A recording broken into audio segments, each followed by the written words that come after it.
Direct participant. When I entered the main building of NII-3 for the first time, I did not know its history and I had no gift of foresight to appreciate the historic role of the wide staircase leading to the offices of the Institute directors. 50 years later, millions of television viewers would see the building facade and the staircase in historic documentary films. This building was, at various times, the workplace of people whose names would not be revealed as part of the history of cosmonautics until decades later. Not knowing the past and not foreseeing the future, I calmly entered the office of the chief of the Institute in March 1941. Kostikov hospitably stood up and came out from behind his director's desk. He was wearing a military uniform with 4 bars on the gorget patches which corresponded to the rank of a colonel engineer. Smiling warmly, he said that he would keep no secrets from Bokhovatinov and his representatives. At his command, Dushkin's deputy, engineer Vladimir Shtokolov, led me to his laboratory and showed me the liquid propellant rocket engine test firing bench. From talking with Shtokolov, I understood that the engine that could be mounted on Brezhnyak's airplane did not yet exist. Experimental work was underway, and I had shown up at the right time so that together we could work out startup, control, and in-flight guidance procedures for the future engine. During my subsequent visits to NII-3, we discussed the already defined tasks of designing the electric ignition, the remote control of the pressure in the combustion chamber, and the fuel and oxidant lines. I immediately rejected the idea of using a vacuum photocell device to signal the presence of the starter flame. While acceptable for laboratory experiments, in a combat aircraft this primitive, amateur device could only compromise the noble ideas of electronic automation. Shtokolov let me in on a secret: the liquid propellant rocket engine was much more likely to explode than a solid propellant engine. If an excess of propellant components accumulates in the chamber before ignition begins, they will ignite with a violent bang, or they will explode, destroying the chamber and spilling nitric acid over the nearby instruments. It would be a good thing to come up with a safety system to protect against such an eventuality. Visiting NII-3, I became acquainted with L.S. Dushkin, the chief specialist on liquid propellant rocket engines, A.B. Palo, the chief tester, and other engineers. They were very calm about the explosive nature of the liquid propellant rocket engines. I already considered myself an experienced aircraft engineer, and their attitude toward the rocket engine seemed at the very least to be strange. For them, the engine literally had a mind of its own. Each test, if the engine started at all, brought so many surprises that it seemed impossible to predict the engine's behavior after the next modification. Compared with the song of the propeller and the usual roar of multi-cylinder gasoline engines, the deafening, howling flame of a liquid propellant rocket engine inspired no affection whatsoever. Each time the engine was activated, a rust-colored cloud of nitric acid vapor would explode from the nozzle. Our eyes teared, our faces stung as if hit by an Arctic blast. We continually felt like sneezing and coughing. It was obviously dangerous to inhale the rust-colored atmosphere, and I had the imprudence to allude to this.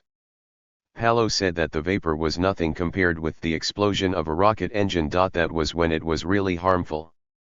Palo had previously worked as an aircraft flight mechanic. When I started talking about aircraft engines, his eyes got a look of nostalgia. Beside their other merits, propeller engines had a pleasant smell. We recalled the noble scents of aviation gasoline and hot engine oil, which at any airfield in any weather provided us no less pleasure than the fragrance of good eau de cologne.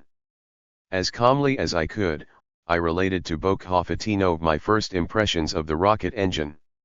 He said that Kostikov and Dushkin had promised him that they would modify the engine so that it was suitable for installation in an aircraft in 3 to 4 months.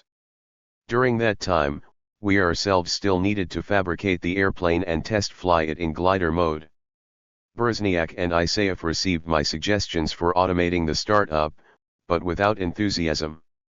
It turned out that Dushkin's designers had developed a rudimentary model of the turbopump assembly that fed fuel and oxidant into the combustion chamber. A new feed system needed to be devised, and consequently, a different automatic device needed to be developed.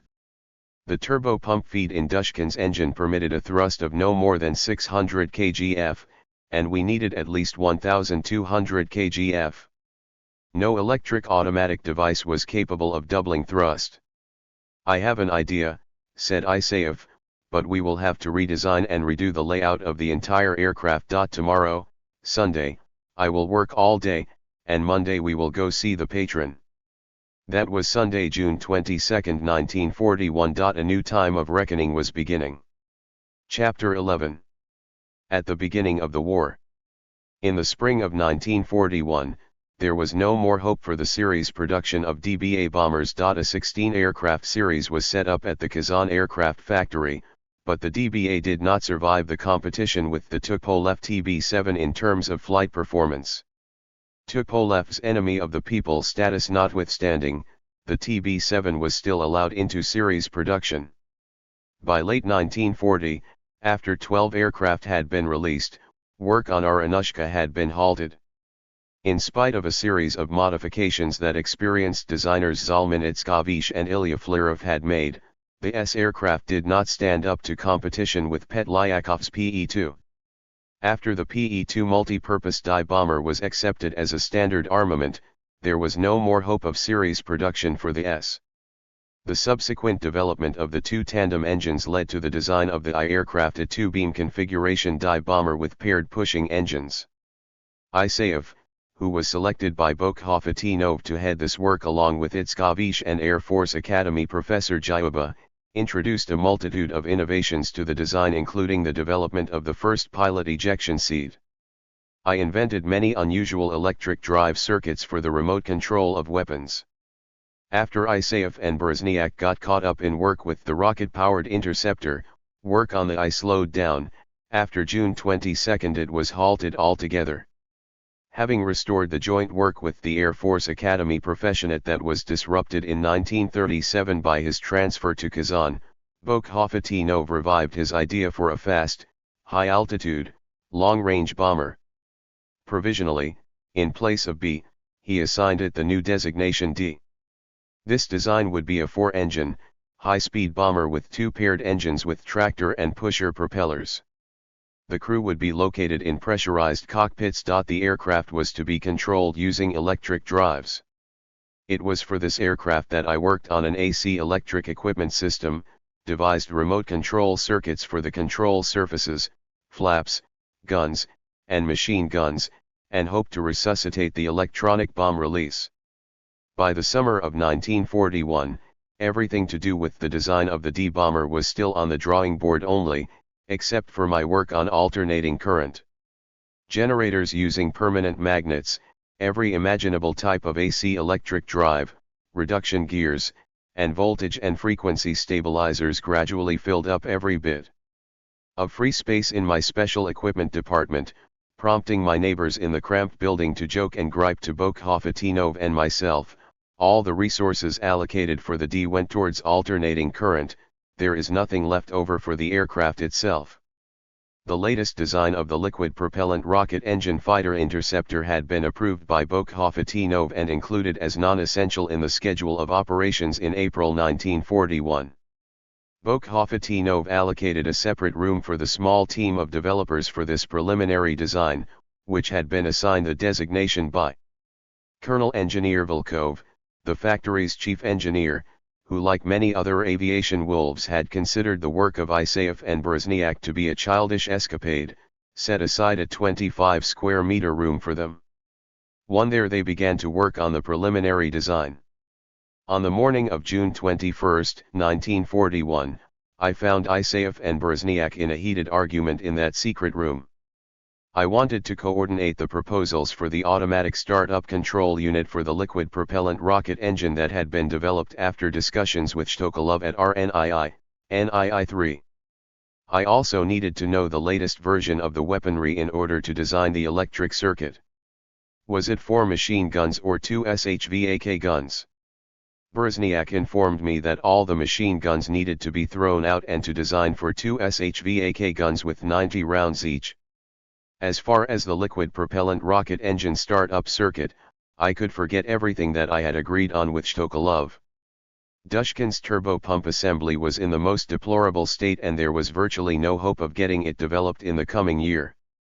Isaev announced that he would recalculate everything at home that day and the next day Sunday. On Monday we would start over on a preliminary design that would not require a turbo pump assembly. We then parted company, to meet again on Monday.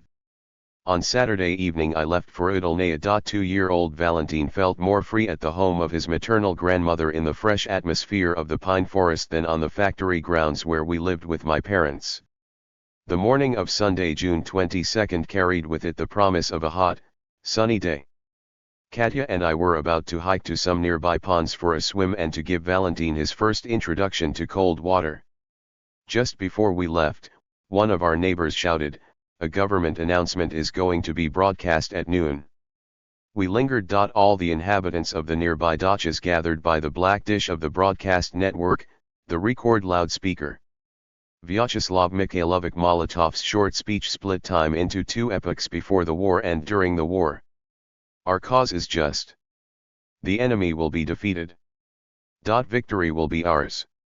These words did not carry any specific instructions as to what each citizen was to do. It was clear our peaceful life was over. Now we needed to do something immediately to fulfill the promise: victory will be ours. On that summer day, we each had our personal joys, happiness, and sorrows. For all of us, everything personal was suddenly put off and immediately replaced by a single, common misfortune and concern: the war. Unable to comprehend, Valyushka looked at his distraught mama and papa. When are we going to the ponds? What swimming? What ponds? I thought. I was convinced that the Germans would begin bombing Moscow that very night. We decided to dig slit trenches for shelter. After discussing the engineering required for such defensive measures, I set out for Khimki. The electric commuter trains were unusually crowded. Dacha residents and people returning from weekend recreation streamed into Moscow. When I finally arrived at the factory, a crowd of familiar faces was already standing at the entrance. The people gathered there were discussing where the authorities were and what needed to be done now. It was clear to each of them that it no longer made sense to work on the S&I, much less the D. We waited until evening for the arrival of our patron, Bokhofatinov. A motorcycle with a popping engine rolled up to the gates.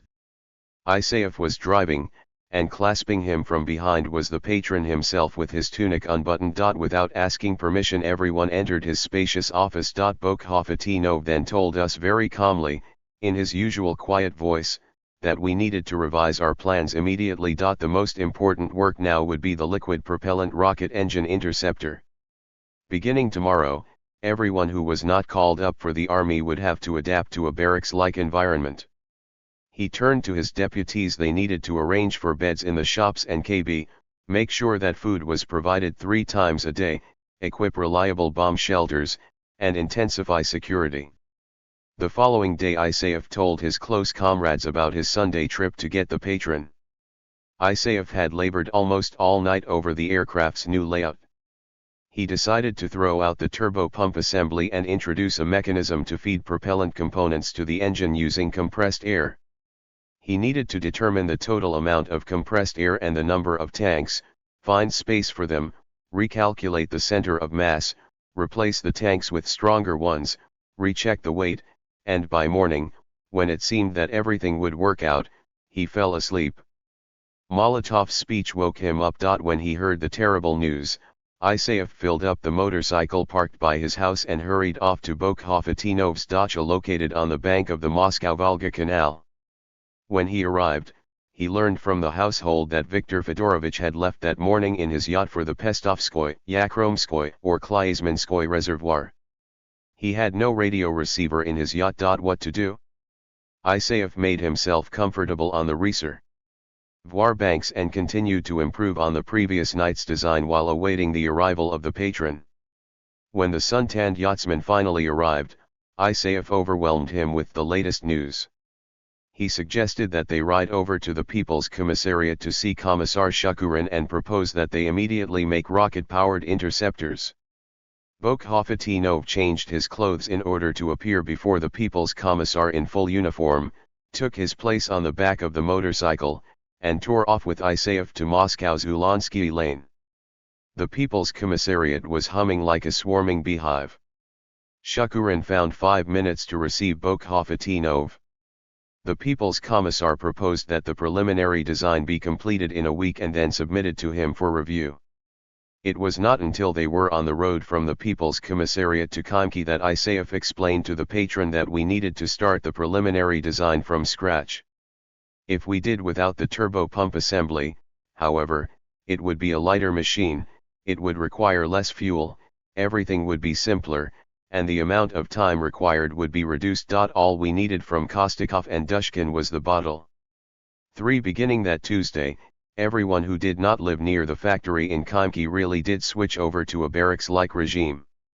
The preliminary design for the interceptor was completed in 12 days. According to the design, the aircraft had a wingspan of only 6.5 meters and a length of 6.4 meters. The landing gear was fully retractable using a pneumatic drive. The takeoff weight was 1,650 kilograms, of which 710 kilograms was nitric acid and kerosene. Kostikov and Dushkin were not at all enthusiastic about doing away with the turbo pump assembly and switching to a pressurized feed, but ultimately they agreed. It took 2 days to compose a letter to the People's Commissar listing all the advantages and the minimum steps required to build the aircraft over a period of 3 to 4 months. A month was set aside for state tests, and a decision on the start-up of series production would be made in November. While agreeing on the dates, disputes arose as to whether such an aircraft would be needed in 6 months. By then the war would be over, victory would be ours. The letter was signed by Bokhofatinov, Kostikov, Dushkin, Isaev, Brezhniak, and the military representatives of NII-3 and Factory No. 293. On July 9 the letter was in Shukurin's hands. Shukurin personally reported the proposal to Stalin, and the following day Bokhofatinov, Kostikov, Isaev, and Brezhniak were summoned to the Kremlin, where they drew up a draft resolution of the recently created State Committee of Defense. Stalin signed the resolution a day later. Shukurin prepared a similar order, which allocated 1 month for the construction of the first aircraft for flight testing. This shocked us at the factory. As yet there was not a single drawing in production. At RNII, the experimental engine had still not developed more than 600 kgf of thrust, while the preliminary design required 1,100 kgf. Bokhofatinov, passing on the words of Shukurin, said, "There's a war on. We need to have a different attitude toward deadlines." Shukurin had nevertheless added 5 days in the final version of the order.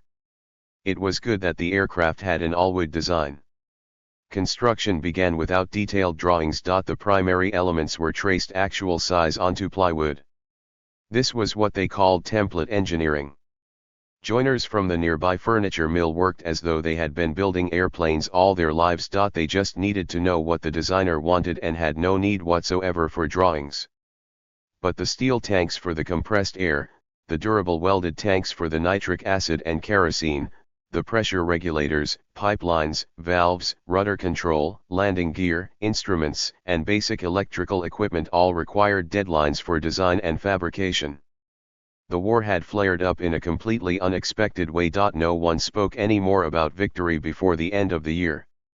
Combat fighters appeared at the Khimki airfield in late June, and in July it became one of the air defense centers covering Moscow from the northwest. On July 22, I was given 24 hours leave to see my family. It was precisely that evening that German aviation carried out the first large air attack against Moscow. The air raid alarm caught me in Petrovsky Park near the Dynamo metro station. I hurried on foot on Khoroshevskoy Highway and did not take cover in the metro. Dozens of searchlights crossed their beams on gleaming points. In the evening sky hundreds of anti-aircraft projectiles were bursting in flames. The thunder of cannon fire was all around and the ground was strewn with shrapnel, but not a single bomb exploded in the vicinity. When I finally arrived in total darkness at my parents' home, the attack was still going on. I found my parents together with the factory workers in the trenches, an open shelter on the shore of a pond. Unseen anti-aircraft guns continued to thunder, searchlights swept the sky, and somewhere over Kadinksa a glow had flared up, but as I pictured it, the German bombardment had not been successful. The Moscow Air Defense Service had managed to ward off the first air attack. My parents and their neighbors in the shelter were completely overwhelmed by the thunder of the anti-aircraft guns and the light effects of the first air attack. Not a single bomb fell in the vicinity, but the first glows in the area of Katonksa and Philly raised the question, what if these bombs fall on us? Observing the nighttime battle of hundreds of anti-aircraft guns with an invisible enemy, I tried to imagine what our rocket-powered bi-interceptors would be capable of doing under those conditions. No guidance system and no nighttime airfield detection facilities for landing. Even if they were to give us a reliable engine and we were to shape up the entire aircraft, it would have very little chance of encountering the enemy after a night takeoff and even less chance of landing intact. We were ahead of the times with our rocket-powered aircraft. On September 1st, 5 days late according to the deadline set by Shukurin's order, the first bi was sent to Lviv to begin flight tests. Strictly speaking, it was not an airplane but a glider. It did not have an engine. Kostikov and Dushkin had not risked sending us the unmodified and frequently exploding assembly. Test pilot Boris Kudrin was assigned to perform the testing of the bi-glider aircraft. He had previously tested the paired engine aircraft, and had been the lead pilot for Bokhofatinov's team. The tests began with takeoff runs on the airfield behind a towing aircraft. During these first days of September, the entire factory workforce, except for individuals who were directly involved with the beginning of flight tests, was mobilized to build anti-tank trenches near the village of Chernaya Gryaz along the Leningrad Highway. On both sides of our area, as far as the eyes could see, thousands of women and teenagers were digging the earth. The few men who had been granted a deferment from mobilization felt awkward. We worked there from sunup to sundown with 2 short breaks for food. During this time the factory party organization reported the latest news about the battle in Smolensk. The first successes of the Red Army, which had liberated Yelnya on September 6, gave rise to an explosion of enthusiasm. Why put up fortifications around Moscow if the enemy has already been stopped? We believed that the fascists would now be driven to the west. But our joy was short-lived. Having returned to the factory from the earthworks, I found out what had happened at the Lviv airfield. Our team which had prepared the aircraft did not find it in the hangar after arriving that morning. It turned out that the day before, Deputy People's Commissar for Experimental Aircraft Construction Alexander Sergeyevich Yakovlev had come. Behind his back the other chief designers called him Messiah. For when he had seen Bokhofatinov's airplane he expressed interest in the results of the wind tunnel tests. It turned out that the aircraft had not been in the TSAGI tube. Yakovlev arranged for the single existing glider to be towed immediately to TSAGI for testing in the new wind tunnel. Fortunately, it was located quite near the airfield. Berezniak and Isayev were indignant, having seen in the incident Asia's anti-Bokhofetinov intrigues. For the sake of fairness, it must be said that Yakovlev's order proved to be beneficial. The wind tunnel tests were conducted under the direction of 25-year-old lead engineer Bushchins. This was his first association with rocket technology. 45 years later academician Georgy Sergeyevich Bushchins, hero of socialist labor, recipient of the Lenin Prize, Professor N.E. Zhukovsky Prize laureate, and holder of many orders, presented his findings on the gas dynamics and aerodynamics of the Buran orbital shuttle. On November 15, 1988, in a purely automatic unmanned mode, Buran was inserted into space by the Energy-Ya rocket. Controlled by its onboard rocket engines, it made 2 orbits around the Earth.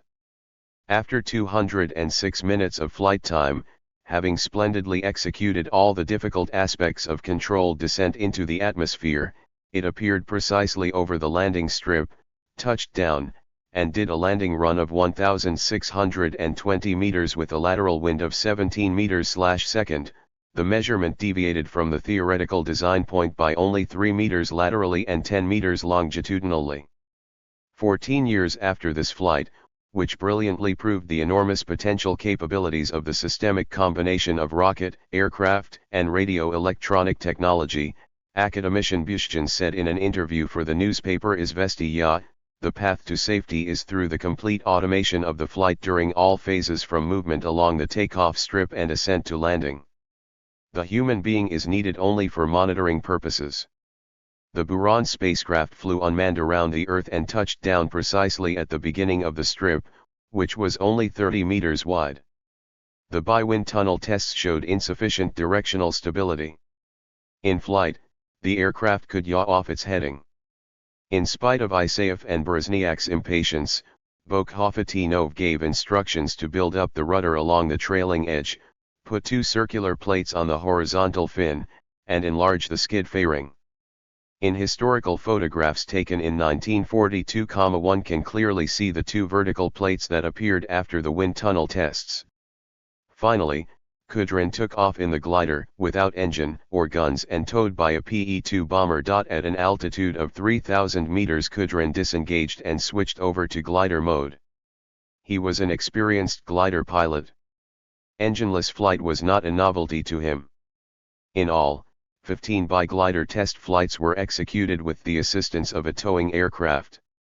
Kudrin and other pilots who flew the glider confirmed that the interceptor could return to its own or another nearby airfield in glider mode after its rocket engine was shut down at an altitude of 3,000 to 5,000 meters, as had been conceived. The flight tests coincided with a certain calmness on the Central Front. Muscovites had become accustomed to air raid sirens and obediently descended into the metro, the nearest bomb shelter, or trenches that had been dug in vacant lots. In late September, having visited my parents, I learned that my older cousin Misha, who had volunteered to serve at the front, leaving the office of People's Commissar I.F. Tavishyan, had been wounded in the Battle of Smolensk and was in the hospital. He had sent a letter, full of optimism and faith in our victory, but had also predicted that our next big war would be with China. I did not have the occasion to debate with him. A month later he returned to the front and died near Vyazma. My parents took the news of Misha's death very hard. Before the conclusion of the Molotov-Ribbentrop Pact, which allowed the Germans to begin World War II by invading Poland, my mother from time to time received news from her older sister Firma Borisovna and nephew Solomon, who lived in Lodz. 5. All of our relatives in Poland will be wiped out by the Germans, she predicted. Misha is only the first of our relatives who has died at the front. You have worked all this time on airplanes, but where are they? Why is Moscow being bombed and not Berlin? How could I answer her? Could I say that we were making a miracle, a rocket plane that would at least save Moscow?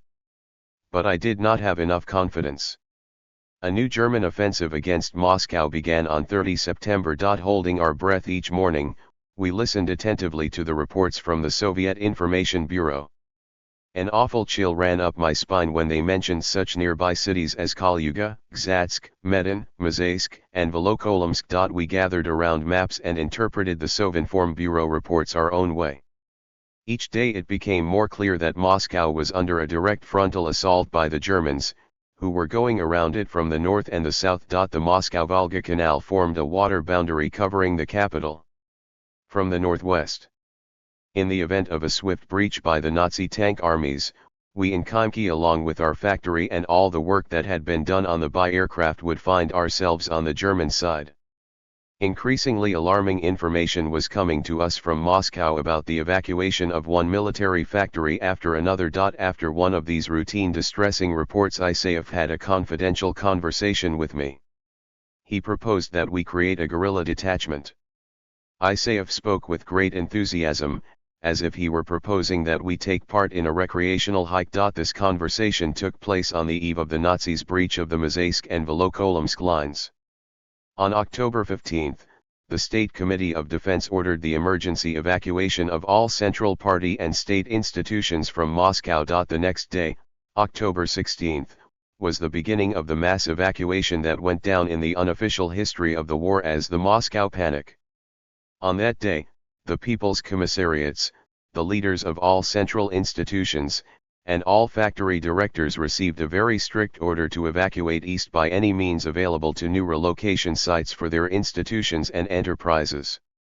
Not having warned any of their subordinates, Bokhovatinov and Chief Engineer Volkov disappeared on October 16. Later we found out that they had not been cowards, but had been following an order by Shukurin, who had summoned the directors and chief designers to the People's Commissariat and then ordered them to immediately leave Moscow without returning to their respective workplaces. Bokhovatinov and Volkov had traveled to the population center specified by Shukurin, Bilimbe, which was 60 kilometers west of Sverdlovsk in the Urals. Like the other directors, they would have to make arrangements with local authorities to begin receiving the evacuated enterprises so that operations could immediately be continued. The next day the Moscow panic had reached Khimki, but we had not yet received an official order to evacuate the factory. Blow up and destroy everything and join the guerrillas, that was my frame of mind as I set off on October 17 for Moscow, hoping that my wife Katya, who had been in Udalnaya, had come to the Galakina Museum to stay with her cousin Vera, the museum director. Actually, having heard about the panic, Katya had tied all her things into a bundle, grabbed our son, and rushed to the station. One by one, overcrowded trains left Moscow and rushed on with no stops. They even coupled metro cars into the trains. But not one was traveling to Moscow. Finally, some overcrowded train headed for Moscow stopped in Udalnaya. With the help of her mother and sister, Katya and Valentin squeezed into the jam-packed railroad car. Somehow Katya, carrying her enormous bundle and 2-year-old son, managed to make her way from the train station to Bolshoy-Levskinsky Lane. That is where I found them. But Polyazy Verova was there before me. She was the former wife of Sergei Gorbanov. Several years after his death, she had married a well-known test pilot who had worked at Lee. On the day of panic, she had remembered her fellow Zaraysk natives, had come to the Galakin family, and proposed that they evacuate on the Lee and Tsagi special trains to Novosibirsk.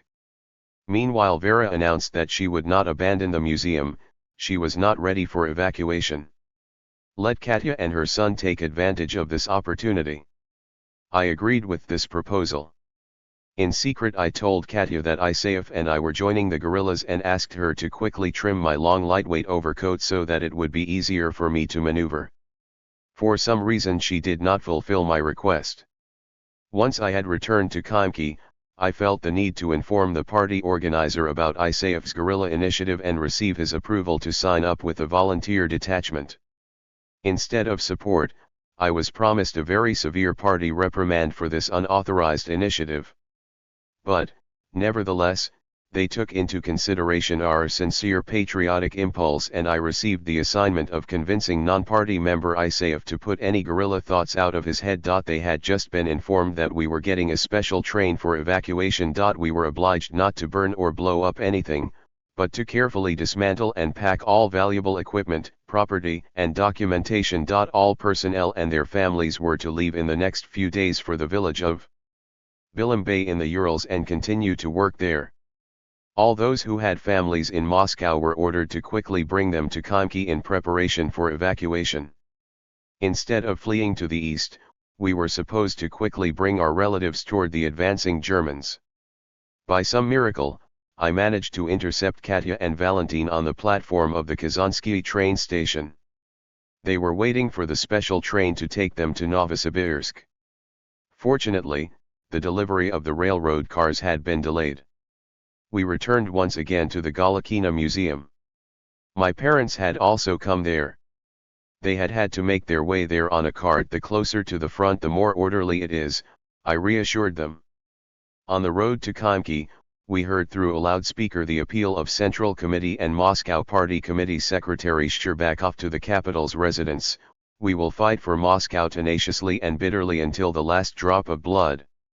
6 home guards armed with rifles moved along Leningrad Highway toward the front. There were no tanks or artillery in those columns. A train carrying wounded moved through the Khimki station, headed for Moscow. Would the fortifications that we had dug stop the Germans? And what if they didn't?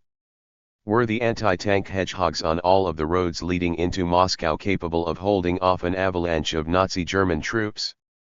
After our guerrilla plot was uncovered, Isaev announced to the party organizer that he would blow his brains out if, due to his stupidity, we ended up in the clutches of the Germans with no weapons. Day and night we took down machine tools and lubricated, covered, and packed everything that we could into cases. We marked, inventoried, and loaded them. My comrades and I managed, in spite of the protests of the special train staff, to pack and load all of our AC machine models. The heated goods wagons were equipped with plank beds, iron stoves, and firewood. Mama tried to abandon us all and run away to work at any hospital to care for the wounded. Father restrained her. I managed to get my family to Khimki in time.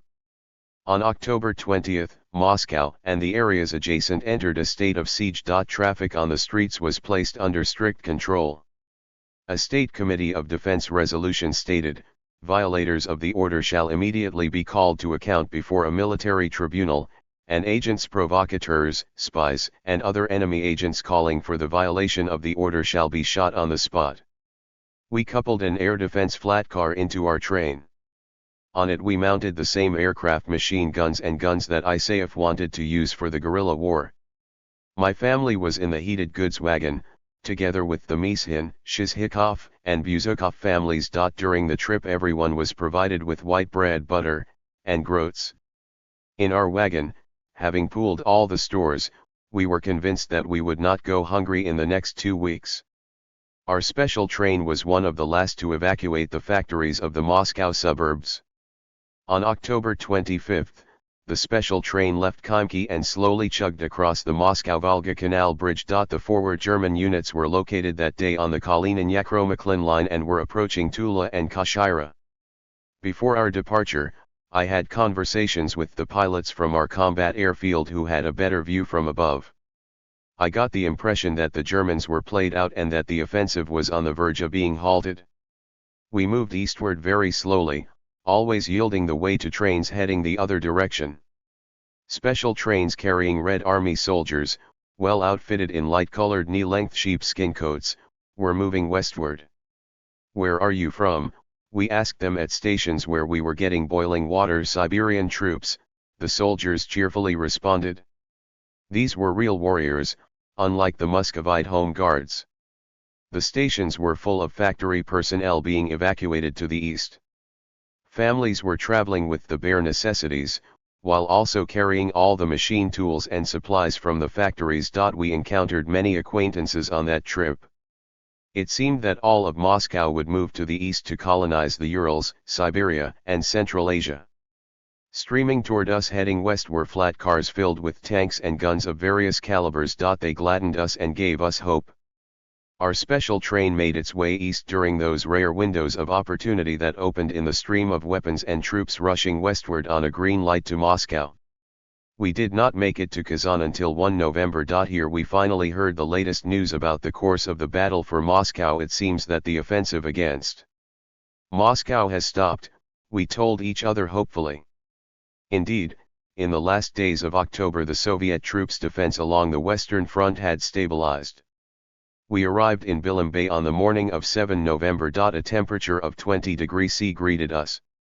In spite of the holiday, the 24th anniversary of the October Revolution, an all-hands rush job was announced to unload the special train. The local authority temporarily housed all the new arrivals in God's temple, right on the cold stone floor. While the women made arrangements for their children in the church and set up household, all the men began to haul the equipment to the iron foundry that had been placed at our disposal. According to the testimony of local residents, the factory had been built during the time of Catherine the Great. The workforce of the Kamov Helicopter Design Bureau and the Privilov Assembly Factory, which manufactured equipment for airborne troops, had arrived here several days before us. "Ancient technology from the times of Peter the Great," said Volkov, who had already had a look around when we saw him. Fulfilling Shukurin's order, he and Bokhovatinov had left from Moscow in an MK, wearing the same summer uniforms they had arrived in. The journey by automobile over Russian roads at that time had lasted 15 days. They had still managed to reach the site before the special train arrived, and had fought off others contending for the bulk of the space at the factory, as well as prepared the church for people to settle there before they would be resettled in the wooden cottages of the local residents. My mother got to work immediately. On the very first day, She found a local hospital and was taken on right then as the head nurse. From the hospital she brought improbable news about a military parade in Red Square on November 7. Having wound up on a team of riggers from our department, my comrades and I had the opportunity to see our future worksite while transferring the cases and machine tools. The factory had ceased to operate long before the war. Now, with the severe cold, the factory grounds sprinkled with the first snow made a depressing impression. The windows were knocked out and the frames broken open. We saw neither gates nor doors. The cupola furnaces and even some of the casting structures were crammed with salamanders. In the courtyard and under the hole-riddled roof were heaps of slag, petrified in the frost, and tons of scrap metal of all sorts. Bokhovatinov had found a builder somewhere, and the two had worked in a small office to draw up something like a remodeling design. By the time we arrived, we were faced with converting this foundry graveyard into an aircraft factory. Bilimbay was a large village which had developed at one time near the foundry on the bank of the rapid Shusovaya River. We needed to retrain the former metallurgists into aircraft builders. But only women and old folks remained in Bilimbay, behind the tightly closed, desolate gates of their homes. All the young people were in the army. On one of the first days of the offloading operations, Borisniak suddenly appeared. But what a sight! His natty, lightweight overcoat and felt hat were covered with spots and his ears were bandaged. It turned out that on October 16, he had received a critical assignment from Bokhovatinov. He and a small group were to immediately travel out to the village of Bilimbay as our advance guard. First they rode on an open flat car and got drenched in the rain. Beyond Kazan they were stricken by cold. Borisniak's team, dressed in light clothing next to German tanks, were taken for prisoners of war. After many days of tribulation, they finally made it to Bilimbay, but it was already too late to fulfill the critical assignment. We began with clearing and improving the grounds. We broke up into teams of loaders, riggers, carpenters, and glaziers. First of all we cleaned up the first floor for the installation of the machine tools. The second floor was set aside for the assembly shop's design bureau and laboratories. We worked an average of 12 to 14 hours each day. Our greatest enemy was the cold. By early December, the temperature had plummeted to -40°C.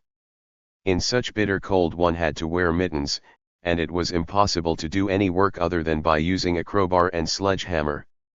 By December the main dirty work had been completed.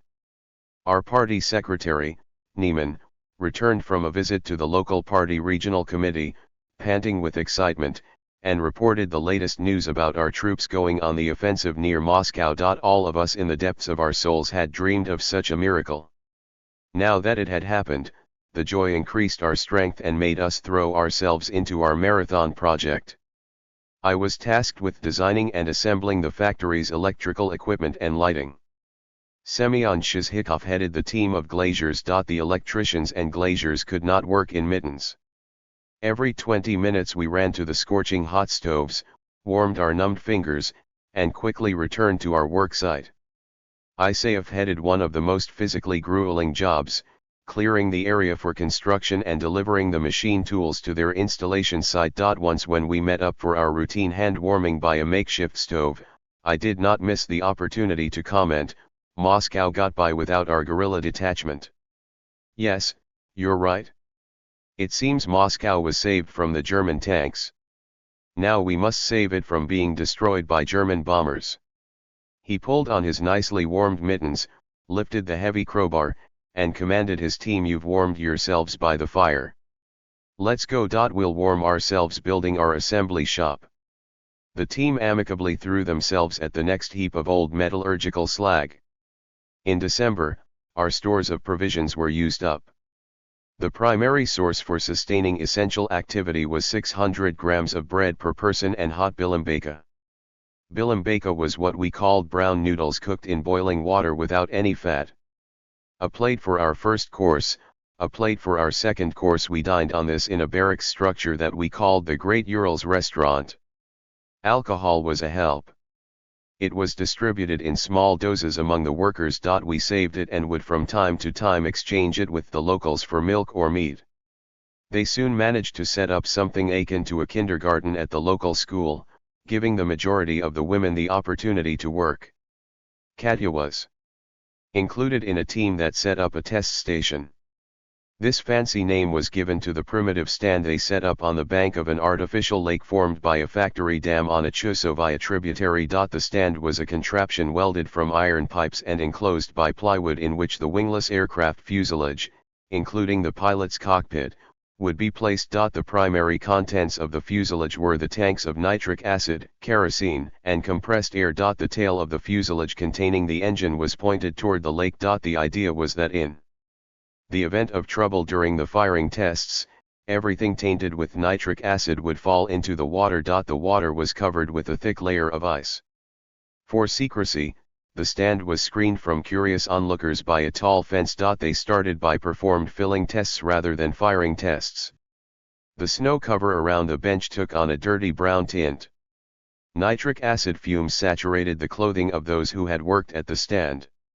When Katya returned from work, her whole riddled quilted jacket also filled the room of our cottage with that noble scent. My parents had taken up residence elsewhere.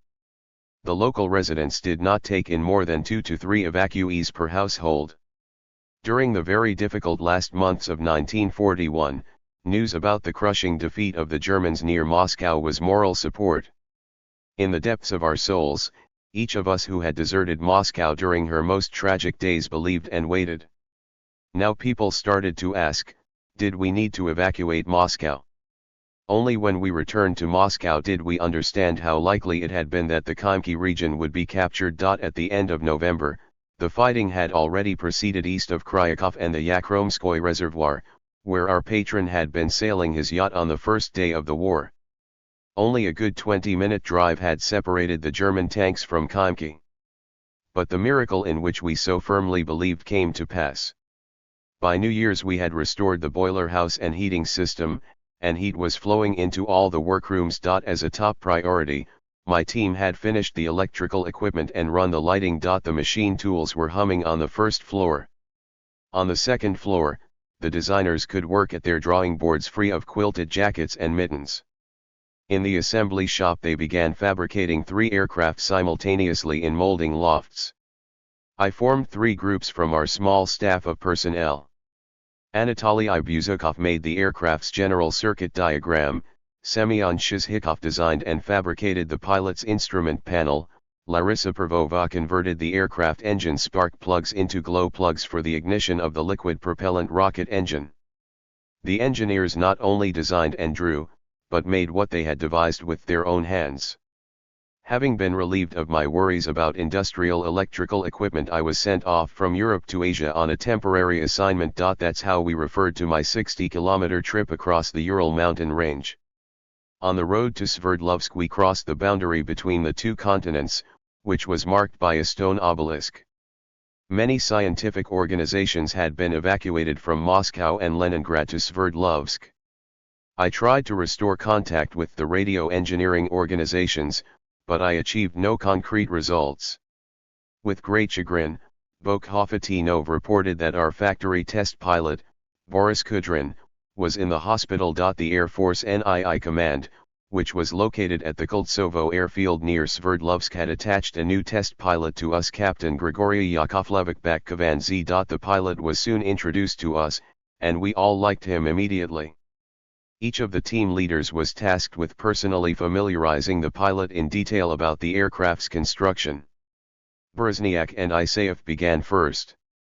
It took them 2 whole days. Once he was free of them, Bakshi, as Brezhniak christened him, landed with me. He did not doubt the reliability of our aircraft and showed an extremely respectful attitude toward us designers. My comrades and I did not sense in him any of the arrogance characteristic of many test pilots. At Bakshi's request, Shizhikov switched 2 instruments on the instrument panel, and Buzukov moved an instrument panel light to a different location. Working together on the control stick, we selected and added the firing control actuator buttons, the toggle switches activating the engine start valves, and the ignition button. Bakshi astounded us by several times by flying in from Koltsovo in a light sport airplane, landing on the snow-covered ice of the lake, and taxiing right up to the test stand. In his black leather raglan coat, flight helmet, and chrome leather boots sunken into the snow, he seemed like an emissary from a distant world, from the warm airfields around Moscow. During my first days in his company, I was amazed by Bakchi's confidence in our work. He seemed to be convincing us that we were creating the airplane of the future, instead of us convincing him.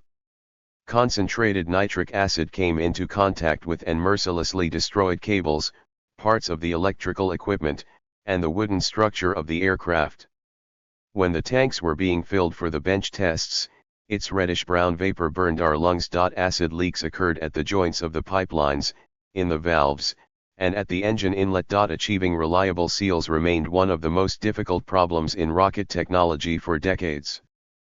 But for Bakchi back in 1942, it seemed that the suffocating scent of nitric acid fumes was more pleasant than eau de cologne. Bakchi was still young. He had served at the Air Force NII since 1938. They entrusted him with the high-altitude testing of aircraft. During the first days of the war, many Air Force NII test pilots became combat pilots. Bakchi took part in air battles in a fighter squadron during the first months and shot down 6 enemy aircraft. After the losses of uniquely qualified Air Force NII test pilots became great, the Air Force Command changed its mind. In August 1941, they began to call back the surviving test pilots from the front. The testing of new aircraft technology, both domestic and some that was beginning to arrive from the Allies, continued near Sverdlovsk, where the Air Force NII had been evacuated from the suburban Moscow area of Shchelkovo. Before we met him, Bakchi had already flown in an American Cobra. He was touched by the buy's simplicity when compared to the complex, heavy Cobra. It was interesting to hear Bakchi's unconventional musings about airplanes. We were won over by his intellect, innate simplicity, total lack of pretentiousness, and continuous internal visualization of flight situations. For him, test flights were not work but a way of life. Here was a pilot by the grace of God. While discussing routine by-control problems and the flight test program, Bakchi contributed interesting ideas enriched by his combat experience. The lack of radio communications for air battle control was, in his words, one of the weakest points in our fighter aviation. At the end of January, the stand by the frozen lake was put into operation and began to deafen the neighborhood with the characteristic roar of the liquid propellant rocket engine. The engine creators sent Arvid Vladimirovich Palo on temporary duty from Sverdlovsk to work at the stand in Bilimbay. I only saw Kostikov, Pobdanossev, and Dushkin in Bilimbay one time. Bokhovatinov and Berezniak, who had visited RNII in Sverdlovsk, were told that new assignments had come up and that improvement of the Katyusha had become their main priority. The interceptor's engine and the propulsion system required joint optimization during the testing and operational development process before a decision could be made as to its clearance for flight. The firing test, conducted on the lake on February 20, 1942, almost deprived us of our test pilot on his birthday. According to the test program, Bakchi himself was to have started up and shut down the stand-mounted engine while sitting in a makeshift pilot's seat. During Bakchi's first combat training test session, conducted under Palo's direction, the engine exploded. The nozzle went flying out over the frozen lake. The combustion chamber struck against the tanks, and nitric acid gushed from the ruptured pressurized pipelines. Bakchi received a violent blow to the head. His leather jacket was covered with reddish-brown spots. Palo's glasses saved his eyes, but the acid burned his face. Both were immediately taken to the hospital. Bakchi recovered quickly. Traces of the severe burn remained on Arvid Palo's face for the rest of his life. During the very difficult winter months of 1942, an attempt was made to begin work on yet another exotic rocket aircraft design. The engine design for this aircraft was fundamentally different than the liquid propellant rocket engine. Neither hunger nor cold could halt the initiatives springing up among the collective, even when we went out to cut timber. In the profoundly intense cold of January 1942, when the temperature dropped to 50 degrees C, the most difficult problem was supplying wood. The local residents could not keep the evacuees living among them warm. The procurement of wood became as much of a compulsory activity as our primary work. Our workrooms, which had literally risen up out of the factory's ashes in 3 months, had heat. Childless bachelors preferred to spend the night at their work sites. At night, the design hall was converted into a spacious common bedroom. We suddenly became severely overcrowded. After assembling the senior staff, Bokhafatinov announced to us that the People's Commissar had decided to include the workforce of Arkhip Mikhailovich Lyulka, Director of Special Design Bureau 1 attached to the SM Kirov factory in Leningrad. The subject matter that Lyulka was involved with was similar to our new field of rocketry. As early as 1935, Lyulka had developed the design for a turbojet engine. 1. This is an alternative to the direction we are taking in the development of rocket aircraft, Bokhafatinov told us. We need to be very considerate to these new people who have evacuated from besieged Leningrad with, in the Urals, great difficulty. Not only did they manage to get their people out, but they also saved the work they had done on an experimental engine with a thrust of 500 kilograms. Lyulka theoretically designed a gas turbine engine in 1938 at the Kharkov Aviation Institute. The first RD-1 engine was developed in Leningrad at the Kirov factory's SKB-1, which Lyulka directed. Bench tests were to have begun in 1941, but the war and subsequent blockade of Leningrad had dashed their plans. Long before the war, Bokhafatinov was interested in work being done on various designs of air-breathing jets. 2. He understood that the engine propeller unit of piston engines fundamentally limited flight speed and altitude. As soon as the opportunity presented itself, Bokhafatinov had turned to Shukurin with the request to evacuate Lyulka from Leningrad. Shukurin arranged this with the Leningrad authorities, and Lyulka and his surviving personnel were saved. In Bilimbay we led a semi-starved existence. However, we heard from Lyulka's rescued Leningraders what real hunger was. They ate the brown bilimbayka down to the last drop of the broth that we found barely edible. They did not drop a single crumb of bread. Lyulka's workforce included several automatic control specialists. Bokhafatinov suggested transferring them to me. Lyulka agreed under the condition that I would develop equipment to regulate and control the turbojet engine. I spent 3 days learning the principles of the turbojet engine.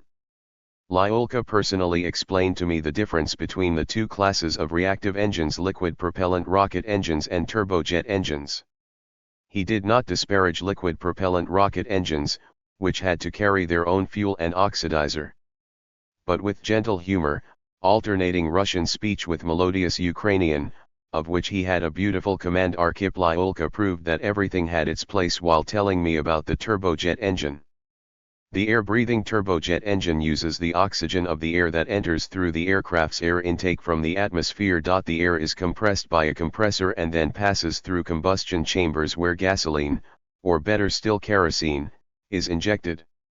The gas formed during combustion passes through the turbine, turning the compressor, and is ejected through the nozzle. This is not the dazzling bright flame of the liquid propellant rocket engine, but hot gas that has already been depleted in the turbine and which is almost invisible in the daylight. Once I had become familiar with the principles of turbojet engines and the ideas for regulating them, I came to the conclusion that the immediate problems related to the automatic regulation of the turbojet engine needed to be solved without any electrical devices, at least for the time being.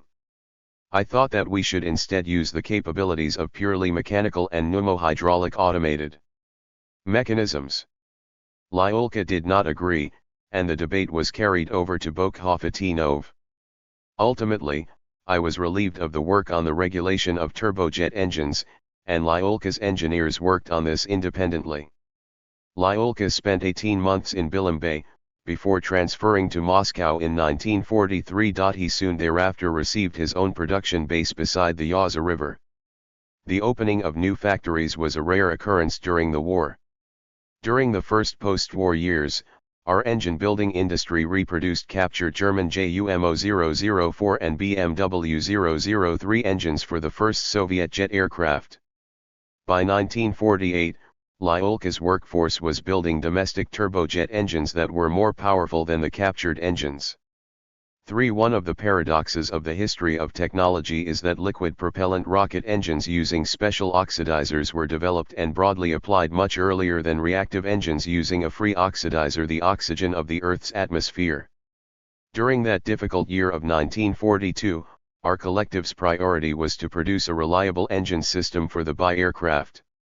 Lyulka's engine seemed to be for the distant future, while the exploding liquid propellant rocket engine was in the here and now. Bokhafatinov and Isaev had flown to Kazan for several days. Our patron had, with difficulty, obtained permission to visit the NKVD's special prison attached to Factory No. 16 in Kazan. There they met with Valentin Petrovich Glushko. Upon their return, Isaev enthusiastically told us about their meeting.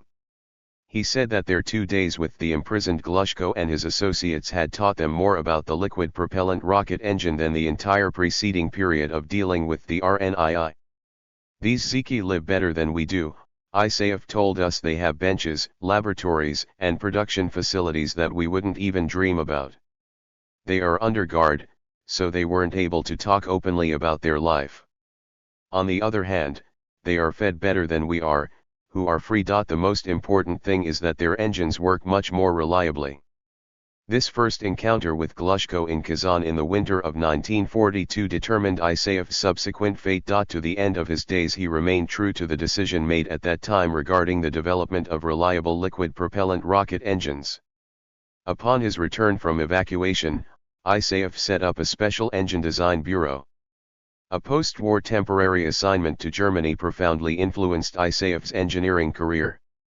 He became a leader in the design of liquid propellant rocket engines for air defense, missile defense, submarines, spacecraft, and many other applications. The collective that he founded inherited Isaev's marvelous enthusiasm. The notion of a school of rocket engine construction is indelibly linked with his name. The winter of 1941–42 in Bilimbay was the most severe of all the pre-war and wartime winters. First there was the strenuous physical labor to build the factory in temperatures of 50 degrees C. Then there was the construction of the airplanes and the operational development and firing tests on the engines. All of this took place under conditions of food rationing that put us on the edge of survival.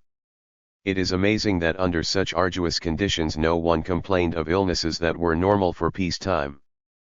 But illnesses inherent to wars did occur. Somewhere near Sverdlovsk, Polish troop units had formed and an epidemic of typhus erupted. Mama volunteered for the team that went out to fight the epidemic. She could not protect herself and 10 days later they brought her back to Bilimbay with a fever of over 40 degrees Celsius. By the time I ran over to the hospital she no longer recognized me or my father. The female physician who was attending her told us that more than one typhus patient lying in the cold barracks owed their life to my mother. But she had completely disregarded her own safety. When she realized that she had been infected, she requested that she be taken quickly to Bilimbay so that she could say goodbye to her husband and son. But we didn't make it in time, the doctor wept, if only we'd had just a couple more hours. Mama died on March 27, 1942.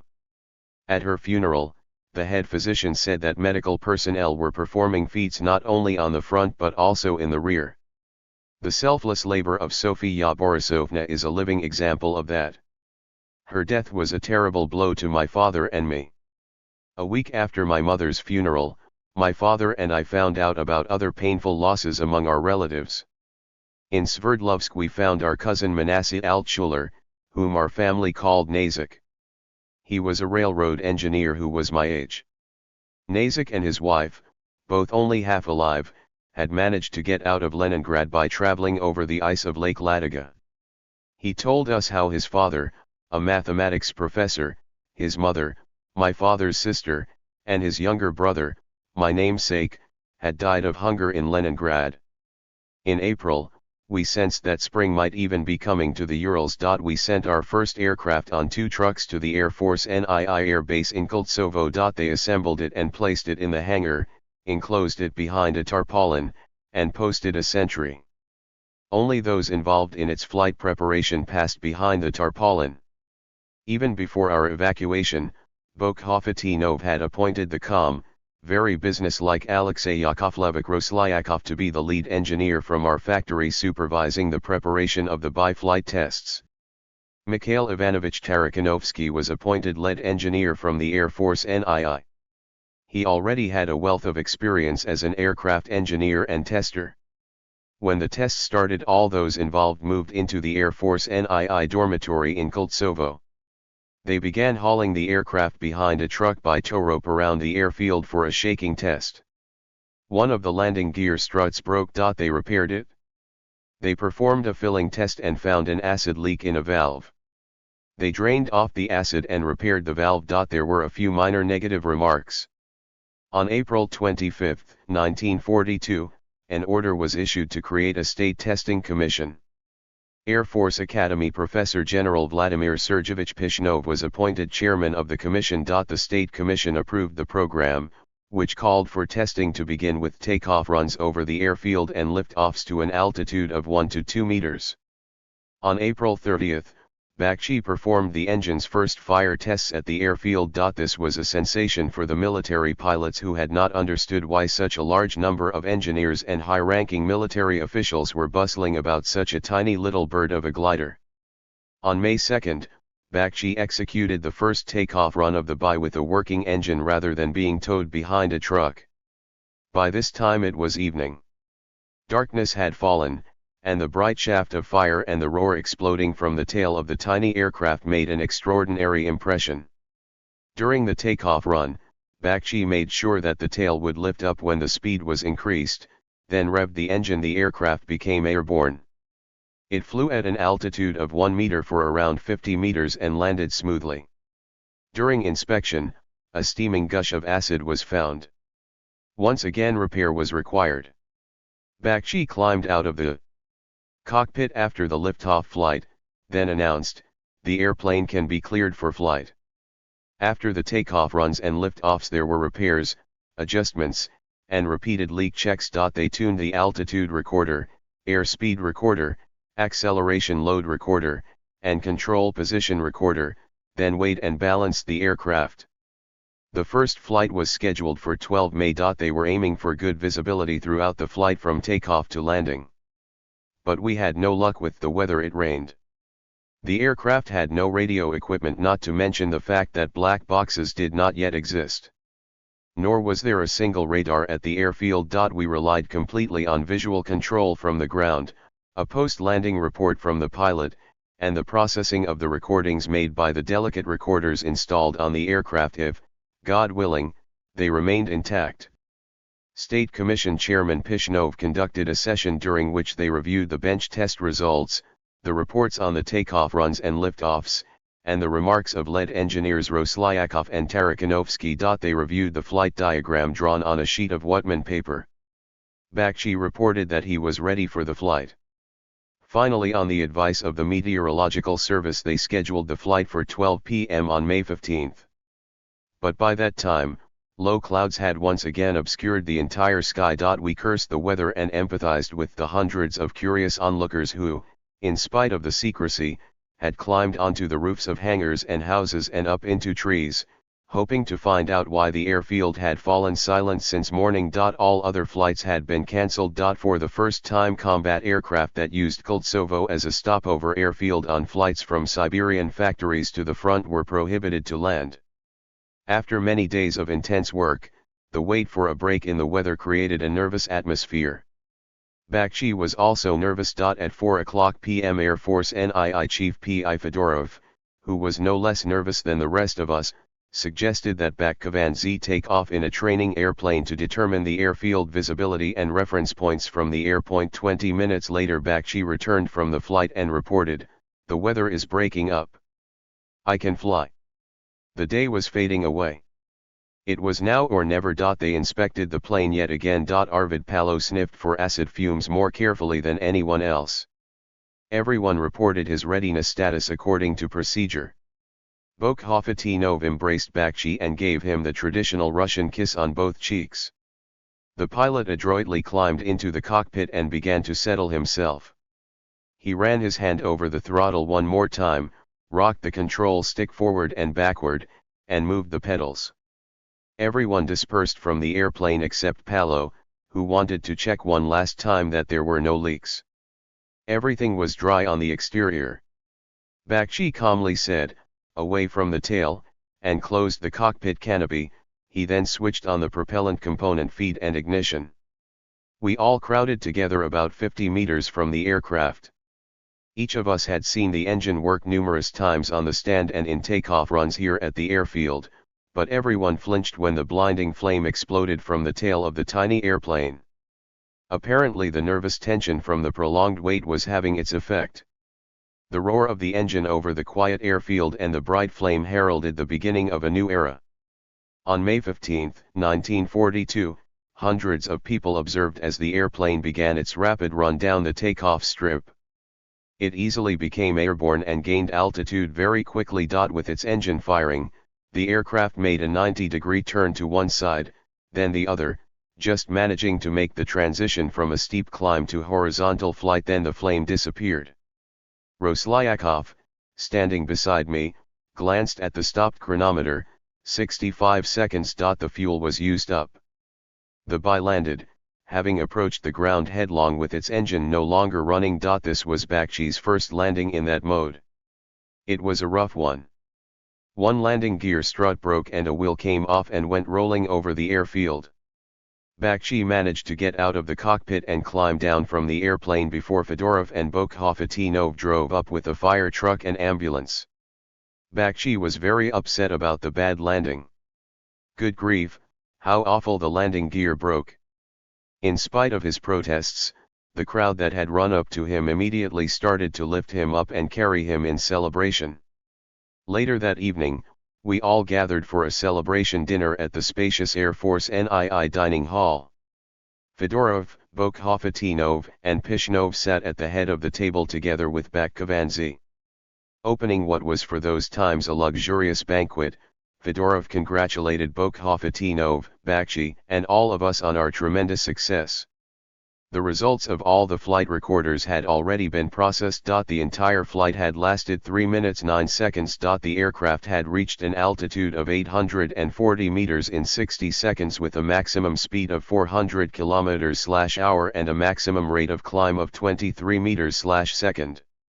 A day later there was a ceremonial reception and meeting in the assembly shop of our factory in Bilimbay. A banner hung over the presidium table. Greetings Captain Bakkovanzi, a pilot who has made a flight into the future. Fedorov and Pishnov sent an optimistic report to the Air Force Command and People's Commissar Shukurin. A GKO decision followed calling for the construction of a series of 20 BI aircraft, with the correction of all known defects and full armament. Our team was elated, even more so because of summer's arrival. According to the signs observed by the locals, it would be a warm one. But I was not destined to spend the summer in the Urals. Having basically solved the liquid propellant rocket engine's ignition and control problems, Bokhovatinov returned to the idea of radio-controlled guidance for the interceptor.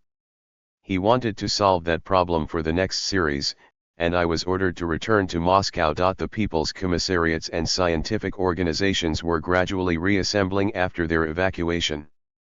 My family, orphaned after the death of Mama, remained in Bilimbay. It took me 2 days to get to Moscow flying on military airplanes with stopovers. I did not return to Bilimbay and did not take part in the subsequent by-flight tests. But this is how the events developed there. Bokhovatinov freed Isaev from his involvement with the engineering follow-up on the interceptor and made him responsible for the entire propulsion system. Taking advantage of his consultations with Glushko, who worked in the special prison in Kazan, Isaev was to try to make a complete break from the Dushkin-Kostikov engines. Our patron considered this all the more important because Kostikov was preparing proposals for his own aircraft with a liquid propellant rocket engine and was not interested in transferring a series of reliable engines to us. Bakkovanzi's second flight was not executed until January 10, 1943 in the second model of the BI aircraft. It was winter and the wheels had been replaced with skis. The liquid propellant rocket engine had been regulated for a thrust of 800 kilograms. The aircraft reached an altitude of 1,100 meters in 63 seconds at a speed of 400 km/h. The landing on skis went well. Suddenly Bakhkovanzi was summoned to Moscow to review our rival's design and mock up an experimental interceptor with the designation 302. It had been proposed that this interceptor contain 2 Dushkin engines, plus a ramjet engine to increase range. The Bai's third flight was assigned to Lieutenant Colonel Konstantin Afanasyevich Gruzdev.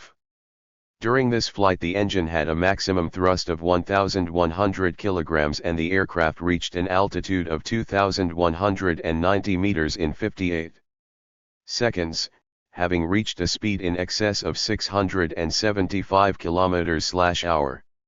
During the takeoff, the aircraft's left ski tore off. There was no radio on the airplane, and it was not possible to communicate to the pilot that landing posed the threat of an accident. Gruzdev went in for a landing completely unaware of what had happened. Nevertheless, the experienced pilot made contact with the ground so smoothly, that having touched it with only one ski, he understood immediately that there was a problem with the other one. When the aircraft had slowed down, it gently turned and rested on its wing. On 11 and March 14, having returned from Moscow, Bakshi executed the 4th and 5th flights. The aircraft could now reach an altitude of 4,000 meters after the engine had run for 80 seconds, with a maximum climb rate of 82 meters/second. During the 6th flight on March 21, a third model of the Bai flew into the air for the first time. The tests were conducted with the aircraft carrying the full battle scale of ammunition at maximum thrust. The objective of the 7th flight on March 27 was to reach maximum speed in horizontal flight. Fedorov, Bokhovatinov, Berezniak, and Isayev were present, as they were for each flight. When we met in Moscow, Isayev told me that everyone expected a world speed record to be set during the flight. The abrupt, steep takeoff with a transition to horizontal flight lasted 78 seconds. The characteristic reddish-brown vapor let them know that the engine had shut down. A small cumulus cloud impaired visibility for a couple seconds. And then something totally inexplicable happened. The aircraft flew out of the cloud with its nose down and plunged to the ground in a steep, steady dive.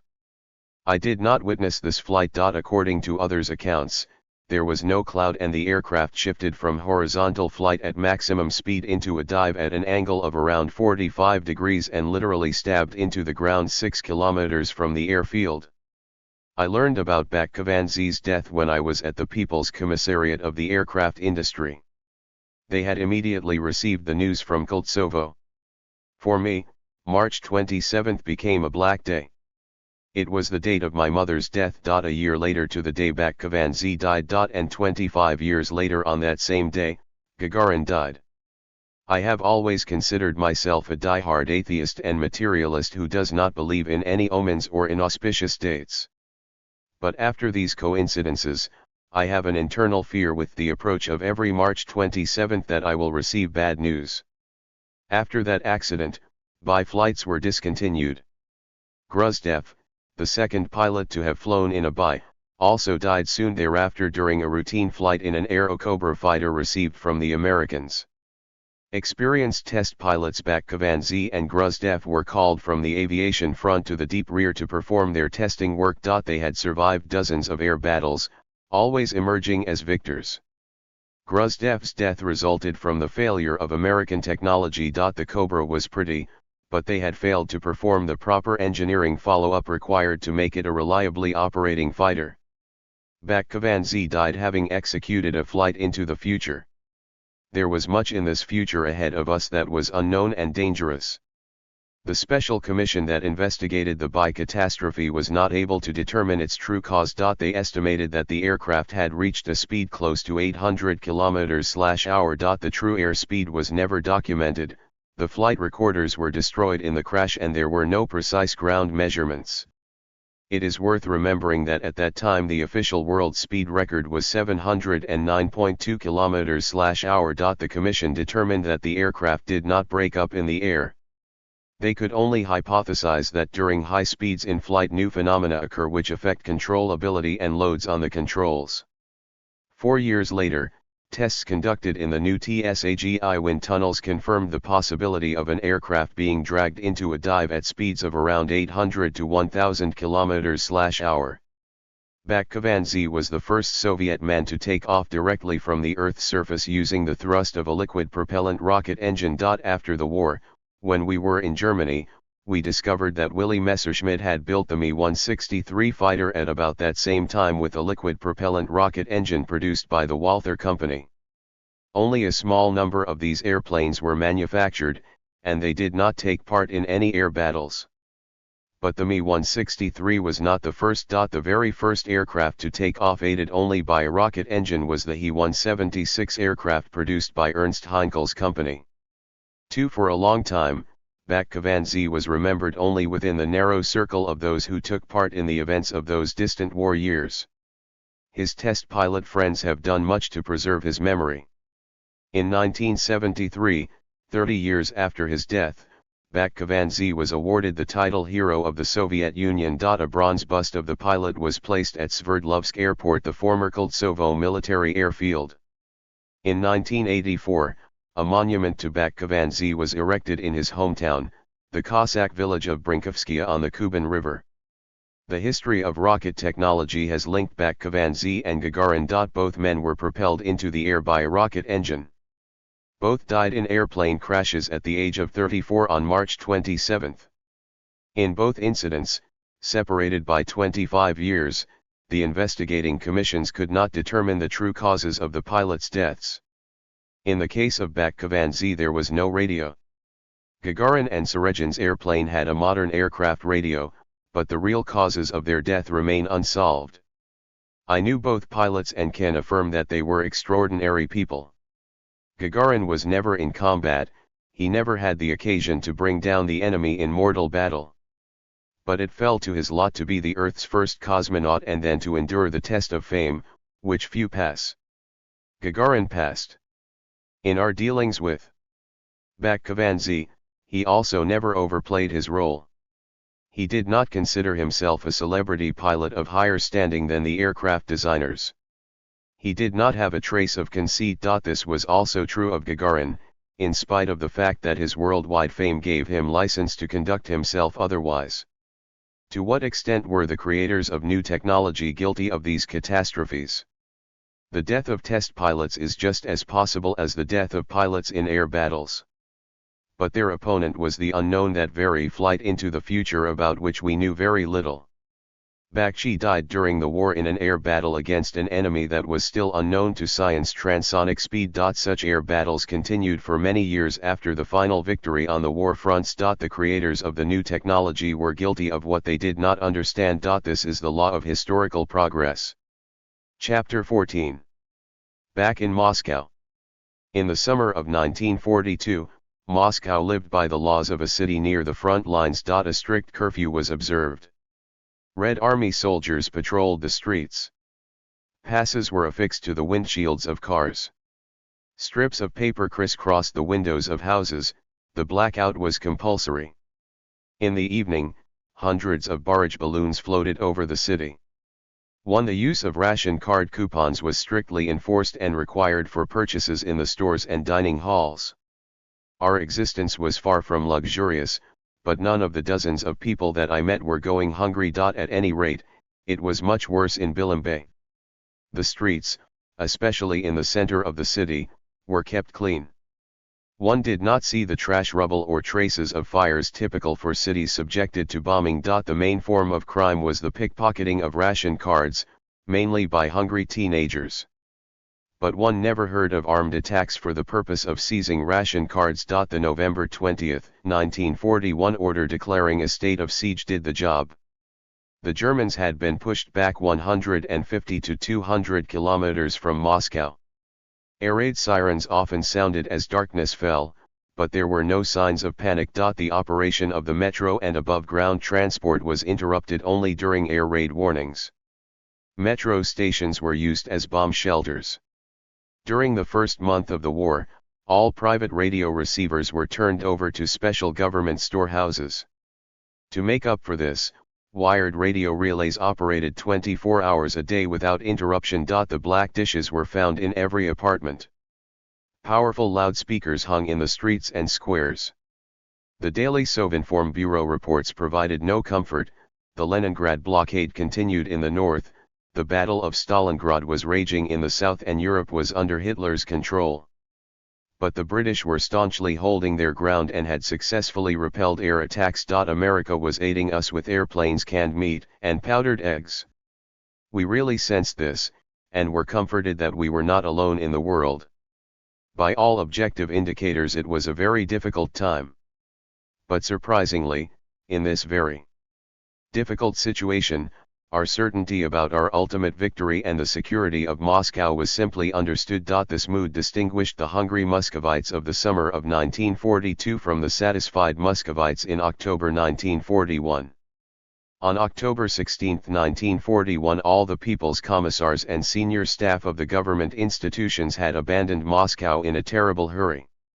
In the summer of 1942 they tried to forget about that.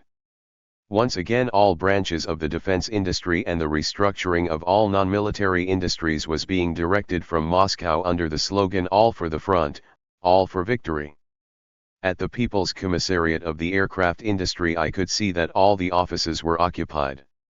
There were typewriters chattering in the reception rooms. The hallways were once again filled with clerks hurrying to deliver reports and messengers sent from distant factories, grey-faced from the fatigue of travel. Without any red tape I was provided with a night pass and ration cards, then ordered to go, without delay, to our abandoned factory in Khimki and set up the production of remote-controlled onboard radio stations and suitable control knobs. I was to work out ways to protect the onboard receivers against interference from spark ignition. They disregarded my objections that this was not my area of expertise and that I had flown here specifically with the assignment to come up with a radio control system for the buy interceptor. A war is going on, every day is precious. Your buy is still to come, but we need radio communications in battle, not tomorrow but today, yesterday even. We already have fighters that are as good as the Germans, but our radio communications are deplorable. At the Scientific Institute of Aircraft Equipment, which was tasked with helping me, I met many old acquaintances who had already returned from a brief evacuation.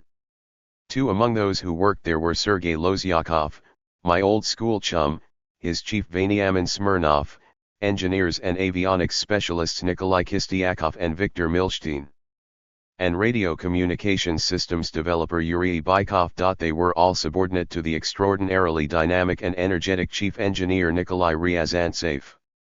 I received help in the form of advice, drawings, and individual pieces of equipment from allies and captured materials.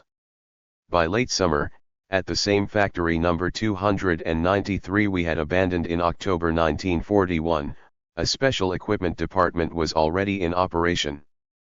Jakov Alltrade Sokolov and his team of 2 mechanics and 1 lathe operator were the production division. 3 designers and 2 drafters drew from early morning until late in the evening, and after my inspection they redid the greater part of their labors. 2 radio engineers darted about Moscow and combat airfields trying to equip the laboratory with instruments and models of real radio stations. I considered the 5-man special purpose team our main accomplishment. This team, which consisted of an engineer, 2 technicians, and 2 mechanics with golden hands, was tasked with making forays to frontline airfields for the practical application and commissioning of our achievements. This did not require long trips. Aviation units taking part directly in the air war were located 30 to 50 kilometers from Moscow. I went along to one of these airfields near Kalinin so that I could hear with my own ears the effectiveness of our measures. The test was very simple. It involved 2 squadrons of Yaks. 3 all of the aircraft in one squadron were equipped with ignition-shielded wires, noise filters, and remote-controlled radio stations. The fighters in the other squadron had the same radio stations, but had no noise protection. After both squadrons had taken off, the commander gave heading change instructions from the control post. He transmitted codes, asked how they were understood, and requested a response. The squadron with the optimized radio communications executed all the commands concisely, answered questions the first time they were asked, and went in for a landing precisely upon command. The second squadron, by contrast, responded, did not copy that, say again. Their maneuvers did not always correspond to the commands, and toward the end, the commander took the microphone from the communications officer and let loose the kind of Russian expressions that overcome any radio noise. The squadron returned for its landing. Bolstered by frontline flight rations, our team worked around the clock after this test to optimize the equipment of the regiment's airplanes. One of the tasks of this aviation unit was to escort and cover the low-flying attack aircraft that were regularly attacking the enemy's nearby rear areas. After returning from a raid with the upgraded equipment, the escort pilots reported, "It's a whole new ball game. We've even stopped cursing now, since we can understand everything." For the first time they returned without losses. When all the work was finished, we were officially thanked in front of the ranks. We then returned to our Khimki airfield, having been provided with both dry and wet rations. In November 1942 a landing force arrived in Khimki from Bilimbay to prepare for their return from evacuation. The victory at Stalingrad had for the time being overshadowed rumors of failures on other fronts. Design bureaus, NIIs, factories, and people who had fled from Moscow in the panic of October 1941 were trying to return. Under the leadership of Chief Engineer Nikolai Volkov, restoration work was being conducted throughout the factory. Lyulka's deputy, Eduard Eduardovich Lus, headed one of the first groups returning to Moscow from Bilimbay. My family also returned with this group in February 1943. Worn out more from the return trip in 1943 than she had been by the evacuation in 1941, Katya arrived with Valentin and my father, who had aged terribly. The problem of accommodations became very acute. While alone, I had preferred to live at work using a folding cot. With great difficulty we managed semi-legally to settle temporarily in separate rooms on Novoslobodskaya Street. Our 4-year-old son, Valentin, was once again transferred to the care of his grandmother in Udalnaya. Katya became involved in the feverish activity of the External Expeditions Department, which is what we called the team that traveled out to frontline aviation units. Father went to work at our factory as a transport department shipping clerk. He quickly lost his strength, however. He became ill and died on March 19, 8 days before the anniversary of my mother's death. After the death of Bakkovanzi, our patron Bokhofatinov returned to Khimki from Bilimbay. Having familiarized himself with my activity in the field of combat aviation, he said that the work was useful but it wasn't what we needed. He repeated the parting request he had made when he sent me off to Moscow. First, set up work on guiding the interceptor toward the enemy. Second, we must have the most state-of-the-art measurement equipment for the new test firing stands for the liquid propellant rocket engine that we will build here soon. As far as the aircraft is concerned, we will redo it. We will increase the engine's thrust. It's time to do away with the high-pressure tanks and return to the turbo pump feed engine. Isayev should be getting back in touch with Glushko and use his Kazan experience. RNII has obviously botched its aircraft design. As soon as we get started with our firing tests, Shukurin is going to visit us and we will discuss the idea of combining RNII with our factory, with new management of course. We will not be under Kostikov. Isayev returned to Khimki full of enthusiasm about creating our own production and testing base for liquid propellant rocket engines. He could not conceal from his friends the secrets revealed to him by the higher UPS in confidential conversations. He and Brezniak had taken part in Bokhofatinov's meeting with Shukurin. In Isayev's words, the patron assured him that the fate of RNII had been decided beforehand. The institute would switch to aviation, and it would have new management from aviation. Shukurin frequently met with Stalin and would select a suitable moment to raise the issue. It was almost certain that he would receive Stalin's approval for the reorganization of RNII, NII-3. Inspired by such a prospect, I once again began to work with NISO. Smirnov and Lozyakov drove me to the central airfield. A PE-2 aircraft shrouded by a tarpaulin was standing at the edge of the flight field where the United States Political Directorate's separate Special Purpose Division camps had once been located. For when, after much effort, we managed to find a crew, dismiss the guard and uncover the aircraft, I saw that it was covered with the most random assortment of antennas sticking up all over it. Having sworn me to secrecy in my dealings with radio specialists from other organizations, they told me that they were testing a decimeter range onboard radar developed at NISO based on the ideas of Gertz Aronovich Levin. Meanwhile, there were two problems. The first was weight. If the radar was installed on the aircraft, the ammunition reserves would have to be reduced by 500 kilograms. The second problem was the key effect. When the radar was activated, if someone came near the aircraft with a bunch of keys in his pocket, then the displays started to flicker. Well, that's good. It means your radar is highly sensitive, I hastily complimented the inventors. It's too sensitive, explained Smirnov. The thing is, if you put your hand in your pocket and start to jingle your keys, then it's impossible to understand what's going on with the displays. That's the key effect. After spending the entire day on my boyhood home turf of Kidinka, I realized that this development would not yield a system for our buy in the foreseeable future. Sensing my pessimism, Sergei Lozyakov cheered me up by saying that he had recently met with our mutual classmate Abio Kadashevich. Abio had graduated from the physics department at Moscow State University and had been kept on by the department. He had some interesting thoughts and designs. I tracked down Kadashevich, who in his time had been the chess champion of our school No 70, to get his take on the radar problems. He contributed some very original thoughts. You don't need to put a heavy, complex radar set on board the aircraft. You need to shift the guidance tasks to the ground. He had studied the American SCR-584 radar sets, which we had recently received for air defense through the Lend-Lease program. 5. He considered this an excellent set for gun laying. The Americans had passed us by, and had probably passed the Germans as well. If this radar set were optimized, it could simultaneously track an interceptor and a target. The set could also be used to guide a fighter to a landing airfield after an attack.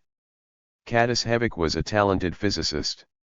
From the standpoint of pure physics, he suggested that the weight of the aircraft equipment for such a setup would be no more than 10 kilograms. This is not fantasy. My friend, radio engineer Roman Popov, is already working on real layouts and equipment. A month later, Roman Popov and Abio Kadashevich were working at factory number 293 in the OSO department. A special radio laboratory had been created for them within the OSO structure. We started to prepare lists for Bokhofatinov of radio engineers that were to be sent to us to develop the aircraft coordinate radio locator, or ROKS, as we called our new idea. The idea interested many radio specialists. Even the all-powerful Axel Ivanovich Berg, who had heard about our idea, came to Khimki to meet with Bokhofatinov. 6. He was interested not so much in the radio engineering as in the aircraft. That was the reason we had cooked up all this soup. He was a very decisive individual, a lover of new ideas, who without hesitation supported us. With his help we received the American SCR station. We had some trouble accommodating the military personnel that accompanied the station. 3 officers and 5 Red Army soldiers had to be housed and fed according to Army frontline standards. All of the organizational problems were quickly straightened out. Once he had received 5 specialists, Roman Popov, who proved to be a talented engineer and good organizer, swore that it would take no longer than 6 months before he would be able to demonstrate the new idea. If we did not have a rocket-powered airplane by that time, we could test the principles using a conventional fighter. An order was issued to convert NII-3 into NII-1, and soon afterward I was removed from Khimki and transferred to Lekaburi, to the post of avionics department chief. It was a shame to part with my cozy special equipment department at factory number 293 and the work at combat airfields. In Khimki I left behind the branch under Roman Popov developing the ROKS system, and the group expanded by ISAF that was servicing measurement equipment and electrical ignition systems. 7. In 1944, Pope Denostsef helped me establish good relationships with the NII-3 staff. He first introduced me to Tikhonravov, Artemyev, and to the few original creators of the Katyusha still remaining at the institute. They opened up for me certain pages of the prehistory of our rocket technology. But the names of Korolev and Glushko were still not mentioned at NII-1 during this time. At NII-1, during my first year of activity, I successfully combined the avionics teams of Factory Number 293 and NII-3. My new department received two men who are now firmly ensconced in the history of our great rocket technology and cosmonautics. Nikolai Pylyagin, who had worked on instruments for autopilots, transferred from LII to NII-1 immediately after it was formed. 8. Leonid Voskresensky from the Nitrogen Institute transferred to NII-3 even before it was reorganized. At the beginning of the war, he developed anti-tank incendiary grenades at the Nitrogen Institute. Upon coming to NII-3, Voskresensky began work on pneumohydraulic systems for the liquid propellant rocket engine.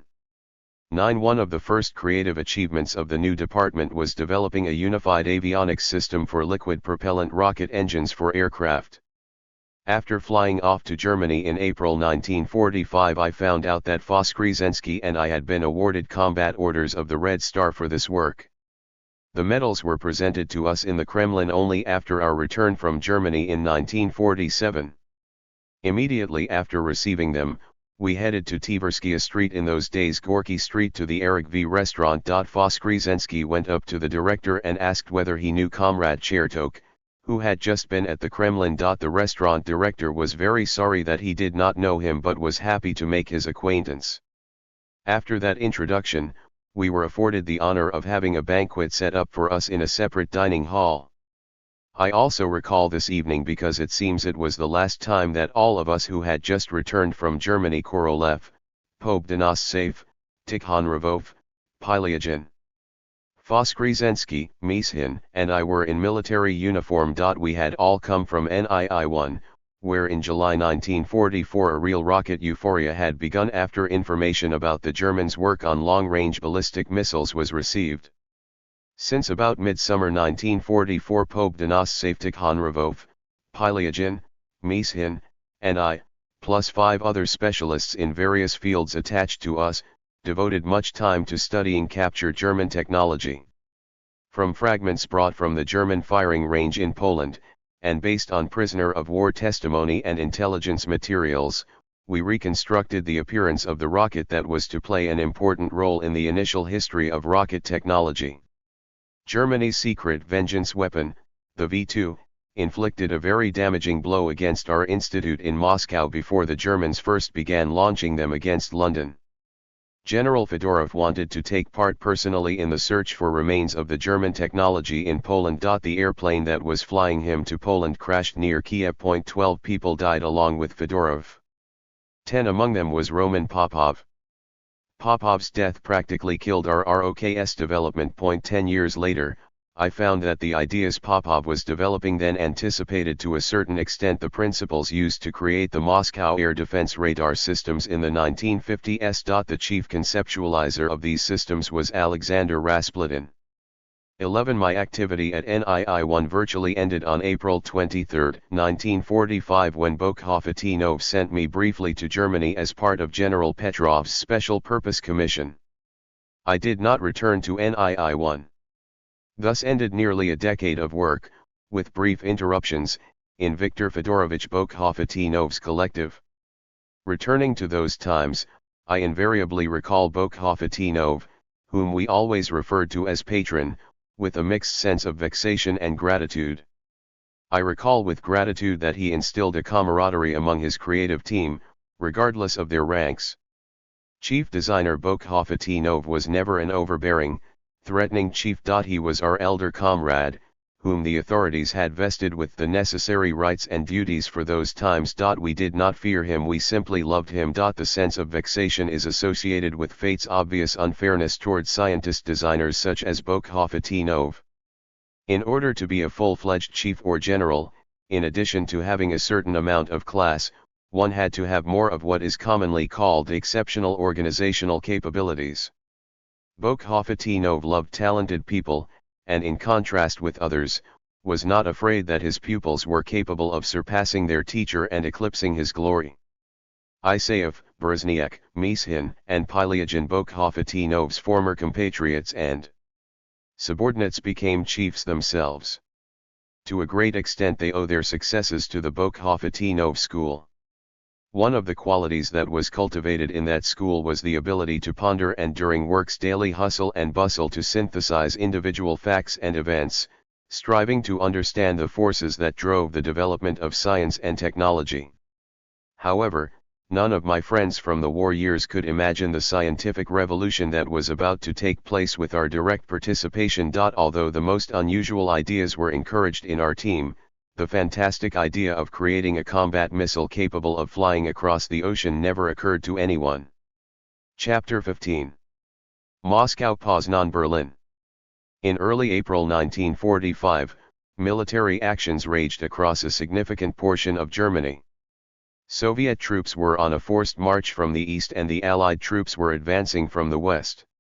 In the central sector of the Soviet-German front, the troops of the 1st Belarusian Army Group under the command of Marshal G.K. Zhukov were conducting combat operations on the left bank of the Oder. The primary concentration of this army group was already located 60 to 70 kilometers from Berlin. The troops of the 2nd Belarusian Army Group under the command of Marshal K.K. Rokossovsky were delivering the main thrust from the area of Stettin with a subsequent breakout to the shores of Pomeranian Bay on the Baltic Sea. The atmosphere at NII-1 of the People's Commissariat of the Aircraft Industry in Lechobary where I worked was extremely exciting. It was not just the euphoria of imminent victory that had seized the entire population and the sensation of stepping out into the bright light after 4 agonizing years of war. We now had our own special interests in Germany. By studying materials that had been recovered from the German rocket firing range in Poland near Debica as well as intelligence data, the scant reports from our British allies and testimonies and accounts provided by a few prisoners of war who had information, we had been able in general terms to get an idea of the scope of the work that the Germans had conducted on a new type of weapon, the long-range guided missile. Subsequent events showed that we had been very close to putting together a fundamentally correct description of the V1 and V2 Vengeance weapons. It was evident that neither we nor our allies had developed similar weapons, either in terms of the parameters achieved or the production scale. We were extremely interested in the problems of guidance technology, the instrument design, the actual parameters and control systems for powerful rocket engines, and the role of radio control. All of our specialists, the rocket specialists, engine specialists, and guidance specialists who had only reached the initial stages of rocket technology in developing the Katyusha, the Bi-1 rocket-powered airplane, and the small rockets of the RNII were stirred by the questions: what was their experimental base? And how did they manage to create such a powerful liquid propellant rocket engine? We already knew for certain that the primary German center for the development of rocket weaponry was located on the Baltic Sea coast, on Ustym Island. Rokossovsky's armies were rushing there. But we had to get there before the possible destruction of the center by our fellow Slavs, who had no clue how valuable these instruments, benches, laboratories, and papers could be to specialists. Indeed, all of this could simply be blown up, burned, or destroyed if the Germans themselves did not destroy everything before the Red Army arrived. On this matter I appealed more than once to our immediate supervisor, Professor and General Viktor Fedorovich Bokhovatinov. Alexei Mikhailovich Isaev approached him with these same questions. We all attacked the new NII-1 chief, Air Force Lieutenant General Yakov Lvovich Bibikov. 2. He was a sufficiently competent engineer to understand how important a mission it was to obtain the captured material, not only in the form of machine tools, which our production workers cared about most of all, but also in the form of intellectual output. However, somewhere in the multi-runged hierarchy of the bureaucratic ladder of our People's Commissariat of the Aircraft Industry, the military intelligence of the People's Commissariat of Defense, the State Committee of Defense, military headquarters, and God only knows where else, something didn't work.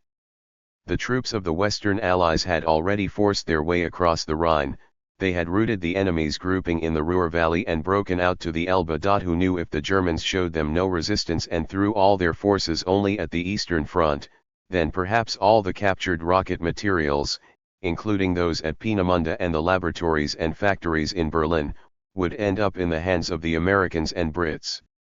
But at our People's Commissariat, and among aircraft specialists in general, there was no particular interest in unmanned guided missiles or guided projectiles as artillerymen called them. But jet aircraft, that was a different matter. Our pilots had already encountered the Me-262 with 2 turbojet engines in air battles. This aircraft was considered a real technological achievement that we needed to capture immediately and thoroughly study, especially with regard to the JUMO engine. After A.S. Yakovlev's article in Pravda, which caused a lot of stir and described German work in the field of jet aviation as the death throes of Nazi engineering thought, there had been a sobering process. Being Deputy People's Commissar of the aviation industry and a man close to Stalin, Yakovlev wanted this article to answer the question, why don't we have such engines and aircraft, especially since he was clearly hostile toward both our work on the BI and Arkhip Mikhailovich Lyulka's work on the first domestic version of the turbojet engine. We needed to quickly find a roundabout way to get to the front and be the first to seize the intellectual war spoils of rocket technology. We understood that the future of our program depended on what we would see, find, and then be able to test back home. Using our connections at the friendly institutes of our aircraft agency, I decided to act without waiting for a resolution on the matter of the affiliation and departmental jurisdiction of the guided projectiles. 3. I had close ties with the Scientific Institute of Aircraft Equipment from my work during the previous war years. My old school chum Sergei Nikolaevich Lozyakov, future professor and prominent radio receiver specialist, worked there. I was closely acquainted with the leading engineers, all talented and extremely likable in the new fields of aviation radar, radio communications, remote measurements, and avionics, Veniamin Ivanovich Smirnov, Nikolai Iosifovich Kistiakov, Viktor Naumovich Milstein, and Yuri Sergeyevich Bykov. They would all become professors in charge of departments. Alas, many of them are no longer with us. During those war years I was very indebted to them for fresh technical ideas, engineering optimism, and moral support in the face of the many difficult technical problems. In 1944, the NISO director was Kurz Aronovich Levin, one of the country's leading radio specialists and a pioneer of radio communications theory. His scientific authority was indisputable. But his ethnicity clearly did not suit one of the high-ranking directors, and he was therefore replaced by Air Force General Nikolai Ivanovich Petrov. 4. The general was well received both by People's Commissar of the Aircraft Industry Shukurin and by Air Force Directorate Chief Novikov. With the help of my friends, it was not particularly difficult to explain to General Petrov how important it was to be the first to seize the captured materials, to prevent them from being trampled by the advancing armies or split up and hauled away to the quarters of various agencies.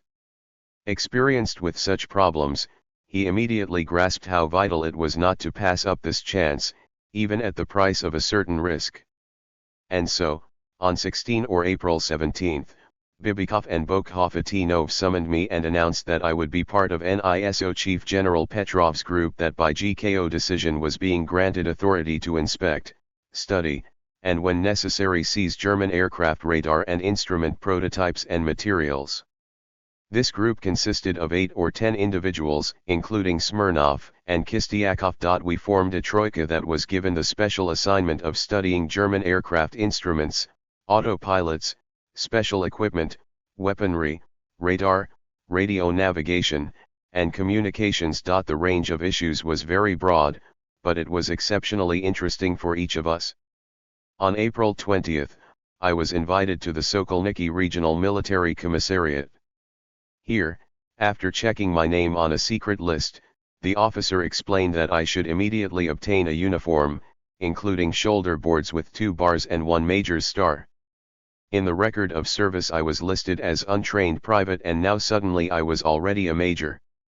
"We're dressing a lot of you civilians now, and right off the bat you get high ranks," was the somewhat pained remark of the colonel, who was decorated with medals and stripes for the wounds he had received. Without any red tape, I received a full officer's uniform, including an officer's belt, map case, an excellent overcoat, and a TT pistol with 2 clips. Our light industry was still functioning surprisingly well for those difficult times. 40 years later my officer's belt is a special treasure for my grandson. And the cut-off skirt of my overcoat still serves to keep my automobile engine warm when it's parked in the winter. In the early morning of April 23, our group took off from the MV. Frunze Central Airfield, the same old Katonksa that I had known so well since my childhood and subsequent work there. We departed on a Douglas C-47 cargo plane. At that time it was the most popular transport plane. We were flying to the 1st Belarusian Army Group. Our movement orders stated, to perform a special assignment for the GKO. An hour later we became distracted from our conversations and thoughts about the mission ahead of us and were pressed up against the windows. Soon we were over Minsk. From an altitude of about 3,000 meters, the interiors of the houses were quite visible. Almost all of the homes were without roofs. Viewed from above in an airplane, destroyed cities look entirely different than from the ground when you are in the midst of the rubble. As surprising as it is, the view from above has a much greater impact and is far more depressing. Perhaps this is because from up high you can immediately grasp the scale of the catastrophe, the destruction of a large city. 2 hours later we were over Warsaw, a picture even more horrible than Minsk. Perhaps it was because of the black soot at the sites where fires had raged. Beyond Warsaw we saw the intricate patterns of tank tracks on the untilled fields. We landed in Poznan to refuel. Here at the airfield we observed a meeting of the Polish government delegation that had flown in from London. After Poznan we did not tear ourselves away from the windows. Fortunately, the weather was excellent. We passed over forests, farms, and white village cottages with red tile roofs. Surprisingly, in the big cities almost all of the houses were roofless, while from above, the villages and various farms seemed untouched. And if columns of all sorts of vehicles had not been crawling over the light-colored roads, if there had not been a thick network of tank tracks on the ground, you would not have realized that a moving artillery barrage had just rolled through here, one of the last operations of World War II. The assault on Berlin was in full swing when we crossed the German border. Before that trip, I had flown a great deal from Moscow over various routes, and I have flown even more since then. But it is difficult, especially now after so many years, to describe the feeling that I experienced during that flight. For me, in terms of emotion, this flight was unique. I was 33 years old, about the same age as everyone on that flight, except for General Petrov, who was 10 years our senior. We flew out of Moscow, where I had lived since I was 2 years old, and where my father had quite recently died of dystrophy. We flew over Smolensk. Somewhere down there my older cousin Misha, the darling of the entire family, had been killed. He had worked for People's Commissar Tavishyan and therefore had a deferment. He also had 2 sons and had still volunteered. He was wounded, and after he was released from the hospital, he returned to the front and died near Smolensk. We flew over Poland, where I was born. I didn't feel any particular closeness to Poland, although I knew from my parents' stories about my escapades there up through the age of 2. But somewhere here below us, in Auschwitz or the Warsaw Ghetto, my other cousin, Solomon Zlatin, and his entire family had been annihilated. He had left Moscow for Poland to join his mother, my Aunt Firma Borisovna, back in 1921, immediately after the end of the war with Poland. The last time I saw them was on the platform of the Belorussky train station, when my parents took me along to see them off. Firma Borisovna, my mother's older sister, had helped my parents a great deal when they had settled in Lodz and were enduring financial difficulties after wandering around Europe as emigrants. Then her only son, Solomon, his beautiful wife, Lyuba, and their 5-year-old son, Yasha, returned home. Yes, and I was also linked to Poland by Sigismund Lewanowski, to whose tragic flight I devoted more than a year of intense labor. And how much more effort was spent preparing the expeditions to search for the airplane that had become known worldwide by its number, N209. And now we were flying over Germany, who had shattered all of our pre-war plans, hopes, and way of thinking. Later on, I directly participated in what would be historical events for humanity, events that changed the history of the world: the launch of the first artificial satellite, the first launch of a human being, Yuri Gagarin, into space, the creation and launch of the first spacecraft to reach the surface of the moon, and the creation of the first intercontinental missiles capable of carrying a warhead with a yield of tens of megatons to America. but never have I had such a feeling of oneness with human history than on the day of that flight at the end of the war. Perhaps it was because I had been burdened with enormous worries and responsibilities during the previous and subsequent events of historical significance. I always had to be taking care of business, keeping track of something, taking readings, mulling over results as they occurred, and deciding what to do in the next few minutes, hours, and days. Here in the airplane flying to Germany on April 23, 1945, neither my fellow travelers nor I were troubled by anything concrete or urgent. We understood that we would encounter something completely new, unusual, and unprecedented even after 4 years of war. But it would be somewhere over there, in a different country, where we were flying without any visas or passports, by right of victory. Toward evening we landed at a temporary airfield near Strasbourg. Once we had jumped out of our airplane there, the atmosphere of a combat airfield at war immediately surrounded us. Low-flying IL-2 attack aircraft were continuously taking off and landing.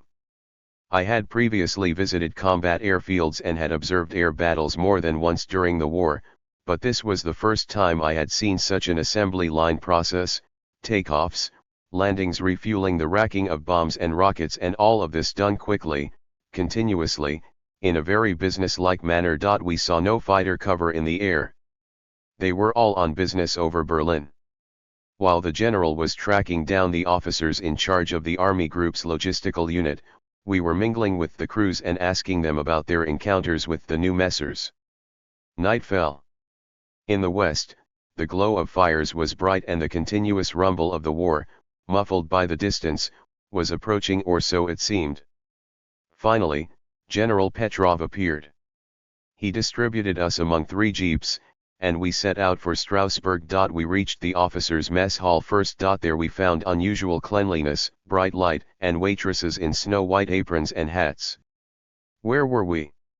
Could mortal combat really be going on just 20 kilometers from here? They fed us a tasty meal according to the standards for front-line army officers. The sergeant major then showed us our accommodations. Kistiakov Smirnov and I asked to be together. He took us to a 2-story cottage and said that beds for 3 had just been prepared on the 2nd floor. And so the 3 Soviet engineer majors climbed to the 2nd floor of a German house whose owners had fled. We were immediately overwhelmed by the comfort. It was hardly necessary for the rear service to care particularly about providing beds and toilets for officers. The entire household was unharmed, and as we determined, top-notch. We cast lots.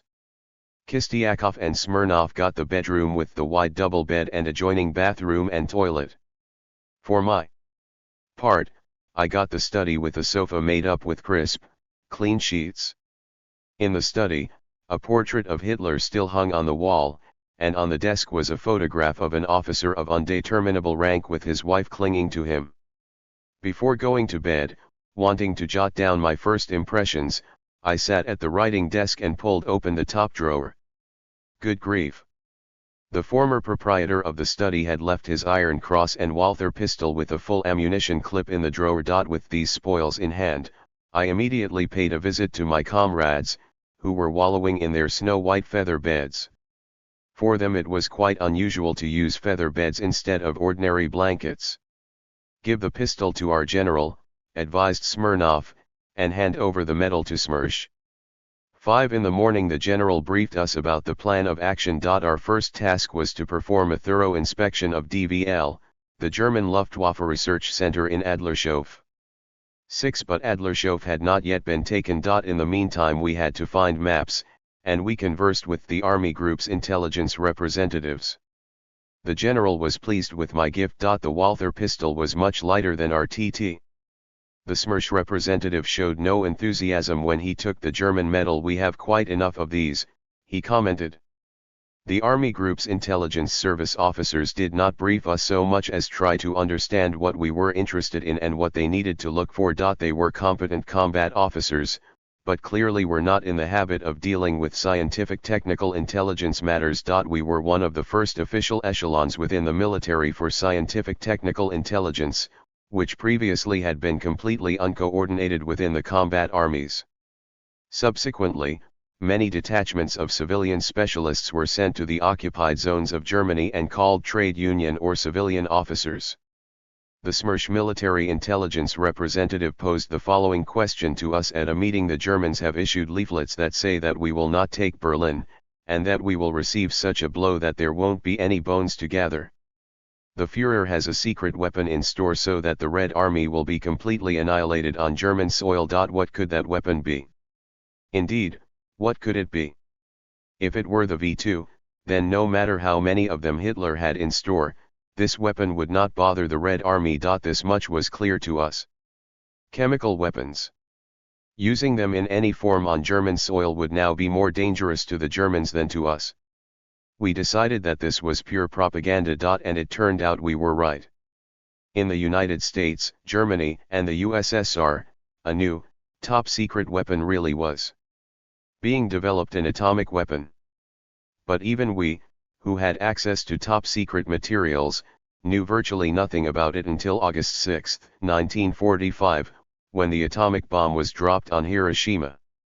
Back then, we did not know that just a stone's throw away, a group of specialists from Kurchatov's team was already preparing to search for German atomic secrets. This team had the highest authority, for at that time the main chief of our atomic operations was Lavrent Beria himself, and other related special committees were being directed by powerful organizers such as Vanikov and Malashev.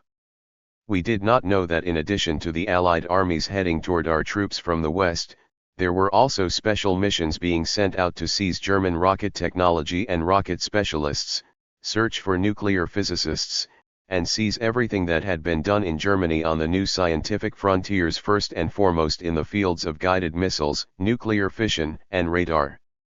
We received directives and instructions thought up by God knows who, such as, while inspecting German factories and laboratories, don't get carried away with intellectual achievements, but first and foremost compile a list of the types and number of machine tools, industrial engineering equipment, and instruments.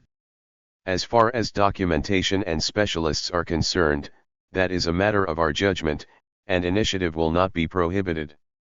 From 24 through April 26, the troops of the 1st Belarusian Army Group were breaking through the perimeter of the Berlin defensive region, practically uniting with the troops of the 1st Ukrainian Army Group. They had surrounded the entire Berlin grouping.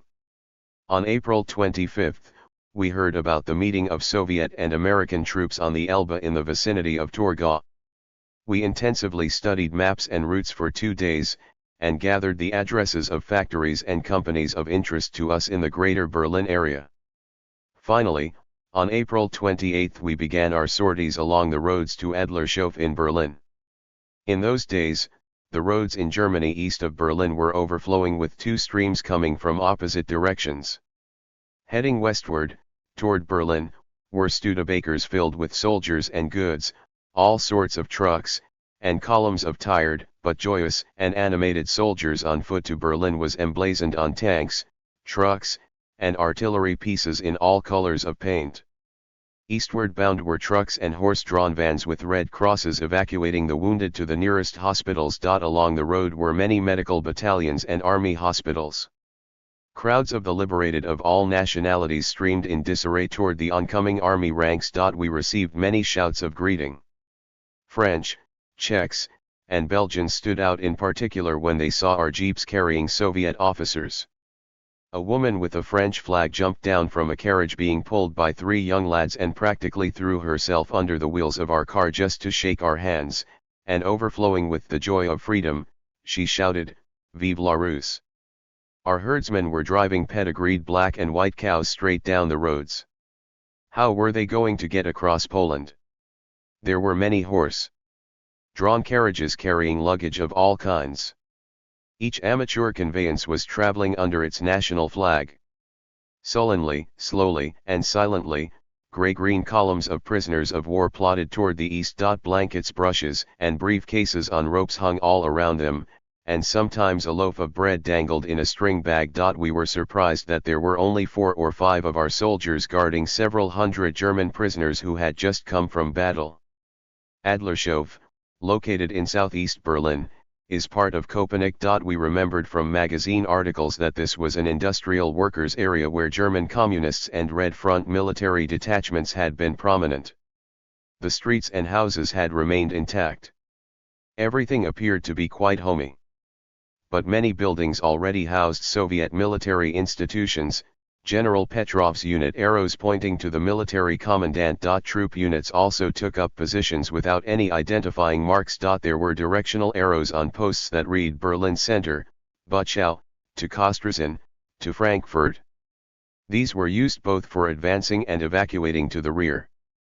Posted in the intersections were our female traffic controllers, who were surprisingly attractive during those spring days, wearing the shoulder boards of lieutenant's junior grade, white gloves, and beautifully fitting uniforms. They were waving traffic on or stopping it, smiling, and giving directions. As we soon found out, they even knew German. There were so many vehicles, lots of Studebakers and Dodges, damaged tanks and self-propelled guns. Here the Germans had already lived through the worst. There wasn't any firing in their area, bombs and shells weren't exploding. The smoke and thunder were elsewhere, closer to the city center. German women had gathered in groups around soldiers, having grown bolder, and were bombarding them with questions. Our placards alternated with the German ones: "A beaten German is a bootlicker and a scoundrel. Don't trust him, soldier, kapitulieren. Niemals, Red Army soldiers do not wage war with the civilian population. This degrades the warrior's honor. Berlin bleibt Deutsch." An excerpt from Stalin's orders: "History shows that Hitlers come and go, but states and peoples remain." 2 days later, we were moved out of the Strasbourg area, which was jam-packed with rear services and frontline aviation, to a location close to the surprisingly comfortable Buchow. With 5 officers of our spoils team, we settled into what was, by our Soviet standards, a quite magnificent villa. In spite of its proximity to Berlin, Adlershof was 25 kilometers away. Buchow was completely preserved. This was yet another inexplicable phenomenon of the war. When the Germans went to Moscow in 1941, all of the surrounding towns and villages in their path were destroyed.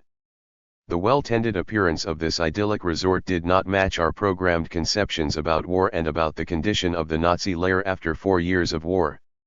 Here were comfortable hotels and pristine, though mostly empty, stores and cafes, and all of this on the slopes of wooded hills on the shore of a lake. It was particularly difficult for us to understand why, 3 days after German units had withdrawn and Red Army tank units had entered the town without a fight, Germans had appeared and were cleaning up and washing the streets. Lilacs were blooming in the gardens of the numerous villas, and the returning residents were tending their lawns and rose bushes right where the Soviet officers were staying. Later we would see many such oases throughout the entire territory of Germany, and significantly more of these than destroyed cities. Sometimes it seemed that all of Germany was a chain of excellent autobahns connecting well-scrubbed, very comfortable towns and villages, or Dörfer. But even in the villages almost every house had a sewer line, hot and cold water, and electric stoves in the kitchen. A couple of months later, we had almost forgotten that in Moscow each of us lived in a communal apartment with one tiny bathroom for 8 to 10 people, a wood stove in the kitchen, no bathtub, and a single sink with cold water for everyone. And here, among these Fritzes, only workers from the East, prisoners of war, and convicts in correction camps understood what barracks were. Finally we began our thorough inspection of the buildings of Adlershof. The fighting here had not been very intense. All of the buildings were intact. In the entryway beyond the spacious bicycle stand, on large wall panels, were keys, and more keys, all numbered with German attention to detail. Everything was intact. Diary entry: 29 to 30 April 1945. We are inspecting DVL. Administrative building. Archives, papers, personal documents in safes. How do you open a safe? The sergeant and soldier detailed to us from the bow already have experience. 7. The soldier holds a large chisel against the safe doors. The sergeant, a non-combatant well over 40, delivers a precise, powerful blow with a heavy sledgehammer.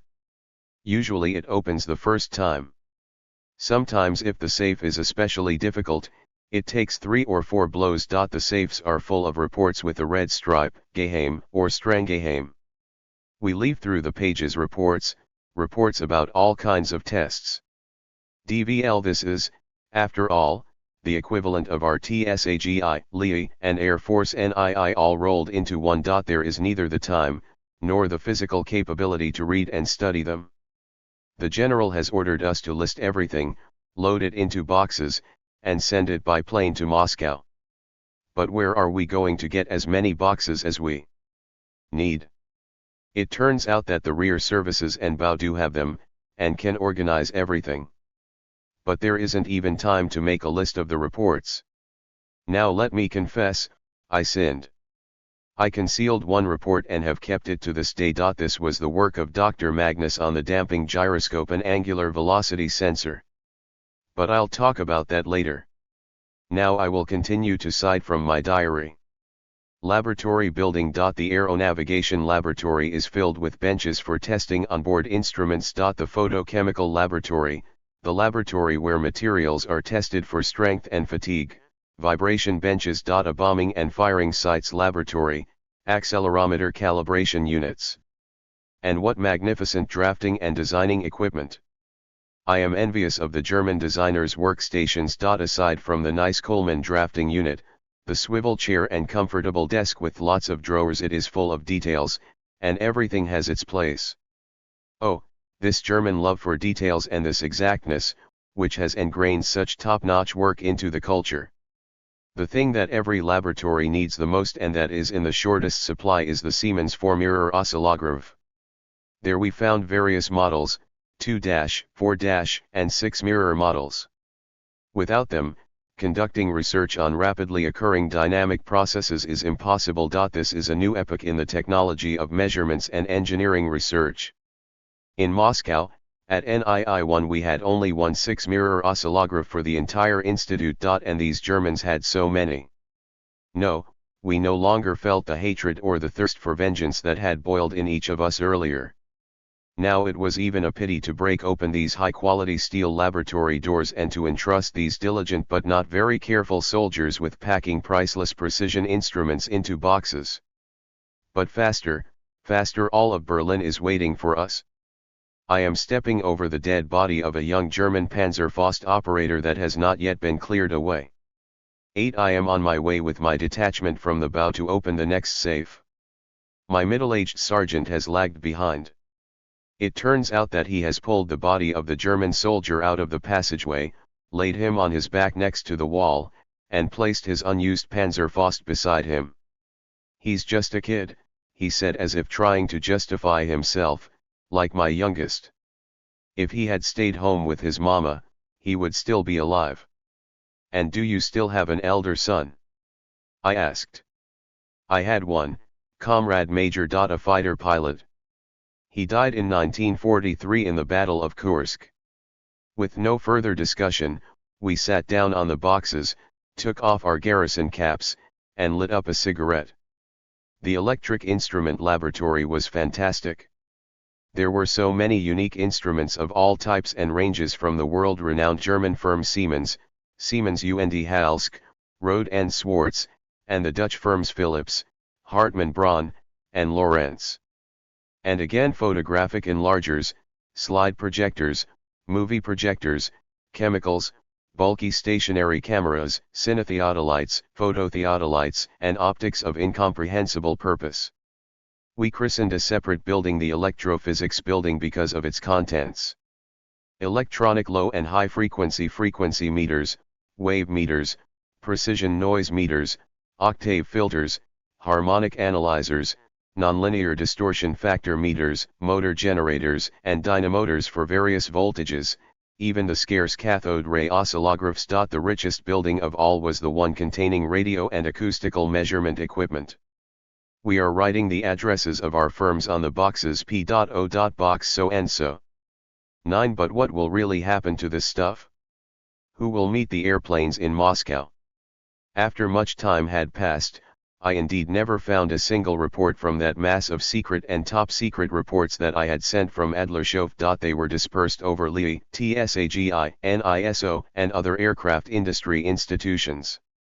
Only about 1/10 of the instruments that we had sent ended up at NII-1, provoking a justifiable reaction from my immediate chief. At NII-1 in Le Cabaret, they began preparing the next, independent expedition to Germany. This time, on their own airplane. Chapter 16. May Days in Berlin. Well, here it was, May 1st. How could we pore over reports in Adlershof? In spite of strict warnings not to poke our noses into the city center, the 3 majors and a driver with an automatic weapon decided to make their way to the Reichstag under the pretext of looking for the Scania factory in Friedrichshafen. We had left the outskirts and now saw heaps of ruins.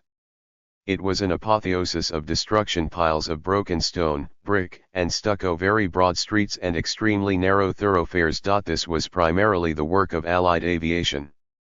The destruction in the center of Berlin had been going on for over 2 years, and the Germans had arranged for equipment to clear the streets so that the city did not suffocate in obstructing ruins. The closer one was to the center, the more fires and damaged and burned tanks we saw. Here were 2 tanks side by side, one Russian, one German, leaning up against one another, both black and burned out. Somewhere nearby you could hear the explosions of grenades. And over there were German men and women digging in the ruins and carrying things away. Kistiakov wanted to orient himself using a compass because there were no street names. We shot ahead onto a straight section, having already lost our bearings. Suddenly a middle-aged German almost threw himself under our vehicle there. Up ahead, the bridge was blown up. We thanked him. Perhaps he saved these Soviet officers' lives. What force ripped him away from his handcart in the ruins and threw him toward our car? Suddenly there was a crowd, a line of people waiting for water and bread, our field kitchens. Finally we made it to the Tiergarten. All around were mangled anti-aircraft guns and dead bodies that no one had managed to clear away. The Reichstag. A red flag flapped in the breeze in the midst of a sculpture group. Smoke rose from the Reichstag. We didn't have a camera.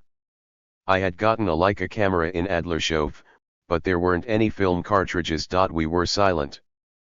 But it really made our flight from Moscow worthwhile to see a red flag flying over the smoking Reichstag. Suddenly there was a deafening burst nearby from a large caliber anti-aircraft gun. We numbly looked and saw that a German gun crew had fired a round toward the Reichstag. Surprisingly, the Germans were so busy firing on our tanks that they did not notice our jeep some 100 meters away. Our driver Vasily was a lot more experienced than these eccentrics to whom he had been attached. In spite of his rank, he shouted, "Comrade majors, why should we die for nothing? Quickly, let's get out of here." So that's what we did, drive right back into the chaos of destruction, past the Brandenburg Gate, without understanding very well where the front lines were. On May 1st, there were essentially no boundaries. The shattered garrison units that had defended Berlin were resisting bitterly. They fought desperately in spite of the obvious futility. A dust-covered lieutenant colonel with a bandaged head and a group of men wielding automatic weapons stopped us. "Where are you coming from?" Without batting an eye, Smirnov said, "From the Tiergarten." "But the Germans are there." "But not many of them." The combat officer evidently took us for intelligence officers and with a gesture of vexation waved us away. Having commanded his soldiers, "Let's go," he strode off to the sounds of the nearby fighting.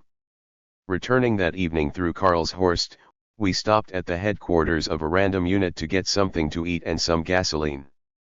Here we heard the following communiqué: today, May 1st, by the end of the day, Nazi units consisting of more than 1,500 men surrendered, having lost the battle at the Reichstag building. But individual groups of SS officers, who have withdrawn to sections in the Reichstag basement, continue to resist. Late that evening we made our way to our Buchow. Here we were able to dine well. We were even allowed 100 grams of vodka, and before we went to bed we could take a bath. "This is out of this world," I said. "No, it's not, it's in Europe," Someone corrected me. We agreed to get up a little earlier than usual and go to the Reichstag again the next day. On May 2nd, having stocked up with dry rations, we once again dashed from Buchow to Berlin, this time along a reconnoitered road. We entered the Reichstag, but it was more like a stream of soldiers and officers had carried us in. Bursts from automatic weapons still resounded from somewhere inside. Grubby soldiers who had made it out of the lower floors warned, "They're still down there in the basement." But upstairs, along the staircase decorated with smashed sculptures, a frenzied event was underway. They were autographing the walls of the Reichstag. And there were so many signatures. We could barely find free space. We had to help each other and stand on each other's shoulders so that, after we had found something to write with, we could sign the following: Majors Smirnov, Chertok, and Kistiakov from Moscow.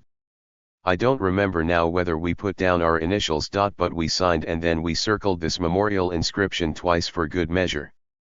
I remember an inscription below our autographs.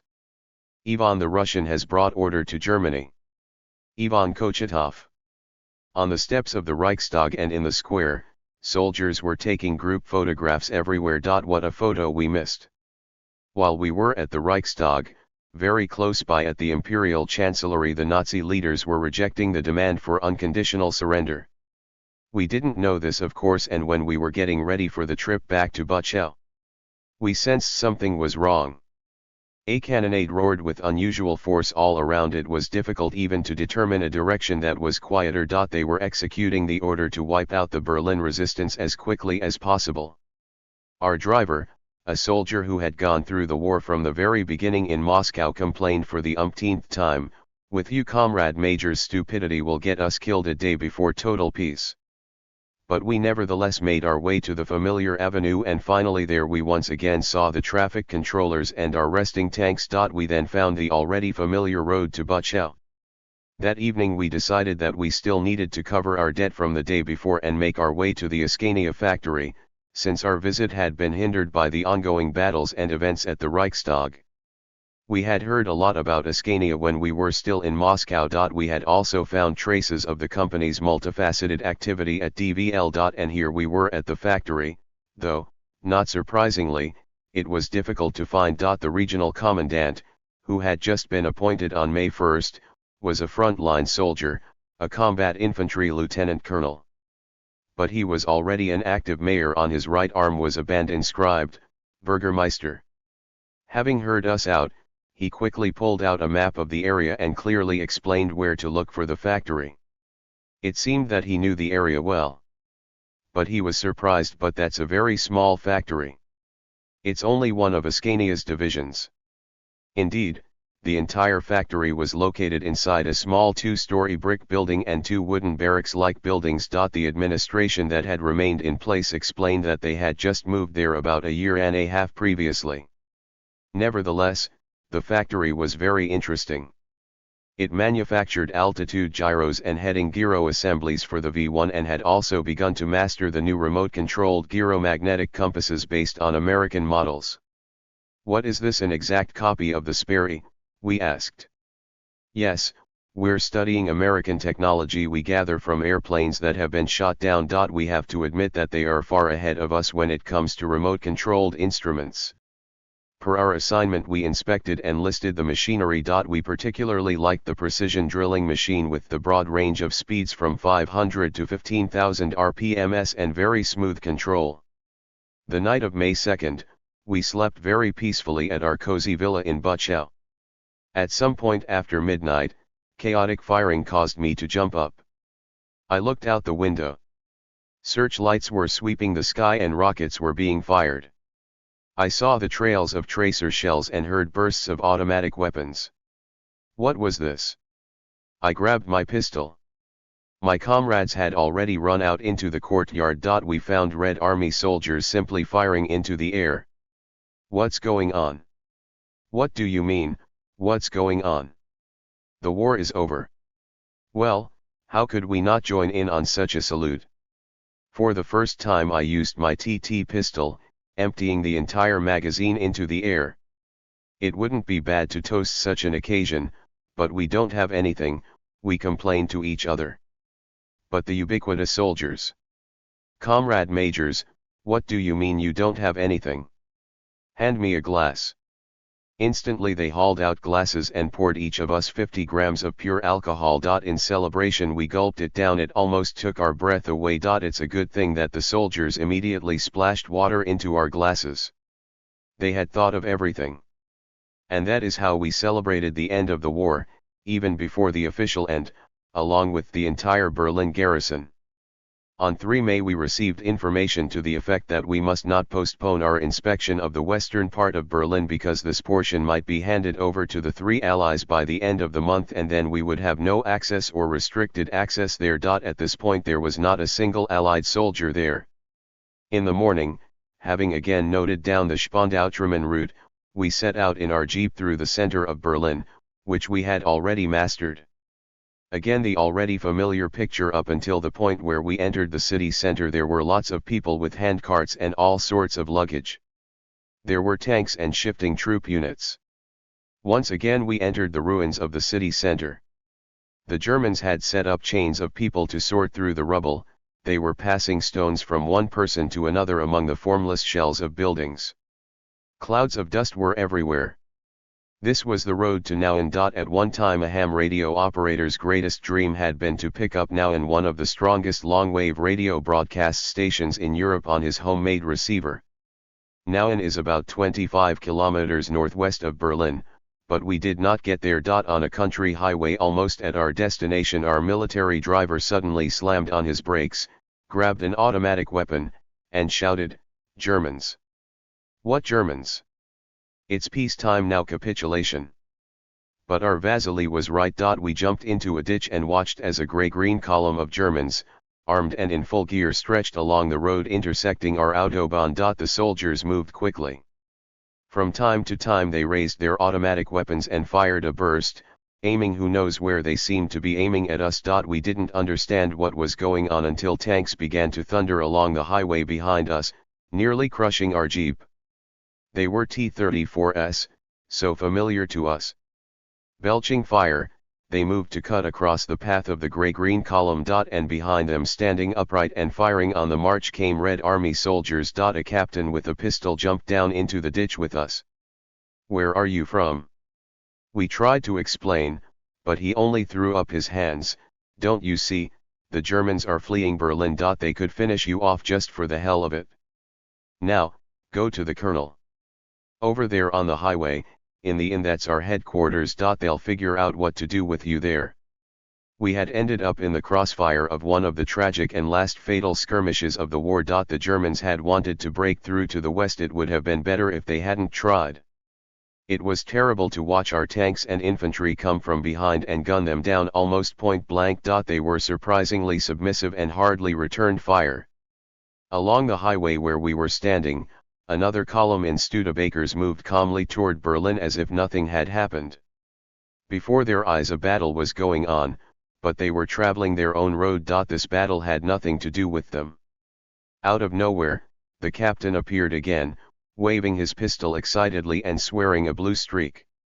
He jumped into our jeep and commanded, "Drive to the division headquarters." We drove to the inn.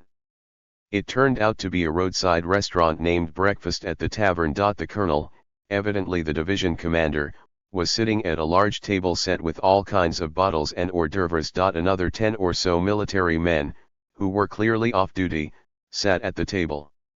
The captain approached, saluted, and reported, "During our operation we found these guys in a jeep."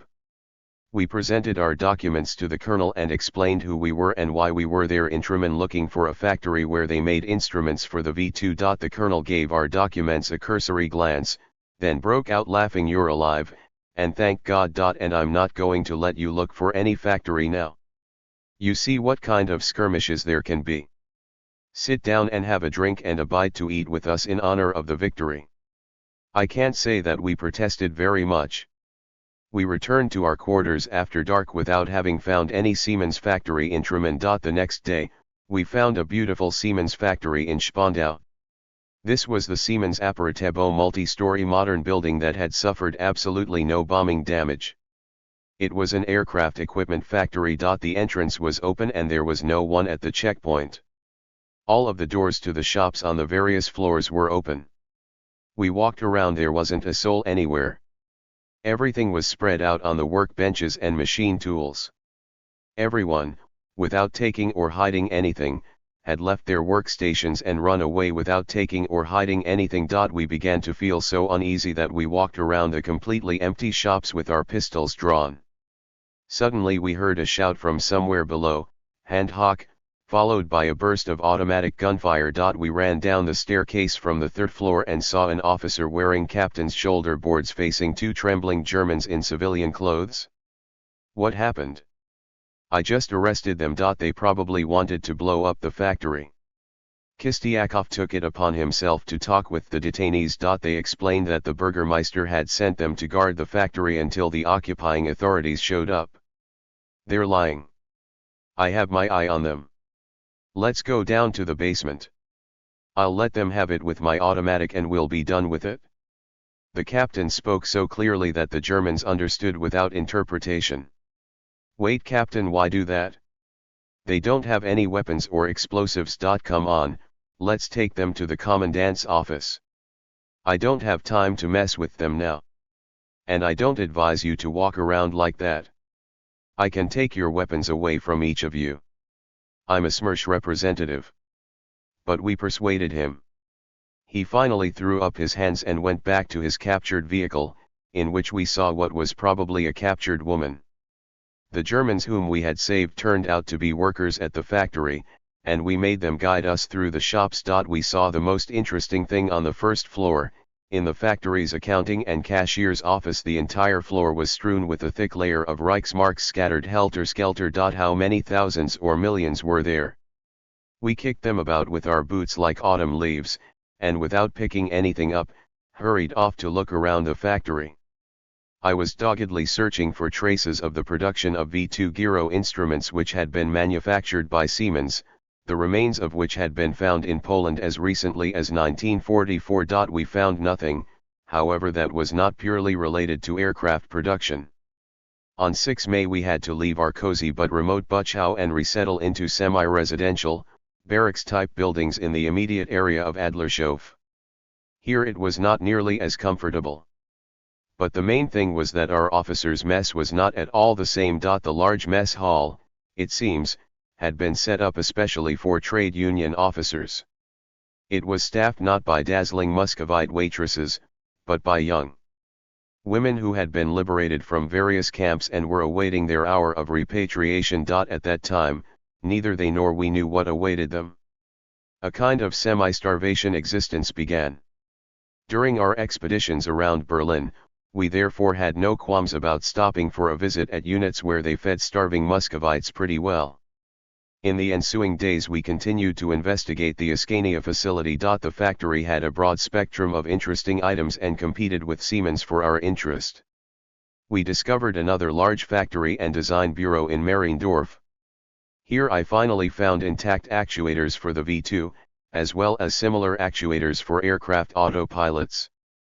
Sets of autopilot equipment intended for delivery were assembled on the test stands. With astonishment, we discovered shops with submarine periscopes, periscope rangefinders, bomb sights, and anti-aircraft fire control equipment.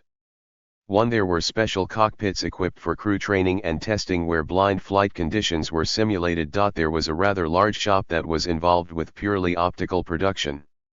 Optical glass polishing machines stood next to the finished product's virtual mountains of lenses of various diameters up to 50 centimeters.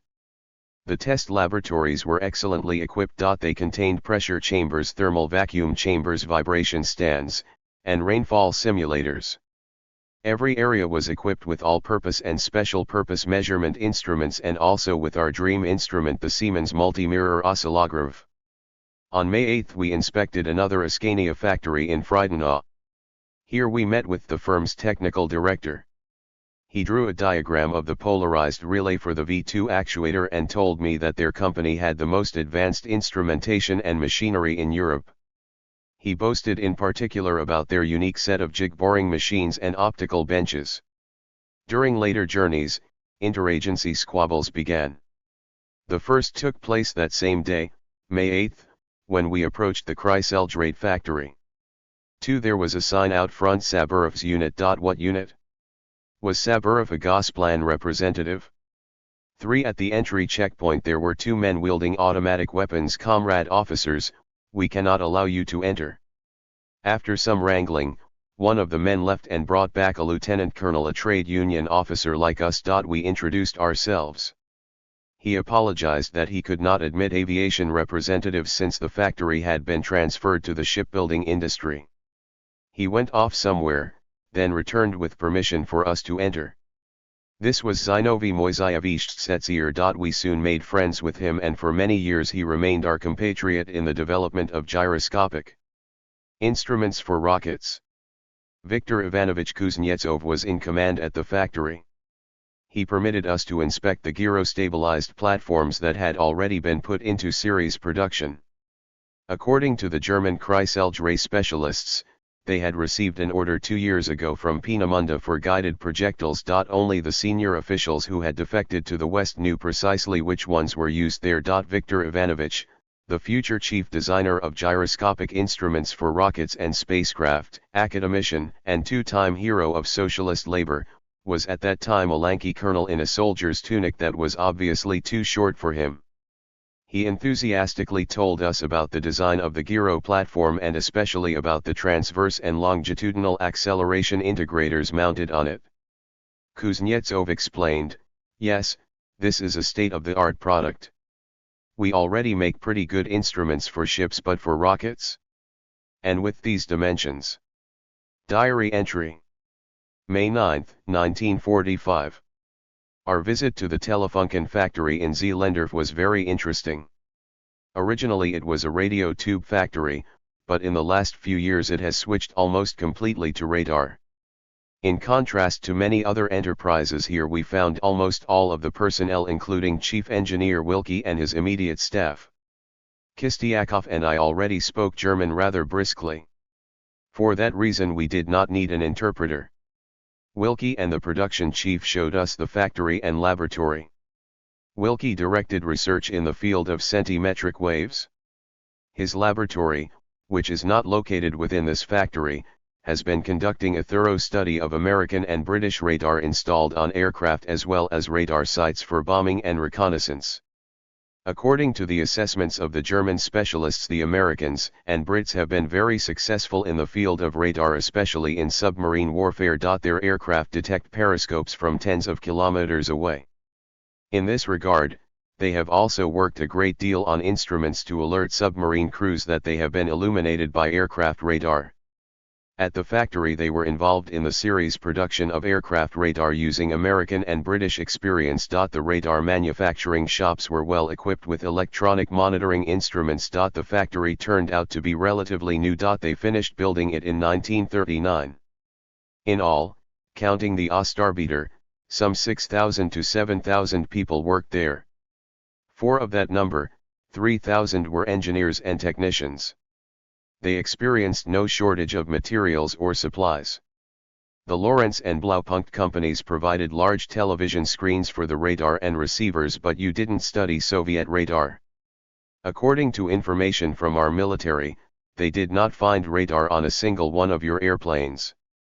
And among the captured materials that they were able to provide us during our troops' offensive, there was also nothing of interest. We decided that the Russians had safeguarded this technology so well that it did not fall into the hands of our military.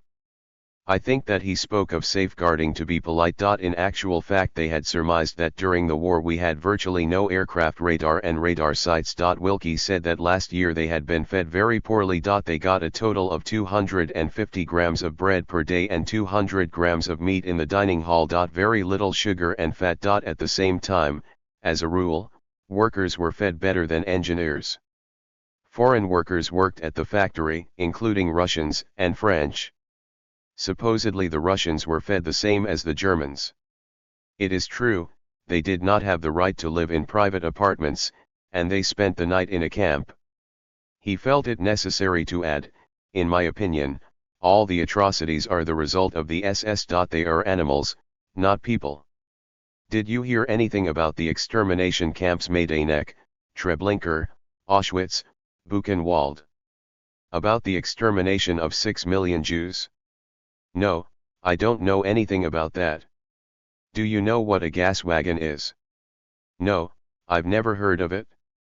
As best we could, we explained to the German specialists the design and purpose of the gas chambers and gas wagons. On their faces we could detect neither surprise nor any other emotions. They listened very attentively. Once again the comment was, "It's all the SS and Gestapo." We wore them out with questions about other firms and studies. Like all radio and electronics specialists, they were well informed about related firms and developments and told us that Telefunken and Lawrence were involved primarily in radar technology for air defense purposes, while Scania and Siemens were involved in remote control. Over the past 6 months, many directors along with staff and laboratories had been moved to Thuringia and Westphalia. They knew that the secret weapon, the Vengeance rocket, was being made in Peenemünde. None of them had ever been there. It was very secret. But other divisions of Telefunken were building ground-based radars and stations for the radio control of rockets. The tube shops were excellently equipped. Here they were making magnetron tubes with a pulse power of up to 100 kilowatts. When asked who was considered the most prominent among the specialists in the field of vacuum tubes, Wilke responded, "Germany is proud of Professor Manfred von Ardenne. This is a man with big ideas. He was a great engineer and visionary." Why do you say was? The past 2 years he was working on some new idea, a new secret weapon. We don't know anything about it. I think it is at the Postal Ministry or the Kaiser Wilhelm Institute. We were very familiar with the name Manfred von Ardenne from pre-war literature on vacuum tubes. Much later we found out that he had been in Dahlem collaborating with German physicists who were working on the atomic bomb. The US, British, and Soviet intelligence services were hunting for a lot more information about Ardenne and his activities. When the Americans took prisoner practically the entire German elite involved in work on the atomic bomb, von Ardenne was not among them. He turned up in the Soviet Union and worked very productively for many years at the Sukhumi Institute of the Ministry of Medium Machine Building. 5. He was treated respectfully and high government awards were conferred on him. That is how we first heard about the Kaiser Wilhelm Institute in Dahlem.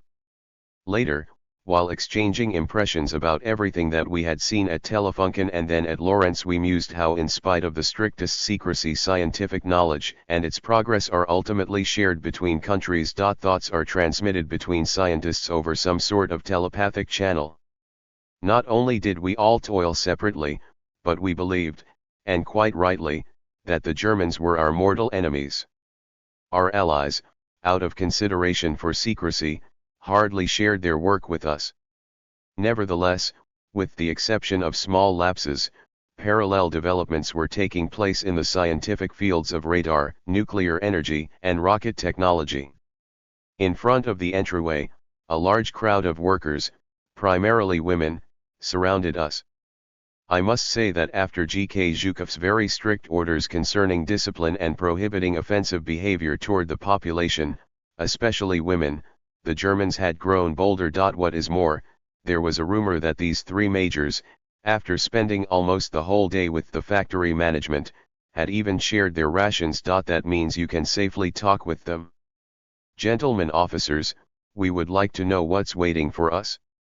Are they going to send us off to Siberia? Nobody is getting ready to arrest you nor take you prisoner. As for active Nazis, your Burgermeister is going to sort them out. No, you misunderstood us. When are you going to give us work? And who will pay us now? You mean you don't need the equipment that we know how to make? Yes, these were difficult questions to answer just 5 days after taking Berlin. Of course we promised that everything would be looked into. They had a good factory and so they would not remain without work. However, the Telefunken factory in Zeelendorf soon ended up in the American zone of West Berlin, so we never found out if the women who attacked us on May 9, 1945 were provided with work. Diary entry. May 10, 1945. We barely managed to make our way to the Lawrence Company in Tempelhof. There was a large crowd of women and children. They stood silently looking through a high lattice fence separating the facade of the building, standing in the interior of the courtyard, away from the street. Our soldiers with automatic weapons guarded the entryway, and in the courtyard were several jeeps with officers scurrying about between them loading cardboard packages. When we had managed to pass through, after long negotiations we determined that it was not secret radar instruments that had been hidden in the Lawrence basement, but over 100 barrels of fruit preserved in alcohol, some sort of base product for all kinds of liqueurs. To be on the safe side, the first wave of the assaulting Red Army soldiers who had discovered this basement had filled the darkness with bursts from their automatic weapons before investigating its contents. A curious liquid began flowing from the perforated barrels. When subsequent echelons of attackers realized what was in the basement, the liquid was already ankle deep. Nevertheless, they feverishly filled all sorts of military-issue containers with the precious nectar. The garrison authorities found out about the disorder only after the emboldened women and youth had started to help the Red Army soldiers, showing them that, in addition to liquor and wine, Lawrence also had a store of chocolate products made by the renowned Sarati Company. And in fact, it was Sarati that had given up its basement to Lawrence and not the other way around. It was this, and not Lawrence's output, that was tempting the local residents. Given their half-starved existence, the possibility of obtaining the finest quality chocolate overcame any fear of the enemy, who were right in the basement drinking a mixture of wines ladled out of broken barrels. Until the arrival of the garrison patrol, they had quite a party. Now order had been established and chocolate and wine was being distributed only with the permission of the commandant's office and the burgermeister. But the crowd standing in the street was counting on the kind-hearted nature of the officers who were carrying out the boxes and packets of chocolate, powdered milk, and bags of powdered sugar. I must say that they were convinced of Russian generosity. To begin with, we also went down to the basement, which was illuminated with flashlights. After making sure that our imitation leather boots were watertight, and on the advice of the duty officer from the commandant's office, we sampled the beverage from a barrel that contained either oranges or peaches preserved in alcohol. Of course, we immediately admitted that we had never drunk such a beverage. It was truly the drink of the gods. But we didn't have anything in which to take some with us. We were limited to packets of powdered sugar, cocoa, and powdered milk to enrich our breakfasts in hungry Adlershof. Even before our visit, the factory itself had been taken over by the trade union officers of Moscow's radio factories. They had also appropriated from the basement, but did not interfere with our inspection. We talked with the German specialists for about 2 hours. They showed us transmitters for 3 and 9 centimeter range radars. It was interesting that the laboratory, which specialized in the development of television receivers, was quickly reoriented for instruments with large radar observation cathode ray tubes. The factory produced ground-based radio stations with large rotating antennas for guiding aircraft to their airfields. We ascertained that in practice these radar stations were also used to control air battles in the direct coverage zone. We were surprised by the number of circular scanning stations with large screens that made it possible to see hostile aircraft and distinguish them from one's own. The Germans claimed that they had already produced around 100 of these stations. It was hard to believe, considering the exceptional complexity and labor intensity of the system. Development of the Freya radar began as early as 1938. It enabled the detection of an aircraft at a distance of up to 120 kilometers. The Würzburg radar with a spherical antenna was developed to control anti-aircraft fire. Night fighters homed in on the target using the powerful Würzburg Giant radar station.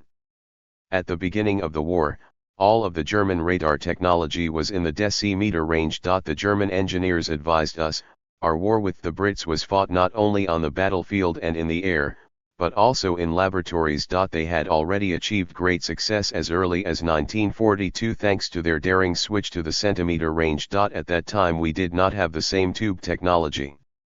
After spending quite a while talking with the German radio specialists, as we were leaving the drunken Lawrence radio factory, we stopped in to report to the colonel who had given us permission to conduct an inspection. Our formal presentation turned into a prolonged conversation and exchange of impressions. It turned out that the colonel was a trade union officer just as we were. He was Alexander Ivanovich Shokin, representing the GKO Council on Radar. At that time I had no way of knowing that I had met with the future Deputy Minister of the Radio Engineering Industry, who would become the Minister of the Electronic Industry. I would have the occasion to meet with him more than once in the latter period of his hypostasis, almost up until his demise in 1986. At that time in Berlin he said bitterly that, in spite of serious scientific achievements, our radio engineering and electronics industry was undoubtedly poorly developed compared with what we were seeing here. On this visit, as during all of our visits to German factories and laboratories, we were stunned by the abundance of instruments, both universal and special purpose, especially in comparison to their scarcity at home. Vacuum tube voltmeters, oscillographs, audio signal generators, filters of all kinds, standard amplifiers, wave meters, frequency meters, etc., and all of it was high quality. Instrument models that we had considered precious before the war were continually showing up here.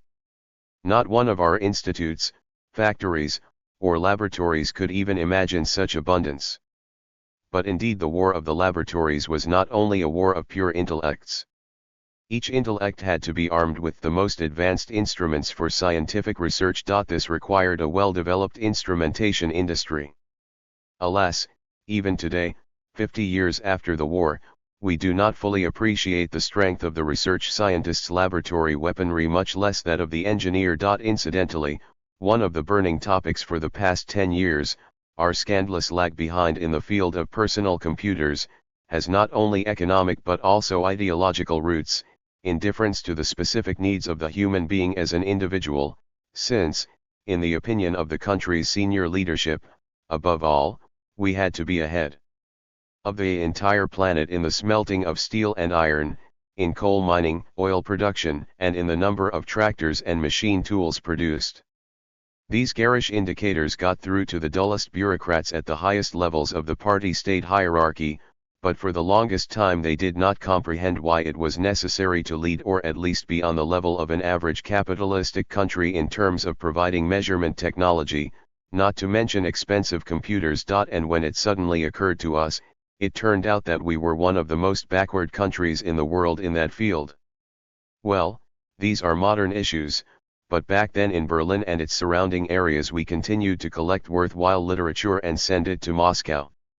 I also insisted that we send back a wide variety of measurement technology.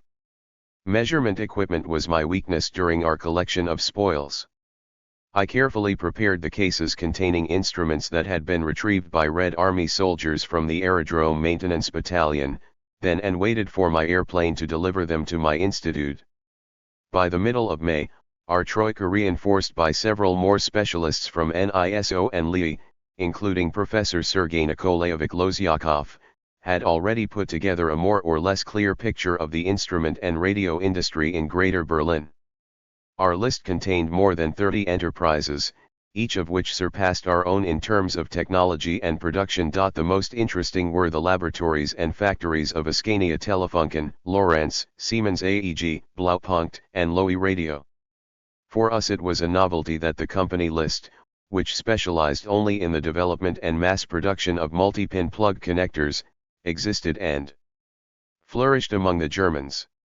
They had produced hundreds of thousands of connectors for German aircraft and rockets. The concept was very simple, but the engineering and production involved were fundamentally new to us. This innovation developed in response to the extreme complexity of the electrical circuits used in flying vehicles. The connectors enhanced rapid assembly and allowed electrical components to be connected and disconnected reliably during the repair and testing of individual compartments.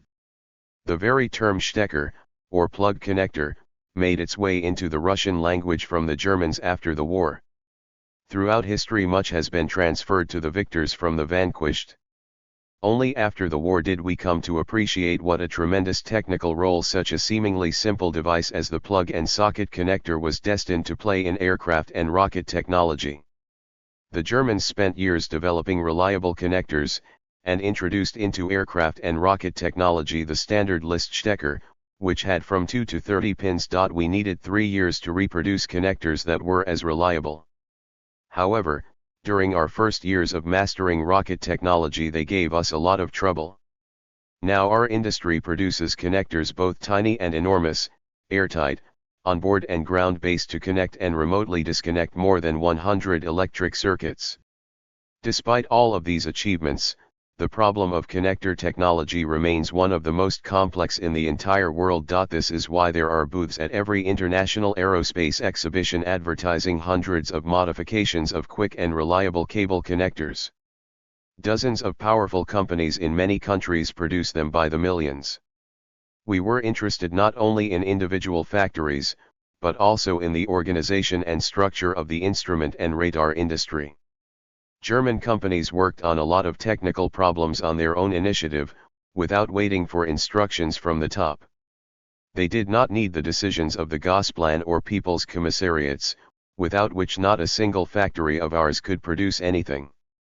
Before the war, the electric measuring technology, instrument, and radio industries had developed rapidly to conquer the entire European market, and their products had successfully competed with those of the United States.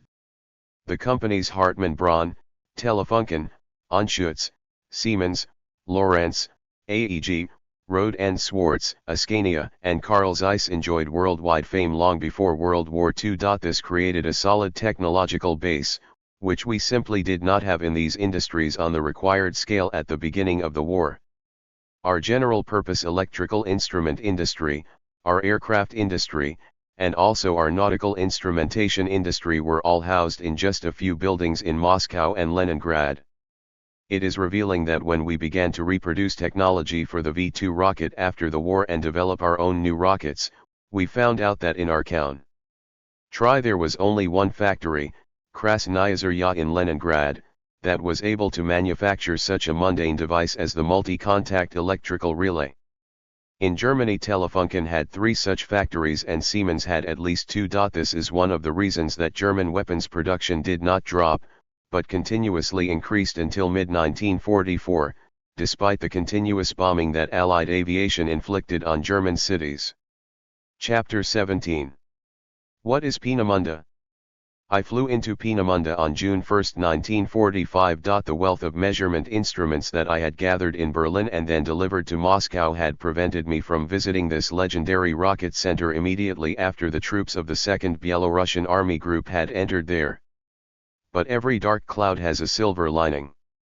We managed to organize a special flight of our B-25 Boston from Berlin to Peenemünde. My traveling companion was Veniamin Smirnov, with whom I had flown to Germany. In Berlin we had inspected many enterprises and together we had hunkered down in a ditch, ready to defend ourselves against the German troops forcing their way out of Berlin.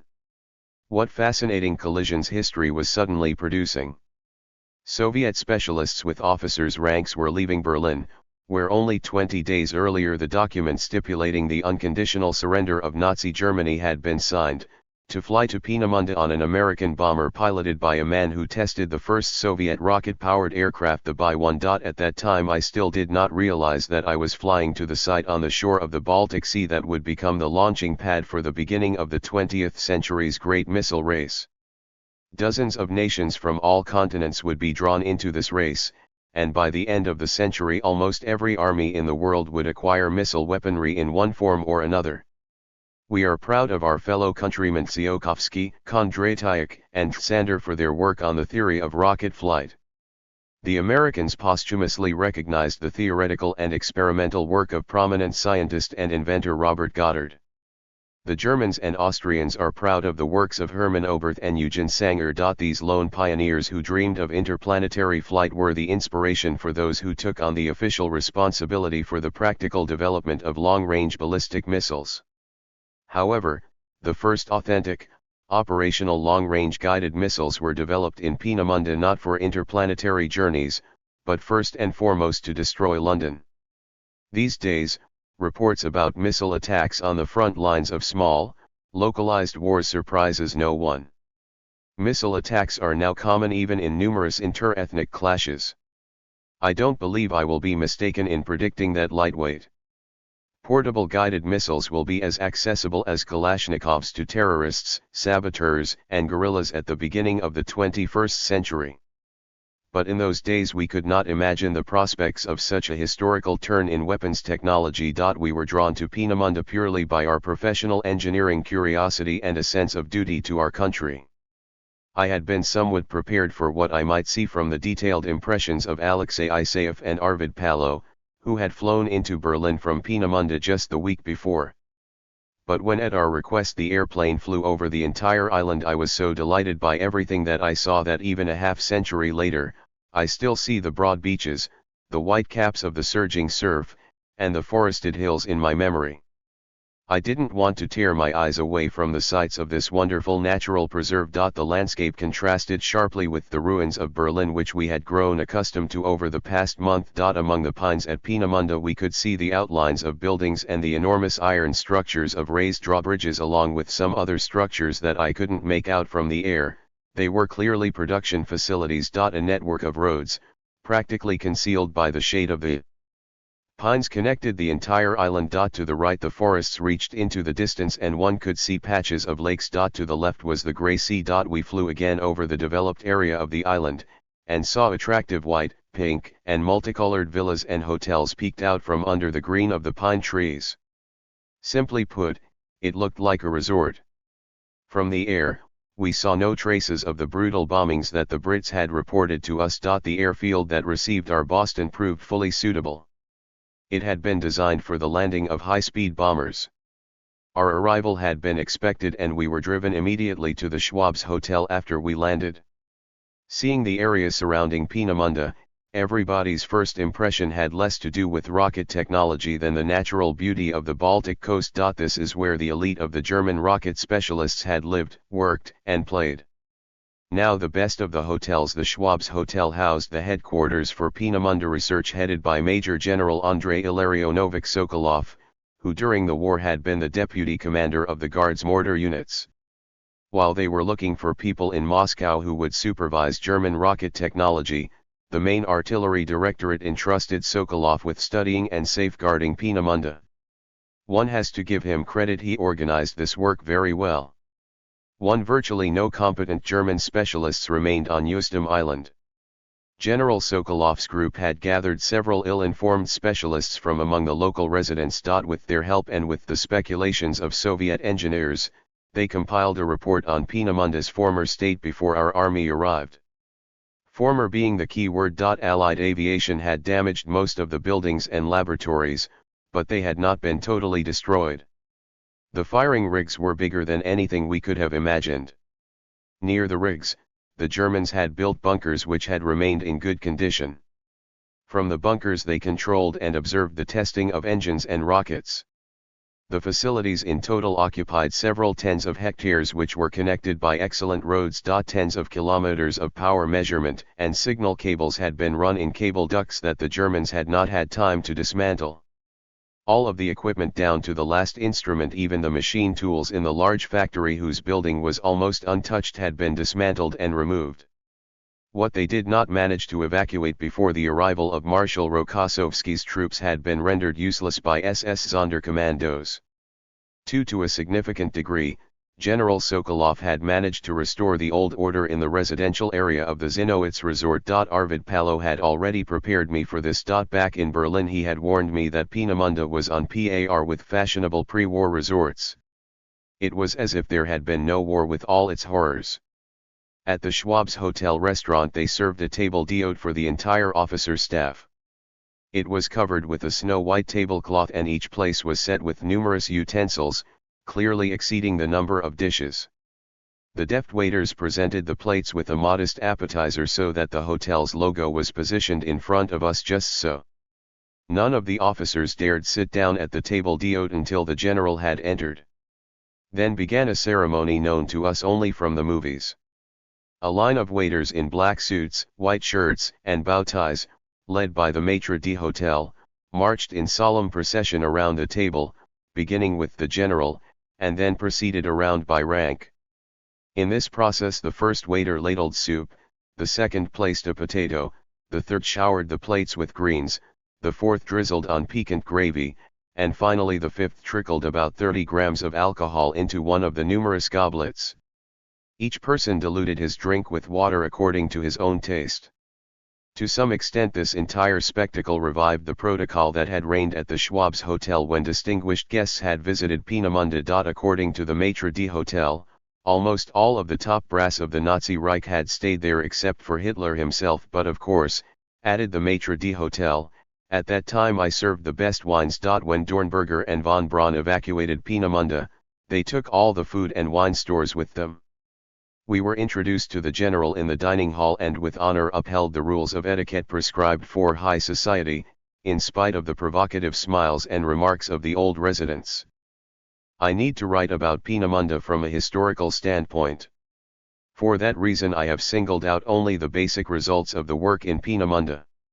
In so doing, I have used sources that we found in Germany and information from memoirs published later by individuals who participated directly in the work in Peenemünde. The inspection of Peenemünde in May and June 1945 showed that the actual scope of work on rocket technology in Germany was far superior to what we had imagined. We Soviet specialists needed to investigate the entire volume of work that had been done in Germany in the field of rocket technology. But it was just as important to obtain information on the history of these developments and the methods used by German scientists and engineers to solve many difficult problems, such as those involved with the development of long-range guided ballistic missiles. Before 1945, neither we the Americans, nor the Brits had been able to develop liquid propellant rocket engines with a thrust greater than 1.5 metric tons. Those that had been developed were not very reliable, had not gone into series production, and were not used to develop any new type of weapon. By that time, however, the Germans had successfully developed and mastered a liquid propellant rocket engine with a thrust of up to 27 metric tons, more than 18 times greater. What is more, they had produced these engines in large-scale series production by the thousands. And the automatic guidance system. It was one thing to fundamentally and theoretically show that for the given level of technology it was possible to control a missile's flight and consequently the engine mode in flight at a range of 300 kilometers. It was quite another thing to put this into practice and bring the entire system up to a level suitable for acceptance as an operational armament. As a result of World War II, at least 3 new scientific and technical achievements emerged, which to a great extent revolutionized previous ideas on strategy and tactics for possible future wars. These achievements were automatically guided missiles, radar technology, and nuclear weapons. The first 2 did not require the discovery of any new laws of physics. Nuclear technology was another story. Its development was spurred by the discovery of new laws of nature and new scientific methods involving penetration into the atomic world and the nature of the fundamental principles of matter. These 3 new forces, like genies, were released from laboratories during World War II. Historically, the obvious and undoubtedly objective fact that military technology is the strongest stimulus for the development of a society's industrial power and the progress of civilization as a whole seems paradoxical, even shocking. The fact that the foundation of modern cosmonautics was the scientific and technical creativity of the military-industrial complex of the Soviet Union and the United States has also been obvious for a long time. What role did German scientists and Germany's military-industrial complex during World War II play in the future development of cosmonautics? We obtained much of the information needed to answer that question during our first months of post-war work in Germany. Our sources were the facilities that we inspected, the on-site study of examples of rocket technology, the accounts of German specialists, and the historical reports that they drew up at our tasking. The history of German rocket technology does not start with Peenemünde. Practical work to implement pioneering theories about interplanetary travel began with the development of primitive rocket engines as early as 1929. The evolution of amateurish research by lone enthusiasts into large-scale activity to develop rocket-powered flying vehicles began after military agencies had assessed the outlook for missile weaponry. According to the Treaty of Versailles, Germany had been forbidden to develop and produce new types of aircraft, artillery, and other weapons technology that had been known during World War I as offensive systems. Missile weaponry had not been included on the list of banned weapons. The authors of the Treaty of Versailles had not even considered the possibility of using missiles as offensive weapons. The top army leaders in Germany, however, believed that the work started by the romantics of interplanetary travel could have real applications in warfare. One of the first German generals to render real support to the amateur work of rocket enthusiasts was Karl Emil Becker, author of the widely known textbook Lehrbuch der Ballistik and head of the Directorate for Infantry Artillery Weaponry. Becker formed a special subdivision for rocket technology, which in 1934 was headed by Walter Dornberger, a 39-year-old artillery captain. One of Dornberger's first subordinates was the 22-year-old engineer Wernher von Braun, who was well known for his scientific study Konstruktiv, Theoretische und experimentelle Beiträge zu dem Problem der Flüssigkeitsrakete, published in 1931. Dornberger and von Braun's focused work to develop long-range liquid propellant ballistic missiles began at an artillery range in Kummersdorf near Berlin. The first experimental missiles were assigned the ordinal designations, A1 and A2. In 1933, with Hitler's rise to power, all restrictions placed on the armaments of Germany by the Treaty of Versailles were discarded. The Nazis openly encouraged industry to work energetically to restore Germany's military might. In 1935, von Braun and Dornberger approached the Directorate of Armaments with a design for a liquid propellant missile capable of achieving a firing range of 50 kilometers. To optimize the guidance system, the Germans developed an experimental missile under the designation A3. A launch pad for the missile was set up on the small island of Greifswalderoy in the Baltic Sea. For the first time in the history of rocket technology, a gyro-stabilized platform was tested on a missile. All four A3 flight tests proved unsuccessful due to failures in the control system. But the tests did produce a fundamental milestone: the first vertical guided launch of a freestanding missile on a launch platform. Dornberger and von Braun understood that the experimental base in Kummersdorf was not suitable for work on the scale that they had conceived, and they began to look for a new site for the construction of a large scientific research center combined with a test range. In early 1936, Dornberger, now a colonel, was appointed Director of Missile Development for the German Armed Forces. Dornberger and von Braun proposed to the senior army leadership that a missile with a range of more than 200 kilometers be developed under the designation A4. They would need to create a powerful scientific research and testing center to develop and test the missile. In August 1936, the Germans decided to begin construction of the military testing center on Usedom Island on the Baltic coast, next to the resort of Zinnowitz and near the fishing village of Peenemünde. Dornberger was named chief of the entire test range, which consisted of two parts: Peenemünde Ost, the unit under the command of the infantry forces, and Peenemünde Westen, which was transferred to the Luftwaffe. 24-year-old von Braun was appointed to the high post of technical director for Peenemünde Ost. The rapid construction of the center began in the fall of 1936.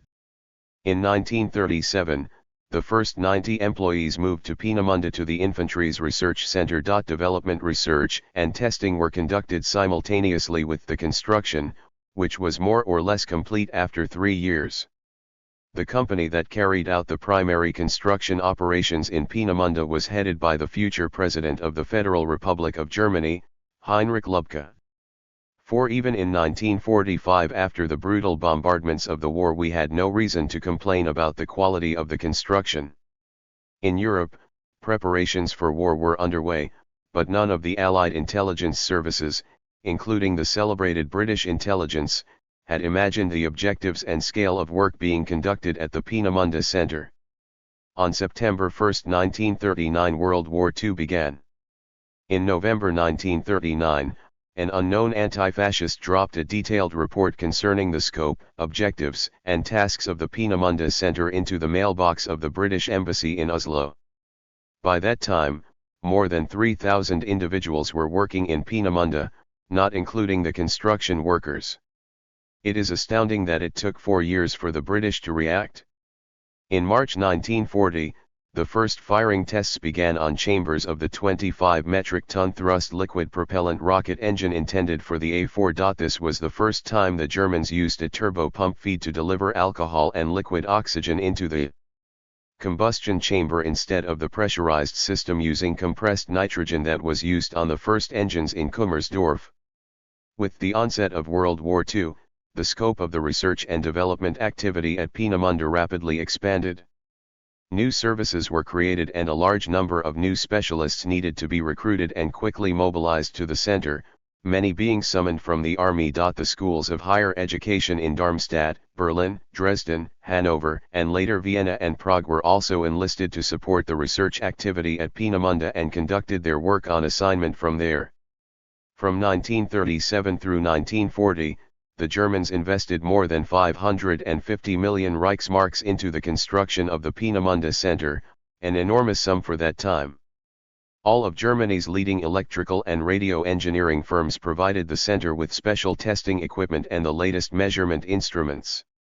Despite our anti-fascist views, we had to credit the directors of the operations, first and foremost Dornberger and von Braun, for the energy and confidence with which they acted. As a matter of fact, it wasn't just the enthusiasm and organizational capabilities of the Peenemünde directors. They understood perfectly well that the enthusiasm and brilliant capabilities of lone scientists were far from sufficient. What was needed was a clear conception of the scale of operations needed to achieve set objectives, and the determination to create the strongest state-supported scientific, technical, production, and military testing infrastructure possible. All of this was conceived prior to the war, then refined and implemented during the hostilities under the conditions of Hitler's totalitarian regime, which spared no expense to develop the proposed secret weapon of mass destruction. There was no need to account for the project before parliamentarians. To a significant degree, this contributed to the success of the new endeavor. On June 22, 1941, Germany attacked the Soviet Union. While certain of a rapid victory on the Eastern Front, Hitler was troubled by Britain's tenacity. On August 20, 1941, at his Wolfsden headquarters in East Prussia, he received Colonel Dr. Dornberger, Dr. von Braun, and the lead specialist for the development of missile guidance systems, Dr. Steinhoff. There was no need for the new missile weaponry for the blitzkrieg against the East, since the Germans would be in Leningrad within a month and Moscow no later than October. Why then such attention to missile specialists? Dornberger and von Braun familiarized Hitler with the current status of their work on the A-4 missile, which had a range of up to 300 kilometers. They also discussed the potential for new missiles that would have intercontinental ranges. As a result of this meeting, Hitler gave the programs at Peenemünde the highest priority. In autumn 1941, roused by this support from the highest level, the workforce at Peenemünde began to speed up the design process for two-stage and perhaps even three-stage A9, A10, and A11 systems. But the basis was to have been the A4 design. The infantry command believed it had a monopoly on missile weaponry, but the Air Force also found a place at Peenemünde. The western part of Peenemünde Westen became the center for the flight optimization of the Fieseler Phi-103 flying bombs with pulse jet engines. Equipped with a primitive autopilot, these winged missiles gathered speed on launching rails and took off horizontally, continuing to fly aided by their engine at a maximum altitude of 3,000 meters and a maximum speed of 300 km/h. The Phi-103, which later gained fame as the V-1, reached a range of 250 kilometers. Its warhead, which had a maximum yield of 500 kilograms of TNT, was intended to hit targets such as large cities. Their dispersion was tens of kilometers. After a series of failures, the first completely successful firing rig test of the A4 rocket engine took place on May 18, 1942. The engine generated a thrust of 25 to 26 metric tons over a period of 60 seconds. I will remind the reader that 3 days before that event, on May 15, 1942, the pilot Back-Kavan-Z flew in our first rocket-powered aircraft, which had the most powerful Soviet liquid propellant rocket engine at that time with a thrust of 1,200 kgf. Our liquid propellant rocket engines did not exceed 1,200 kgf until 1948. We could soothe our wounded pride only with the fact that the United States' own liquid propellant rocket engines hadn't even reached that amount of thrust yet. The successful test firing of the A4 was followed by rocket explosions during the first attempts at flight optimization. Finally, on October 3, 1942, the A-4 completed its first successful flight. With a launch mass of 13 metric tons and an equivalent payload of 980 kilograms, the rocket flew 190 kilometers, reaching an altitude of 85.5 kilometers at the apogee of its trajectory. After this first success of the A-4 program, the first tests of the winged Phi-103, the future V-1, were also successful. In April 1943, the A-4 was successfully tested at a maximum range of 330 kilometers.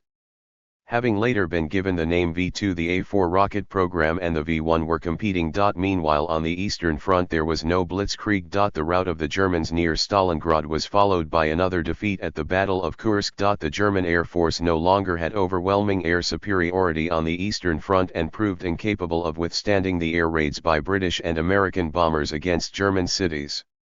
In addition to their exceptional efforts on the A-4 project, they started work at Peenemünde on the design of an automatically guided air defense missile, under the codename Wasserfall. This liquid propellant rocket was part of a radar detection and guidance system targeting enemy aircraft. The onboard control system used homing devices during the final flight segment. The A-4 was used to test several control principles for the Wasserfall. In 1943, there were more than 15,000 dedicated personnel working at Peenemünde. New firing rigs made it possible to conduct firing tests on engines with thrusts from 100 kilograms to 100 metric tons. Peenemünde aerodynamics specialists prided themselves on having the largest wind tunnel in Europe, created over a period of just 18 months, the largest factory for the production of liquid oxygen, and spacious and excellently equipped design halls. Launching areas for rockets and launch control bunkers were provided during the earliest days of construction on Usedom Island. Correspondingly, the entire path of possible launches along a line running north to northeast was equipped with monitoring and observation facilities. By late 1943, the struggle had once again heated up in military circles over the priorities for the development of new types of armaments. Almost all of the senior military leaders supported the Luftwaffe's Ju-88 program, which called for the mass production of medium bombers to support frontline operations by striking enemy cities and strategically important targets. The Luftwaffe's leadership understood very well that the organization of large-scale series production of the A-4 could interfere with the fulfillment of the numerous industrial orders for the Ju-88 program. The Luftwaffe undoubtedly had weighty claims to the highest priority because the new bombers were sent directly to the front to active aviation units. The A-4 rockets would also be used to attack Britain, but it was bombers that were the real weak point in the German Air Force. It was natural that a struggle over priorities heated up between these two programs. By the end of the war, the new secret weapon had been given the highest priority among all the orders to industry and transportation. Dornberger von Braun and the infantry forces leadership that supported them pushed the Ju-88 program into the background. This substantially reduced the combat capabilities of German bomber aviation. At that time, British and American aviation was destroying one German city after another, and Germany did not have the strength to deliver counterstrikes. There were not enough high-speed, high-altitude bombers with the necessary range. They pinned all their hopes for such a strike on the V-2 vengeance weapon, the A-4. Such a turn in favor of the Peenemünde programs during a period when Germany was at the brink of military catastrophe on the Eastern Front and losing the Battle of Britain can only be explained by the blind faith that Hitler and his immediate entourage had in the miraculous force of the new missile weaponry as a means of mass destruction and a new means of air defense. It was precisely faith and by no means a certainty. This faith not only accelerated Hitler's defeat, but to a certain degree helped eliminate the terrible threat of the Germans creating an atomic bomb before the end of the war. The scale of work on the A-4 and the need for large quantities of particularly scarce materials for its mass production indirectly prevented the Germans from creating a nuclear weapon. After the war, the renowned German physicist and Nobel Prize laureate Werner Heisenberg recalled, in September 1941, "We saw the path that had opened up before us and it led to the atomic bomb." In his book The Virus House, British researcher and journalist David Irving writes, "In June 1940, when battle had ceased in France and occupation reigned for 4 years, Germany's positions in the nuclear race were very impressive and even frightening. Germany did not have large stores of heavy water, but to make up for this she seized the only heavy water factory in the world. She became the holder of thousands of tons of very pure uranium compounds and established control over an almost completed cyclotron. She had at her disposal cadres of physicists, chemists, and engineers not yet robbed of their vitality by all-out war. And her chemical industry was the most powerful in the world. 5. If the Germans had managed to create an atomic bomb before the Americans and then put 2 or 3 bombs into 2 or 3 of the many hundreds of A4 rockets launched at Britain, the world today might look completely different. It is surprising that the primary reasons for the slow pace of work on the German atomic project were not technical. The lack of progress resulted instead from conflicts among high-level scientists and the regime's arrogant and condescending attitude toward a discipline that lacked rocket science's active promoters. From the first days of the war, the German economy was consumed by the immediate needs of one blitzkrieg after another. The Germans' early military successes in Europe and the Soviet Union led the Germans to believe in the complete superiority of their military technology. And if that was the case, then why spend funds and divert efforts to new labor-intensive developments and scientific research projects aimed at creating an even more perfect weapon? But that was not the single cause of the German physicists' failure. On this point I concur with the very competent research of David Irving, who writes in The Virus House, in late 1940, German physicists had not foreseen any serious difficulties on the way to the military use of atomic energy. Having rejected graphite in January 1941, German scientists committed a fatal mistake.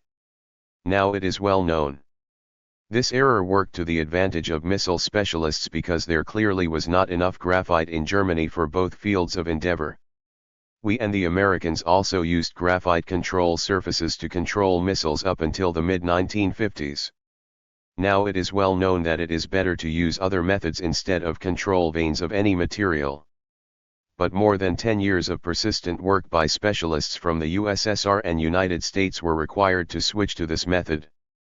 Irving writes, "Who knows how the situation would have turned out if the mistake had been corrected in a timely manner? This mistake, which was fatal for the German atomic project, proved to be fortunate for humankind. It became the main obstacle and hindered the Germans from creating a critical reactor using graphite and uranium, in other words, the same type of reactor as the first operating reactor in the world, which the Americans created 2 years later. As far as one can tell from the published research, neither Russian nor American post-war researchers have fully appreciated how the Peenemünde Rocketeer's invention of graphite control surfaces saved humankind. The Germans were forced to use up their extremely limited stores of pure graphite.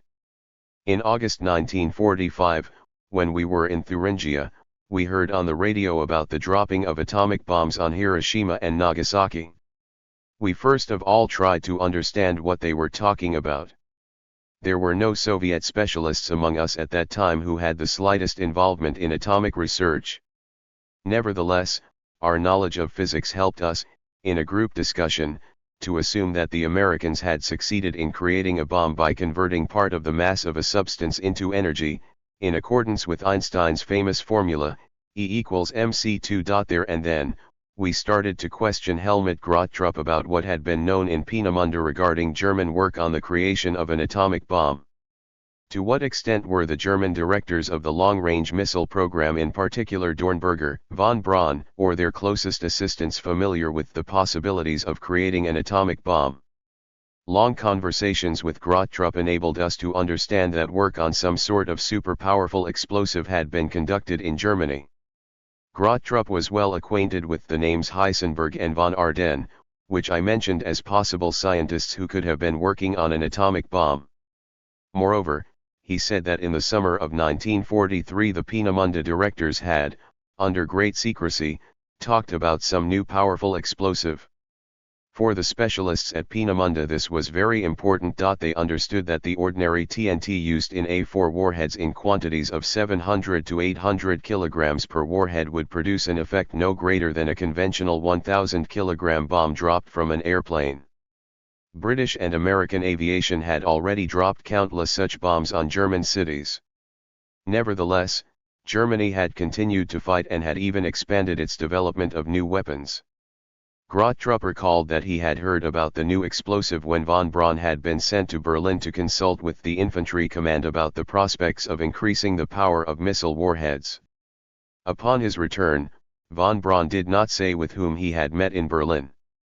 Grottrup, smiling, recalled that it had been nice to hear from his boss that the theoretical physicists, despite the very interesting problem they were working on, had absolutely no engineering experience. In contrast to the missile specialists, they could not imagine how they needed to organize their work in order to transition from naked theory to living objects. In addition, and Grottrup said this frankly, German physics and science as a whole had been severely weakened as early as 1937. More than 40% of the professors had been removed from their university positions for disloyalty to the regime or for non-Aryan bloodlines. In this regard, German science was not well served. The persecution of scientists cost Germany dearly. But everything having to do with rocket technology was virtually unaffected because, as surprising as it may seem, Grottrup could not recall any persecution of the specialists over the entire period of work at Peenemünde, except for one incident with the Gestapo. The dismissive attitude of the military and political leaders of Germany toward the atomic project contrasted sharply with their close attention to the work conducted in Peenemünde. This is despite the fact that Werner Heisenberg, in a June 1942 conference with Albert Speer, the senior Reich official who to a great extent determined Germany's economy, spoke plainly and directly about the military use of atomic energy and explained how the atomic bomb could be fabricated.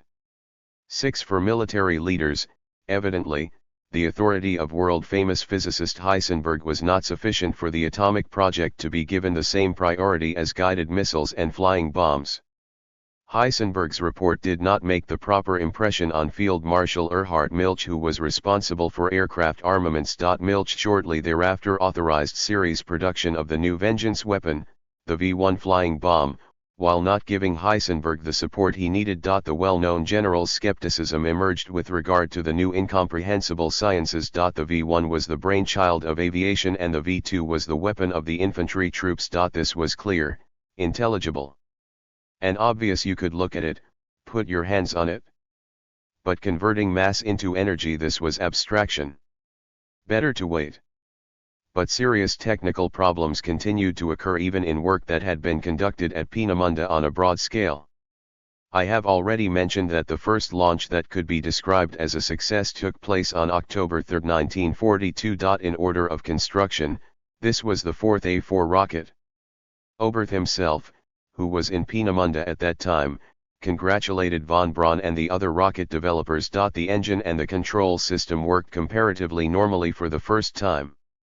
On the occasion of the long-awaited success, a banquet was held at the Schwab's Hotel.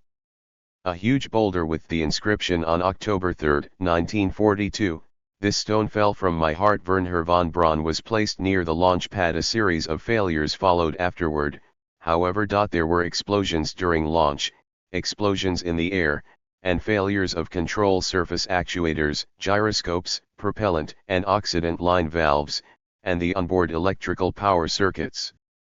In late 1941, the Armaments Ministry expressed interest in the large-scale series production of the A4. In this regard, a large number of mutually exclusive missile variants were proposed, the majority of which were rejected on paper. Such a large number of specialists were drawn into this work that the optimization of the A4 was greatly slowed down. Nevertheless, experimental launches of the A4 continued, and the number of launches reached in 1943. During the launches, engineers identified and corrected the primary shortcomings of the engine, fuel supply system, and instrumentation. They began serious work on achieving the required firing precision. In early 1943, the Germans discovered a great lag in the development of ground equipment and ground services for monitoring and supporting the flight tests. Simultaneously, troop units began experimental launches in which they not only had to master the new weapon, but also work out sighting methods to ensure firing accuracy. This research on ballistics and firing accuracy required the development of special onboard and ground-based radio equipment.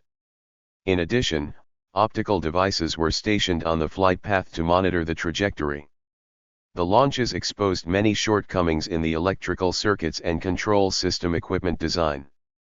Successful launches at a nominal range of up to 287 kilometers alternated with explosions, fires in the tail section, and control system failures. The missile was extremely unreliable. It had not been brought up to standard, and required substantial improvements. But as the situation on the fronts deteriorated, with the adventurism characteristic of Hitler, the political and military leadership of the Reich pinned their hopes all the more on this new weapon. After the Battle of Stalingrad and the Germans' defeat in the Battle of Kursk, the Eastern Front was so unstable that a missile such as the A4 could not be used to stop the Red Army's advance. Britain was another story. In the absence of a second front, the Germans could count on using the coastline of the North Sea or English Channel to create stationary launching areas to fire against Britain. There was a glimmer of hope that the British, having concentrated their attention on their own territory, would not dare participate in assault landing operations, while the Americans would not undertake anything alone. The Führer gave outlandish instructions to begin launching 1,000 flying bombs and missiles against Britain per day. After that, the number of launches would gradually increase to 5,000 per day. In May 1943, the question of priority between the V-1 flying bomb and the V-2 missile was to have been resolved. By that time there had been more than 25 A-4 launches, the last of which had been successful. In terms of striking accuracy and range, the flying bomb and the A-4 missile were approximately identical. Both weapons were suitable for striking targets the size of a large city. In this regard, London was difficult to miss, but British air defence units had learned to fight very effectively against the slow and low-flying V-1 flying bombs. Anti-aircraft artillery and air defence fighters shot them down, and they ran into barrage balloons. New British radar facilities made it possible to detect V-1s long before they reached London. The Wehrmacht leaders understood that they could hardly break Britain by launching around 1,000 V-1s per month, each having only an 800-kilogram warhead, of which barely 40% reached the target. In total during the war, around 12,000 V-1s were fired against Britain. The V-2 was another matter. The British air defence were powerless against this missile. Its flight speed and altitude precluded any possibility of warning or announcement of an air raid alert. The Germans needed to set up the large-scale series production of the A4. When Peenemünde was first being established, it was assumed that A4 missiles would be produced there on the island, or at least assembled after production and tested there. To this end, a high-capacity production facility was built and richly equipped with various production equipment and testing instruments. It soon became clear, however, that Peenemünde could not accommodate the required scale of production and production line processes. The factory that had been built in Peenemünde was therefore converted into an experimental Versuchswerk. A total of approximately 100 rockets were assembled there. In July 1943, Hitler once again personally received the Peenemünde directors. He announced that the rocket program had become the top priority for the entire Wehrmacht and for German industry. Such a task required the development of technology and the organization of mass production. In Thuringia, in the vicinity of Nordhausen, construction began on an enormous subterranean factory with a projected production capacity of 30 A4 missiles every 24 hours. This factory was called Mittelwerk. By mid-1944 it was already producing up to 600 A4 missiles per month.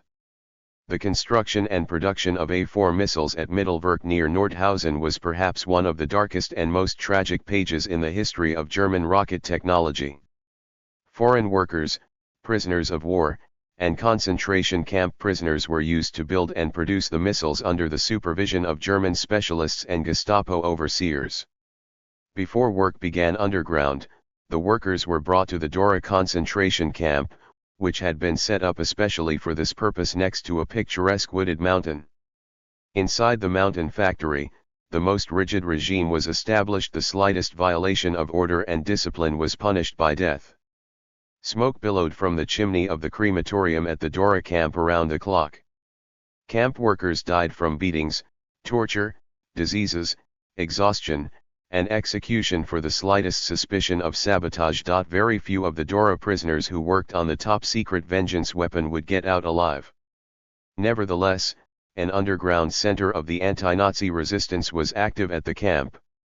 9,000 skilled German workers were sent to Mittelwerk as conscripted workers by the companies AEG, Siemens, Rheinmetall Borsig, Dynamit AG, Krupp, and Thiessen-Hitten. The Gestapo sent more than 30,000 prisoners from various concentration camps. The Camp Underground Committee, which consisted of Russians, Czechs, French, and Communist Germans, organized sabotage at the factory under the motto "the slower you work the closer to peace." The prisoners found ways to make the most delicate rocket assemblies useless. The Gestapo managed to pick up the scent of the underground anti-Nazi committee, which was led by German communist Albert Kuntz. Among those arrested and thrown into the Gestapo torture chamber for interrogation were French officers, Polish partisans, Czech scientists, German communists, and Soviet prisoners of war. The names of these heroes of the rocket underground remain unknown to us. But the sabotage continued in spite of the reprisals and executions. There were also anti-Nazis among the German workers in the subterranean factory. One of them, the skilled metal worker Joseph Zielinski, who had worked at Peenemünde before being sent to Mittelwerk, managed to establish contact with Soviet prisoners of war. He was seized by the Gestapo and thrown into a cell in the Nordhausen barracks. He was to be hanged, but during a British and American aviation attack the barracks was bombed. He managed to escape and hid until the end of the war. People such as Zielinski, who by some miracle survived, have enabled us to learn the terrible details of the Nazis' subterranean missile production. In October 1992, I visited a memorial museum created on the territory of the Dora camp. The young people working in this museum had gathered very interesting material about the camp's history, the construction of Mittelwerk, and the heroes of the resistance. They were searching for the names of the heroes of sabotage at Mittelwerk and Dora victims. The first meetings at Nordhausen and then in Bleekerode with German specialists enabled us to find out the primary specifications of the series production A4 missiles that were produced at the subterranean factory and then delivered directly to troop units.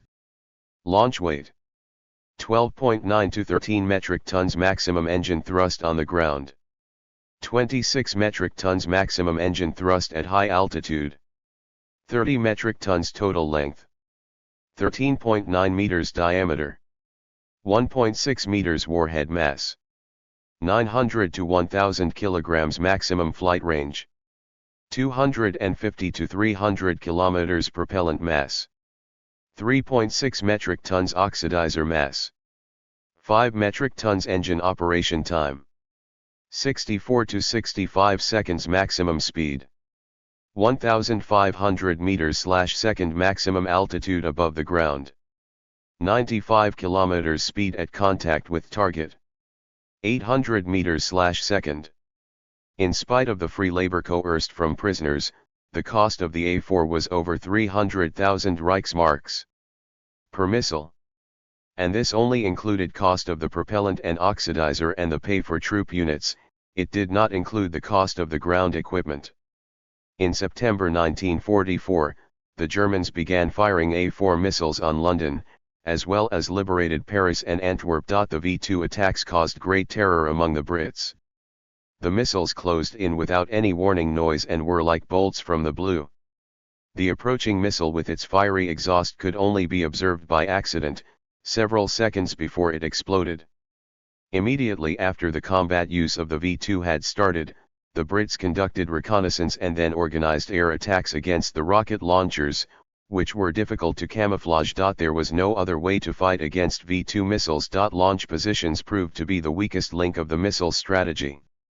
In the 1970s, the United States devoted intense attention to developing mobile railroad launchers for the Midgetman missile and, before that, the Minuteman. The USSR also developed intercontinental missile launch variants using railroad rolling stock. But mobile railroad launchers as protection against air attacks had been developed by the Germans as early as 1944 in Peenemünde. The A4 missile was to have been launched from a simple rack mounted on a railroad flat car. The mobile launcher consisted of alcohol and liquid oxygen tanks, launch equipment, and the equipment needed to perform pre-launch checks. However, the Germans did not succeed in bringing the mobile launchers to the point of combat readiness. All of the actual launches were conducted from launch tables at fixed positions. The missiles were transported there and set up using a special erector, the so-called mailer wagon. The 485th Front Artillery Division was created for the combat use of the A4. According to information provided by Dr. Hans Kammler, the SS Lieutenant General responsible for all V-weapon control points, they had managed to launch up to 15 missiles per day in September 1944 when he was commanding an artillery corps. As they gained mastery of the missile technology, they shortened the pre-launch preparation cycle. On October 30, 29 missiles were launched. On November 26 and again on December 26, the Germans launched a record 33 missiles. According to information that is evidently close to authentic, from September 5 through December 31, 1944, a total of 1,561 A4 missiles were launched. Of these, 447 were launched against London and 43 were launched against Noordwijk and Ipswich, the garrison and assembly bases in the Netherlands that supported the Allied deployment on the long-awaited Second Front. Beginning in early 1945, bombing raids and the advance of British and American troops deprived the Germans of the most advantageous positions for firing on London. The majority of the missiles were then directed against targets in continental Europe. The Germans launched 924 rockets against supply bases in Antwerp, 27 against Liege, 24 against Lille, 19 against Paris and the Meuse Valley, and 2 against Diest. In their memoirs, various World War II Allied commanders make no mention of substantial Allied military losses caused by missile attacks. As the rockets often missed their targets by tens of kilometers, they ended up damaging civilian morale much more than the Allied economy or armed forces.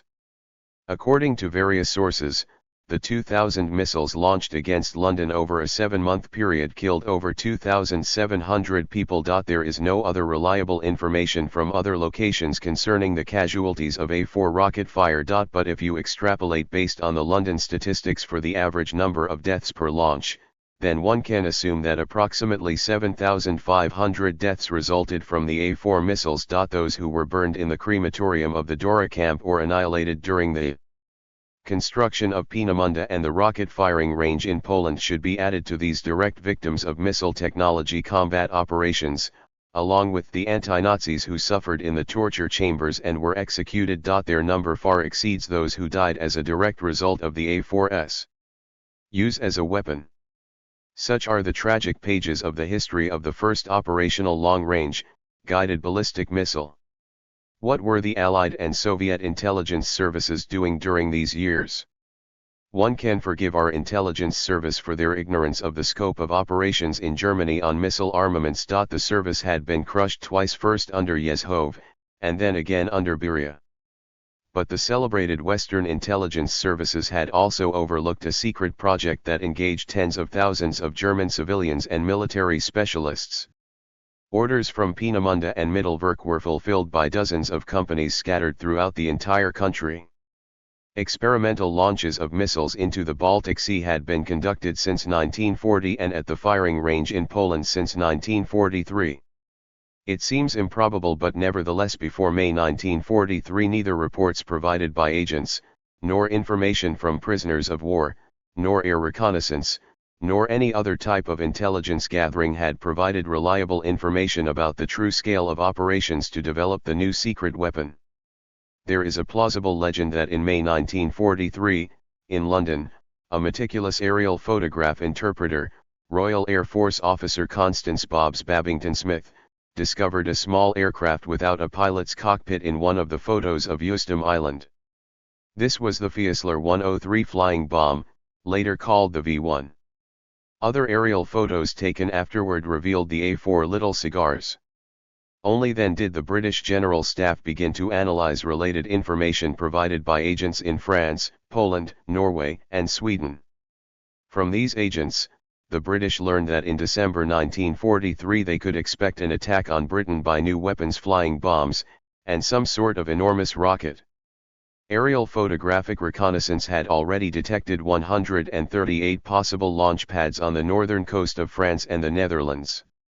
The British obtained photographs of launch pads and other information from the French about the presence of special troop units for the maintenance of a special purpose weapon.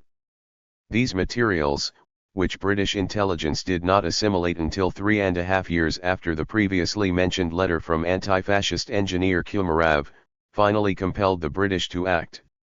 The skeptics who had been convinced that the intelligence reports were nothing more than rocket hysteria finally came around. Comparing all of this information on the as yet unknown rocket weapon with information on the Germans' work on the uranium project, the British wondered if there was a link between these two operations. Churchill had been fully informed about the Americans' work on the atomic bomb. Moreover, he believed that British scientists should be sent to the United States to work on this problem in order to preempt the Germans at all costs. But what if these flying bombs or these cigars detected in the photographs were linked with the Germans' work on an atomic bomb? It was dangerous to investigate further, and Churchill agreed to a bombing strike against Peenemünde. The Royal Air Force developed a disorienting tactic for many weeks before the strike. British and American pilots flew over Euston on their return from bombing runs on Berlin. The island's air defense was given strict orders not to open fire and not to send fighters into the air so as not to attract the enemy's attention to the top-secret island. This continued until August 17, 1943. On the eve of the Peenemünde attack, Marshal of the Royal Air Force Sir Arthur Travers Harris summoned the officers responsible for the upcoming operation and warned them about the particular responsibility of the crews and the extraordinary importance of destroying this target. If the attack is not successful, it will be repeated the following night. In that case, however, it will not be possible to avoid great losses. The first waves of bombers flew over Euston in the late evening of August 17, 1943 without dropping a single bomb. The Germans below did not even sound the air raid alarm. Suddenly flares lit up over the northern end of the island. This was the beginning of the first and most powerful bombing strike of the entire history of Peenemünde. 597 four-engined bombers rained down thousands of high-explosive and incendiary bombs on the prohibited area and nearby settlement. One wave of bombers followed another, carpet bombing the production buildings, test rig facilities, and laboratory buildings. A total of 1.5 million kilograms of high explosive and incendiary bombs were dropped.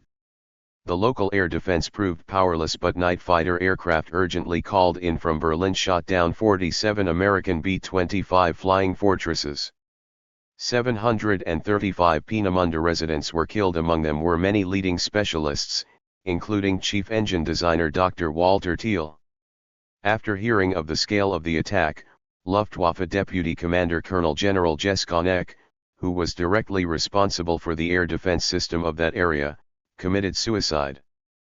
But Dornberger and von Braun did not lose heart. They assured the chief of Himmler's security service, SS Obergruppenführer Ernst Kaltenbrunner, that the Peenemünde survivors would be able to overcome the aftermath of the catastrophe. Operations were slowed down but not halted. The air war against Peenemünde confirmed again that it was quite impossible to stop experimental weapons development operations using conventional aviation bombers, even such powerful ones. This example of the Peenemünde team's tenacity was one more piece of evidence against Dauerhet's celebrated doctrine, which counted on the use of conventional means of air attack. As a result of the Peenemünde bombing in August 1943, the Wehrmacht decided to create a backup research test range in Poland to continue the optimization of the A4 and to bring it to the point of reliability for combat. At the same time, the military was tasked with intensifying the training of troop formations to service combat launchers. To accomplish this, Himmler proposed using the SS Heidi Lager test range in Poland, which was located in the Debicka area between the Vistula, Wielika, and San rivers. The test range's line of fire went north-northeast from the small town of Blizna to the bend of the Bug River in the Siedlczarniki area east of Warsaw. The range and all of its facilities were thoroughly camouflaged. Construction was carried out by the prisoners of the Pustkow concentration camp, who were later all killed. The 444th Test Battery, the Blizna Artillery Range, was located in the villages of Blizna and Pustkow. The 444th Test Battery conducted the first experimental launch in Blizna under field conditions on November 5, 1943, and the first combat use of the A-4 began just 1 year later. During the test firings in Poland there was one failure after another. Some rockets failed to take off. Immediately after ignition the circuit would reset itself. Some took off and immediately fell on their tails, destroying the launch pad. Others exploded at an altitude of several kilometers due to fires in the tail section, crashed due to control system failures, or broke up in the air due to aerodynamic heating of the oxidizer tanks. Only 10 to 12% of the launched missiles reached their targets. Series production at Mittelwerk was already running at full speed, and the Peenemünde specialists were desperately attempting to determine the causes of the mid-air breakups by performing series after series of new test launches. Such a method now seems anachronistic to us because as a rule we are tasked with ensuring the successful launch of a new missile on the first attempt. At that time there was no other way to gain experience. We went partway down that difficult path at Kapustenjahr from 1947 to 1950. 7. The lack of multi-channel telemetry systems also played a role. Messina 1, the first radio telemetry system, had only 6 channels. But even its use was limited at the Polish test range due to radio silence. The Red Army offensive was rolling. The 18th and last test launch near the village of Blizna took place on August 30, 1944. The Blizna test battery was restationed in an area south of Liege, and the first combat firing was conducted from there. It was aimed at Paris. 3 days later they began routine firing against London using long-range ballistic missiles. Thanks to the actions of the Polish partisans and underground, the British intelligence service had received valuable information concerning the test range in Poland. They had even managed to send an airplane to pick up missile parts gathered by the partisans from missile crash sites. The Brits had also obtained the remains of rockets that crashed in Sweden. There was no time to waste, and Churchill appealed for help directly to Stalin. From correspondence between Churchill and Stalin. Personal top-secret message from Mr. Churchill to Marshal Stalin. Emmental Station in Debicka, Poland. According to our information, this projectile has an explosive charge weighing approximately 12,000 pounds, and the effectiveness of our countermeasures depends to a significant degree on how much we can find out about this weapon before it can be used against us. Debicka is located on the route of your victoriously advancing troops, and it is completely possible that you will seize the site in the next few weeks. 2. Although the Germans almost certainly will destroy or haul off as much of the equipment located at Debicka as possible, you will probably be able to obtain a great deal of information when this area is in Russian hands. In particular, we hope to find out how the missile is launched, because this will enable us to determine the missile launch sites. 3. Therefore, I would be most grateful, Marshal Stalin, if you could give the appropriate instructions concerning the preservation of the equipment and facilities in Debicka, which your troops might capture after seizing this area, and if you would then provide us with the opportunity for our specialists to study this experimental station. July 13, 1944. 8.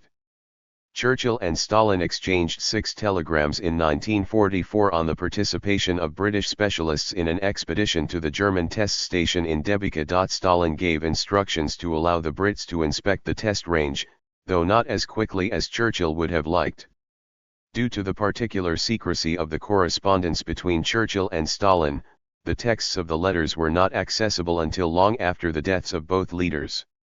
In July 1944, we Soviet missile specialists who had been working in NII-1, formerly RNII, knew nothing about the test range in Poland and still had virtually no idea about the A-4 missile. As is evident from Churchill's letter, the Brits only had vague notions about the missile. All of the instructions that Churchill mentions in his letter were given directly to the General Staff. Accordingly, our Army intelligence services received orders to be particularly vigilant in gathering intelligence on the Debicka area, which in August 1944 was still 50 kilometers from the front line. At the same time, People's Commissar of the aircraft industry Shakurin received instructions from Stalin to prepare a group of Soviet specialists who could study everything that could be found on that test range before the British specialists showed up there. The first expedition, comprised of military intelligence under General I.A. Sarav, was sent to the liberated area of the alleged test range hot on the heels of battle. Included in this group from our institute were U.A. Pobdanossev, M.K. Tikhonravov, and several of their immediate technical assistants. They dug around Poland for a rather long time under heavy guard.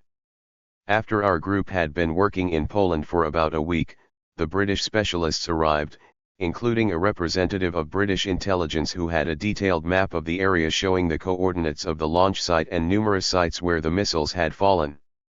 Upon his return, Tikhonravov told us that our military intelligence officers had driven all over the test range and had confirmed that the British air map was right on the money. Their intelligence service had provided accurate information. In many respects for our future activities, Churchill's appeals to Stalin were truly decisive. If not for his letters, our victorious army would have moved right past these Polish marshlands and forests without investigating what the Germans had been doing there. With the help of the Brits, we were able to recover A4 missile parts for the first time. Within days after the captured missiles were delivered from Poland to NII-1 in Moscow, some wise person commanded that they be kept secret from Soviet rocket specialists. It was sometimes impossible to understand the logic of our intelligence services. All of the missile parts were placed in a large assembly hall at the institute. Only the chief of the institute, his science unit deputy, and an information security officer were granted access. Even Pobdanossev and Tikhonravov, who had seen everything in Poland, loaded everything into the airplane, and brought it with them, were initially barred from entering. But gradually common sense began to prevail. Isayev, and then Pylyagin, Mishin, and several other specialists were allowed to inspect the German secret weapon. Entering the hall, I immediately saw a dirty, black, funnel-shaped opening from which Isayev's lower torso protruded. He had crawled headfirst through the nozzle into the combustion chamber and, with the aid of a flashlight, was examining the details. A gloomy Bokhovatinov sat nearby. I asked, "What is this, Viktor Fedorovich?" "This is something that can't exist," he answered. We had simply never imagined a liquid propellant rocket engine of such proportions at that time. According to Tikhonravov, who had delivered this engine from the Polish swamp, its location had also been indicated on the British intelligence map. The Brit who brought them to the swamp said that a local resident had passed along the site coordinates. He, in turn, had received the coordinates from Polish partisans. Not far away they had found blown-up aluminum tanks, pieces of the exterior steel casing, and white shreds of prickly fiberglass. They didn't manage to get everything out of the swamp. The explosion of the propellant components had scattered missile parts all over the area. The Brits were very interested in the remains of radio equipment and control system instruments that had remained intact. They had gathered several large cases of all sorts of parts to be sent immediately to Britain via Moscow. Upon the arrival of the British cases in Moscow, we were given the opportunity to inspect the contents the night before they were transferred to the British mission. Pylyagin, 2 other engineers, and I did just that at the Khoroshevsky barracks. A group headed by Bokhovatinov consisting of Isayev, Mishin, Pylyagin, Voskresensky, and I received the assignment to reconstruct the general form of the missile, its methods of control, and primary specifications based on the fragments that had been recovered. A year later, already working in Germany, I determined that for the most part, we had correctly reconstructed the missile, and this greatly facilitated our subsequent activity. Early in 1945 we received information from Poland about new interesting parts that had been discovered in the area of the same test range. This time Institute Chief General Fedorov decided to head a search expedition himself. He took along the leading specialist on radio systems, my colleague Roman Popov.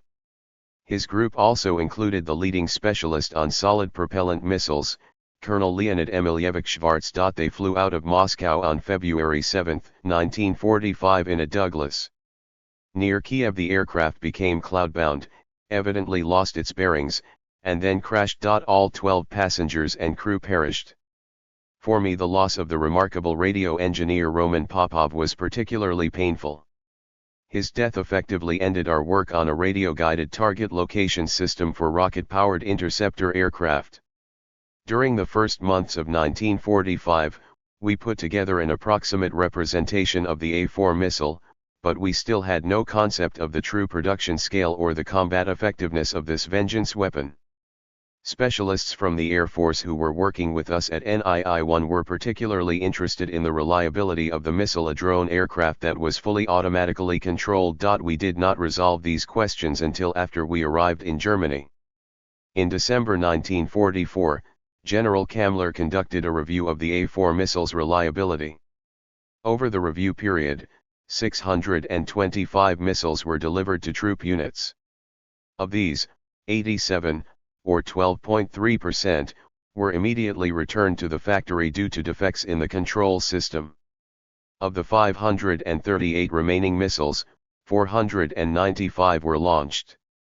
Of this number, 44 launches were recorded as failures. Here 41% of the failures were attributed to the control system, 13% to the propulsion system, 13% to fires in the tail section, and 2.9% to explosions upon launch. Thus, out of the 625 missiles, 131 were clearly unfit for launch. The Germans did not have data concerning missile crashes and breakups during the descending atmospheric segment. According to our subsequent experience launching A-4 missiles at Kapustenjahr in 1947, crashes during the latter segment of the trajectory occurred at least 15 to 20% of the time. Consequently, one should consider that no more than 400 of the 495 missiles launched reached their target, or 64% of the missiles delivered from the factory. In spite of the V-weapon's low degree of reliability and effectiveness, the Wehrmacht and Reich leaders did not advise Hitler to reduce resources for the production of missile weaponry and increase expenditures for aviation and infantry armaments. On the contrary, work at Peenemünde to perfect the A-4 and on new projects that were capturing the imagination were developed with new vigor, in spite of the approaching inescapable defeat. According to the testimony of German Minister of Armaments and Munitions Speer before the International Military Tribunal in Nuremberg, in technical production and economic terms, the war had been lost as early summer 1944. Total production was already insufficient to meet the demands of the war. Speer commented, "The Germans cannot recall without pain the astounding achievements of their researchers, engineers, and specialists during the war, and how these achievements proved to be in vain, especially since their enemies could not oppose those new types of weapons with anything remotely comparable to them in the least." 9. There is no point in feeling sorry for the German scientists and engineers because they ran out of time and their achievements were in vain. Whether they wanted it or not, they accelerated Germany's defeat by diverting large amounts of resources for prospective developments from Germany's depleted military economic production potential. And they had even more interesting projects than the A-4. During his first visit to Peenemünde in May 1945, Alexei Isaev and a group of colleagues from NII-1 went through all kinds of trash trying to find any remnants of missile documentation. All of their searches had been unsuccessful. But then, according to Isaev, one of our colleagues who had stepped away from the group to relieve himself behind a woodpile let out a howl and returned with a thin booklet, a report. A diagonal red stripe ran across the slightly damp cover with the frightening inscription Strangeheim. The collective panel of experts that was set up there on the spot determined that this document was the design for a rocket-powered bomber. Isaev told me about this rare find in Berlin after returning from Peenemünde. He was an engineer with an original way of thinking, who was captivated by extraordinary new ideas regardless of who proposed them. In a half-whisper so that no one could overhear, he confided, "Blow my brains out. What have they invented here? It's an airplane, but not our pitiful buy, with a 1.5 metric ton bottle. This one had 100 metric tons of sheer fire. That damned engine hurls the airplane to a frightful altitude, 300 or 400 kilometers. It comes down at supersonic speed, but doesn't break up in the atmosphere. It glances off it, like when you throw a flat stone across the water at an acute angle. It strikes, skips, and flies farther. And it does this 2 or 3 times. Ricocheting. Remember how we used to compete at Serdolakovaya Bay in Kotabel? The one who got the most skips won. That's how these aircraft skip along the atmosphere. They dive down only after they have flown across the ocean in order to slice their way into New York. What an impressive idea! The newly discovered report was immediately classified a second time. In the presence of witnesses, Isaev slipped the report under the shirt of his most reliable collaborator, then instructed this person to return to Moscow in their B-25 Boston without reporting to General Sokolov. As far as I was able to understand later, this was not the design of the A9/A10 missile, which was designed for a range of 800 kilometers. The report discussed the ranges required to strike New York. From today's standpoint, we can say that the layout of the vehicle described in the report found in the woodpile in Peenemünde in May 1945 anticipated the structure of the American Space Shuttle and our Energy Yaburan system. Let's interrupt the narrative about Peenemünde and take a closer look at what they had found in the woodpile. After the report arrived in Moscow via the special flight of the Boston bomber, it was personally delivered to our patron, General Bokhovatinov. Together with engineer Gallender, who had a good command of German, Bokhovatinov studied the sensational contents. The report had been issued in Germany in 1944. Its authors were the Austrian rocket engine researcher E. Sanger, who was already well known before the war, and I. Bred, who was unknown to us and was later identified as Irene Bred, a gas aerodynamics specialist. Eugen Sanger was known for his book Raketen-Flugtechnik, which he published in 1933. It had been translated and published in the Soviet Union. Back when he was a 25-year-old engineer, Sanger was captivated by the problems of rocket technology. He was one of the first serious researchers of gas dynamic and thermodynamic processes in rocket engines. You can imagine how Bokhovatinov and other NII-1 specialists felt as they leafed through the top-secret report, one of 100 printed copies. Judging by the distribution list, it had been sent to the leaders of the Wehrmacht Main Command, the Ministry of Aviation, to all institutes and organizations working in military aviation, and to all German specialists and leaders who were involved in rocket technology, including General Dornberger in the Army Department of Armaments, who also served as chief of the Peenemünde Center. The title of the report was Über einen Raketenantrieb für Fernbomber. This paper analyzed in great detail the technical capabilities for creating a manned winged rocket weighing many tons. The authors convincingly showed by constructing nomograms and graphics that with the proposed liquid propellant rocket engine with a thrust of 100 metric tons, it was possible to fly at altitudes of 50 to 300 kilometers at speeds of 20,000 to 30,000 kilometers/hour, with a flight range of 20,000 to 40,000 kilometers. The physical and chemical processes of high-pressure and high-temperature propellant combustion were studied in great detail, along with the energetic properties of propellants, including emulsions of light metals in hydrocarbons. The work proposed a closed, direct flow, steam power plant both as a cooling system for the combustion chamber and as a means to activate the turbo pump assembly. The problems of aerodynamics for an aircraft with a speed 10 to 20 times greater than the speed of sound were new for our aerodynamics specialists. The report went on to describe the launch, takeoff, and landing dynamics.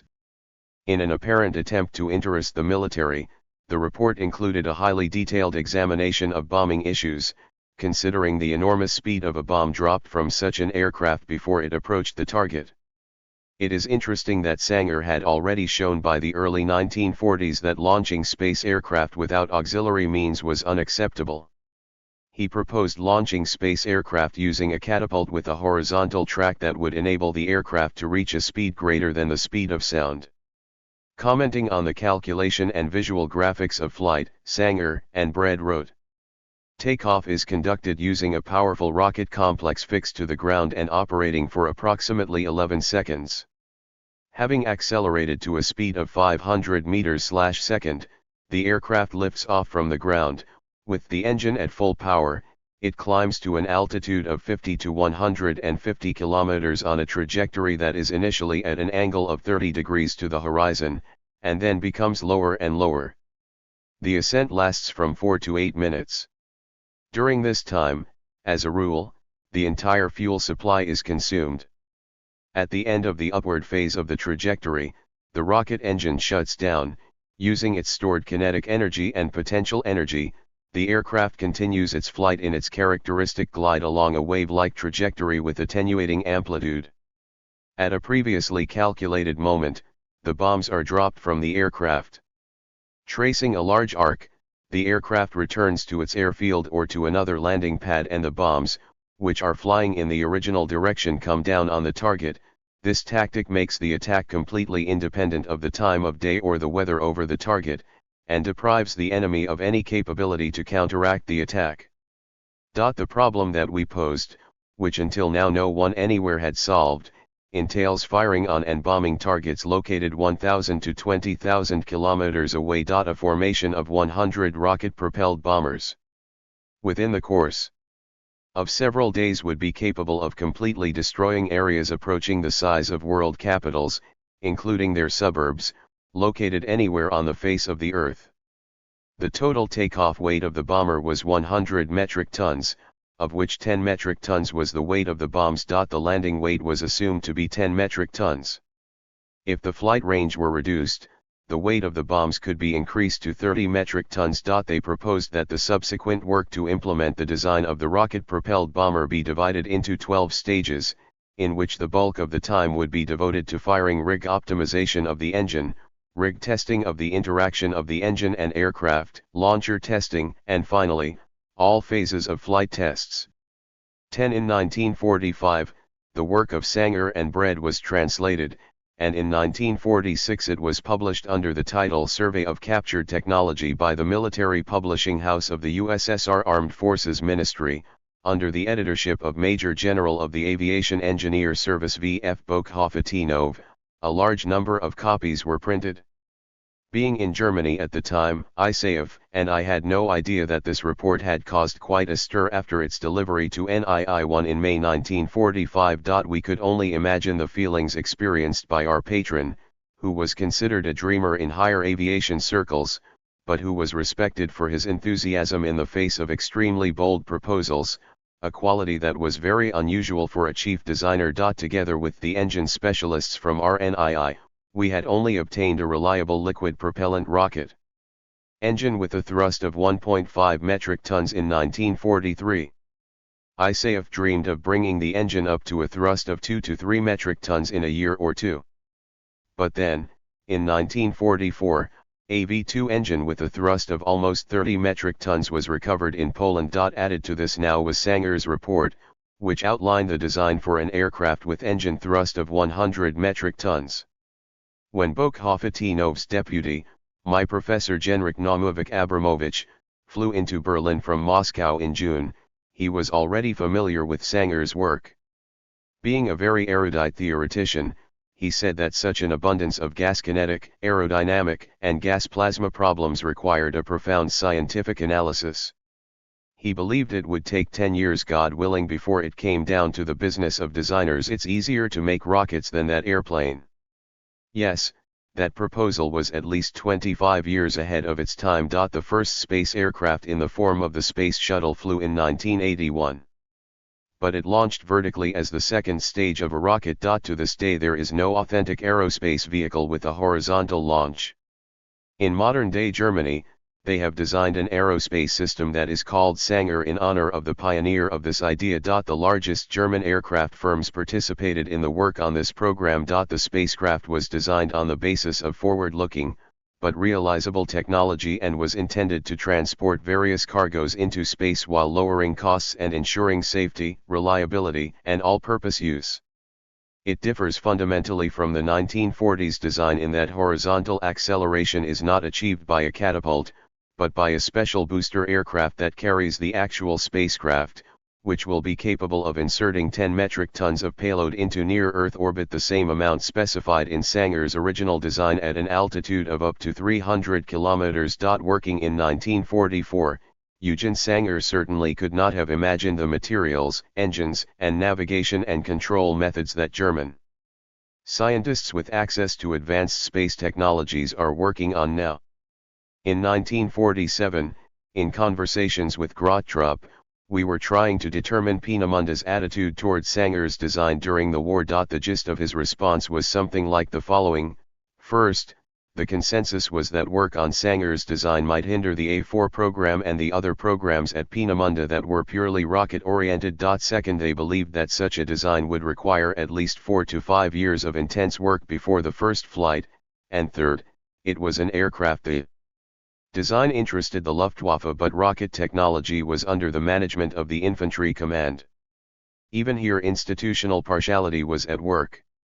It is interesting to compare the different assessments of the development cycle for the Sanger aircraft. Peenemunde estimated up to 5 years while G.N. Abramovich's subsequent assessment was up to 10 years. The present Germany began work on the Sanger in 1986 and scheduled the first demonstration flight for 1999, a 13-year development cycle. And this was more than 50 years after ISAF's group extracted the top-secret report from the woodpile.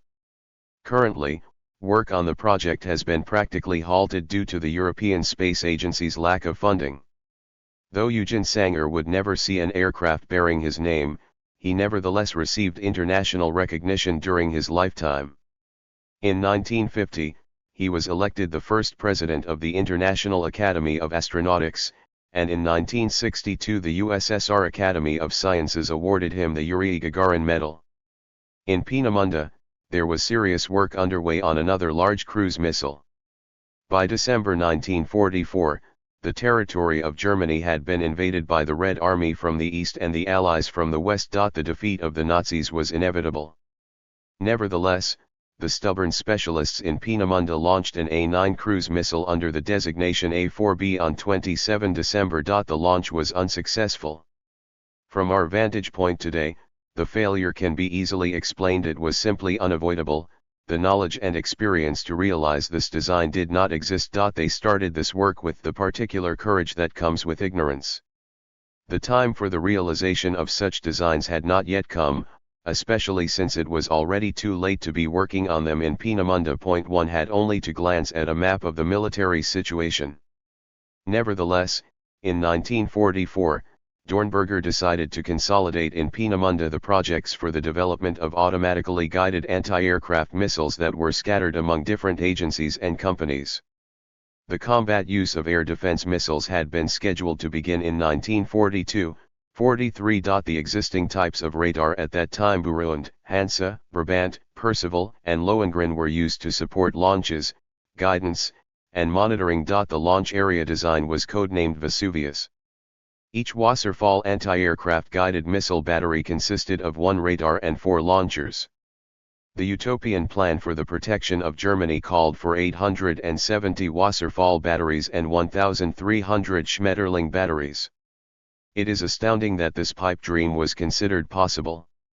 By mid-1945, the unfeasible production plans also called for no fewer than 2 million Tayfuns to be produced per month. The Tayfun was developed during the last year of the war to battle large Allied bomber formations. It was the smallest liquid propellant rocket the Germans developed, with a length of just 1.9 meters and a diameter of 10 centimeters. The engine generated 500 kilograms of thrust, imparting to the projectile, which weighed just 9 kilograms, a speed 4 times greater than the speed of sound.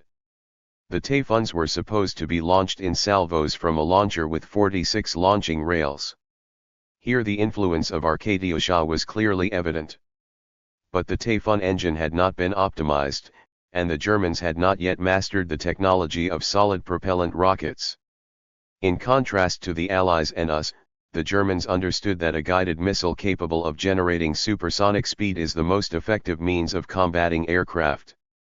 The Wasserfall could have been produced earlier, but little attention had been devoted to it. The doctrine of vengeance had dominated.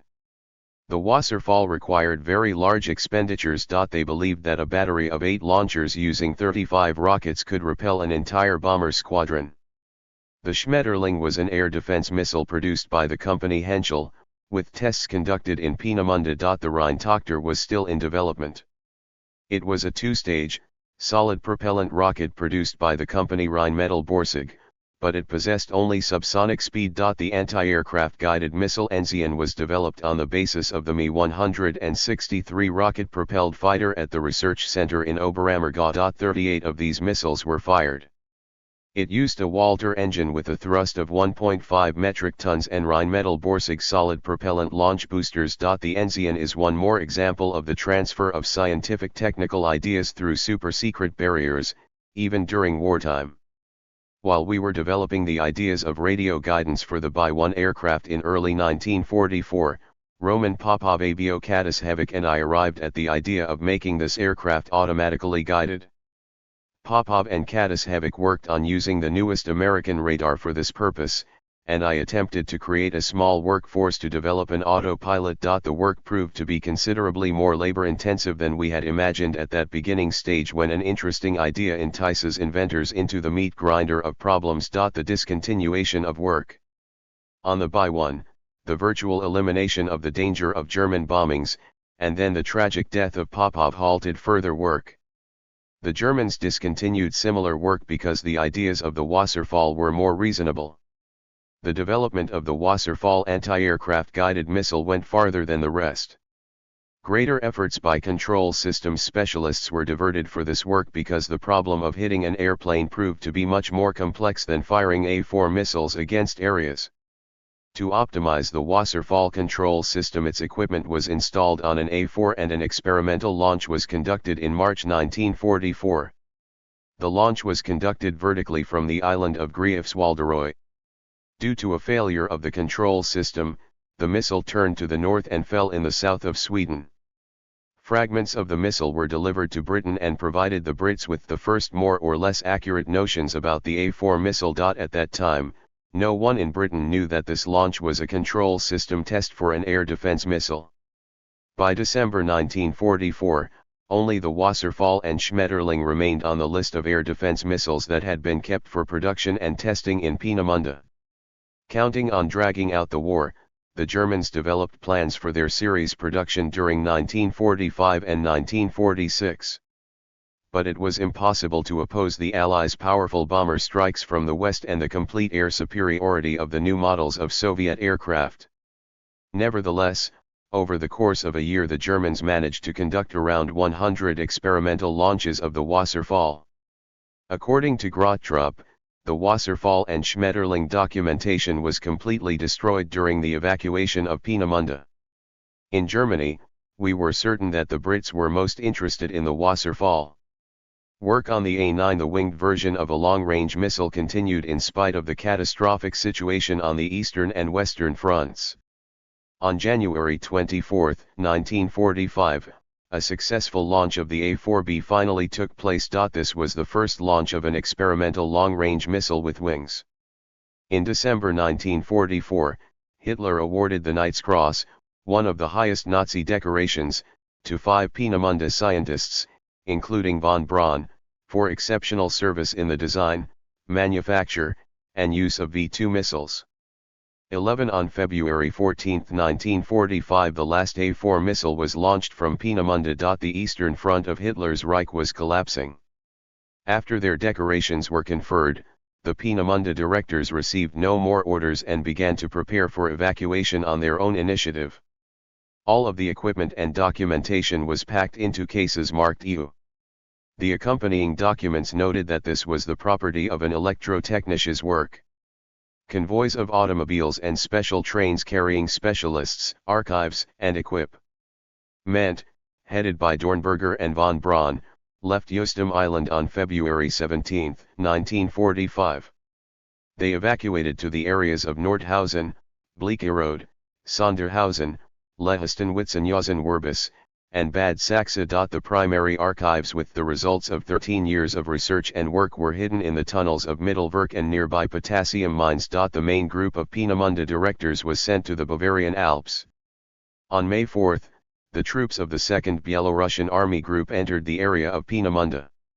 On May 2, 1945, the Peenemünde directors went out toward the Americans and surrendered willingly. On the blindingly sunny day of May 2, 1945, When my comrades and I were jubilantly signing our names on the still smoldering Reichstag walls, the Americans captured some of the most valuable spoils of the war, more than 400 of the main scientific technical employees of Peenemünde, documentation and reports, more than 100 missiles ready to be shipped to the front that had been stored at Middelburg and on spur tracks, and combat launchers, along with the military personnel who were trained to operate the missiles. The next stage in the history of rocket technology had begun. It could rightly be called the Soviet-American stage. German specialists participated in the work of this stage in the USSR and in the United States. Some old hands from Peenemünde who were still alive in 1992, along with a few admirers of the Hitler era in modern Germany, decided to commemorate the 50th anniversary of the first successful launch of the A-4 on October 3, 1942. For this occasion they planned a large festival in the Peenemünde area with the participation of foreign guests. The celebration was advertised as the 50th anniversary of the space age. The British public strongly protested the commemoration, and Chancellor Kohl had to intervene. Mass demonstrations were prohibited, and the regional minister who had encouraged this festival was forced to retire. The British acted graciously. The event coincidentally took place 24 hours before the real anniversary of the space age, the 35th anniversary of the October 4 launch of the first artificial satellite. Meanwhile, Russia's new reform-minded authorities ignored the 35th anniversary of the launch of the first artificial satellite, and moreover did not interfere in the British-German brouhaha. The Allied armies had occupied Germany. But they were faced with a subsequent regrouping in accordance with the decision of the Yalta Conference. We were supposed to vacate the western areas of Berlin and, by the same token, the Americans were vacating Thuringia, the same Thuringia where Nordhausen, already known to us from German accounts, was located. All of the personnel from Peenemünde, all of the documentation and unique equipment were evacuated to Thuringia. Our authorities were in no hurry to bring the troops out of the western part of Berlin because they needed time to disassemble and transfer machine tools and valuable equipment from the factories in the western part of the city to our Zone .2 motor rifle divisions had been sent for the sole purpose of disassembling Siemensstadt. Now dust was stirred up not by battles, but by the hundreds of Studebakers and other vehicles hauling captured equipment along streets that had not yet been cleared. Meanwhile, the Americans were also in no hurry to take their troops out of Thuringia. They needed to search for and bring out as many German specialists as possible, particularly missile and nuclear experts. They needed to retrieve rockets and various rocket equipment from the subterranean factories in Nordhausen and transport this material outside of the Red Army zone. Everyone working on both sides of the still undesignated boundaries was in a hurry. They asked their commanders not to rush to remove the checkpoints and the guards on these boundaries. Nevertheless, officers and soldiers interacted spontaneously and with friendship, and as a rule, exchanged watches, cigarettes, belts, and military insignia from garrison caps. On May 9 all the armies jubilantly celebrated victory. The war had been won. Now we were faced with winning the peace. The central streets of Berlin were decked out with the flags of the four Allied powers. On June 4, a meeting was set up between the commanders of the occupying troops, who were supposed to come to an agreement about practical measures for the management of Germany after its unconditional capitulation. Tempelhof Airfield was preparing for a meeting of distinguished guests, the commanders of three powers.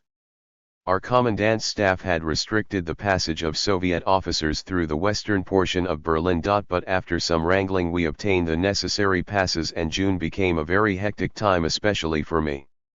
During the special regime period when the Allied commanders were meeting, I went to visit ISAF in Basdorf. This quiet hamlet housed an experimental factory, laboratories, and test rigs produced by the Walter Company. These facilities produced the liquid propellant rocket engine for the German Me-163 fighters.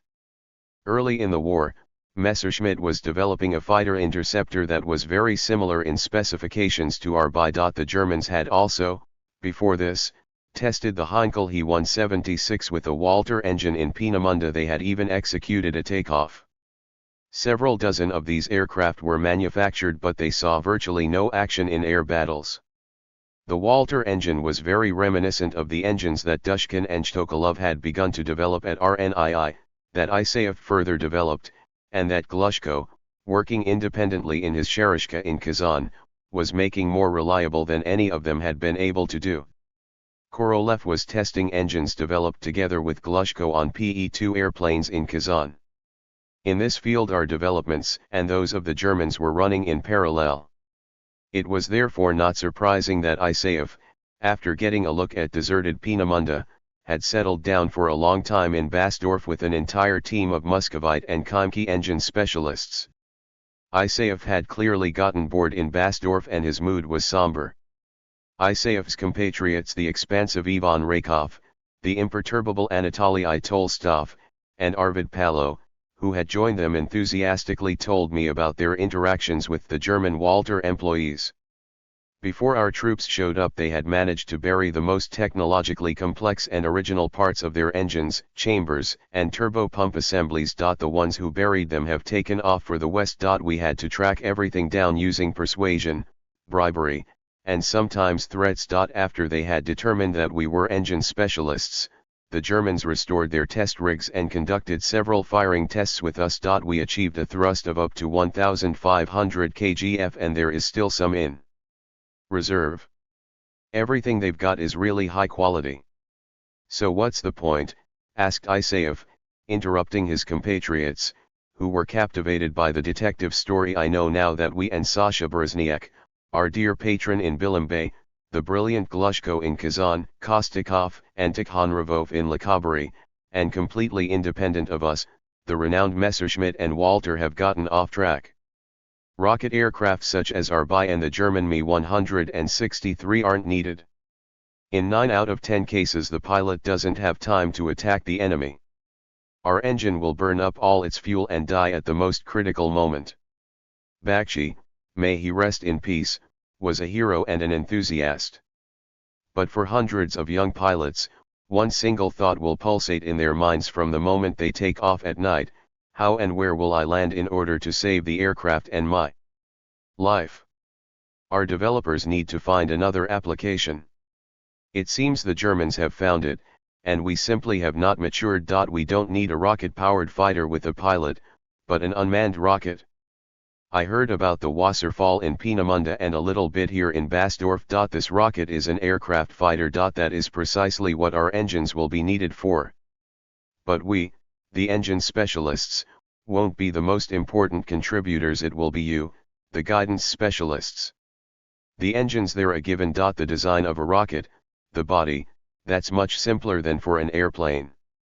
But how to find an airplane and hit it, that's the main thing. Isaev was morose. The thoughts that tormented him had taken shape here in quiet Basdorf. Blow our brains out? And Messerschmitts too. We have squandered 4 years developing airplanes that nobody needs. The Germans managed to go farther, but the result is the same. We were discussing unmanned rocket fighters with the late Roman Popov back in Khimki, after returning from Bilimbay. He and Abio Katashevic showed me these multi-ton radar systems and told me that if a rocket were to lift them into the air, they would be worth more than the airplane they shot down. Our evening discussions about the future, which we held during those quiet evenings in Basdorf over steins of flat local beer, led us all to conclude that aircraft with liquid propellant rocket engines were not necessary. Isaev was already full of new ideas.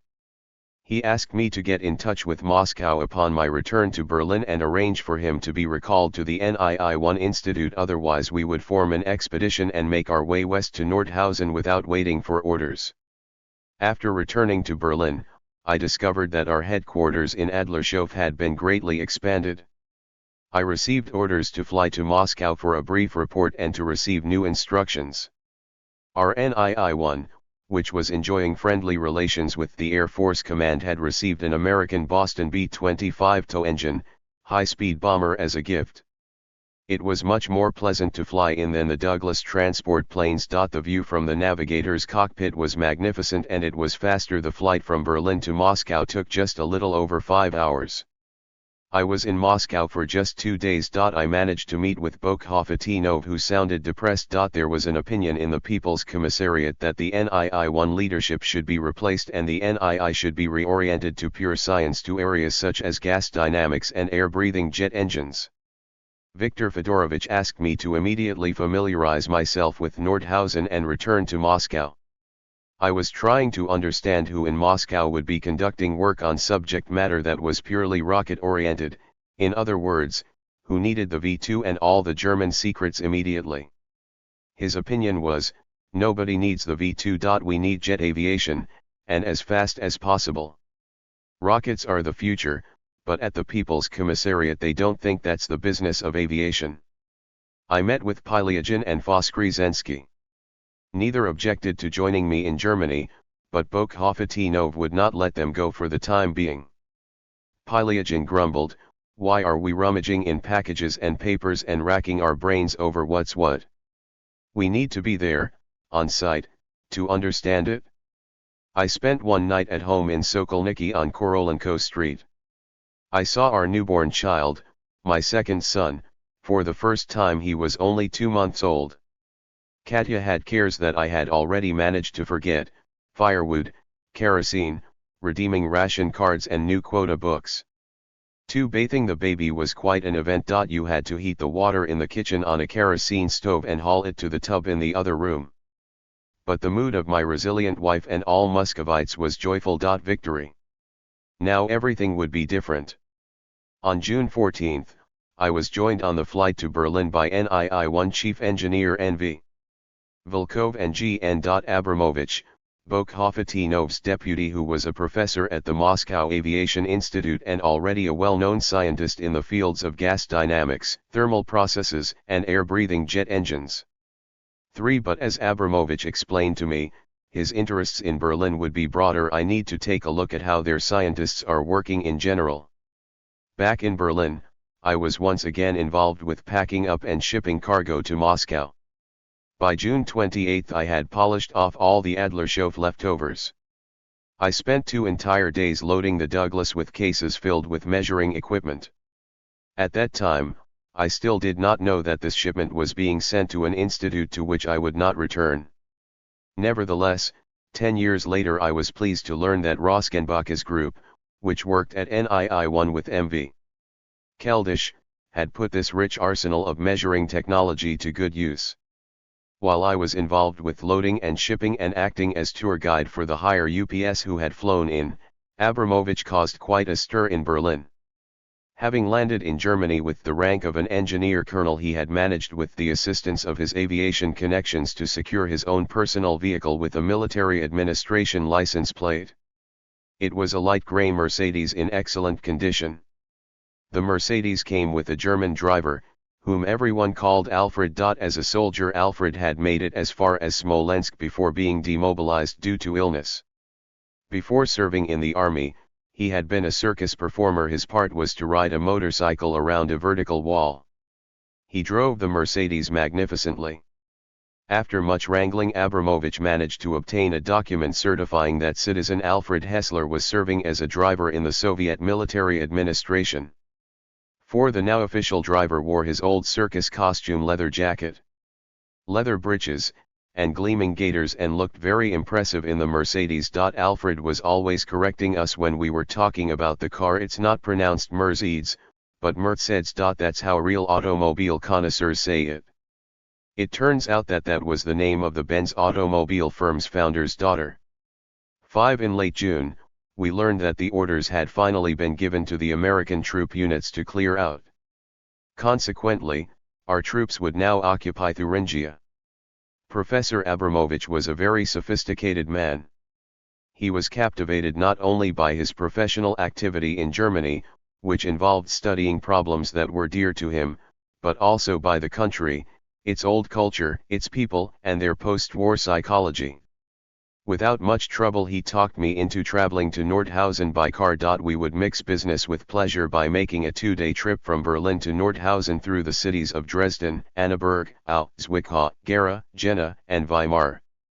Before our departure, We arranged with ISAF for him to travel to Nordhausen with his main group of engine specialists over the shortest route, through Magdeburg. We arranged to meet in Nordhausen on June 14.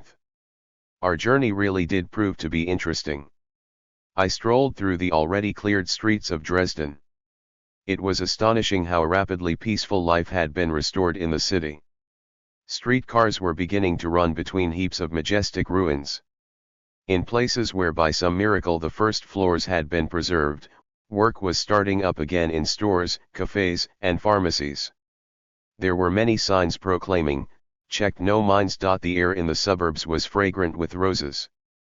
The Air Army Command was still based here, and we stopped to fill up with aircraft gasoline. To Alfred's great joy, we filled the tank and 3 canisters. Until then he had filled the tank with methyl alcohol and had been upset by the obvious drop in engine power.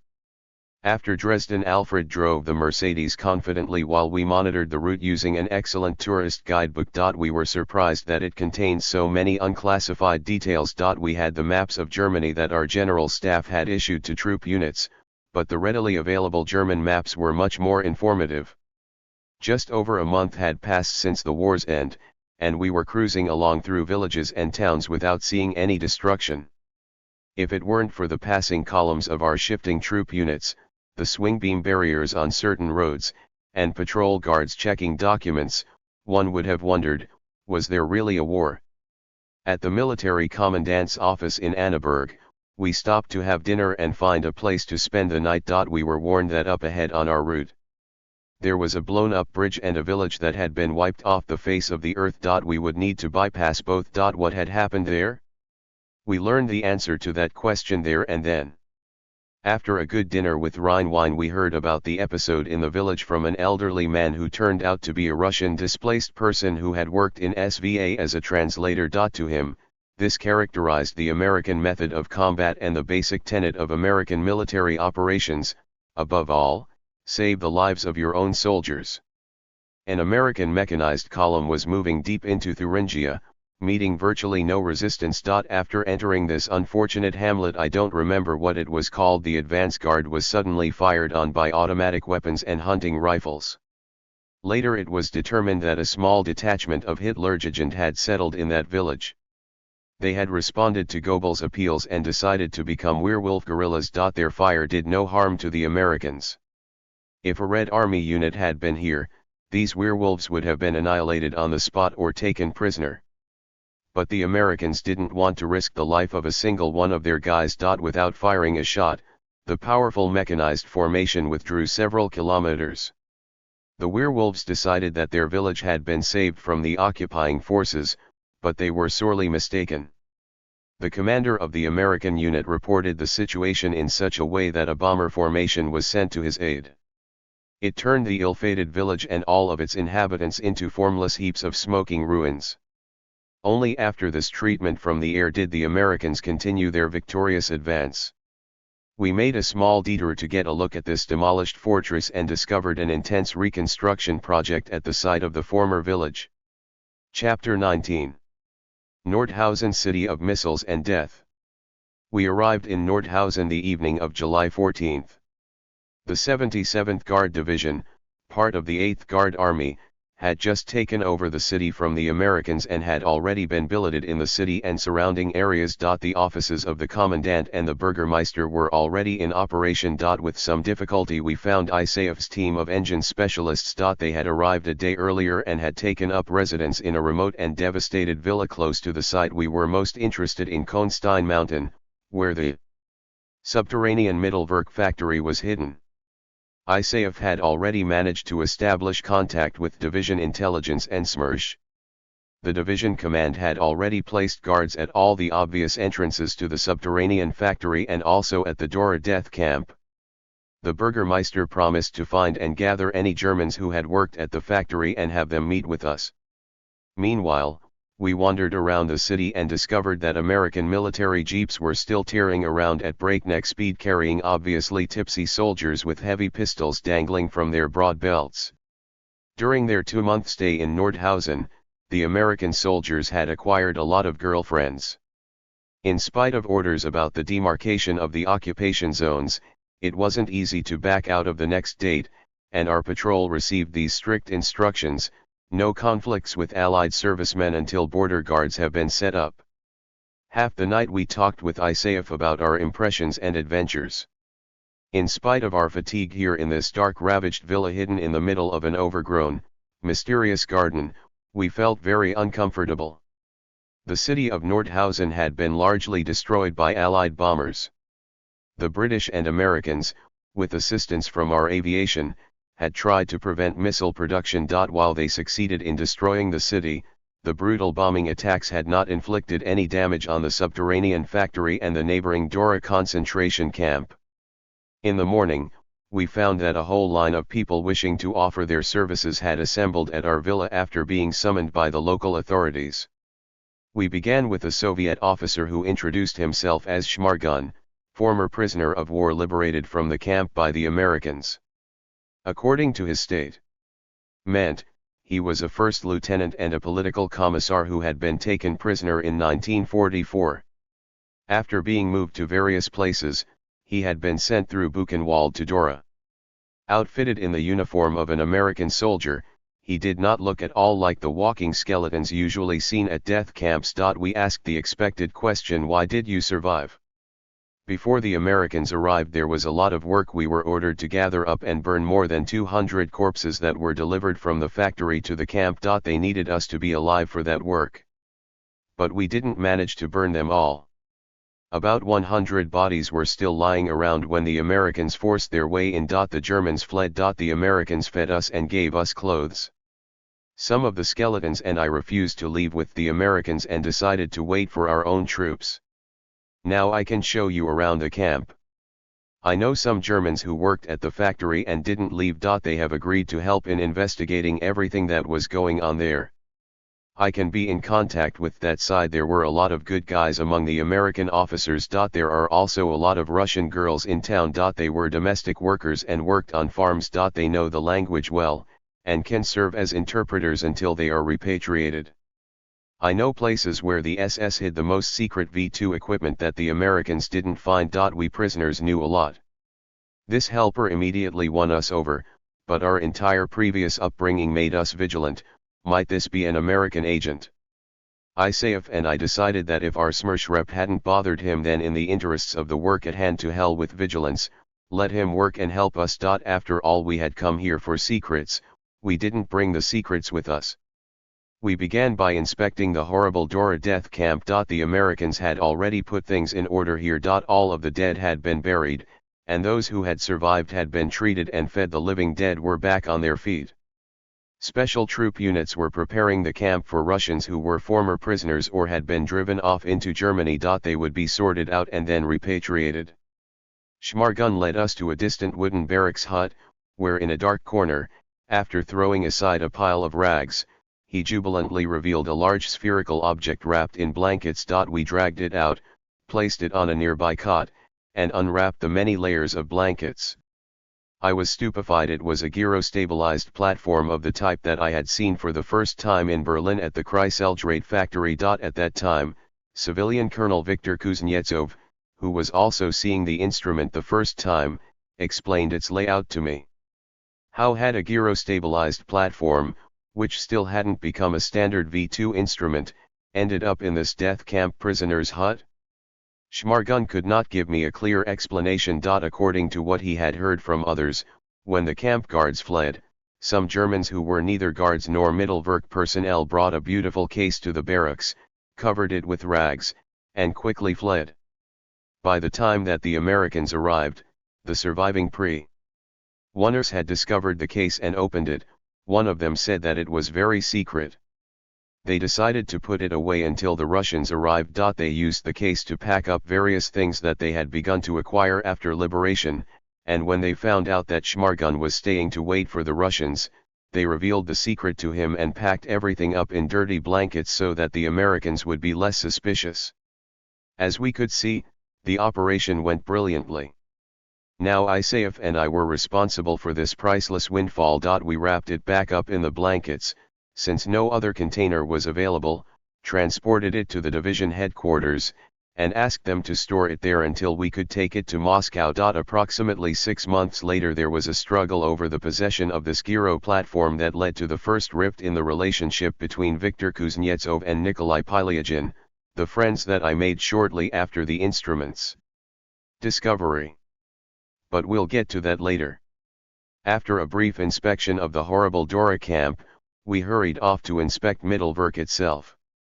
I must honestly confess that we hurried to leave the camp not because we had completely run out of time. The horrors that Schmargun began to tell us about and the live witnesses who had arrived from somewhere were so out of sync with the radiance of the hot July day and our frame of mind as impassioned hunters who had finally seized real spoils. We could not help wanting to cast off this hallucination.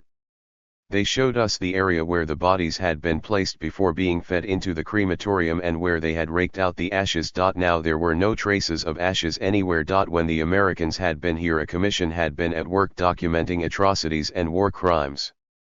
Before our eyes the camp was now being converted into a dormitory for displaced persons.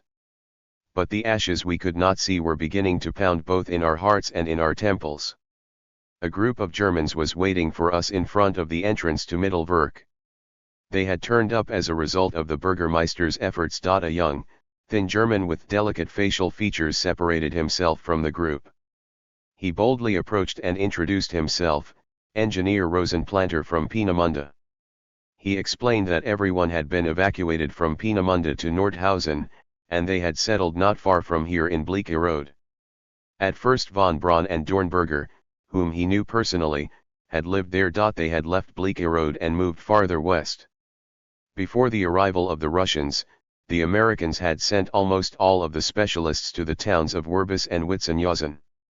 Rosenplanter and several dozen other specialists had refused to move, and the American officers, having checked with their lists, didn't make them go. Certain others had been taken despite their unwillingness. Rosenplanter said all of this rapidly. He was very agitated. Schmargun could not keep up with the interpretation, so someone drove up to the camp and brought a Russian girl who could interpret more rapidly than the Germans spoke. This interpreter charmed everyone. Her name was Lilia. From that day on we declared her our official interpreter secretary, and we formalized her status with the military authorities. Rosenplanter offered to familiarize us with V2 technology, but he did not know Mittelwerk and recommended another specialist from Peenemünde who had often visited Mittelwerk to perform monitoring tasks. Rosenplanter denied that they had anything to do with the atrocities that had taken place there. Our first inspection of the legendary subterranean Mittelwerk missile factory took almost 2 days. Literally translated, Mittelwerk means middle factory or factory located in the middle. The construction of the factory began in 1942 under the codename Mittelbau. This was before the successful launches of the V2 missile. They didn't need to go extremely deep into the ground. The construction workers successfully used the natural terrain. The wooded hill that locals proudly called Konstein Mountain rose up almost 150 meters above the surrounding terrain 4 kilometers from Nordhausen. The limestone rock forming the interior of the mountain yielded easily to mining work.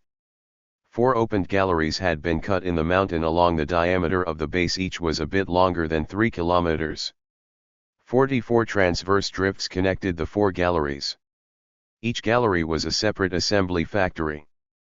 The 2 galleries on the left side of Mittelwerk were BMW 003 and JUMO 004 aircraft turbojet engine factories. These engines had already been made fit for series production in 1942. And here the Germans had surpassed the Brits, the Americans, and us. But as a result of somebody's foolishness, they did not use this advantage and did not release into large-scale production the twin-engine Jet Me 262 Messerschmitts, which were equipped with these engines. It wasn't until the end of the war that these aircraft appeared on the fronts in small numbers. In post-war memoirs, German generals noted that Hitler had been personally opposed to using these airplanes for a long time. This demonstrates how a dictator's stubbornness yields invaluable benefit to his mortal enemies. The 3rd gallery at Mittelwerk was used for the production of the V1 winged bombs, which in modern terms would be called cruise missiles. The mass production of V1s began in 1943. Only the fourth gallery was dedicated to the assembly and testing of A4 missiles. Rolling stock bringing in materials could roll directly into each gallery from the surface. Rail cars loaded with the finished product exited at the other end. The gallery for A4 missile assembly was more than 15 meters wide, and its height in individual bays reached 25 meters. In these bays they conducted the so-called vertical general Durchhalteversuchsprüfung. We later translated this as general vertical tests and used it as the official term for this type of test for a long time. 1. Horizontal tests were usually carried out before vertical ones, although these did not have the prefix general. The transverse drifts were where the assemblies and sub-assemblies were fabricated, integrated, inspected, and tested before they were mounted on the main assembly.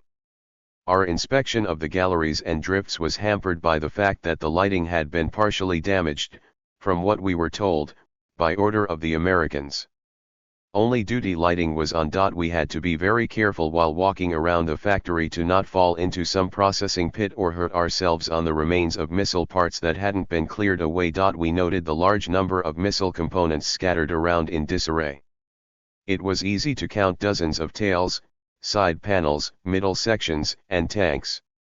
A German who was introduced as an assembly engineer tester said that the factory had worked at full power until May. During the best months, its productivity was as high as 35 missiles per day. At the factory the Americans had seized only fully assembled missiles, taking more than 100 which had been piled up at the factory. They had even set up electrical horizontal tests. The assembled missiles had been loaded into special railroad cars before the arrival of the Russians and hauled to the west to their zone, but it's still possible to gather assemblies for 10 and maybe even 20 missiles here. The Germans told us that the special equipment used purely for missile testing had been hauled away.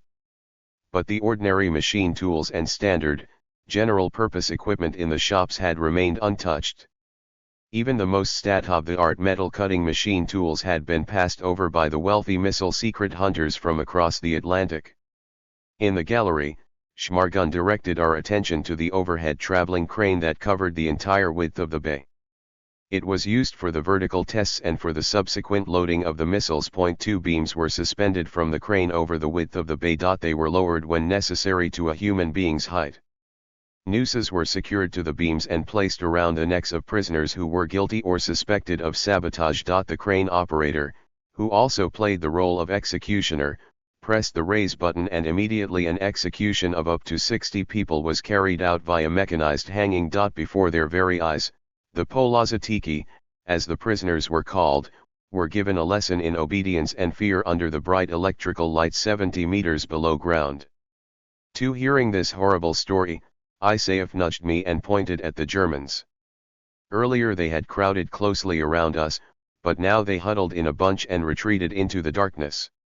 Here Rosenplanter intervened and told us that they had been warned about an underground organization operating at Mittelwerk. Prisoners who had worked on assembly had learned how to slip in a defect so that it would not immediately be detected and would not become evident until after the missile had been shipped, often during its tests, before launch, or in flight. Someone had taught them to solder the electrical connections unreliably. This was very difficult to check. The German control personnel were not capable of checking tens of thousands of soldering points per day. The Gestapo asked the Peenemünde engineers to devise a way to automate control. As far as Rosenplanter knew, they had not come up with anything. Up to 20% of the missiles were rejected during the final tests at Mittelwerk. All of the rejected missiles were sent to a small rehabilitation factory, Werkdrie, to determine the cause of the failure and make repairs. Werkdrie was located near the village of Kleinbadungen, not far from Bleekerode. There would still be electrical equipment there for horizontal tests if the Americans had not hauled it away. In a sort of justification, Rosenplanter said, only Germans worked at Werkdrie. There weren't any prisoners there. If the Russian command is interested in the reconstruction of an A4 missile, it would be best to use this small factory for that purpose. Later we did just that. Especially after dozens of our process engineers and dismantlers subsequently descended on Mittelwerk. Their primary objective was to disassemble and haul away processing equipment that was of any value. Much later in early 1946, as I recall, a German artist came from Erfurt to speak to General Gagekow, chief of the Institute Nordhausen. He brought a large collection of watercolors and pencil drawings depicting subterranean production activity at Mittelwerk. According to the artist, any photography or filming of the factory and the surrounding areas was forbidden on the threat of death. But the leaders of the A4 program believed that a creation as great as Mittelwerk should somehow be immortalized. They had sought out the professional artist and caricaturist, and with the help of the Gestapo, had brought him to the factory to draw the entire primary missile assembly process and do as many sketches as possible in color. He labored diligently, but at times he got so carried away that drawings appeared of prisoners being beaten, executions, and visits to the factory by high-ranking guests such as Ernst Kaltenbrunner himself. 3. We looked intently at these drawings filled with doomed individuals in striped uniforms, among whom were certainly dozens of heroes whose names humankind will never know. How did he manage to keep these pictures? Very simply, he explained. A special officer of the Gestapo took some pictures from me. But he wasn't interested in a lot of them. I was supposed to hand them over to the factory management, but I wasn't able to, and now I would like to offer them as a gift to the Russian command. General Gagekow accepted this unexpected gift with gratitude. Eventually the album of these pictures was sent to Moscow. But as to its whereabouts now, I do not know. Perhaps it is in some archives and someone will manage to find them. While we were investigating Mittelwerk, a new group of specialists arrived in Nordhausen from our NII-1, including Professors Knorr and Gückmann, Dushkin, the chief designer of the first liquid propellant rocket engine for the BAe aircraft, and Chernyshev, a chemist and rocket propellant specialist. Late that evening, when we had made our way back to town, tired and dusty, dreaming of rest, this information-starved team pounced on us and demanded to be let in on all our secrets. While Abramovich conversed with them, Isaev, who dearly loved practical jokes, pulled me aside and said, "We've got to get rid of them or else our hands will be tied. With this professionate we'll have nothing but trouble." But how? We have no right to just drive them out of Nordhausen. I have an idea. We'll frighten them with British-American intelligence. I'm sure they're hunting for Soviet specialists, documents, and great state secrets. Isaev pulled off the performance in his best tradition.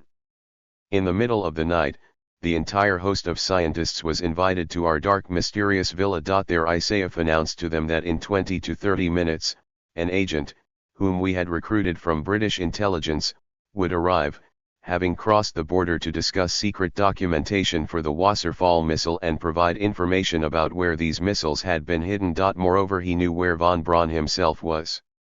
It would be very good if our comrades just arriving from Moscow would get involved in the operation to abduct von Braun. During these explanations, a prearranged knock was heard at the window overlooking the dark garden. Isaev grabbed his pistol and commanded, "Quick, everybody into that room and don't make any noise. Chertok will conduct the meeting." I received the agent, whose role was brilliantly played by Schmargun dressed in a quasi-American uniform. At first we talked a bit in German. Then I began to yell in Russian that we could not promise so many dollars, this was out-and-out robbery and so forth. Schmargun, our agent, threatened that his bosses already knew about the arrival in Nordhausen of high-ranking Soviet rocket engine specialists. As a sign of his good relationship with us, he asked me to warn them that it would be better for their safety to leave here for the time being.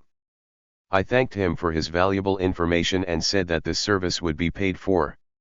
Our agent quietly withdrew. Isaev released everyone from the adjacent room and asked triumphantly, "Did you hear that?" But we didn't stop there. We took the frightened company under our guard to the apartment where the commandant's office had settled them. They immediately discovered that their suitcases had been opened and searched. Isaev, feigning anger, demanded answers from the landlady. She explained that some officers had come and demanded that she show where her tenants were staying. The landlady had been coached in advance on how to answer. Needless to say, the entire group of specialists wished us success and set off in the direction of Berlin the next morning. Abramovich shared a good laugh with us and then followed them to Berlin in an escort vehicle. He left the Mercedes and Alfred at my disposal. In our joy, we decided that such a successful performance called for a celebration that evening at the local cafe cabaret that was still operating after the Americans' departure. There we wanted to develop our plan for future operations. The cafe, which was located in a cozy bomb shelter, proved to be a noisy establishment that served beer and bootleg schnapps instead of appetizers and coffee. The joint was already filled with smoke. American officers and black soldiers, and on an improvised stage, a brunette past her prime, dressed like a gypsy, sang something unintelligible in a husky voice. Evidently we were the first Soviet officers to come here. As soon as we sat down at the only free table, one of the American officers jumped up and yelled something in the direction of the bar. A fellow in white quickly flitted from behind the bar and deftly placed foaming mugs in front of us. The singer came running over to us, gauged our ranks by our shoulder boards, and without asking permission planted a smacking kiss on Isayev's cheek. At last, the Russians have arrived. What shall I sing for you? The American officer said something to her in the tone of an order. He knows that I am Russian and wants me to interpret, she explained. He welcomes the Russian officers to the land that they, the Americans, liberated from our common enemy. Horrible crimes occurred here. He hopes that we will be friends. To victory and comrades in arms. We reached for our mugs, but he managed to add something to his beer and ours from a bottle that he was holding in his outstretched hand. One of the American officers talked a lot, demanding the whole time that the singer interpret for us. This is what he managed to tell us. The Americans, who had advanced from the west as early as April 12, that being 3 months before us, had taken the opportunity to familiarize themselves with Mittelwerk. The subterranean factory had been shut down only 24 hours before their arrival. They were staggered by the sight of it. There were hundreds of missiles under the earth on special railroad flat cars. The factory and spur tracks were completely preserved. The German guards had fled, and the prisoners had not been fed for at least 2 days before the arrival of the American troops. Those who were capable of walking moved slowly. They approached the Americans to get food and did not hurry. It was as if they were doing everything in their sleep. The singer interpreted further. They told us that more than 120,000 prisoners had passed through the camp. First they built gnawing away at the mountain. Those who survived and newly arrived prisoners worked in the subterranean factory. We found prisoners in the camp who had fortuitously survived. There were many corpses in the subterranean tunnels. Our soldiers were horrified when they saw all of this. We put many Germans to work cleaning up and bringing order. It will be easy for you to work there now. To our victory, to our friendship. We did not notice that another Soviet officer had appeared at our table. He was clearly not civilian, because his chest was covered with decorations and medals. He put his arm around my shoulder and quietly said, "I'm from the Smersh division. In the morning, you and the lieutenant colonel should stop in at headquarters."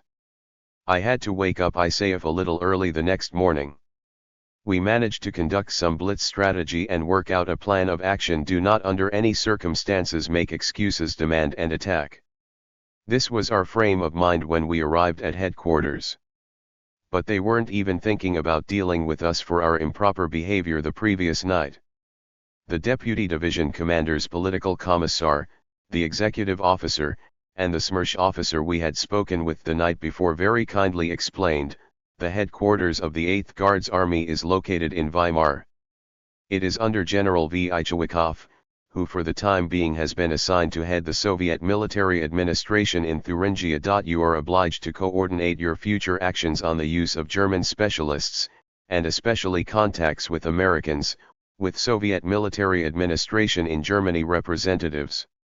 Smersh has reported through its channels that the American intelligence services are conducting broad-ranging operations to seize German specialists. According to reliable information, some of your drinking companions last night were not combat officers, but men who have been assigned to wrap up the seizure of German specialists, look for remaining missile paraphernalia, and monitor the actions of Russians hunting for German secrets. Subsequently, we found out that the Americans' operation to seize German missile secrets was being conducted by a group under the codename Paperclip. We laid out our plans. A group headed by Major Palo is leaving today for the town of Saalfeld. According to German accounts from Mittelwerk, there is a V2 engine firing test station near the village of Lehiston. Engines for assembly came from there after the firing tests. We requested assistance with transport and asked that instructions be given to the commandant of Saalfeld to provide us with living quarters in the town of Bleekerode, where we plan to assemble a group of German specialists. We requested that they provide workrooms for the specialists, establish storage areas for valuable equipment, set up guards and make arrangements for food and communications. Then we intended to call for assistance from Moscow. But for the time being, it was advisable not to allow anyone to enter Mittelwerk so that what the Americans had left behind would not be dragged off every which way. And one more thing, I added. A certain Schmargun, a former prisoner, is helping us. That's our concern, the Smersh officer interrupted me. You can trust him. According to our information, the Americans didn't have time to remove the equipment hidden by the SS in the potassium mines. That's somewhere here in the surrounding area. A German told us that about 15 kilometers from here almost.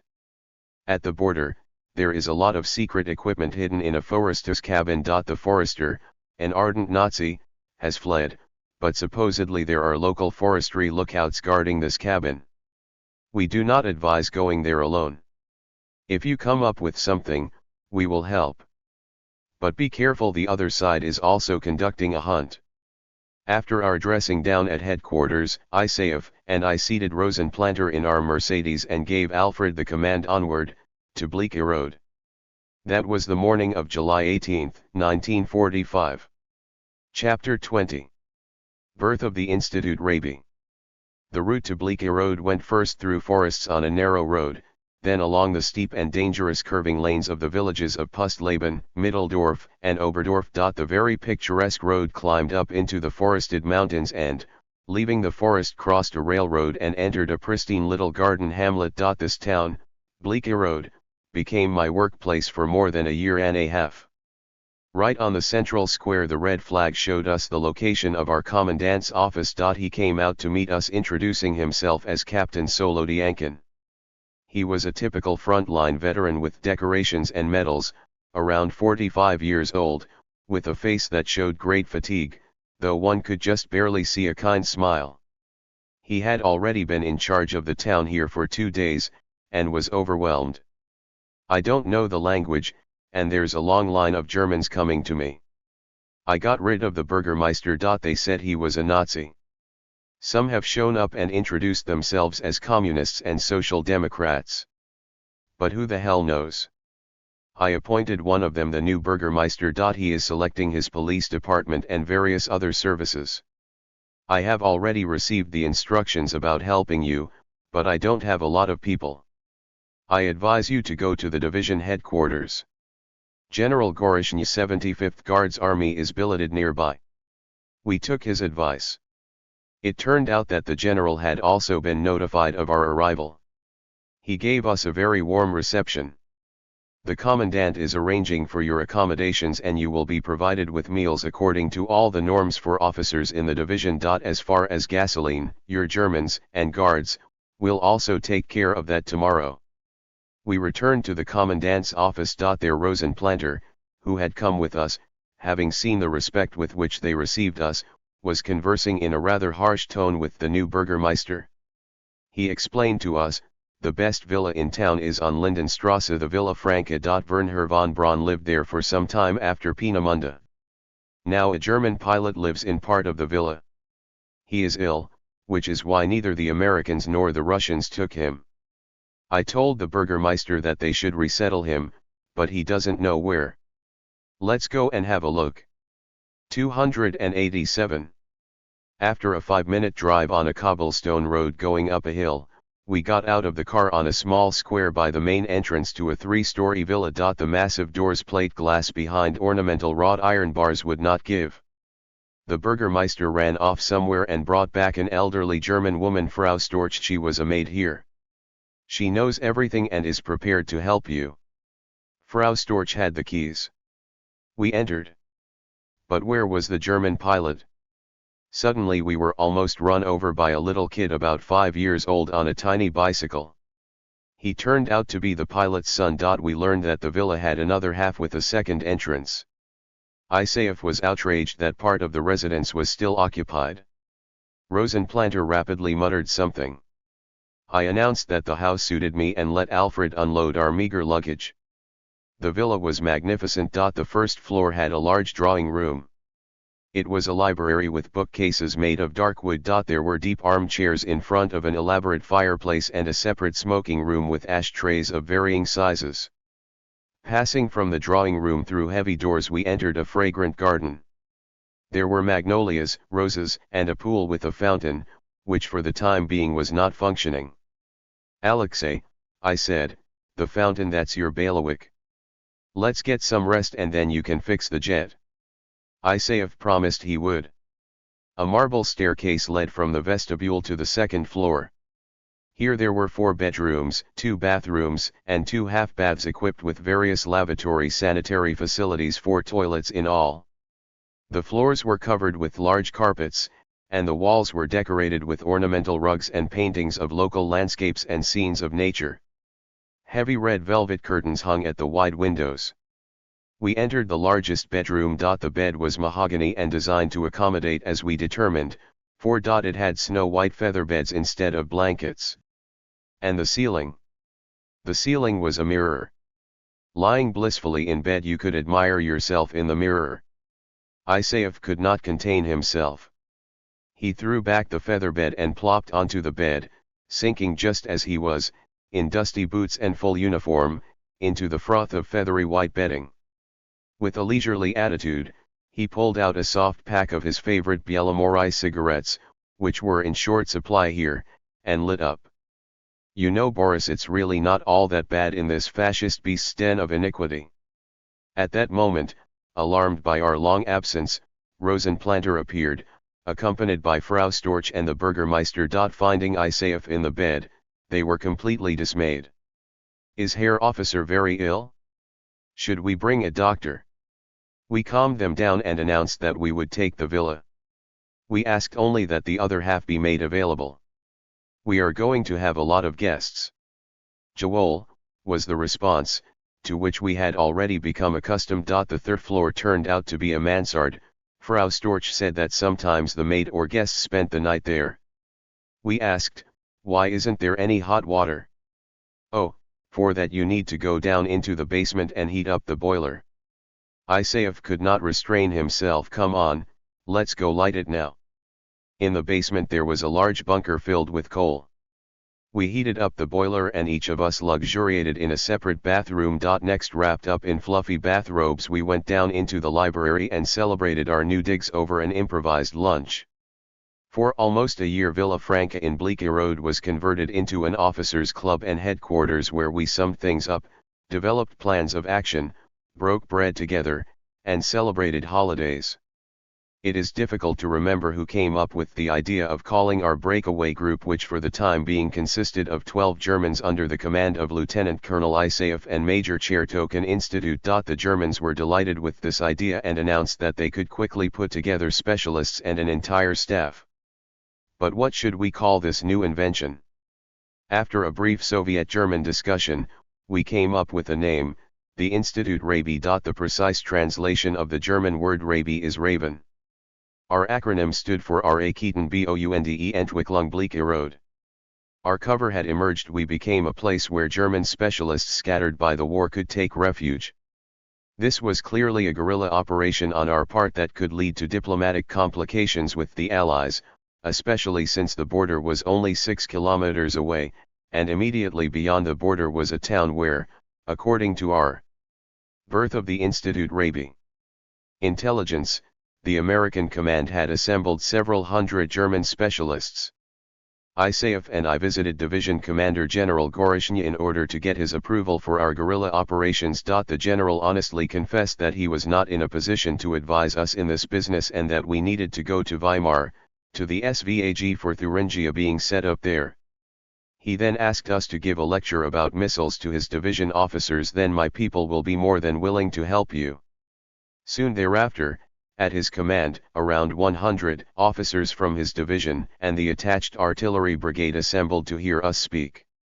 I told them as much as I could about the V-2 missile, and ISAF explained the operating principles of the liquid propellant rocket engine. We were pleasantly surprised at the genuine interest with which these combat officers who had gone through the entire war from Stalingrad to Thuringia listened to us. They bombarded us with questions, thanked us for our reports, and asked to be called upon to render whatever help they could. We could understand their situation. The round-the-clock battles with their intense physical and emotional stress were over. The constant horrible, oppressive feeling of risking their own lives and the lives of their soldiers had lifted. The heavy burden of responsibilities and cares had disappeared. Now there was simply nothing to do. Such a quiet, peaceful life in a strange land had disrupted their normal frame of mind. The Germans had transformed from enemies into something like allies. Young German women had no objection at all to paying attention to Soviet combat officers, who had both cigarettes and butter, and who on the whole had been brought up a lot better than the Americans. Having enlisted the support of the entire division, as ISAF said, we could now demand attention from the high command. So we set off for Weimar. We knew this pristine town, which had not suffered at all from the war, mainly as a place associated with the name Goethe. One Colonel General Vychowikov was in command at Weimar, and Ivan Sazonovich Kolesnishenko had just been assigned as chief of the SVAG Directorate for the federal land of Thuringia. He cordially received us and listened to us attentively. Then, in spite of the long line of visitors waiting in the reception room, he summoned several officers and explained to them who we were and began to consult with them. Here we must set up a peaceful life based on new democratic principles in an alliance with all the anti-Nazi forces. We must uproot vestiges of Nazism in the ethos of the German people and redirect the entire economy onto a peacetime footing. And what do you propose? To restore Hitler's military technology. And where? Here, in Thuringia. And what will we tell the Allies as soon as they find out about the creation of a missile institute? We were totally crestfallen. But one of the officers subordinate to Kolesnishenko was on our side. He expressed an idea that for some reason had not occurred to me. The institute needs to be registered as a new scientific institution. Under the military administration's supervision, scientists will be gathered whom we do not want to be left unemployed. In addition, they will help us reveal the mysteries of Hitler's secret weapons so that we will have evidence of war crimes. We not only should not object, but we should support such an initiative at all costs. These arguments and ISAF's and my eloquence overcame Kolesnishenko's wavering. He took on the responsibility and gave us permission to set up an institution according to all the rules with an official stamp, letterhead, stationery, telephones, and a German staff. The military administration of Thuringia took on the responsibility for the provisions and monetary support for the Germans in the initial stages. Having established communications in Weimar, we wandered around the town musing about everything that we had undertaken. All of a sudden, after such an administrative coup, ISAF said that now he wanted to leave for Lehiston to have a look at the engine technology there and then return to Moscow. It's time to start a revolution in our patrons' way of thinking at NII1. To this day there in Moscow they do not want to understand the scale of German work on rocket technology. We admit that during the war we were not up to that. But the Americans were farther behind the Germans than we were. We need to take advantage of this. I must re-educate our patron. If not he, then who else in Moscow is capable of open-minded thinking? I objected. But since I knew his nature I understood that he had already made his decision. We agreed simply that he would not leave until help flew in from Moscow. Upon our return to Blecherode, we assembled our German team, announced the SVAG's decision, and gave the assignment to develop the institute's structure. ISAF announced that Major Chertok was being appointed chief of the institute. Having thus taken over command, I immediately announced that Engineer Rosenplanter would be the director of the new institute.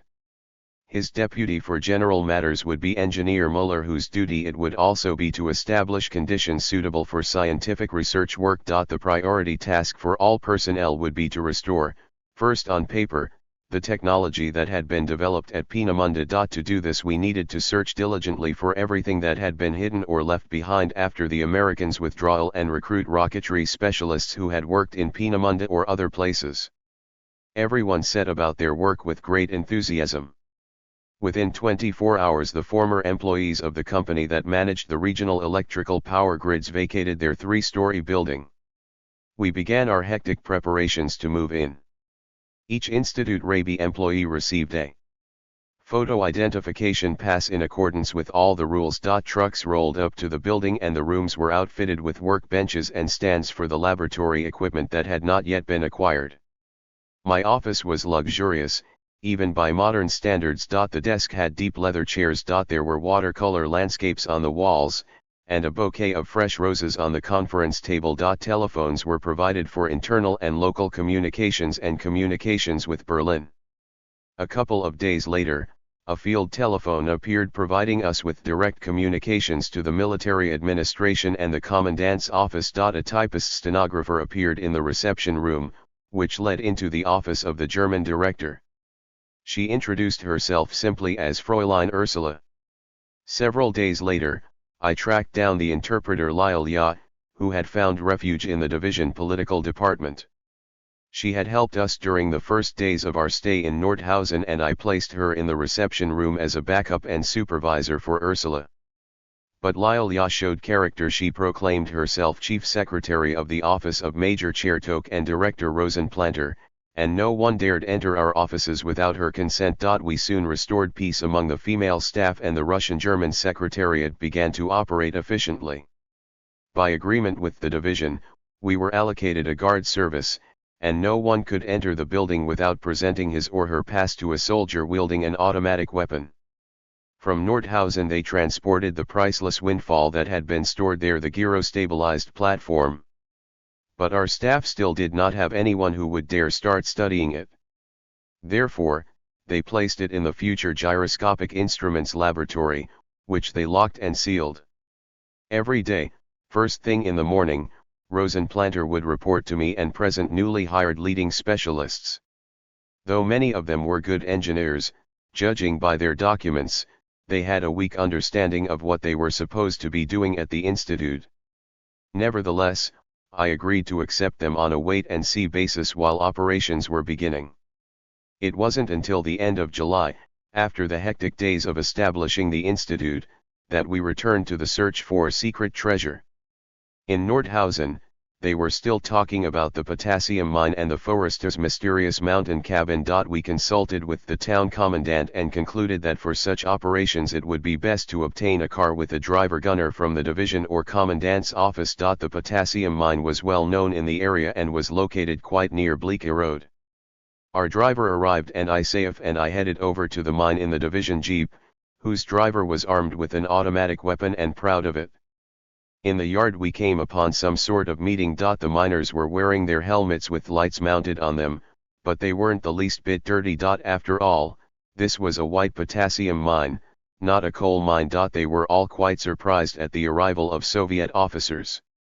They clustered around us until the man who had introduced himself to us as the director gave a shout and the miners dispersed. We explained the objective of our trip. The director called out some names, and about 10 men assembled by our car. We found out that a few cases had been placed in some remote dead-end drifts at a depth of 500 meters. An SS detachment had brought them just before the arrival of the Americans. They said that the equipment in the cases was rigged with explosives. After briefly wavering, we decided to risk descending into the mine. We gave the driver instructions to wait for 90 minutes. If we hadn't returned by then he was to hightail it to the commandant's office. The director apologized that he had pressing business, and entrusted the foreman to accompany us. The 10 miners surrounded us, each of them with something similar to a pickaxe. We then entered a spacious cage. A chime sounded and we descended at a surprising speed. Isayef had been in mines as a youth, but they were coal mines. I had only read about them and seen them in movies. This was nothing like what we had expected to see. Underground it was well illuminated, and the walls sparkled with the white crystals of potassium salt. We walked without bending over, standing fully erect, surrounded by miners. After walking briskly for 15 minutes, we were standing in front of a stack of green cases. Isayef and I began to carefully examine them. We grew bolder and grabbed the top case by the convenient side handles. The catch clips were wrapped and unusual seals hung from them. I asked a miner if I could borrow his pickaxe. He shook his head and gave it to me. We broke off the seals and opened the case. There were no explosives and the contents were clearly radio equipment. What was this? I remembered the broken instruments that had been shipped to Moscow from the Polish firing range in 1944. To calm the miners, Isayef and I took down another case, lifted and shook it, and placed it one top of the other. We checked the time. Only 30 minutes remained before the pre-arranged deadline. We needed to get back. We asked the miners to carry the 2 cases to the elevator and leave the other 6 behind. Our jeep would not hold them all in any event. We decided we would pick them up on the next run. When we reached the surface, our driver was smiling. 5 more minutes and I would have raced over to the commandant's office. We explained to the director that this material was now the property of the Red Army. We left a receipt for the 2 cases, asked that the others be stored, and promised to pick them up the next day. As a precaution, we said that there might be explosives there and therefore other specialists would be coming for them. The next day, per my request, 2 officers from the division, including a sapper, brought back the remaining cases. An examination at the institute showed that we had received sets of Victoria Hanef radio control equipment for lateral radio correction and range control. It was the first contribution to the equipment of our radio laboratory. In spite of these adventures, Isayef was dying to investigate engines, and soon thereafter he left Bleaky Road and went to Lehiston. Abramovich, whom we had last seen in Nordhausen, kept his promises. At the time of his departure, after a cursory familiarization with Mittelwerk, he had promised that when he arrived in Moscow he would persuade Bokhovatinov and everyone else that he could to have reinforcements sent to us. I did not even have time to miss Isayef before a vigorous team arrived, headed by Nikolai Alexeyevich Pilyagin, the future 2-time recipient of the Hero of Socialist Labor Award and future academician, director and general designer for one of the most powerful Soviet space electronic instrument firms, NPO Avtomatiki I Priborostroyenia, the company that developed the control systems for many combat missiles and space launch vehicles. Pilyagin flew in with the rank of a colonel, despite the fact that his military service record stated that he was a non-combatant. He was accompanied by Leonid Alexandrovich Voskresensky, who had risen from the rank of private to lieutenant colonel. Voskresensky, who had the astounding ability to sense and foresee the behavior of a missile system during the most diverse off-nominal situations and failures, subsequently became Korolev's legendary deputy for testing. Semyon Gavrilovich Shizhikov flew in with the rank of first lieutenant.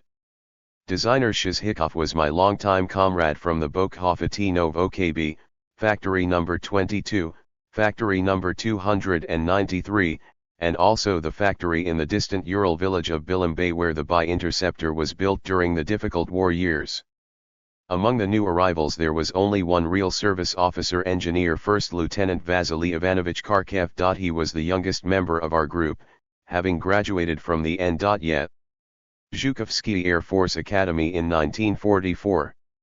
I had been his advisor when he was doing his diploma project, and at that time I had been convinced of his exceptional abilities and impressed with his penchant for coming up with new technical ideas. While the ideas weren't always feasible, they were very interesting and original.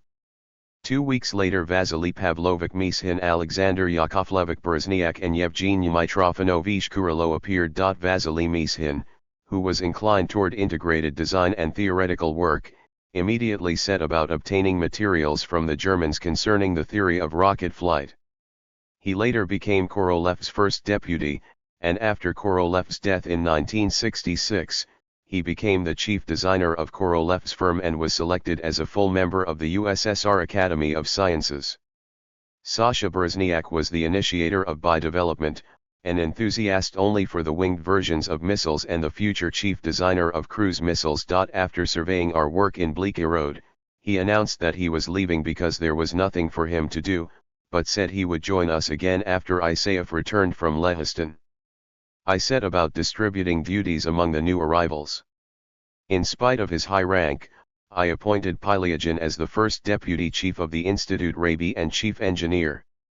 2. After receiving his office, he immediately asked the Germans for a set of precision mechanics tools and ordered that all electromechanical instruments, no matter where they came from, pass through his office workshop. I visited Semyon Shizhikov at Villa Franca. Taking into account his exceptional organizational skills, I appointed him as general assistant, which put him in charge of all problems concerning transportation, housing, food for the officer staff, and interaction with the commandant's office and the local German authorities. He had quite enough to worry about, because the so-called domestic problems were becoming more complicated with every passing day. I also had several long conversations with Vasily Kharkev. We agreed that we would set up our own independent intelligence service. The primary mission of this group would be to search for authentic missile specialists and entice them, or even abduct them, from the American zone.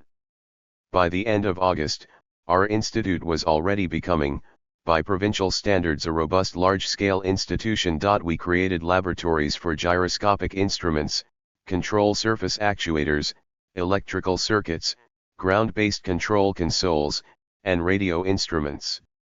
We also set up a design bureau. There was an excellent photostat machine in the semi-basement and an exemplary while yet empty technical documentation archive nearby. The first report on the Institute's activity soon appeared on our official letterhead and in the Institute's files. An officers' mess hall had opened up at the Villa Franca. In exchange for meals and a small salary, a language teacher from the Baltic states was conducting daily lessons in conversational German with our officers. While Semyon Shizhikov proved to be the most linguistically challenged, he was somehow understood better than the others when it came to dealing with the Germans concerning routine business problems. He was already well known in the area as a wholesale buyer of provisions and schnapps and as a specialist in the repair of automobiles. I asked Kurillo to inspect the factory in Kleinbadungen and begin restoring the production of missiles. He arranged the transport of the assemblies that had been left behind by the Americans at Mittelwerk, found several skilled workmen who knew the assembly process, and began to develop real missile production.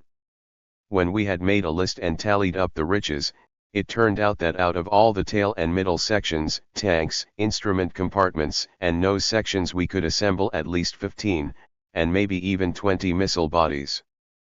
But the situation was a lot worse with the innards. We still did not have a single control system instrument that we could use. There were also no engines and no turbo pump assemblies that we could clear for installation. Back in Moscow, hectic decisions were being made related to our work. The main artillery directorate had tasked the Guards Mortar Units Command with finding capture German missile technology. As mentioned previously, this whole thing started with General Sokolov's commission, which was the first to arrive in Peenemünde. In August, General N. Kuznetsov appeared in Nordhausen with a large retinue. In accordance with a command from Berlin, he occupied the sole ancient palace in the town. There they founded, as we used to joke, the missile headquarters of the Guards Mortar Units, or Gau Repre. Sentation, which had been ordered to direct the study and expropriation of German missile technology. After determining who was who, Kuznetsov announced that the Institute Rabi and all of us were subordinate to the Gau Military Command, as per the decision of the Central Committee, which had instructed the military to head this activity until the industry could sort out which one of the people's commissars would be in charge.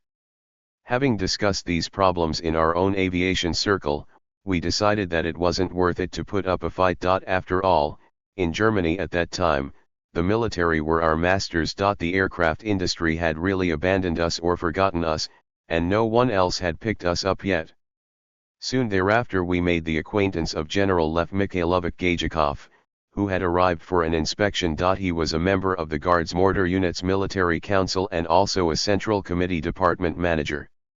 He impressed us as an energetic man who was full of initiative, and we liked that he made no secret of the fact that he would support in every way the expansion of our operations in Germany, to the extent that he would even issue the appropriate Central Committee and governmental resolution. In August 1945, the Institute Rabi became fully established and began to expand its activity. The following month, commissions and all sorts of plenipotentiaries from Moscow ranging from the serious to the idly curious began making regular visits to determine who we were and what we were doing. After returning to Moscow, Gajikov really got down to business. The first result of his efforts was the arrival of a group that consisted of future chief designers Mikhail Sergeyevich Ryazansky, Viktor Ivanovich Kuznetsov, and Yuri Alexandrovich Pobdanostsev, as well as Yevgeny Yakovlevich Boguslavsky and Zinovy Moiseyevich Tsetsier. We had now been brought up to full strength with radio and gyroscopic specialists. This was an interagency group organized at Gajikov's initiative by decision of the Central Committee. When Viktor Kuznetsov saw the gyroscopic platform that we had in our laboratory, he announced that it should be sent immediately to his institute in Moscow. But it didn't work out that way. Pylyagin categorically objected. This was the first serious conflict between the two future chief designers. Later, in the early 1960s, disagreements as to who should make gyroscopic instruments and what they should be like led Pylyagin, who had obtained a powerful production base, to begin successfully developing and producing gyroscopic instruments and highly sensitive elements for inertial navigation systems. Yevgeny Boguslavsky, who remained with us at the Institute to the very end, immediately immersed himself in the mysteries of the lateral radio correction and range radio control systems.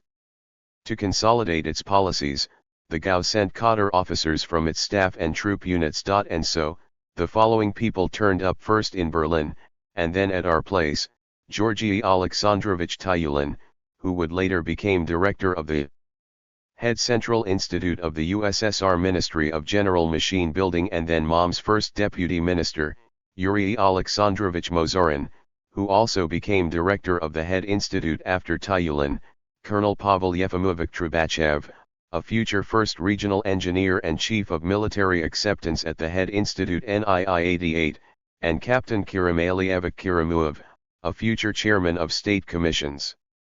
A special regiment of the Guards mortar units was billeted in the town of Sondershausen. The regimental commander introduced himself to me as the future commander of a rocket troops subunit. The military leadership was finally wide awake. But the situation with the German specialists was clearly not satisfactory. We needed to take urgent action to entice them from the Western Zone. There were more and more complaints from the higher UPS. This time it was coming from General Kuznetsov, GAU's authorized representative, to the effect that his officers were not receiving materials and satisfactory technical information from the Germans. One of the high-ranking artillery officers who had visited Blecherode told me bluntly, "We have the impression that you Russian aircraft specialists already have a better understanding of this technology than the Germans here. But the mortar and artillery specialists aren't receiving the materials to study." They also accused me of setting a very high pay scale and food rations for the Germans. We obtained rations and issued them with the consent of the SVAG, who were striving to show that German scientists were being provided with both moral and material support, despite the burdens of the post-war period. Germans with engineering and doctorate degrees at the Institute Rabi received the following food rations every 14 days, 60 eggs, 5 pounds of butter, 12 pounds of meat, and a fully sufficient amount of bread, sugar, vegetable oil, potatoes, cigarettes, and alcoholic beverages. Their monthly salary of 1,400 marks was issued without any deductions. Soviet scientists back home in Moscow during those years would not have dreamed of such conditions. Despite our incentives, however, we still did not have the right Germans working for us. We needed to stir up a second wave and get some real specialists. The Institute had now become a well-organized enterprise, and we were not ashamed to invite people to undertake good and interesting work. We undertook efforts in two areas. The first, which Pylyagin took on, was to offer scientists and highly qualified engineers in specific specialties the opportunity to work for us through the SVAG Thuringia Directorate, where there were already many good administrators. Prior direct involvement in rocket matters was not a prerequisite. This personnel program quickly led to the discovery of prominent specialists who made valuable contributions, even though they had not previously worked at Peenemünde. This is how Dr. Kurt Magnus joined us. Dr. Magnus was a first-class theoretician and engineer in the field of gyroscopes and theoretical mechanics. He quickly acquired an understanding of the gyroscopic platform technology and announced that he would take on all gyroscopic problems. He summoned Dr. Hans Hauck, his friend at Hettingen University, who was a theoretician and brilliant experimenter in automatic control. Magnus convinced Hauck to stay and work with us in Bleakerode. After briefly wavering, we assigned Hauck general stabilization theory and the Mischgerat laboratory. This pair, Kurt Magnus and Hans Hauck, assisted us greatly. Unfortunately, Dr. Hauck died in Moscow in 1950 from suppurative appendicitis. Dr. Magnus became a renowned scientist and gyroscope expert, whose works were translated into many languages. His fundamental monograph, Kreisel, is still a first-class textbook for those studying gyroscopic technology. In October we acquired Dr. Manfred Blazing, a former employee of Ascania who appealed to the departments of that firm in the various zones until he managed to get on board with us. We entrusted him with the directorship of the Control Surface Actuators Laboratory. The ballistic calculations associated with controlling missile flight were entrusted to Professor Waldemar Wolf, who had been the chief ballistics expert for Krupp. Soon thereafter an aerodynamics specialist from Dresden, Dr. Werner Albring, joined him. He took on the aerodynamic problems of the atmospheric segment. But we still needed authentic Peenemünde missile specialists. For this I set up a secret second program, which I entrusted to Vasily Kharkev. His task was to establish a network of agents, and if necessary, personally penetrate into the American zone to intercept specialists before they were sent to the United States. At Kharkev's suggestion I assigned this program the code name Operation Ost. Semyon Shizhikov was instructed to supply Kharkev with cognac, butter, and various delicacies on account for Operation Ost. The division chief of staff agreed to open and close the border between our zone and the American zone at Kharkev's request. Pilyagin undertook a special mission. I no longer remember what town he went to, and brought back many dozens of wristwatches to be used as souvenirs and bribes for the American border guards. Vasily Kharkev could barely sleep because of his intensive German and English studies. The first success of Operation Ost was to win over and bring onto the Rabi staff an authentic specialist on the combat firing of V-2 missiles, Fritz Weibach. The Americans unexpectedly gave our Operation Ost a boost. Early one morning, I was awakened by a telephone call from the town commandant. He reported that his patrol had stopped 2 jeeps with Americans who had apparently burst into town and were trying to abduct German women. The latter had raised such a ruckus that our patrol had arrived. The arrested Americans were raising Cain over at the commandant's office. They explained that these women were the wives of German specialists who were supposed to be sent to America. I asked the commandant to serve the Americans tea and offer them some Kazbek cigarettes and promised to be there soon. I woke up Shizhikov and Kharkev and ordered them to find some cognac, some good snacks, and to set the table at once. When I appeared at the commandant's office, the din was terrible. The 4 American officers, each trying to out-yell the others, were communicating with the commandant through 2 interpreters. A German interpreted from English to German and a Russian lieutenant from German to Russian, and vice versa. Introducing myself as the Soviet representative for German missile specialists, I asked our American friends to calm themselves and take a break from their tiring work by joining us for refreshments at the Villa Franca. They responded with an okay, and the cortege set off for our villa. Shizhikov and Kharkev had not let me down. When the Americans looked at the table their eyes lit up. All 4 of the young Yankees broke into smiles and exclamations of approval followed.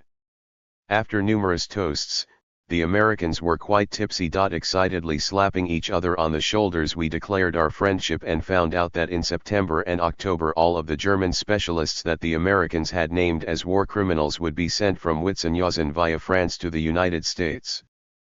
But several of their wives or mistresses had remained in the Soviet zone, in particular in Bleakerode, and the Germans categorically refused to go without them. On behalf of the command, the Americans requested that the Soviets help them return these women to them.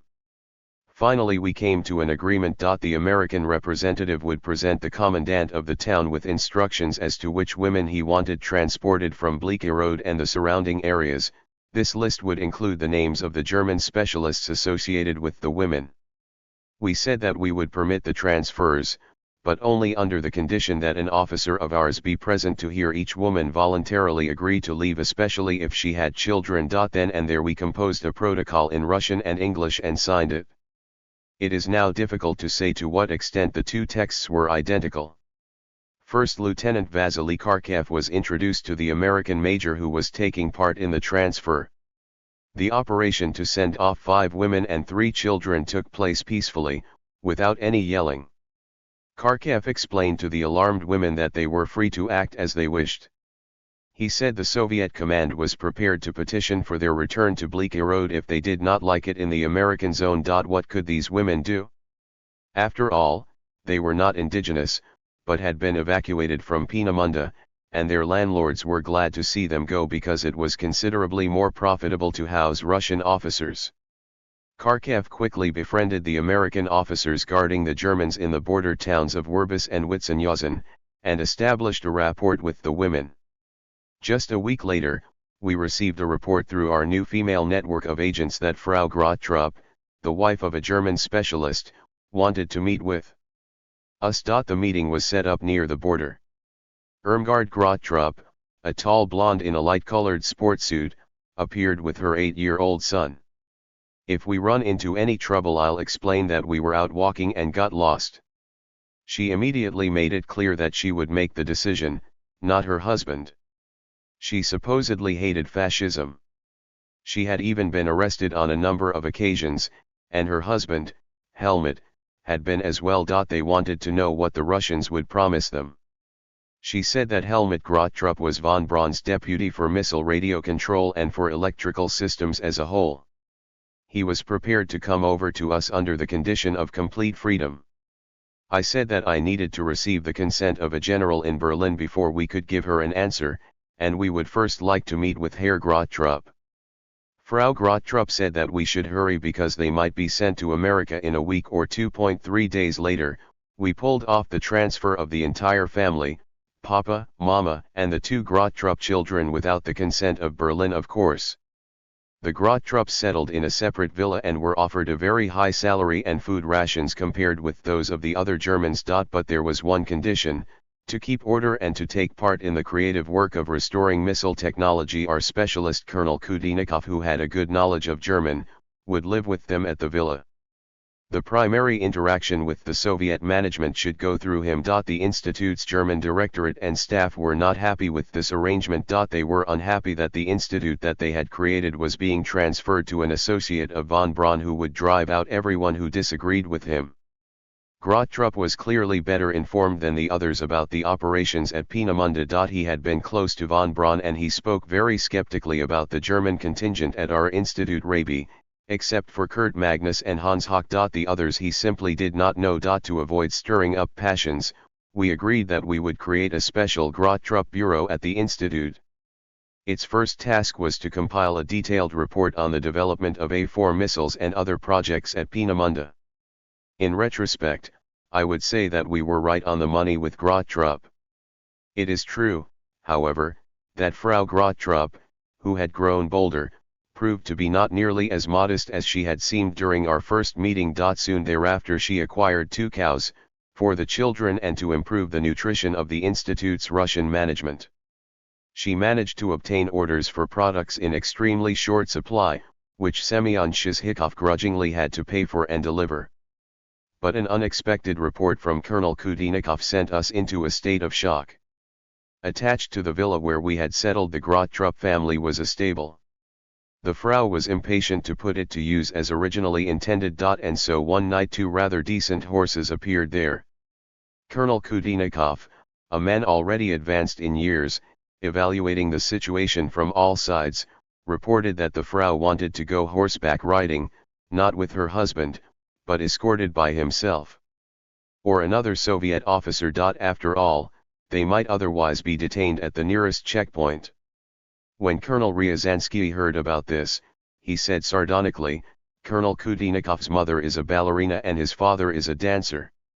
He will certainly stay put in the saddle. Let him go first. I was also losing patience. Ryazansky chided, and what will your wife say if she gets a photo and a letter saying how pleasantly her little husband is passing the time, prancing around on horseback with a German Amazon? Kutenikov had worked as a military inspector in radio factories during the entire war. He was a pretty good radio engineer, and had risen to the rank of colonel in the engineer technical service. He had been attached to the Grottrup family against his will, and was seriously offended. My wife barely survived the siege of Leningrad. Now she is seriously ill and I have to worry about German Maraes. You can all go to hell. Kharkiv couldn't stand for it either. My sister is graduating from Moscow State University. She goes to the university wearing men's boots and is selling her last dress in order to buy food for our sick mother. My young wife Tamara had to quit her studies at theater school because she can't make it without my help, and here we are getting saddle horses. Shizhikov was tasked with developing an operation to exchange the horses for service automobiles for the institute. But Frau Grottrup nevertheless secured one of the automobiles by rights a service vehicle for herself. She drove herself around from place to place. At one stop a ton of apples was procured for us, at another, a pig was slaughtered and sold to her, at a third a representational sports car rented for the institute, and at a fourth stop, milk with enhanced fat content was ordered for the officers' mess hall. She would burst into our officers' mess, inspect our food, and demand that we immediately fire the cooks, whom she had caught stealing. In spite of Herr Grottrup and Kutenikov's protests, she sacked and replaced the stenographer/typists. Throughout all of this she was raising her children, learning Russian, and riding over to Villa Franca on a motorcycle to play Liszt, Beethoven, and Tchaikovsky on the grand piano. But Operation Ost was not without its mishaps. Immediately after the operation to bring Grottrup across the border, Kharkiv announced that it was now time to bring Wernher von Braun himself across the border. Before giving the go-ahead we discussed with Pylyagin Voskresensky and the local military intelligence whether such an attempt would be permitted. The nominal intelligence service immediately distanced itself, fearing a scandal with the Allied forces. They were sure that heads would roll at the military administration if the operation was found out. Therefore you can act at your own peril and risk. Your shoulder boards aren't legitimate anyway. If they take them away, you won't be losing anything. We decided to take the risk. As always, we sent Kharkiv on the operation.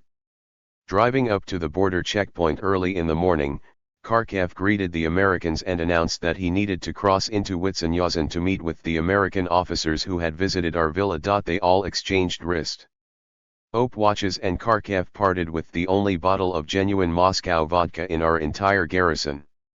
Touched by such generous gifts, the Americans invited him into their jeep and took it upon themselves to deliver him into town. This was the first hitch in the operation. What else could he do?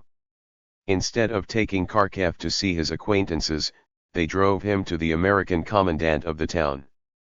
The duty officer announced Kharkiv's arrival and received instructions to send the Russian first lieutenant to the commandant's personal quarters.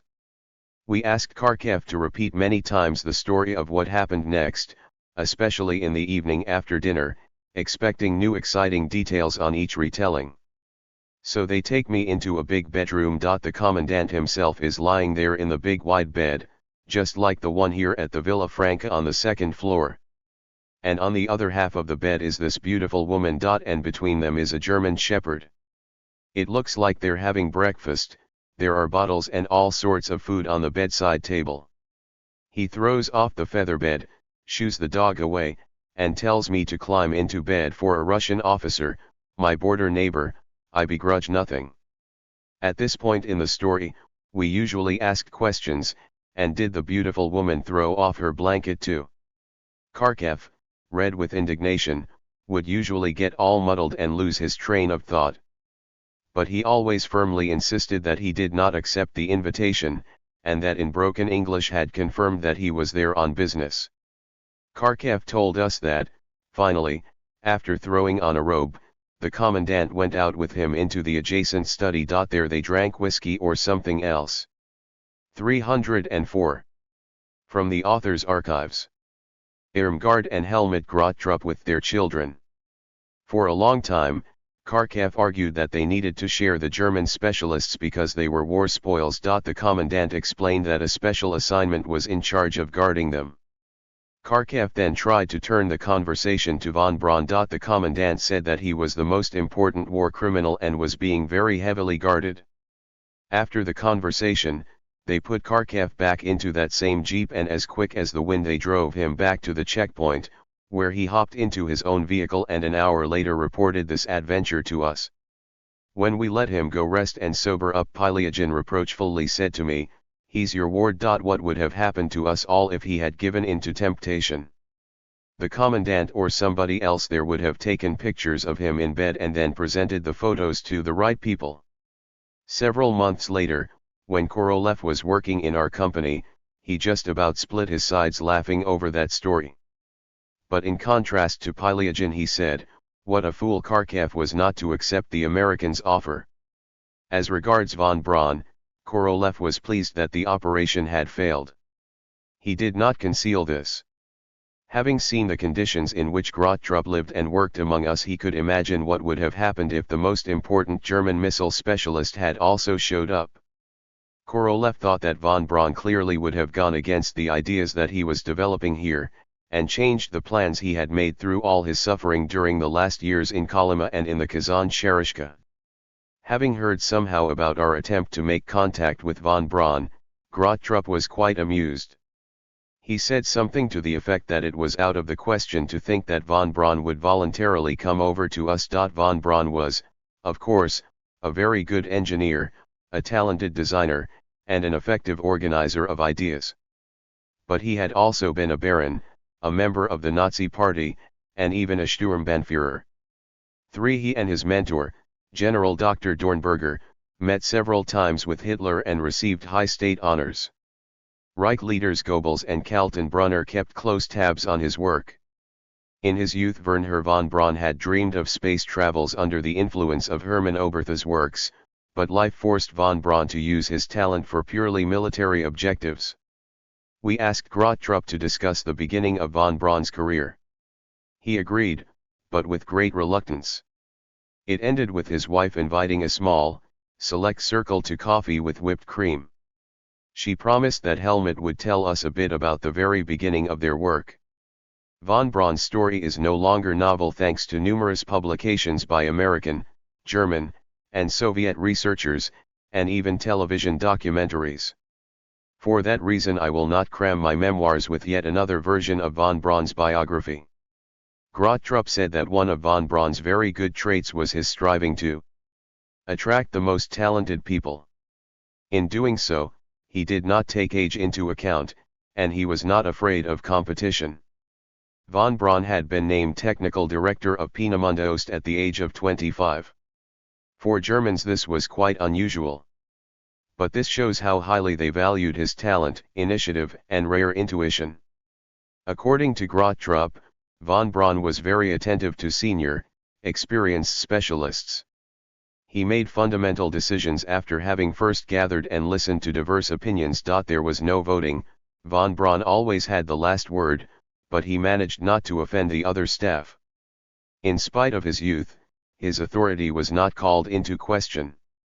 50 years after this assessment of von Braun's management style, I met with an American engineer named Jerry Clubb, who was a participant in the Apollo-Saturn lunar program, which had been directed by the no longer 25 but 55-year-old world-renowned creator of the first long-range ballistic missiles.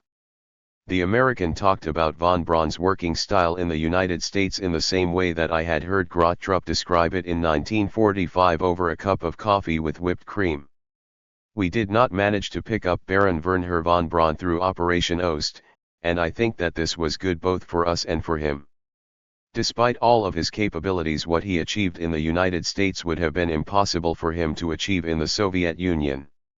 It is true, another prominent scientist, professor, doctor, and also baron, Manfred von Ardenne, who had worked in the Soviet Union from 1945 to 1955 at the Electrophysics Institute in Sukhumi, was awarded the title Hero of Socialist Labor for his participation in the creation of the Soviet atomic bomb.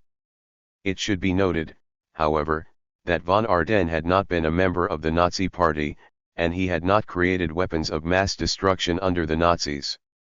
Von Braun had been valued and trusted by Dornberger and the higher military leadership of the infantry forces who had financed the construction of Peenemünde. He did not have to fear intrigue against himself, and he was able to work confidently as the technical director. Dornberger, who had become a general at Peenemünde, had always shielded von Braun. They were a powerful duo. In spite of various nuances in political views, the main leadership staff had worked rather harmoniously and very selflessly.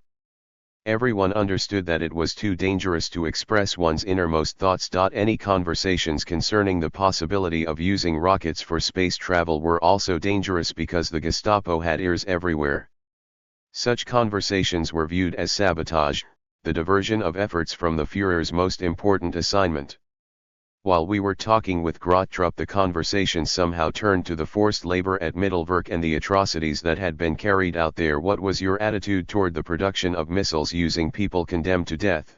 We asked. Immediately Frau Grottrup interjected. No, she and Helmut had no idea that such horrors that were taking place there. She said that this was also the case with the majority of the specialists. But von Braun and the Peenemünde production personnel had been in Nordhausen more than once, and they of course had seen everything. This was yet another reason why he would avoid contact with the Russians. After all, the majority of the Dora camp prisoners were Red Army prisoners of war. Grottrup recalled that von Braun, during the hurried evacuation of Peenemünde, had been clearly afraid and had commented, "We fired missiles against England, but it's the Russians who will take revenge."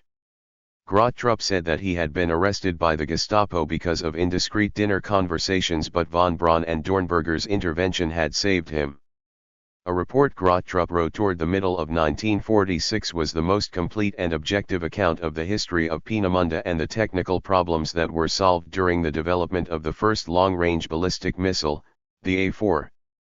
For the prehistory of German rocket technology, the interrelationship between rocket and state, and the problems that were solved outside the scope of the A4 program are discussed in greater detail and more reliably in the historical works and memoirs that emerged significantly later.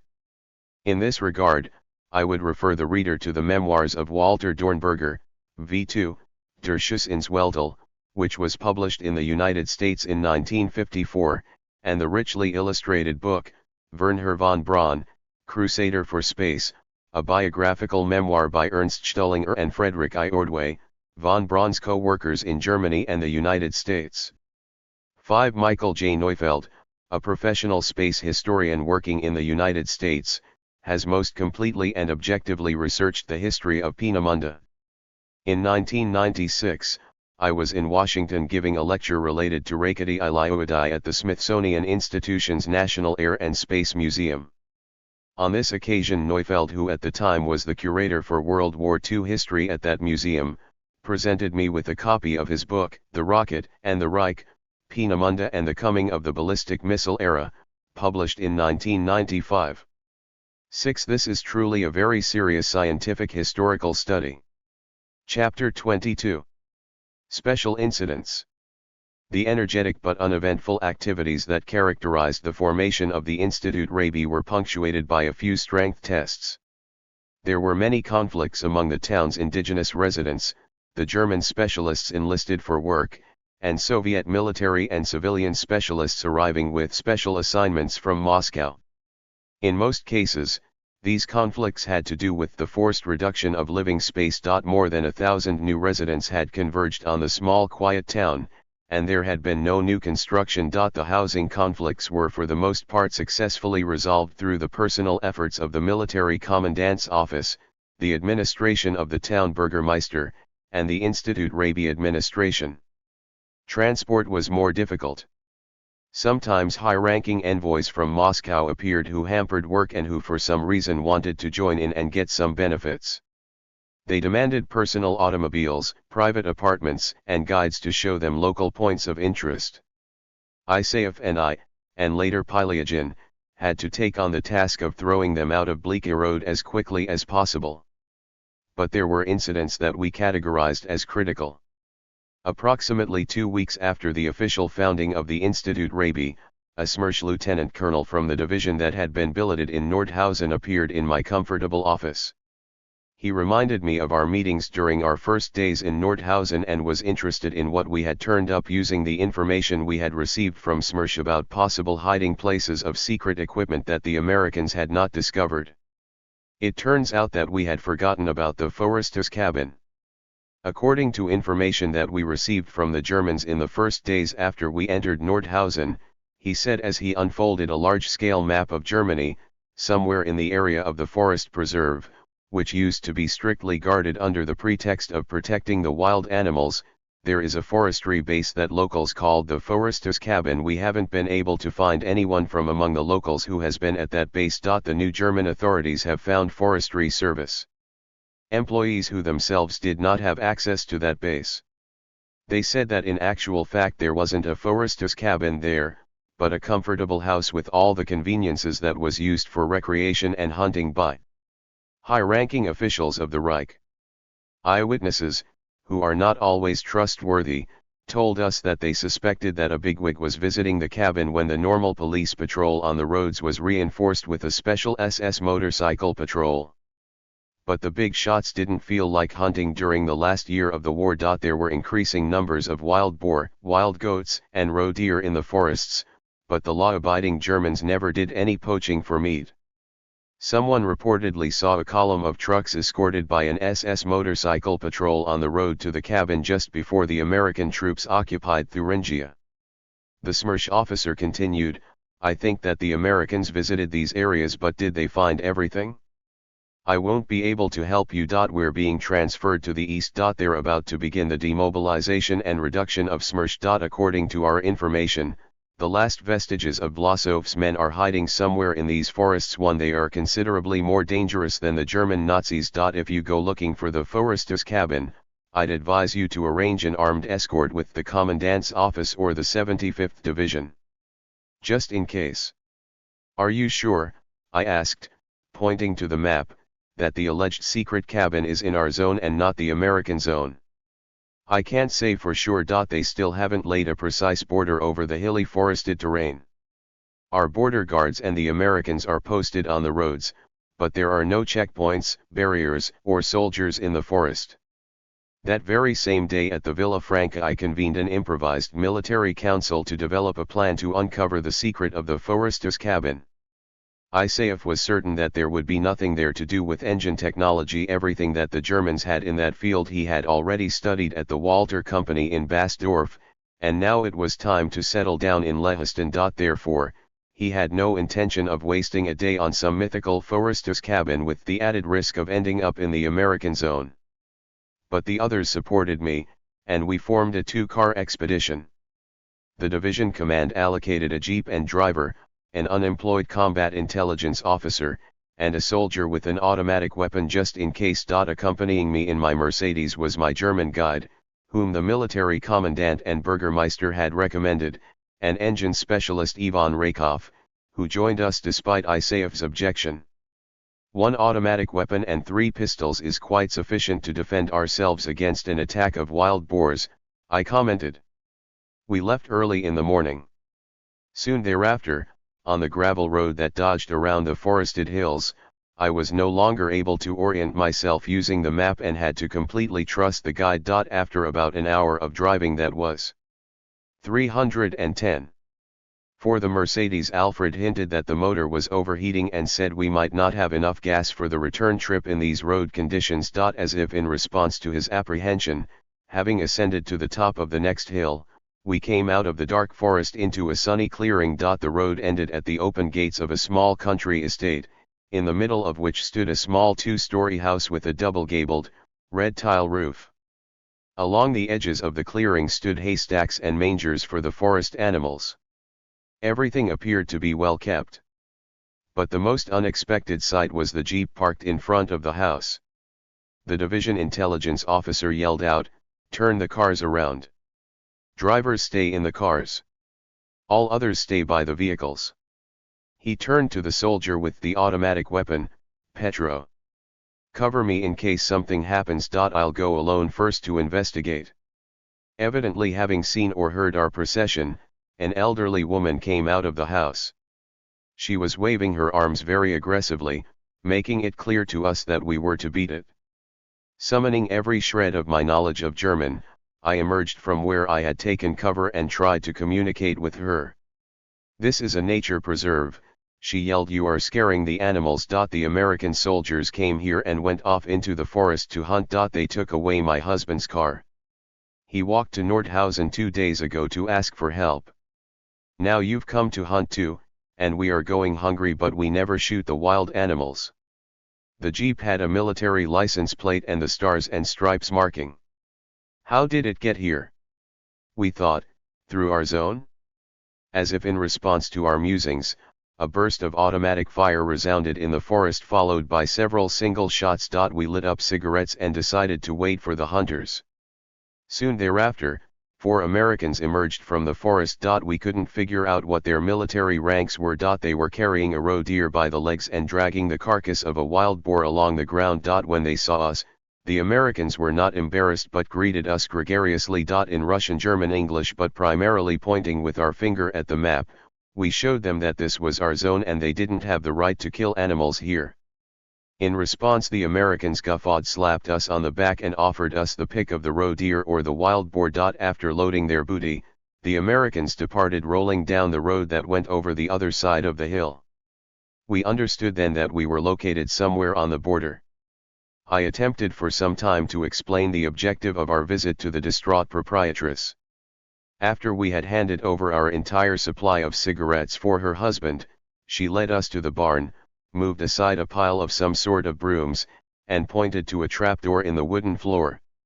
In the dry cellar we discovered what was clearly well-packed electrical equipment. We couldn't make it out in the darkness. The next day a team that included German specialists without an automatic weapon-wielding soldier but with a wealth of rations brought the precious cargo.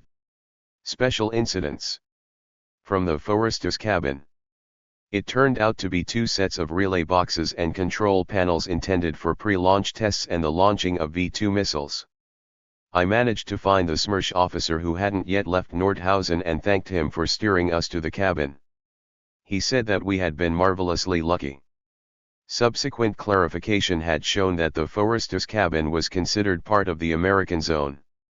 A month after the Institute Rabi had begun to function, the weakness of the organizational and financial management of the Institute's German side started to become evident. Director Rosenplanter was a very energetic engineer, but he had a poor understanding of supply problems, and he evidently carried no prestige among the local businessmen and merchants who were setting up business ties with the Institute. His deputy for general affairs devoted all of his attention to procuring rations for the Germans and improving their living conditions.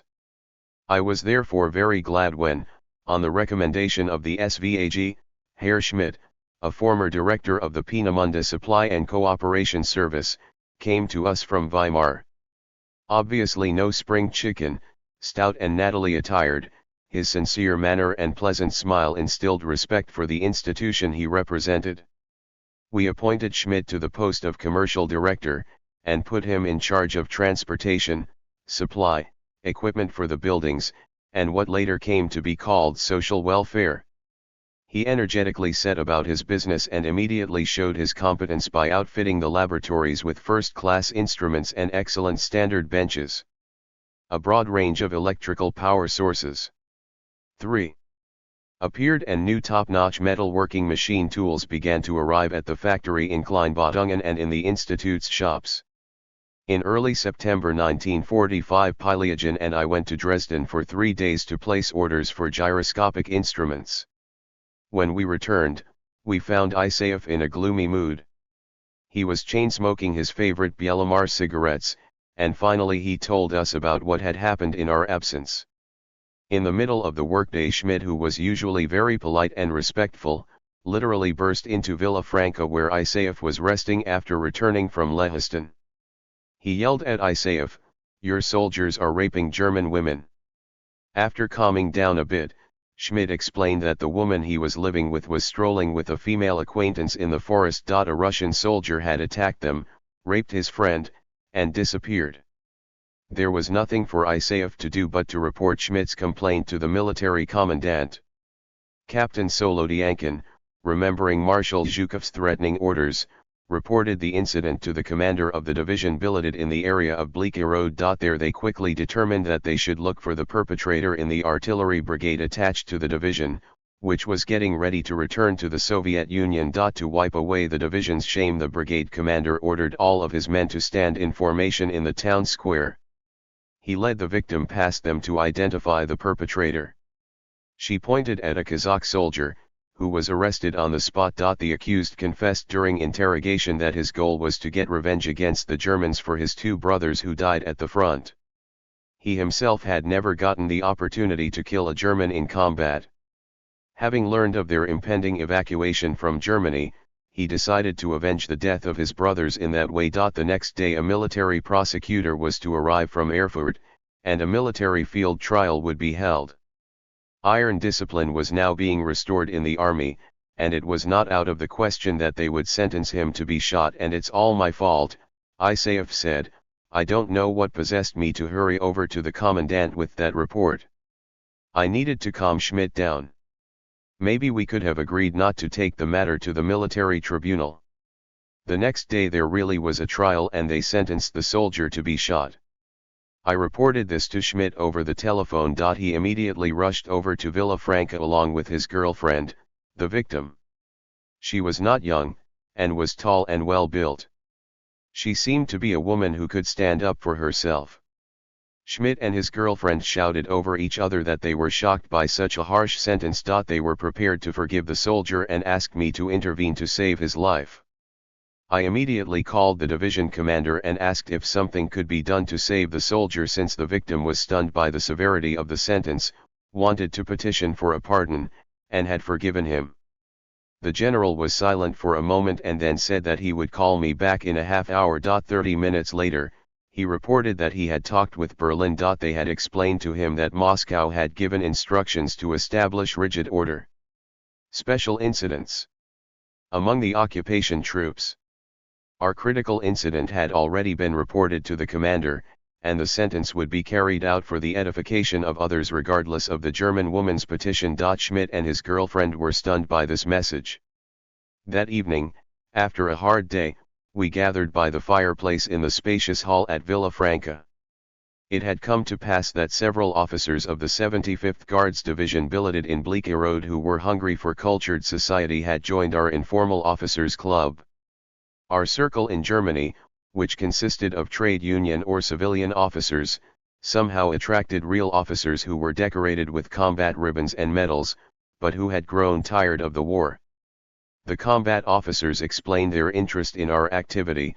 You here are involved in interesting and important work, but we're a bunch of layabouts. You know very well what you will be doing when you return home. But we have been fighting for more than 4 years, and we happen to survive. Now we have nothing to do. The Combat Guards Division is enjoying comfortable conditions without the war, but it's doomed to disintegration.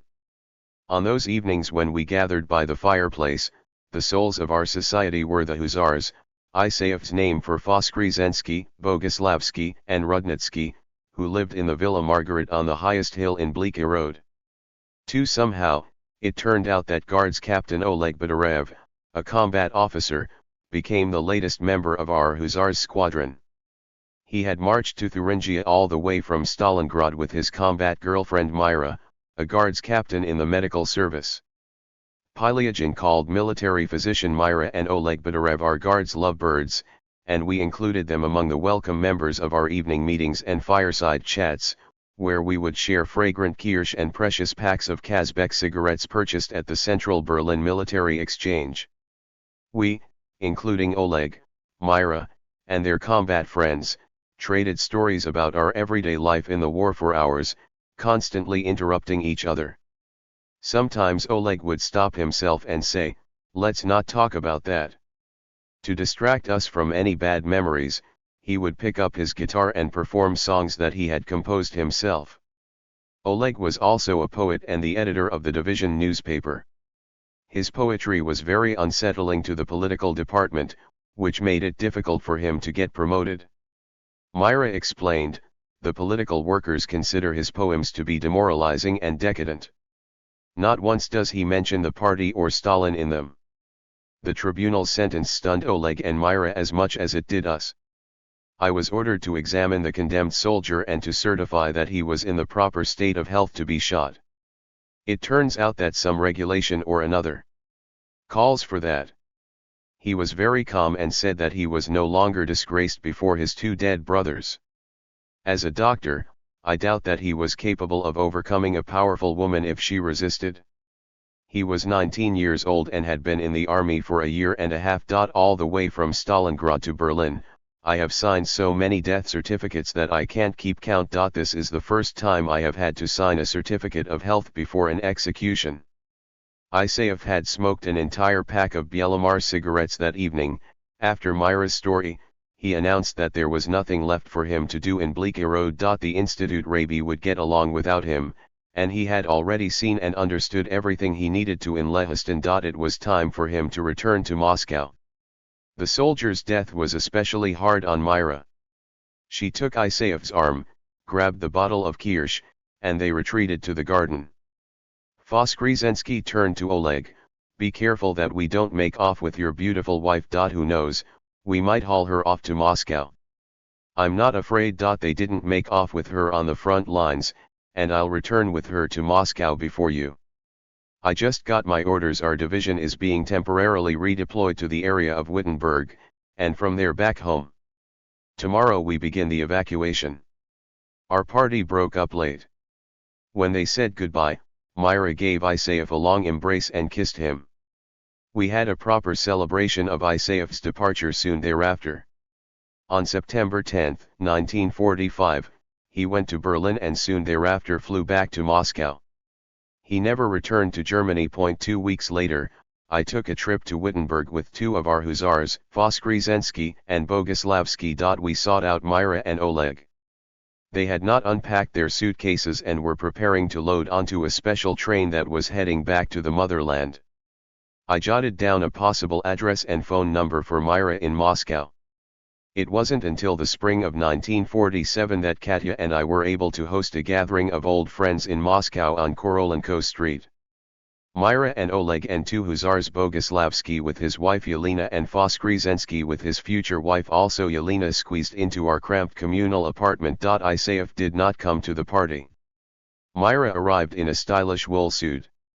She appeared very different than how I remembered her in uniform as a medical service guards captain in 1945. Oleg, however, in his old, second-hand jacket with no decorations, was a sorry sight. He was drinking a lot without taking part in the toasts and hardly touched the appetizers that Katya painstakingly arranged for him on a plate. "Why didn't Isaev come?" Myra asked me before leaving. "I invited him, but he didn't want to come without Tatyana, and she is ill," I answered. Myra knew that Tatyana Isaeva and Oleg Badarev were suffering from the same disease, alcoholism. The medical profession was powerless when it came to treating acute alcoholism. The condition was exacerbated by the transition from the rigid, goal-oriented discipline of military service to life in a peacetime dictatorship. His wife's illness was one of the reasons for Isaev's hurried departure from Germany. Here it is pertinent to mention that Isaev and Arvid Palo, whose group we had sent from Nordhausen to Lehistan on 15 July, successfully orchestrated engine firing tests. Soviet engine specialists, engineers and mechanics mastered the technology that they had seen in Germany to such an extent that they were able to conduct firing tests in different modes without the Germans' assistance. I managed to visit Lehistan in August and for the first time witness a stunning spectacle: the open plume of an engine firing with 25 metric tons of thrust. Our GAU chief, General Kuznetsov, who considered himself officially responsible for the Lehistan site in addition to the Institute Rabi, had not yet seen the firing tests and demanded that Director Rosenplanter and I accompany him on a trip to Lehistan. I postponed this trip several times under various pretexts. In late September, Alexander Berezniak visited us. He had become familiar with all of the German aircraft firms in the Soviet zone. Brezhniak's head was full of ideas, and he had hurried to Bleaky Road to meet with Isaev. But Isaev was already in Moscow. Brezhniak talked me into going with him to Lehiston. The general was still making his persistent demands, so we decided to combine our trip. On Sunday, September 30th, we left Nordhausen in 2 cars. General Kuznetsov's Opel Kapitan was the lead car with a military driver at the wheel. Kuznetsov seated Rosenplanter next to the driver to serve as his guide. The general sat in back and demanded that our interpreter be seated in his car so that he could converse with Rosenplanter. Lyalya had to obey the general. Brezhniak, Kharkiv, and I were in the second car, our Mercedes, with Alfred at the wheel. We set out and were soon lagging way behind the lead car. Alfred repeatedly shook his head reproachfully and muttered something about the general's car exceeding permissible speeds on the narrow, winding roads. Suddenly Alfred let out a shout. He was the first to see that the Opel Kapitan had slammed into a tree. The injured were taken to the hospital in Erfurt. All 3 men were severely injured, but the German doctors assured us that they would live. But Fräulein Lyalya has been fatally injured. The base of her skull was fractured and she has multiple injuries to her spinal cord. I made a telephone call to Bleaky Road and requested that Dr. Musadov, the chief of the Division Medical Sanitary Battalion, come immediately. We had become friends with him. His front-line surgical operations were legendary in the division. When Musadov arrived, the chief surgeon of the hospital, Professor Schwartz, came out to speak to us. The hospital was top-notch. Before the surrender it had been the military hospital for SS officers. We went into the operating room with the professor. Both of General Kuznetsov's legs were bandaged and already in casts, and he was still in a state of shock. Rosenplanter had multiple injuries to the head and face. He was lying there with his head completely bandaged. The driver was unconscious. Both his legs, an arm, and several ribs were broken. The nurses were bustling about them. Off to the side lay our beloved Lyalya, unattended, completely naked. Kharkiv was beside himself. He snatched his pistol from its holster. He fired into the ceiling and shouted that this was premeditated. If you don't save her life, I am going to shoot everybody here. But Professor Schwartz and the other doctors and nurses did not even flinch. Evidently their dealings with SS officers had hardened them. Our Surgeon Major Musadov deftly disarmed Kharkiv. He examined Lyalya, spoke with Schwartz, and told us, they did everything they could. Now they have given her the opportunity to die peacefully. She doesn't have more than an hour to live. Kharkiv began to sob. The doctor motioned to one of the nurses. She approached Kharkiv, rolled up his sleeve, and gave him an injection. Lyalya was given a funeral with honors. She had not only worked at the institute, but had helped on her own initiative in the division, and she had enjoyed great success with her artistic talent. A standard pyramid with a red star was erected at her grave site in the garden next to the institute. On one of the facets was a portrait of Lyalya, a beautiful, talented young Russian woman from near Tula, whose life came to such a tragic end in Germany. I wrote to Isaev about Lyalya's death. He was shaken all the more so because he was making arrangements to fulfill his dream of her working in our Moscow institute after repatriation. Chapter 23. In search of a real boss. We soon started to receive pessimistic letters from Isaev in Moscow. Horrible, horrible, horrible. We don't have anything sensible to work on. Our patron is no longer interested in our research. He wants to go back to work at the academy. Using the darkest images to describe the work life and unsettled daily life in Moscow, Isaev reminisced about the Villa Franca and Bleaky Road. Our work in Bleaky Road, that was just a beautiful dream. Here the primary missile-related concerns are firewood, early freezes, and agricultural work. Your Katya is a real trooper. She wants you to come home. She met with the patron himself. He said that it was your own fault that you had stayed too long in Germany. Nobody was making you stay there. You were loyal to him during the most difficult time, and now suddenly you have sold your own sword, and to whom? To the artillerymen. This was November 1945. It was hard to read Katya's letters about the difficult life in post-war Moscow with two little boys. And what's more, the youngest was always getting sick. Katya had to travel all the way across Moscow to NII-1 for the rations to which she was still entitled, rush off to the children's clinic for milk for the sick baby, and repair the eternally burned-out electric hot plate. It was cold in the apartment. It was even difficult to dry underwear. The autumn wind blew in around the windows. Often the water didn't make it up to the 5th floor, so she had to run down to the water fountain on the street. After returning with the water, she had to repair the electric wiring. There was a short circuit somewhere and the fuses were always burning out. After General Kuznetsov's accident, which had him confined to a hospital bed for a long time, it was understandable that receiving news like this prompted me to petition for leave. I reached an agreement with Pylyagin that he would take over all the business of managing the Institute Rabi for about 2 weeks. But it turned out that Moscow had not forgotten us. General Gajikov ordered that none of us were to leave Germany. He was evidently one of the first among our military leaders to appreciate the prospects of the work we had undertaken and its scope. He understood who was propping it all up, and he lobbied in Moscow for energetic support of the Institute Rabi. We could sense this. First, there was an increased stream of specialists at our disposal who had been sent on temporary assignment from various agencies. Second, leave was categorically forbidden. And finally, a Communist Party Central Committee plenipotentiary arrived in our midst. He announced that the staff of the Central Committee was monitoring our work and were pleased with us, but we needed to accelerate our work so that everything could be wrapped up in early 1946. The People's Commissars hadn't yet agreed as to who should be involved with long-range missile technology. For the time being, the Central Committee had entrusted all of the work in Thuringia to Gajikov. As far as the calamitous situation with our families, the Central Committee plenipotentiary assured us that all the necessary commands would be given to our Moscow institutions. The commands were given, but how could they really help?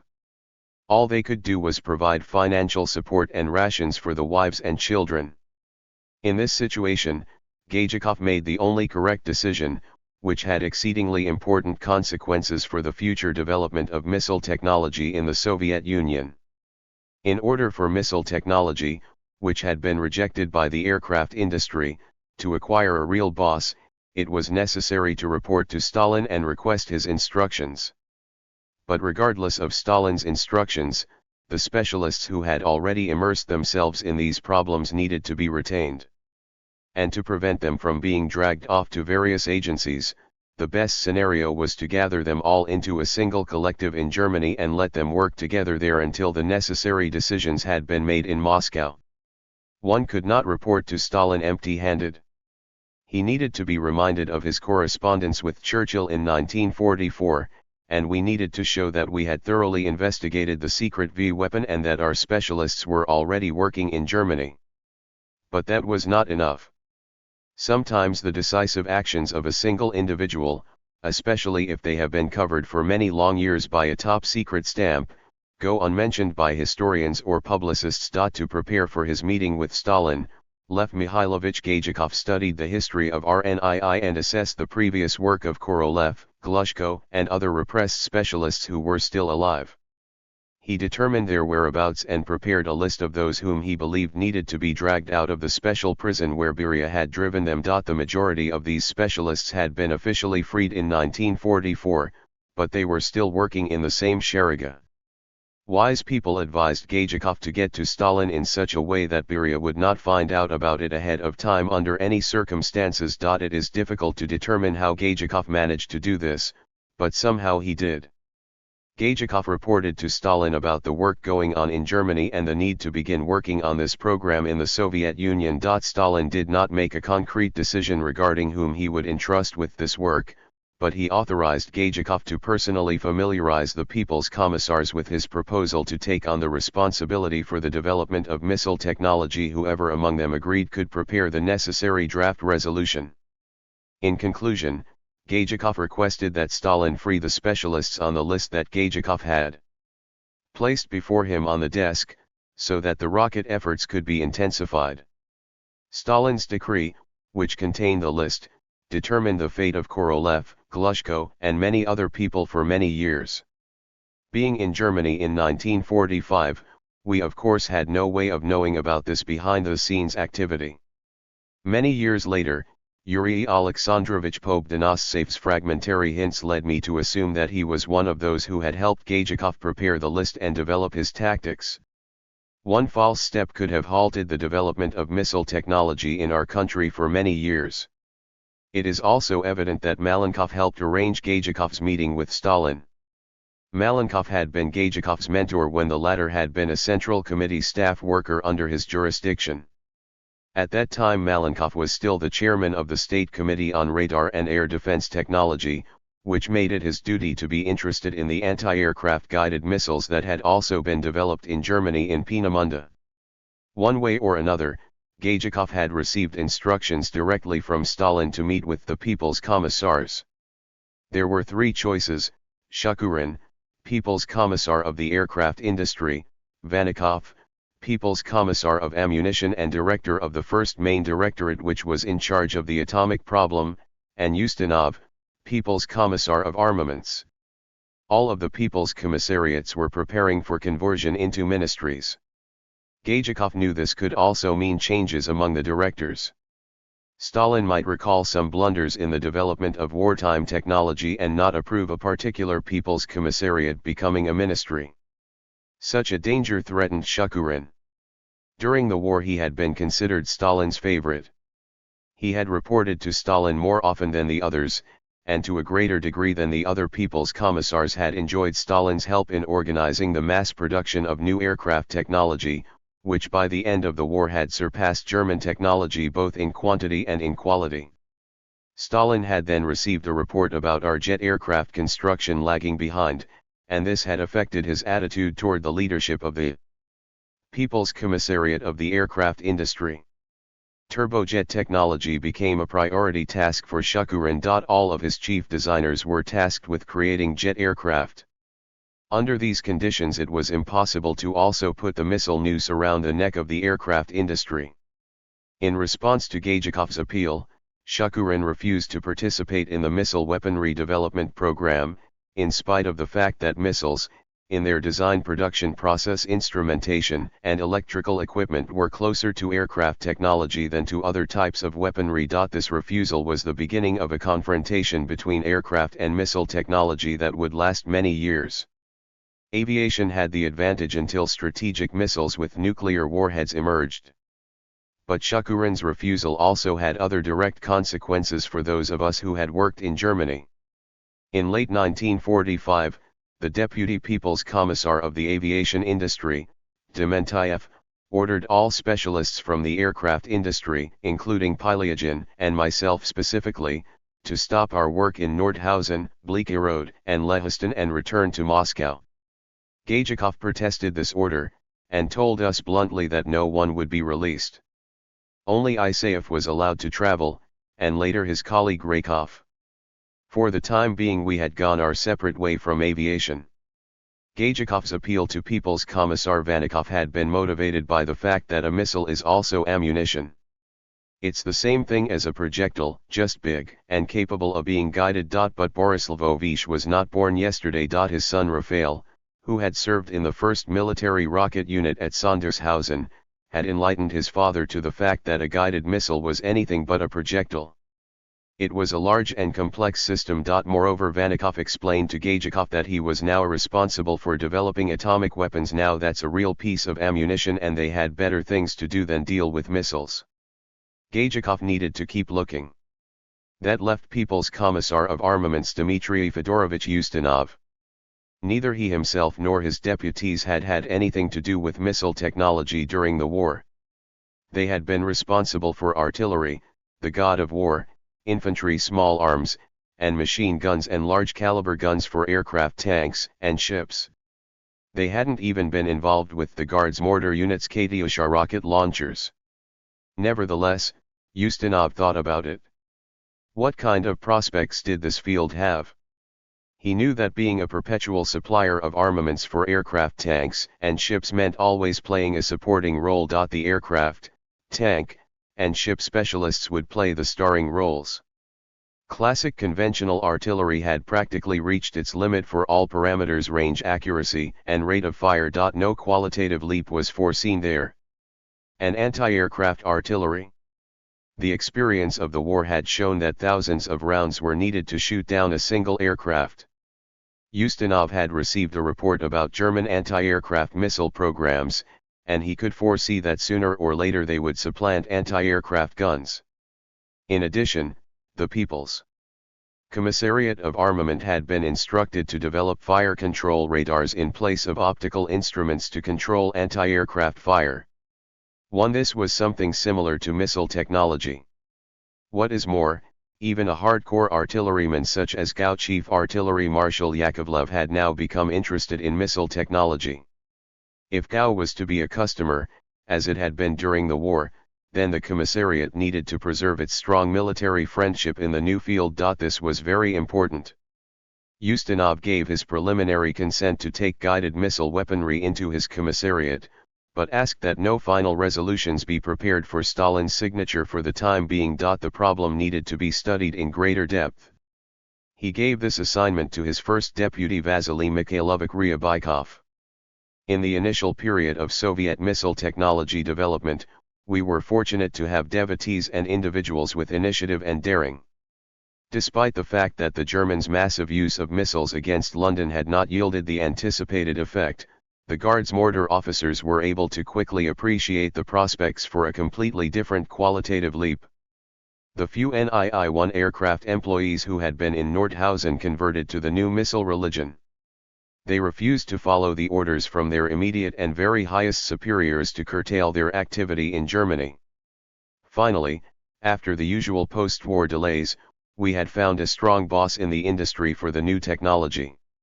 After receiving Ustinov's instructions, Ryabaikov flew to Berlin and made his way to Blecherode. He was very calm, attentive, thoughtful, and evidently an intelligent and experienced leader. Pylyagin, Mishin, Ryazansky, and Voskresensky assessed Ryabaikov in similar terms. He visited Mittelwerk and became familiar with the unusual history of the Institute Rabi's establishment. He listened to our stories about the history of A4 development, the history of Peenemünde, and our ideas about the future. We even spoke about designs to increase range and accuracy. Toward the end of his visit, we arranged a farewell dinner during which Vasily Mikhailovich said very frankly that his technical worldview had been significantly changed by everything that he had seen and heard. Now he saw that a completely new outlook had emerged in weapons technology. He promised to inform Ustinov about all of this. With regard to our work in creating a scientific research institute on our former enemy's territory, he said, "You are simply champs to have devised and organized such a concept.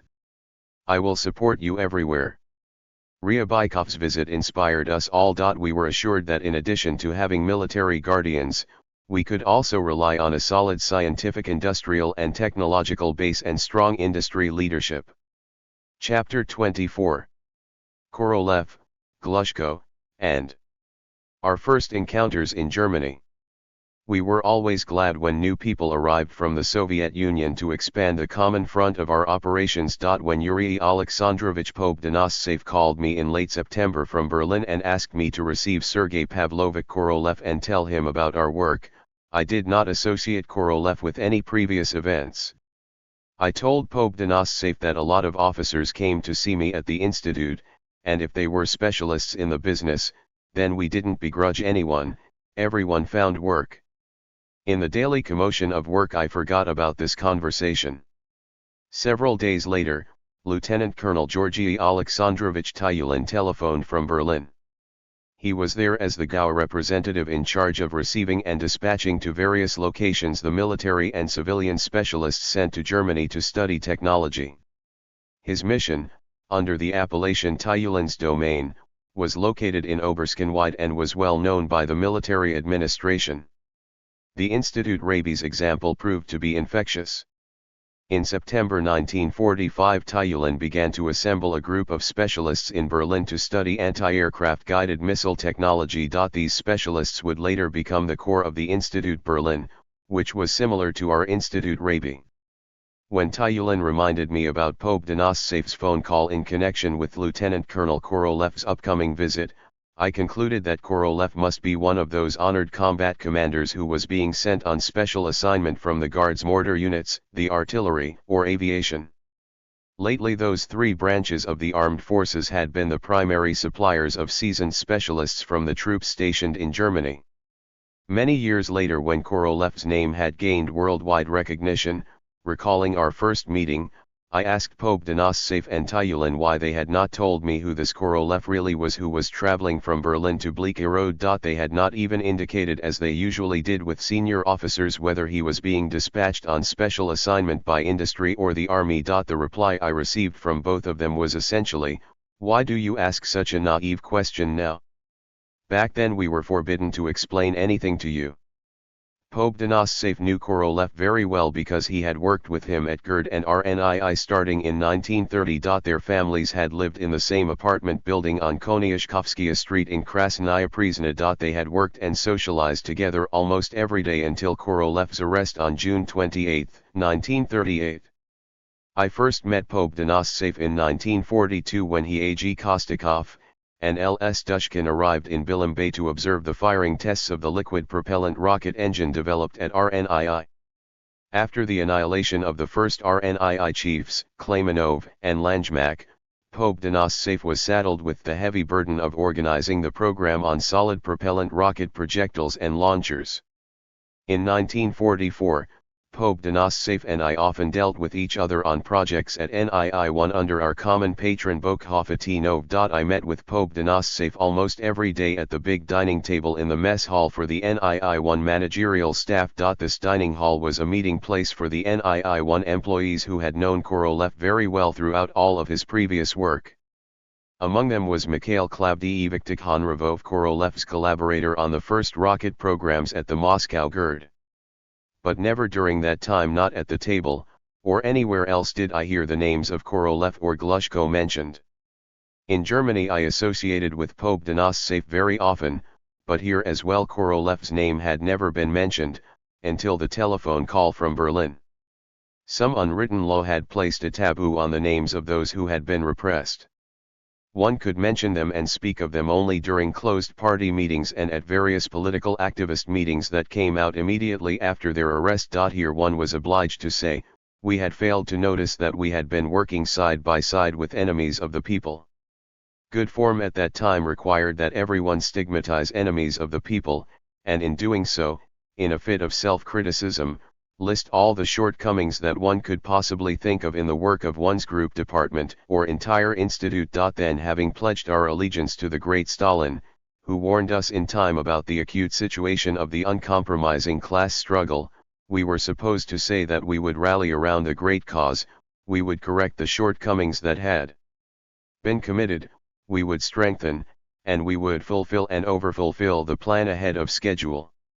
After a revelatory campaign and a series of similar public speeches, the names of the enemies of the people were to be erased from one's memory. If they were authors of books or magazine articles, then those books and magazines were removed from libraries. Usually they were hidden in a so-called special archive and issued only in extreme necessity with the permission of a governmental representative who was an employee of the state security apparatus. That was the situation from 1937 until the beginning of the war. During the war some repressed military leaders and designers were freed, but nevertheless, the taboo remained in effect practically until the end of Stalin's life. During those years, I committed a gross violation against the system by storing the scientific works of enemies of the people. In 1935, I saw a book at a kiosk at 326. Chertok ch 24 December 21, 04, 11:35 a.m. page 326. Factory number 22. On the book jacket was an illustration of something akin to an aircraft bomb. At the time I was caught up with the problems of aircraft automatic bomb releases and other problems of aircraft armaments, so I shelled out 1 ruble and 50 kopecks to buy the book. It turned out to be a work by Georgy Erikhovich Langemak and Valentin Petrovich Glushko, Rockets, Their Construction and Use, written in 1935 and published by the main editorial office of aviation literature in a run of only 700 copies. After a cursory perusal, I had found almost nothing in the book that interested me, but I understood that there were people and organizations who were working on flying machines that had nothing to do with airplanes. In 1937 there was talk of mounting a new type of weapon on our airplanes, rocket-propelled projectiles. As the director of an equipment and armament design team, I had to learn what this entailed. I remembered this book, found it in my bookcase, and got so carried away with it that I consider that time in 1937 to be the beginning of my association with the problems of rocket technology. But I was once again swamped with aircraft issues, and the book was once again hidden in the bookcase. During our evacuation to the Urals in 1941, my meager library remained behind in the old wooden house where I had lived with my parents at the quilt factory. It wasn't until 1942 when I was in Bilim Bay in the Urals that I remembered this book. Isayev and Bokhovatinov had just returned from Kazan, where they had met with some liquid propellant rocket engine developer named Valentin Glushko at the NKVD's special prison. I told Isayev about the publication, and he decided to look for the book in the Sverdlovsk libraries.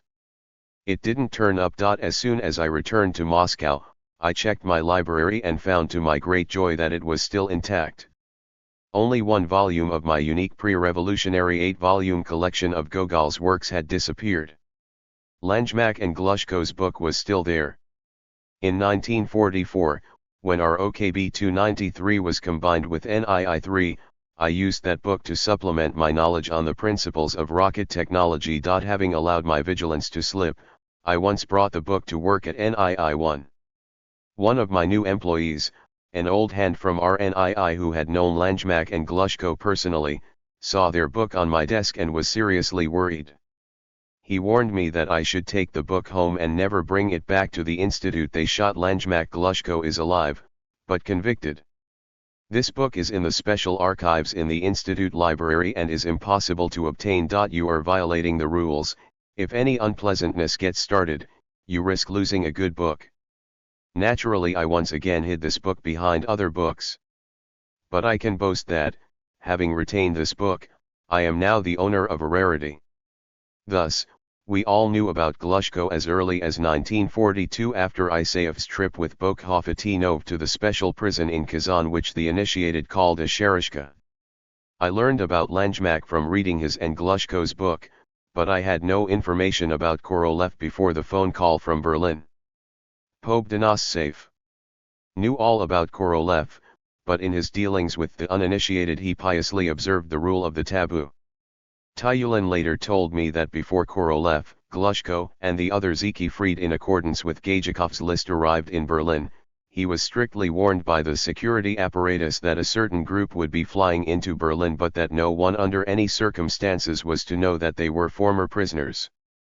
Upon meeting Korolev for the first time in my office at the Institute Rabi in late September or early October 1945, I knew nothing about him except for his full name. When he entered my office, I stood up to greet him, as is appropriate for a major receiving a lieutenant colonel. We exchanged greetings and introduced ourselves. More than a half-century has passed since our first meeting. We had countless meetings over that period of time. The majority, at least in terms of details, have faded from my memory, but this first meeting has stuck. Independent of our normal thinking process, there is a sort of subconscious standby memory system that involuntarily switches to record. This recording cannot be erased and can be replayed many times. The brand new officer's uniform fit the man who had entered very well. I would have thought that a cadre officer was standing before me, but the absence of medals on his clean tunic immediately gave him away as a civilian officer. The only unusual thing was the fine officer's chrome leather boots that he wore instead of our usual kersey boots. His dark eyes, which had a sort of merry sparkle, looked at me with curiosity and attentiveness. I immediately noticed Korolev's high forehead and large head on his short neck. There is an expression, he sucked his head into his shoulders. But Korolev wasn't sucking anything. In nature had made him that way. There was something about him like a boxer during a fight. We sat down. He sank into the deep armchair and with obvious pleasure stretched out his legs. That's usually what one does after sitting behind the wheel of a car for a long time. I would like to have a brief overview of the structure and operation of your institute. I always had a diagram of the institute's structure in a file on my desk. Of course, it was drawn by Germans and had German inscriptions. Korolev started to examine the diagram without showing much attention or respect, or so it seemed to me, leading me to believe that he didn't like the fact that it was inscribed in German. His first question immediately found our weak spot. So who here is responsible for mastering launch technology and for launch preparation? I explained that Lieutenant Colonel Voskresensky was studying that matter with a large group of Germans, 2 or 3 of whom who had actually fired the systems. The military would soon be forming a special subunit to study firing technology in its entirety.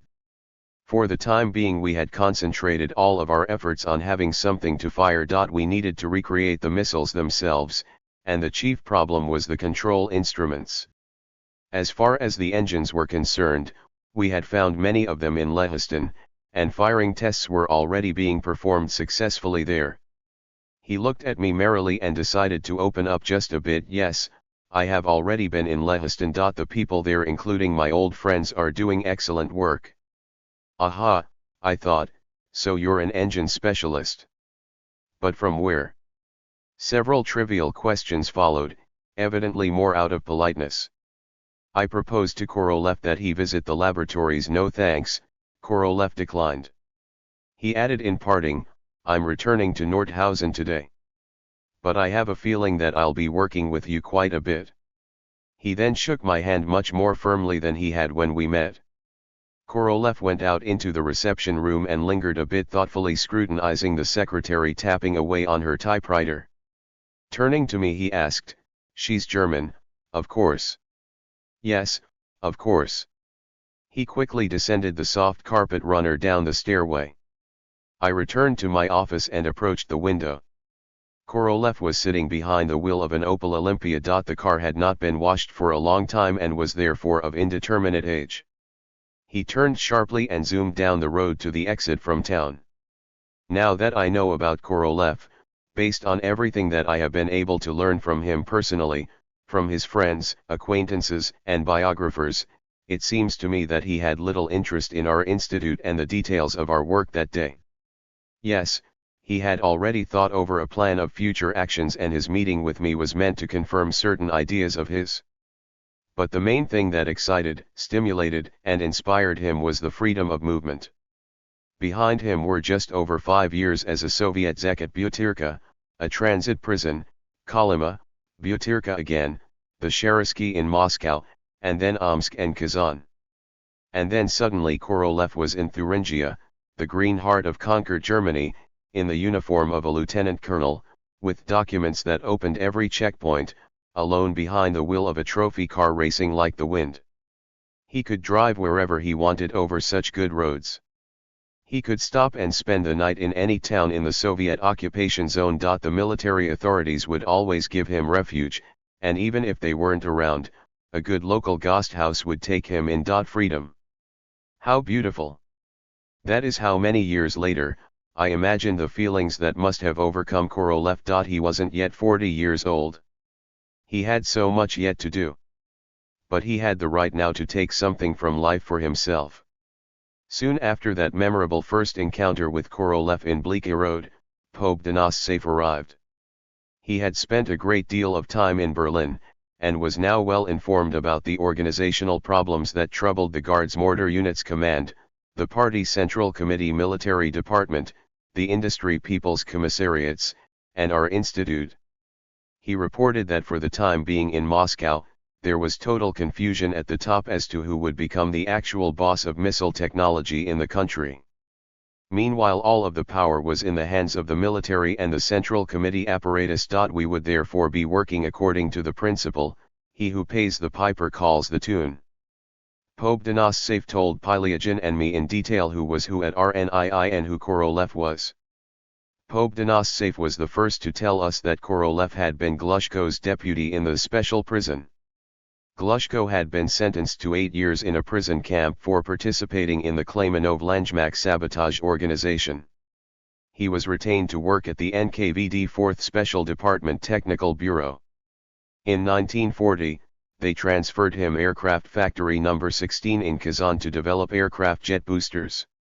In 1941, they appointed Glushko chief designer of an OKB staffed with imprisoned specialists. Over a 3-year period they developed several types of boosters with thrusts from 300 to 900 kilograms. These boosters underwent tests on Petlyakov-Yakovlev and Lavochkin aircraft. In 1942, at Glushko's request, they transferred prisoner Korolev from the Tupolev Shereshka in Omsk to Glushko's OKB, where he was assigned as Glushko's deputy for testing. According to all sorts of gossip, Glushko was supposedly delivered under guard to Stalin at the Kremlin in August 1944. There he not only reported on the work he had done, but managed to tell Stalin something about the future outlook. Glushko left the Kremlin a free man.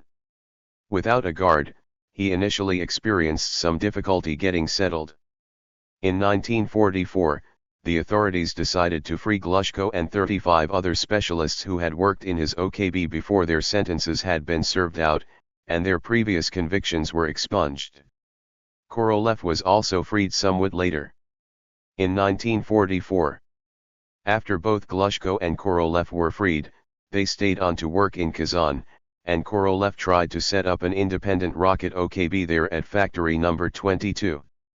Glushko, Korolev, and all the former NKVD prisoners were transferred to the jurisdiction of the People's Commissariat of the Aircraft Industry, which did not have a very good idea what to do with them. Pobedonostsev said that Gajikov had tasked Korolev with organizing a service independent of the Institute Rabi to study missile launch preparation equipment. Since we were the real bosses in town, Korolev would be asking us to render him all kinds of assistance, and Voskresensky and Rudnitsky would become Korolev's subordinates. I agreed right away, but Pylyagin strongly objected. He had not yet met Korolev and he believed that everything should be under Rabi management. He felt that the existing Guards regiment in Sondershausen should be reinforced to take on launch preparation. Regiment Commander Chernenko and his officers were already working closely with us. But ultimately Pylyagin gave in. Several days later, Korolev arrived in Bleakirod with the plenary powers to create the Vistral Group. The tasks of this new service included the study of missile pre-launch preparation equipment, ground filling and launch equipment, and aiming equipment, flight mission calculation, developing instructions for firing team personnel, and preparing all of the necessary documentation. Members of the Vistral team included Voskresensky, Rudnitsky, and several cadre officers. We allocated separate office space for them at the Institute Rabi. But soon Voskresensky was complaining that Korolev had left for Berlin on urgent business without notifying anyone. It turned out that Korolev had been included in a delegation which, at the invitation of the British military authorities, was traveling to Cuxhaven for V-2 demonstration launches near Hamburg. This news enraged Pylyagin and Voskresensky. They both blamed me. What kind of chief are you if everybody there in Berlin decides for us and without us? We work so hard here. But when it comes to going to Hamburg, they forget all about us and send Korolev, who only just got out of prison. But Pylyagin was a homebody by nature, and he quickly calmed down. Soon thereafter Korolev returned along with Pobedonostsev. They were quite merry and excitedly told us about their visit to Cuxhaven, where the Brits, using German prisoner of war missile specialists, had decided to conduct demonstration launches of the very V-2 missiles that had terrorized the Londoners. All the members of our delegation, except for Korolev, had been sent to Cuxhaven with the ranks that had been conferred on them. But Korolev, on instructions from Moscow, had been ordered to change into a captain's uniform with artillery shoulder boards and cannons. One apropos of this, Pobedonostsev said that this artillery captain provoked considerably more interest among the British intelligence officers who were watching our delegation than General Sokolov, Colonel Pobedonostsev, and the other high-ranking officers. One of the Brits, who spoke excellent Russian, asked Korolev straight out what he did. In accordance with his instructions and his cover story, Sergei Pavlovich responded, "You can see that I am an artillery captain." The Brit remarked, Your forehead is too high for an artillery captain. What's more, you clearly weren't at the front judging by your lack of medals. Yes, for our intelligence services this disguise was a resounding failure. The launches at Cuxhaven took place without a hitch. Filling us in on the details, Korolev commented ironically about the complete helplessness of the Brits, who themselves had not participated in the launch preparations at all, being entirely dependent on the German team. It had been impossible to determine the missile trajectories because it was overcast. But the launch made an impression. These missiles were, of course, a far cry from the GERD rockets that Korolev had launched with Tikhonravov 12 years previously. At our officers' club at the Villa Franca, these first British launches served as an occasion to celebrate the start of training firing teams in the Vistral group. 332. One shoulder boards with stitched renditions of cannons indicated service in the artillery forces. Chertok Ch24 December 21, 04, 11:35 a.m. page 332. Chapter 25. Engine Specialists. In the autumn of 1945, the Brits held V-2 demonstration launches for the Allies in Cuxhaven. How could we respond to show that we too understood this secret weapon, and furthermore, that we were already mastering this technology without the assistance of the Germans?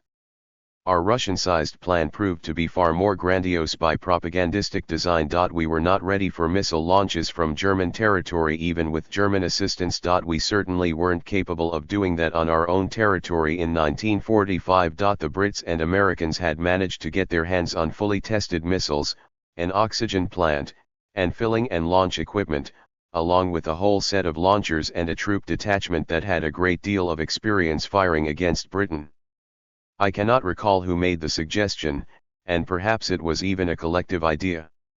It is more likely that it originated from the military leaders of GAU or the Guards mortar units, since they were keeping abreast of our work and our resources to a much greater degree than the leaders of the industrial people's commissariats or party figures.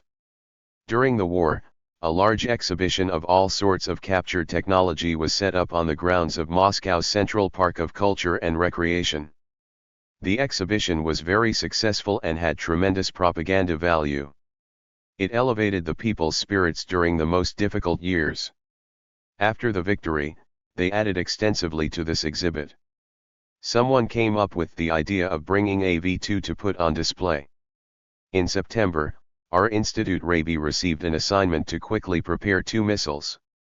I gave instructions to the factory in Kleinbadungen where Kurillo, one of the experienced production leaders at our NII-1 was now the director. The work there was in full swing. We naturally assumed that for the purposes of the exhibition it would be sufficient to assemble missiles without their internal instrumentation or electric devices, especially since the size of the propulsion system nozzle alone would make an impression. But soon thereafter we received an absolutely staggering command from Moscow. The missiles had to be ready for firing tests on a rig that would be set up on the Lenin Hills. The fire plume would come crashing down with a horrific roar. 333. Chertok Ch25 December 21, 04, 11:35 a.m. page 333. From a height of 80 meters along the bank of the Moscow River, to the delight of all the Muscovite spectators and numerous foreign guests who would be coming to the capital to celebrate the 28th anniversary of the October Revolution. This festive fireworks display would be quite an addition to the already customary victory salutes. Presumably Stalin himself would want to feast his eyes on such an unusual firing performance. And after that, decisions regarding the development of missile technology, despite all the post-war difficulties, would pass quickly through the Politburo. They would of course be interested in who organized all of this, and the organizers of the firing spectacle would be commissioned to head the development of this new type of weaponry. This assignment immediately shifted the primary responsibility from the assemblers to the engine specialists. By that time, September 1945, the primary group of engine specialists had also settled down as an independent organization in Thuringia, near the town of Saalfeld at the Lehiston firing test base for series-produced A4 engines. In order for the reader to better understand the problems that engine specialists faced at that time, I will return to the events of May 1945 in Berlin. On May 25, 1945, an American B-25 bomber landed at the airfield that serviced our residence in Adlershof. An assault landing force of trade union officers, headed by Lieutenant Colonel Alexei Mikhailovich Isayev, disembarked from the airplane. The commander of the B-25 was not an American but our test pilot Boris Kudrin. In 1942 and in 1944, he had tested the now legendary Bi-1 rocket airplane in glider mode. With the end of the war, the Armed Forces Command transferred several combat airplanes received through the Lend-Lease program to our institute for our transport needs. Alexei Isayev's team consisted of liquid propellant rocket engine specialists. It also included one of the first testers of liquid propellant rocket engines, Arvid Palo, whose face still showed traces of severe burns from the nitric acid that had splashed on him when an engine exploded during firing rig tests in the winter of 1942 in Bilem Bay. The rest of the team had become involved in liquid propellant rocket engine technology during the development of the Bi airplane, and they had already mastered the engine terminology that Isayev had very successfully introduced. This group was the nucleus that would later diversify into specialized engine OKBs in the post-war era.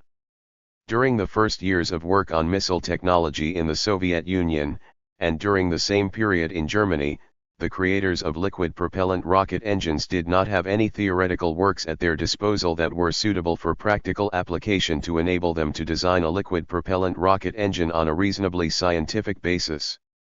A rocket designer used the sciences developed for the needs of artillery and aviation, such as ballistics, the flight theory of a variable mass body, aerodynamics, the theory of elasticity, and the resistance of materials, all of which depended on the classic works of famous scientists. The developers of missile. 334. Chertok ch 25 December 21, 04, 11:35 a.m. page 334. Control systems relied on the firm theoretical foundations of electrical engineers and radio engineers, who already had experience with aircraft automatic pilot technology and gyroscopic technology, which had been very successfully applied in ship navigation. Engineers who had taken on the risky work of developing liquid propellant rocket engines did not have any special training, and during the first years they functioned almost blindly using hit-or-miss methods. Fires and explosions on the test rigs and during rocket launches were not uncommon. We were not averse to good-naturedly teasing the engine specialists. We would ask them how many times a liquid propellant rocket engine needs to explode before it's ready for its first flight. As I recall my dealings with engine specialists and most of all my work with Isayev, Glushko, and their engine specialist compatriots, I remember that they were always encountering problems when setting up the work process to obtain the highest possible specific thrust and combustion stability. All kinds of pulses occurred, both low frequency and high frequency. The pulses gave rise to vibrations, which would first destroy the equipment around the engine, and then cause the engine itself to explode. So as not to frighten the top brass, they replaced the word explosion with the term breach of the combustion chamber. Injectors, their arrangement, spray action, carburation, temperature fields, cooling, all of these problems required study without the aid of any textbooks or manuals. And with the use of turbopump assemblies and gas generators in the makeup of engines, a multitude of highly complex problems of mechanical engineering for power plants emerged that were alien to traditional turbine construction. Unfortunately, even now our literature does not have suitable works on engine science analogous to the numerous works that have been published on control systems and instrumentation. Contemporary rocket engines, in terms of their concentration of power per unit of volume, are a unique product of engineering. Perhaps this is why the majority of rocket accidents during the launch phase are caused by irreproducible failures in the engine systems. More so than engineers in other fields, engine specialists had to have intuition, engineering common sense and courage to compensate for the lack of mathematical theories. They had to be able to recognize their mistakes and tirelessly conduct hundreds of tests rather than rely on calculations. Alexei Isayev had been endowed with these qualities like a gift from God. He had tried many professions and specialties before he fell in love with liquid propellant rocket engines, which remained his passion until the end of his days. I made his acquaintance at Viktor Fedorovich Bokhofaninov's design bureau long before the war. We worked together on the DBA aircraft and participated in the preparations for Lavanovsky's flight to the United States. We vacationed together in Kotabel. There, during strolls on the stony beaches and rocky shore of Karadag, Isaev told my wife Katya Galakina and me about his adventurous engine specialists. 335. Chertok Ch25 December 21, 04, 11:35 a.m. Page 335. Attempt to escape from Kotabel to the Hawaiian Islands with his boyhood friend, future writer Yuri Krymov. 1. In 1941, when the Germans were advancing on Moscow, we were working together at factory number 293. At that time, without leaving the factory to seek outside assistance, Isaev and Brezhniak developed their idea for a rocket-propelled interceptor, which would later be called the Bi-1. On one of those October days, Alexei made me give my word that I would not divulge his secret. He brought me to one of the basement rooms of our factory and showed me an entire arsenal of aircraft weaponry. There were SHKAS rapid-fire aircraft machine guns, 20mm SHVAK aircraft guns, dozens of solid propellant rocket projectiles, and many cases of ammunition. Look, Boris, I have no intention of hightailing it into evacuation somewhere in the east. We can send our families off there and set up a guerrilla detachment. These are the weapons that we must protect. You must help me pull together a detachment of loyal people. We spent some time developing an operation to protect the bridge over the Moscow River, across which the Germans could force their way into Moscow, advancing along the Leningrad Highway. But our adventure was quickly found out as soon as we began recruiting volunteers to join our guerrilla movement. All the weapons were taken away, and under the supervision of real weapons specialists they were mounted on open railroad flat cars. The flat cars were coupled into the special train that evacuated us during the last days of October 1941 from Khimki to the Urals. During the movement of the special train, we took turns manning the makeshift anti-aircraft gun mountings. Isaev was constantly generating all kinds of ideas and not only technical ones. Sometimes he expressed thoughts that were risky in those days about the need for political restructuring. Especially interesting for that time were the projects that we discussed during our joint stay at Villa Franca in Bleaky Road. Debates often flared up between us. For example, why in the world did they have it so good in the lair of the fascist beast?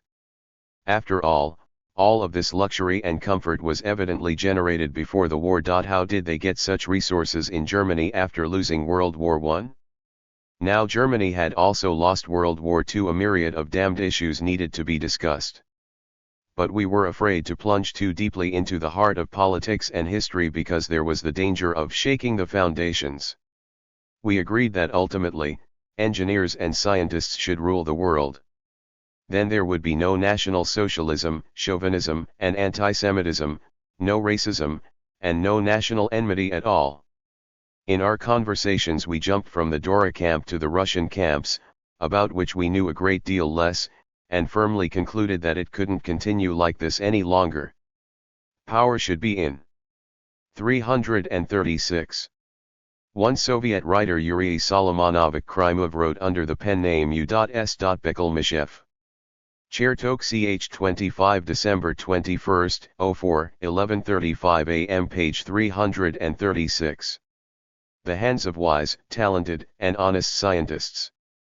Scientists and engineers were upright intellectuals and enthusiasts devoted to their work. They couldn't care less about your nationality. They had no use for concentration camps, special prisons, and crematoria. Scientists and engineers of the world, unite. But let's return once again to Berlin in May 1945.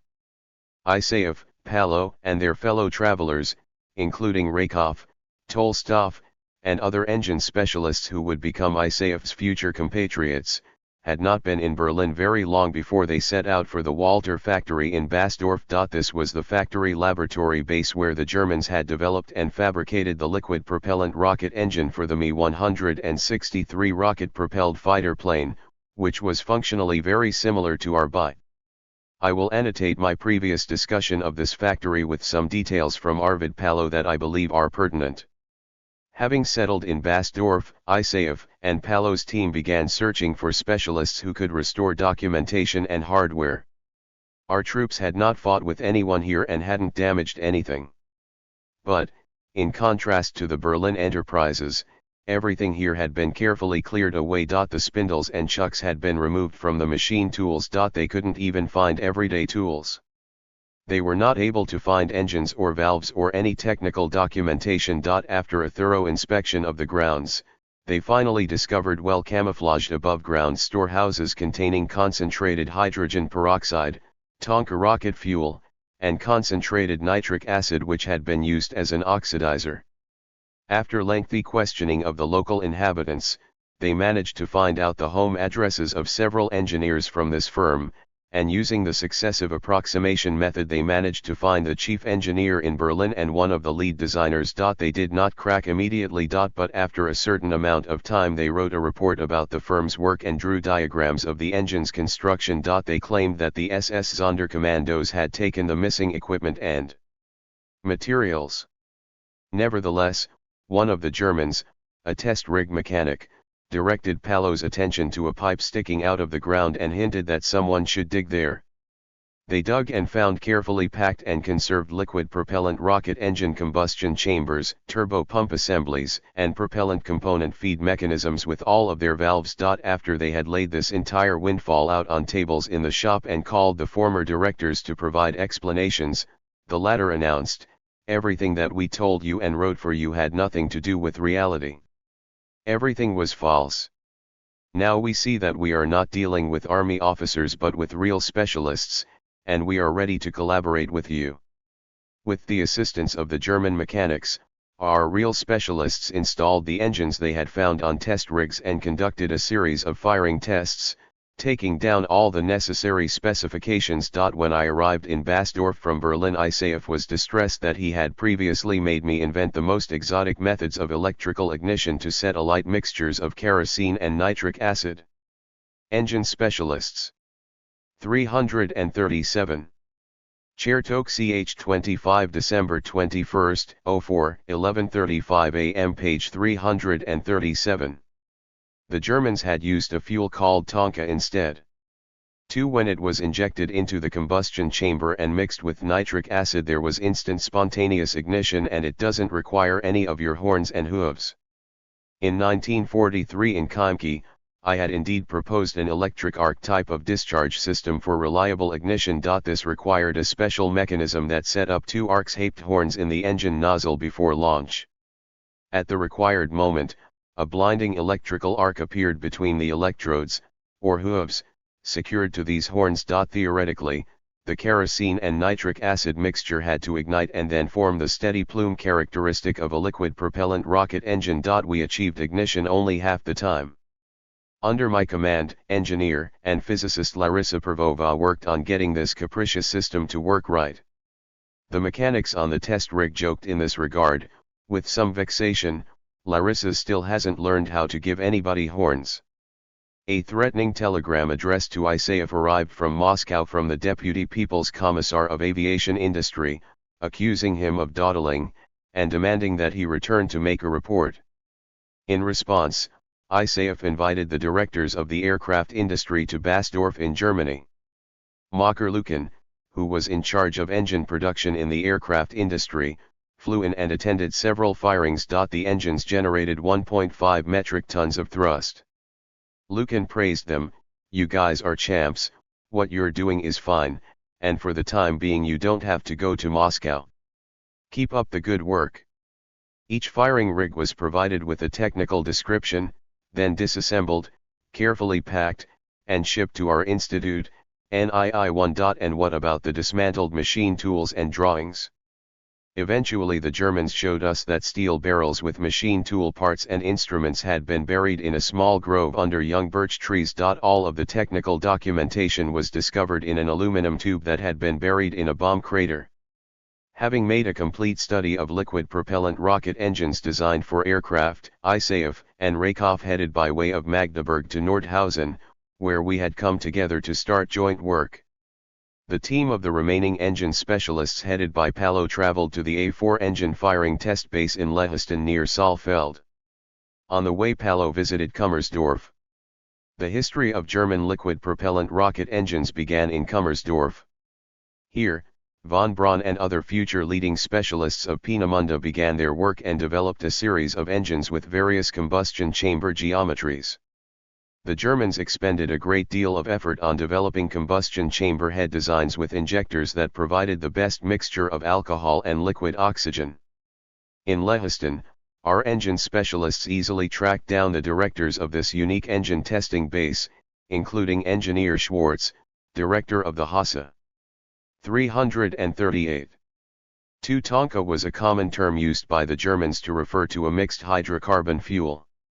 Its most common form, Tonka 250, consisted of 57% crude oxide and monoxylidine and 43% triethylamine.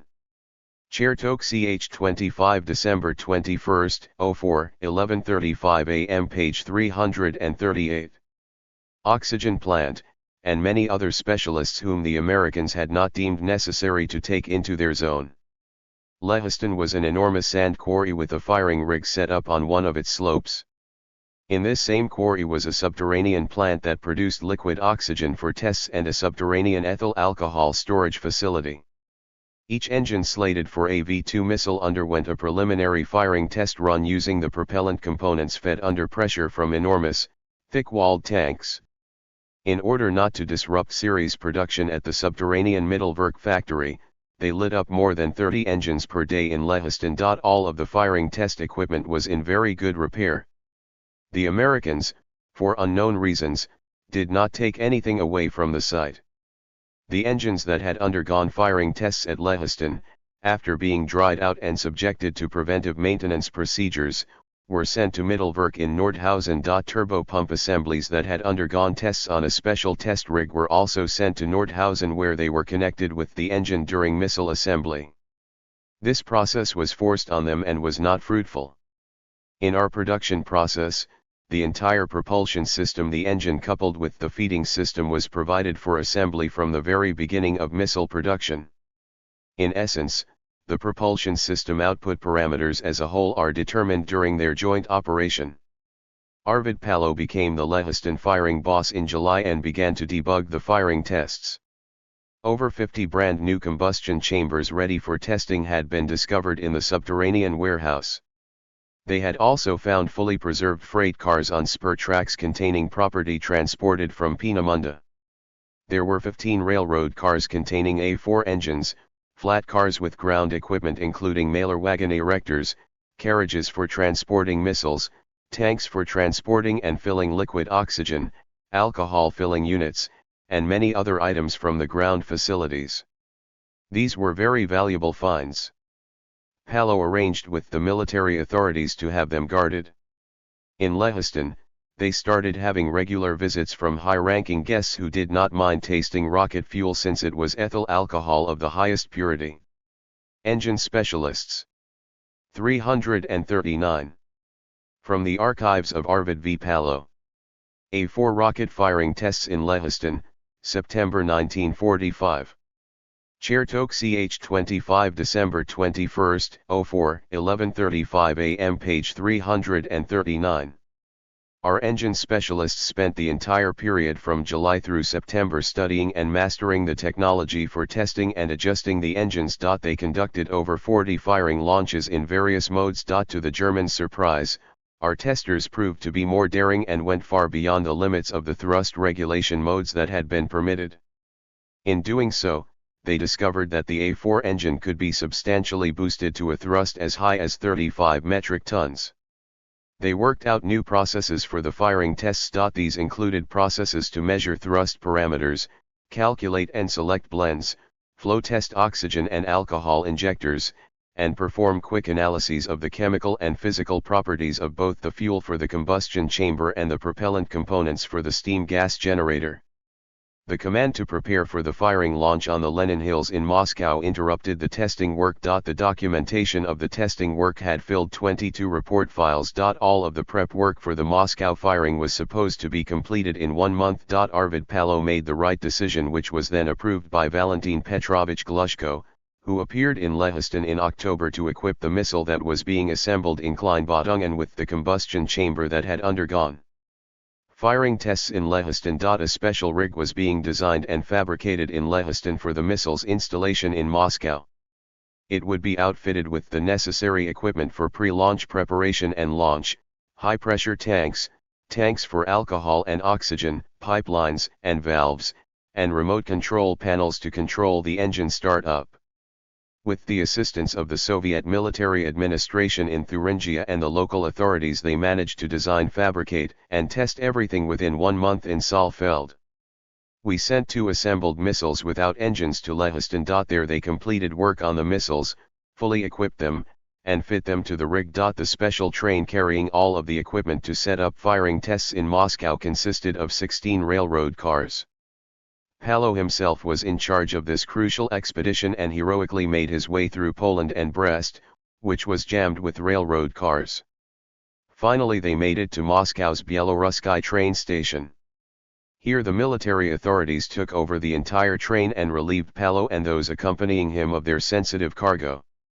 While the expedition was moving out of Germany, navigating through dozens of obstacles, some Politburo member reported the undertaking with the engine firings on the Lenin Hills to Stalin. It was not approved, and on that note everything ended.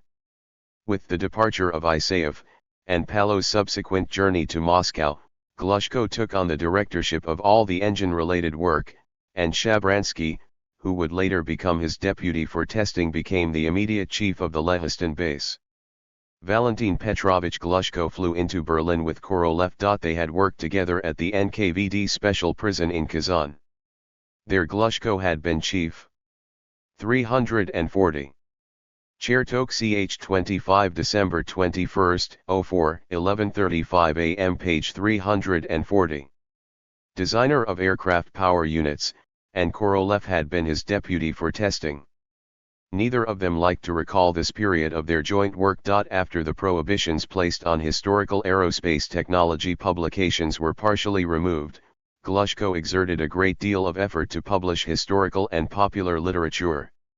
In one of his most respectable works, the Kosmonavtika Encyclopedia, he recalled, in 1942 to 1946, Korolev worked at the KB as deputy chief engine designer, involved with equipping series-produced combat aircraft with liquid propellant rocket boosters. 3. There are 2 inaccuracies here. First, the GDL did not exist at that time. They were imprisoned specialists, who under the supervision of chief designer Glushko, worked at a KB that was officially called the NKVD Special Prison, but in common parlance was known as the Sherishka, attached to Factory No. 16 in Kazan. Second, in late 1945 Korolev was freed and was in Germany. During the spring of 1946, he occupied the post of chief engineer at the Nordhausen Institute. As such, Korolev was not Glushko's subordinate. After 1945, Glushko was his. In 1946, Korolev was transferred to NII 88 and appointed chief designer of long-range ballistic missiles. Glushko's attempt in the later publications to lengthen Korolev's subordination to him by another full year to a certain degree characterizes the attitudes that formed between these 2 talented and very complex directors of our domestic aerospace industry. My first encounter with Glushko in Germany took place soon after I had first made Korolev's acquaintance. Pobdanossev had also informed me from Berlin of Glushko's arrival. I was convinced that Yuri Alexandrovich was bent on avoiding possible complications in connection with his former RNII colleague's release. Before Glushko's arrival I invited Pylyagin to participate in the meeting with this most renowned engine specialist. In contrast to the incident with Korolev, I did not have to guess with whom I would be meeting.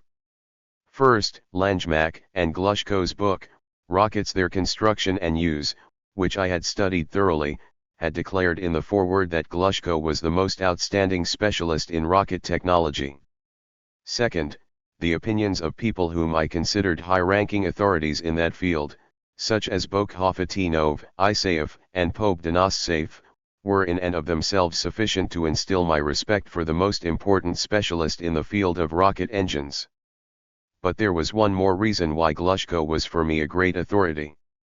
During 1943 and 1944, as I mentioned earlier, I developed an electrical arc ignition system for Isaev's engine.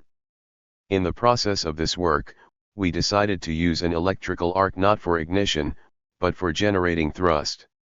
Using the appropriate shape of electrodes, and by creating a magnetic field around them, it could have been possible to shoot off blobs of plasma at high speed and with a considerably.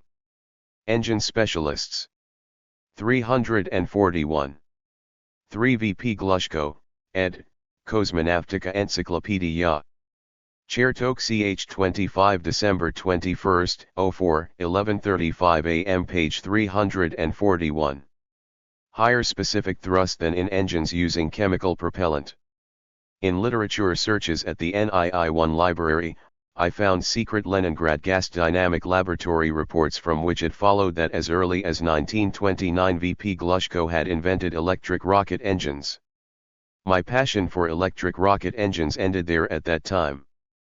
But since Glushko was involved with this, I was convinced that he couldn't be a dilettante in electrical engineering. It was yet another argument in his favor. 2 officers entered my office. I immediately recognized the colonel. It was Valentin Petrovich Glushko. The other officer, a lieutenant colonel, introduced himself simply as List. Both wore high-quality uniform jackets, well-pressed trousers rather than tunics, jodhpurs, and boots. Glushko smiled slightly and said, "Well, it seems you and I have already met." Evidently he remembered our meeting in Khimki. Nikolai Pylyagin dropped in and I introduced him as the institute's chief engineer. I proposed that we all sit down and drink some tea or something a bit stronger. But Glushko, without sitting down, apologized and said that he needed emergency automobile assistance. We were driving from Nordhausen and our car was pulling badly and smoking severely. We were suffocating from the smoke inside. They say that you have some good repair specialists. Nikolai Pylyagin went up to the window and announced, "Yes, it's still smoking.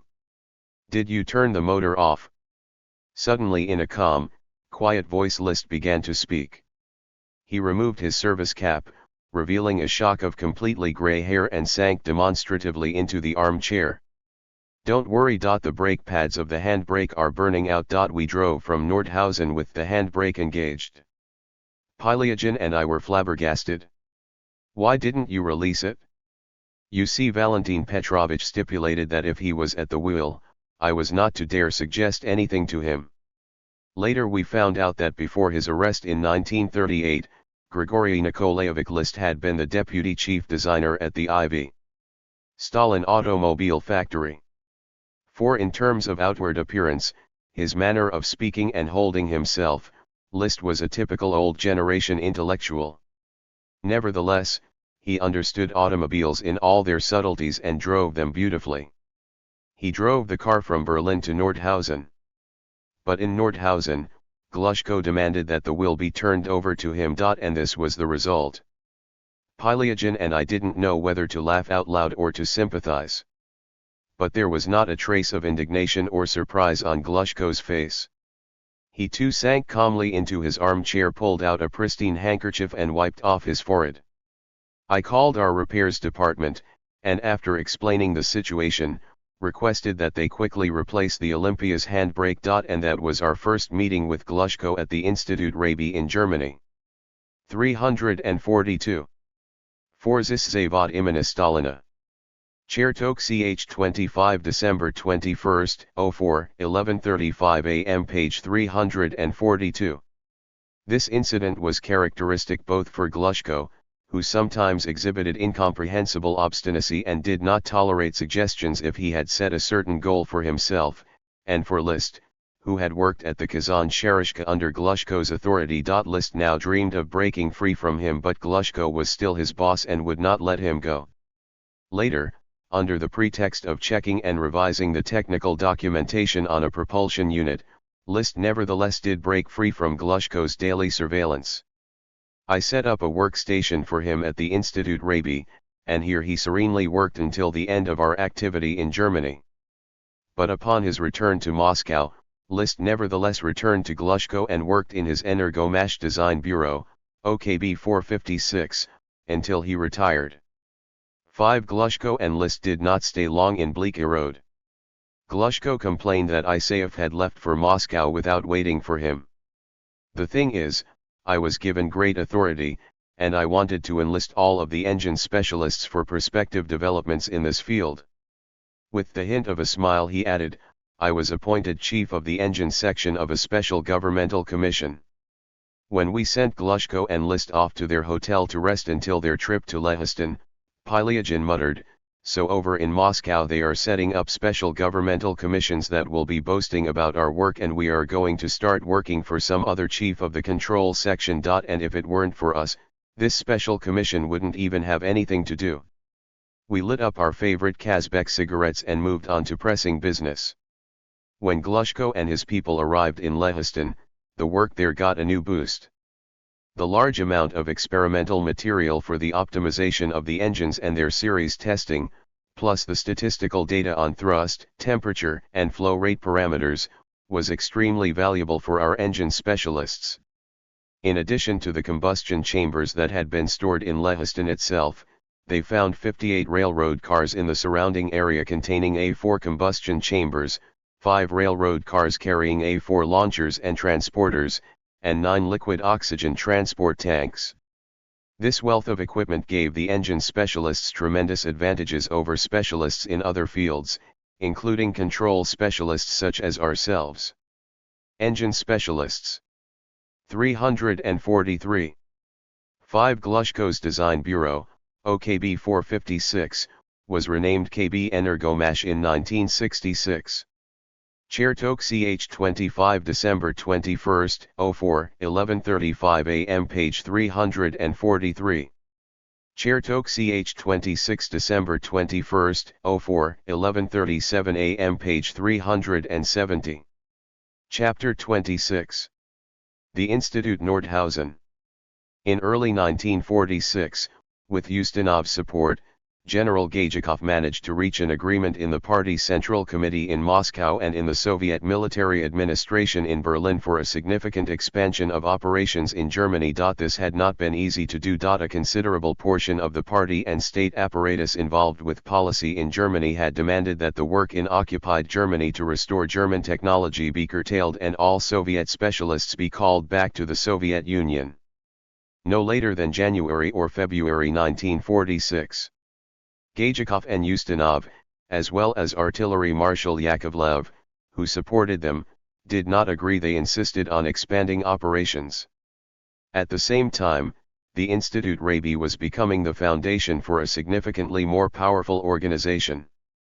I should mention that the aircraft industry, using the Institute Rabi as a model, had gathered German aircraft specialists in the Soviet occupation zone for work in Dessau, using the facilities of the Junkers factories.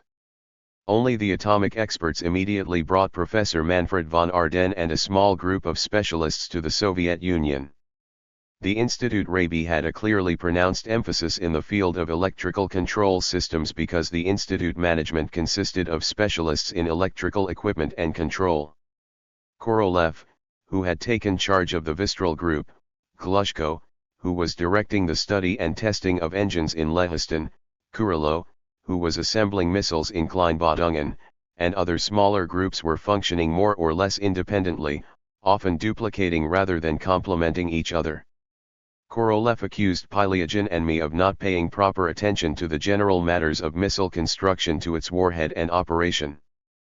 Pylyagin replied harshly to Korolev, "Sergei Pavlovich, you don't know the first thing about the control system, so go ahead and organize the work for all the other systems. Any aircraft factory in the Soviet Union will rivet the hardware for the body just as well as the Germans."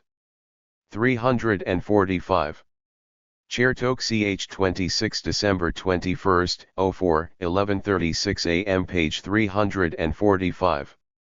But we still don't know how to make the instruments for the rocket. And even if we reproduce the instruments, we still have to learn how to control the flight so that the body and the tanks will fly where they are supposed to, instead of into the nearest garden.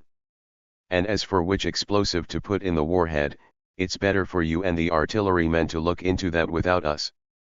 This skirmish had far-ranging consequences.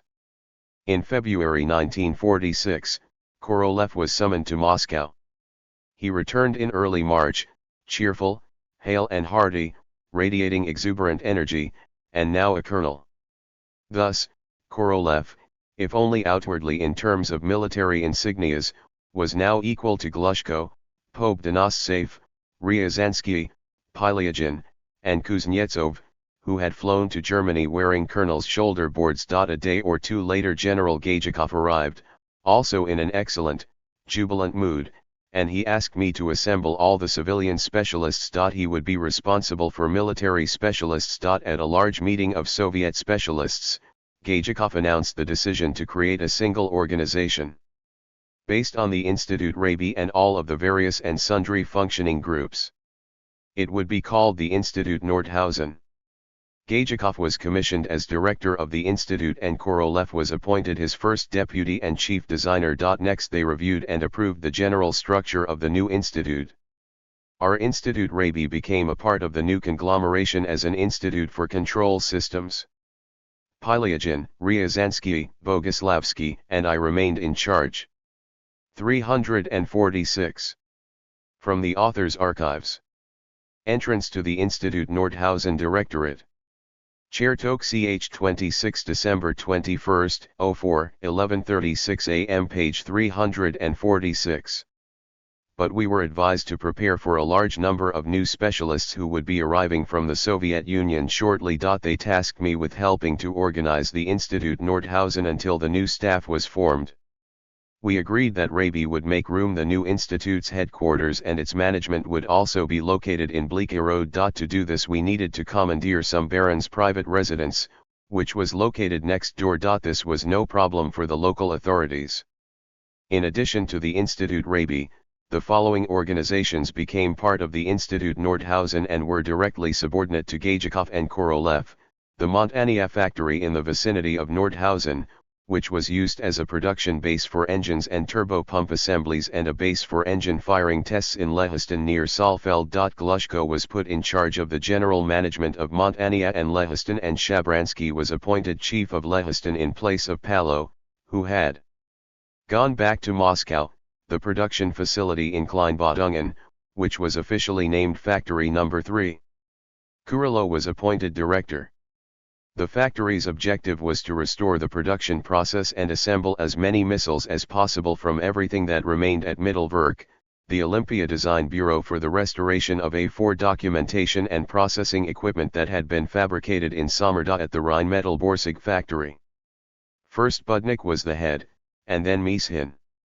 Mishin traveled with Berzniak to Prague in search of technical documentation and got lucky. They found and brought back a large amount of design documentation which facilitated the beginning of work in Samardagh, Sparkus, our term for the computational theoretical group in Bleakirod. The team was established at a municipal savings bank which under the new authorities had been left without any monetary deposits. Colonel Tyulin, who had transferred to us from Berlin, headed the group. It included Lavrov, Mozarin Apazov, and Jurisi Utha. German theoreticians from Rabi were transferred to the group, and more new specialists arrived, in particular, the chief ballistics expert from the firm Krupp, Dr. Waldemar Wolf, an aerodynamics specialist, Dr. Werner Albring, the former deputy director of the Aerodynamics Institute in Hanover. Grottrupp's bureau became an independent subdivision of the Institute Nordhausen, but at Gajikov's insistence I was tasked with monitoring its activity. Taking advantage of that responsibility, I instructed Grottrupp to go beyond describing the history of A4 development at Peenemünde and begin concrete work on proposals for longer-range missiles and high-precision control systems. Ryazansky and Boguslavsky participated directly in these operations in the radio engineering sphere. The Vistral group had expanded considerably.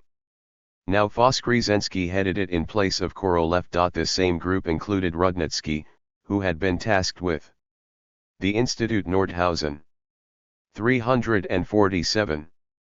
Chertok ch 26 December 21, 04, 11:36 a.m. page 347. Searching for and restoring the ground-based filling, transporter erector, and launch equipment. Here I should mention that at the same time the Institute Nordhausen was created, the Institute Berlin was established in Berlin, with the task of restoring anti-aircraft guided missile technology. Barman was appointed chief engineer of the Institute Berlin. He had been the chief designer of the compressor factory where over 80 rocket projectile salvo firing systems were developed during the war. Later Barman was named chief designer of the entire complex for missile ground equipment, while Rudnitsky, who had worked with me at the Institutes Raby and Nordhausen, became his first deputy. At the Institute Nordhausen, the main artillery directorate set up its own representative office headed by Colonel Mrkin. He was a very demanding boss, who on first impression seemed extremely stern. He knew how to make slug guards and slovenly types tremble, but all the berating was in the interest of the issue at hand. The large body of cadre military specialists subordinate to him even suggested a unit of measurement to quantify the magnitude of his rebukes, the MRYK. Leaving the office of Colonel Mrkin, officers would explain, I received a 1 MRYK dressing down. A 2 to 3 MRYK dressing down might be cause for an officer to be detached to another place of service. Later, Mrkin and I developed a very good relationship.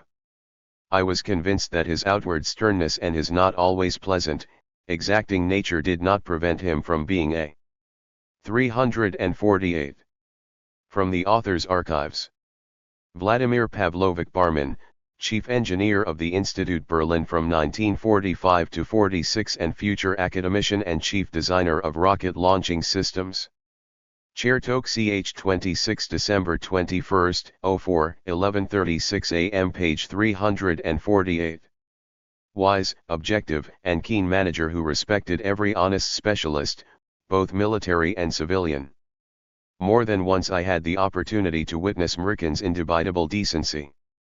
The number of personnel at the Institute Nordhausen composed of German specialists and Soviet military and civilian specialists increased rapidly, requiring the creation of a new office to service the entire contingent. There was a shift from quantity to quality with regard to problems involving transport, accommodations, food, and receiving documentation and equipment and shipping them to the Soviet Union. At the Institute Raby, First Lieutenant Shizhikov, who had worked amicably with the services of the division, the commandant's office, and the German commercial director, coped with all of this excellently and single-handedly. I did not give up Shizhikov to Gajikov's staff. To compensate, Gajikov acquired a deputy for general work as well as a commercial unit and rear services that included a personnel department headed by Lieutenant Colonel Alexander Kaplun. Gajikov asked that problems concerning light automobile transport be left to Raby and handled personally by Shizhikov. As a rule, the stream of civilian specialists flying in from Moscow now without any sort of military uniform passed through Kaplun, whose responsibility it was to provide each of them with housing and food and direct them to the proper division of the institute. He asked for my assistance to accomplish the latter task. Thus, I became acquainted with many young specialists, still quite green, for whom fate had prepared the historic mission of humankind's breakthrough into space. Among this stream of young people, my attention fell on the Kozlov family. Dmitry Kozlov had gone through the war, lost an arm, graduated from the Leningrad Military Mechanical Engineering Institute and married a co-ed. They showed up everywhere in tandem. I advised Kaplun to send Dmitry and Zoya together to Samara to work for Mishin. 56 years later, at a meeting of the Russian Academy of Sciences, I met a corresponding member of the aforementioned institution, Dmitry Ilyich Kozlov, two-time hero of socialist labor, general designer and general director of the Central Specialized Design Bureau and the Progress Factory in the city of Samara. He told me that he had been in Berlin at the aerospace exhibition, and he had taken a day trip to Bleakerode to recall the beginning of his career in Germany. 1. I was pleasantly surprised, said Kozlov. More than a half-century had passed, and there in Bleaky Road they still remembered Chertok. They pointed out the building of the Institute Raby and were proud that Korolev had lived and worked among them.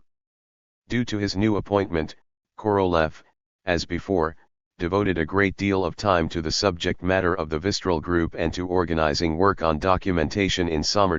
There with Mishin and Budnik he began the first studies of a missile. The Institute Nordhausen. 349. 1 TSSKB Zentralnwayi Spechalnwayi Konstruktorskoy Bureau.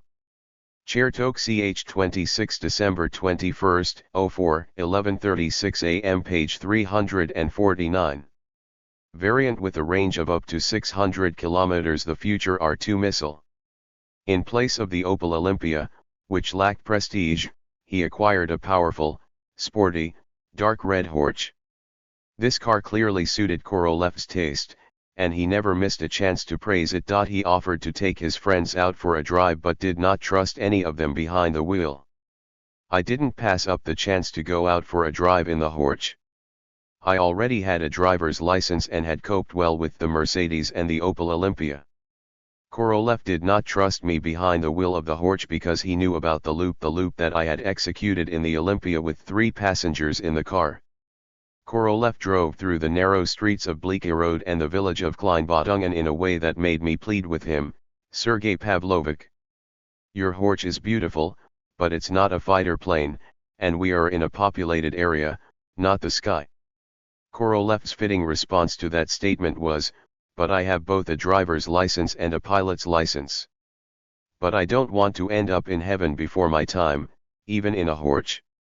Soon thereafter on the square in front of the Institute Raby the Horch collided with an old Opel driven by a German driver who worked at our institute. The magnificent red Horch sustained a sizable dent, but the small Opel was severely. 350. From the author's archives. Evening gathering of Institute Raby officers at the Villa Franca. Sitting, L.A. Foskrizensky, unidentified person, V.A. Bakulin, V.I. Kharkev, V.P. Mishin, U. A. Pobdanos Safe. Standing, N.A. Pilyagin, A.G. Mrikin, S.G. Shizhikov, V.S. Budnik, S.P. Korolev Bleaky Road, Germany, 1946. Chertok ch 26 December 21, 04, 11:36 am page 350. Smashed. Korolev flew into my office extremely upset and demanded that I immediately fire the German driver and send Shizhikov, who was in charge of the institute's transportation, into exile in Moscow for not keeping order in his motor pool. Poor Shizhikov and the German skilled workmen spent the night in the workshop, and by morning the Horch looked better than it had before the ill-fated collision. This was probably Korolev's first meeting with Shizhikov. Korolev was convinced that the former foundry pattern maker really did have the magic touch. 3 years later, Korolev managed to bring Shizhikov into his creative team, which had received the Stalin Prize for the development of instrumentation for temperature measurement during R-1 missile flight tests. Shizhikov, who had been the first to receive a multi-MRYK rebuke from Korolev for vehicular disorderliness, loved to boast, "I'm not afraid of anyone in the whole wide world." And then he would pause and add, "except Korolev." In order to relieve the Soviet specialists of concerns about the hardships their families were suffering, the military command decided in March 1946 to send the families of the trade union and cadre officers to their service posts on a semi-compulsory basis. For some of the cadre officers this was not very convenient since they had acquired girlfriends during the war years, or as was customary to say at the Institute Nordhausen. 351. From the author's archives. S.P. Korolev, Institute Nordhausen's chief engineer, conferring with Yet. M. Kurilo Bleaky Road, 1946. Chertok ch 26 December 21, 04, 11:36 am page 351. The time, Field Wives or PPZH2. But we civilian specialists immediately organized a service for the re-evacuation of our families from Moscow, Leningrad, and other cities, this time not to the east on the far side of the Urals and beyond as was the case in 1941 but to the west to Berlin and then to the places where the heads of households had been posted in occupied Germany. In May in Berlin, Schizhikoff and I met our wives and children who had flown in on only 2 military transport plane. The meeting with our wives in Germany was not without incident. Schizhikoff and I arrived in Berlin in 2 automobiles and waited for the plane from Moscow to land at Schnefeld airfield. Evening was already approaching when they told us that they were expecting no more airplanes that day. How can that be? We have a message saying they departed from Moscow. Maybe they had to make a stopover along the way, suggested the dispatcher. In any case, we'll radio Adlershof although the service aerodrome is already closed. The dispatcher finally managed to get through to Adlershof and gladly reported that some women and children were there on the airfield. In the twilight we found our wives, who were exhausted by the difficult flight and incensed by the many hours of waiting, and our hungry little boys on the grass of the airfield next to the catapult used to launch V-1 cruise missiles. Pobdanos Safe gave up his apartment in Berlin for us. There, Katya managed for the first time in 24 hours to feed some farina to our sick, 1.5-year-old son. After their arrival in Blecherode, our wives, who had grown accustomed to the hardships of Moscow, were dumbfounded by the comfort of the Villa Franca. Nevertheless, they demanded that we kick out the German maid. We will cook and clean by ourselves. The officers' mess hall, our evening club at the Villa Franca, and also the German lessons all had to be closed down. 3 meals a day and recreation were arranged for all the officers without families at Japan, the newly opened restaurant in Blecherode. 352. From the author's archives. In the vicinity of Blecherode, Boris Chertok and Yekaterina Galakina with son Valentin, Germany, 1946. 2 ppzh Polvaya Pokodinayajana. Chertok ch 26 December 21, 04, 11:36 a.m. page 352. Providing living quarters and food for the large number of German specialists and workers enlisted to work at the Institute Nordhausen was also a serious problem. When the work to restore the documentation and fabricate missiles was in full swing in the summer of 1946, the Germans themselves estimated the total number of German personnel at 6,000. Taking into account the personnel that worked at subcontracting firms, the number exceeded 7,000. The assessment of this period of our joint activity in Germany by contemporary German historians is interesting. I shall quote excerpts from Manfred Borniemann's book Geheimprojekt Mittelbau die Geschichte Deutschen wie Waffenwerke, published in Munich in 1971. Material support for specialists was on a level that had not existed in Germany for many years. Thus, for example, a degreed engineer received what were called Category 1 rations to last for 14 days, 60 eggs, 5 pounds of butter, 12 pounds of meat, unlimited bread, plenty of vegetable oil, flour, cigarettes, and tobacco. For other categories of workers, these norms were lower, but for the situation at that time, still comparatively very high. The German specialists were also paid relatively high salaries. Bornmann writes. One should also mention the rapport between the Russians and Germans during the missile project. The atmosphere was exceptionally amicable. The Russians showed their best side. Nevertheless, a certain distrust developed on both sides. If the Soviet specialists sometimes displayed reserve during work, fearing secret sabotage on the part of the Germans, this depressed the German missile specialists, who were worried about their future. As the rocket undergoing restoration acquired a more distinct shape, the Russians strove to obtain more documentary data on rocket technology during the production process. The Germans' fear for their future is evident in these citations. Indeed, if the Russians were to understand and master everything, then what would become of the German specialists? Some of them hoped that the Russians would at least entrust the Germans with a field of activity that had never been attempted in Nordhausen, such as the very process of launching the missiles. But it turned out that the Russians also had already envisioned that. And not only in their small Vistral group.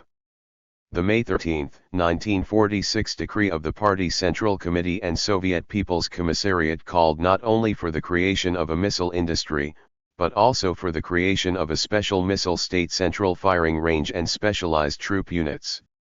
In parallel with our military-industrial organization, which encompassed the Institut Nordhausen, they created a purely military system that was tasked with mastering the field operation of rocket technology.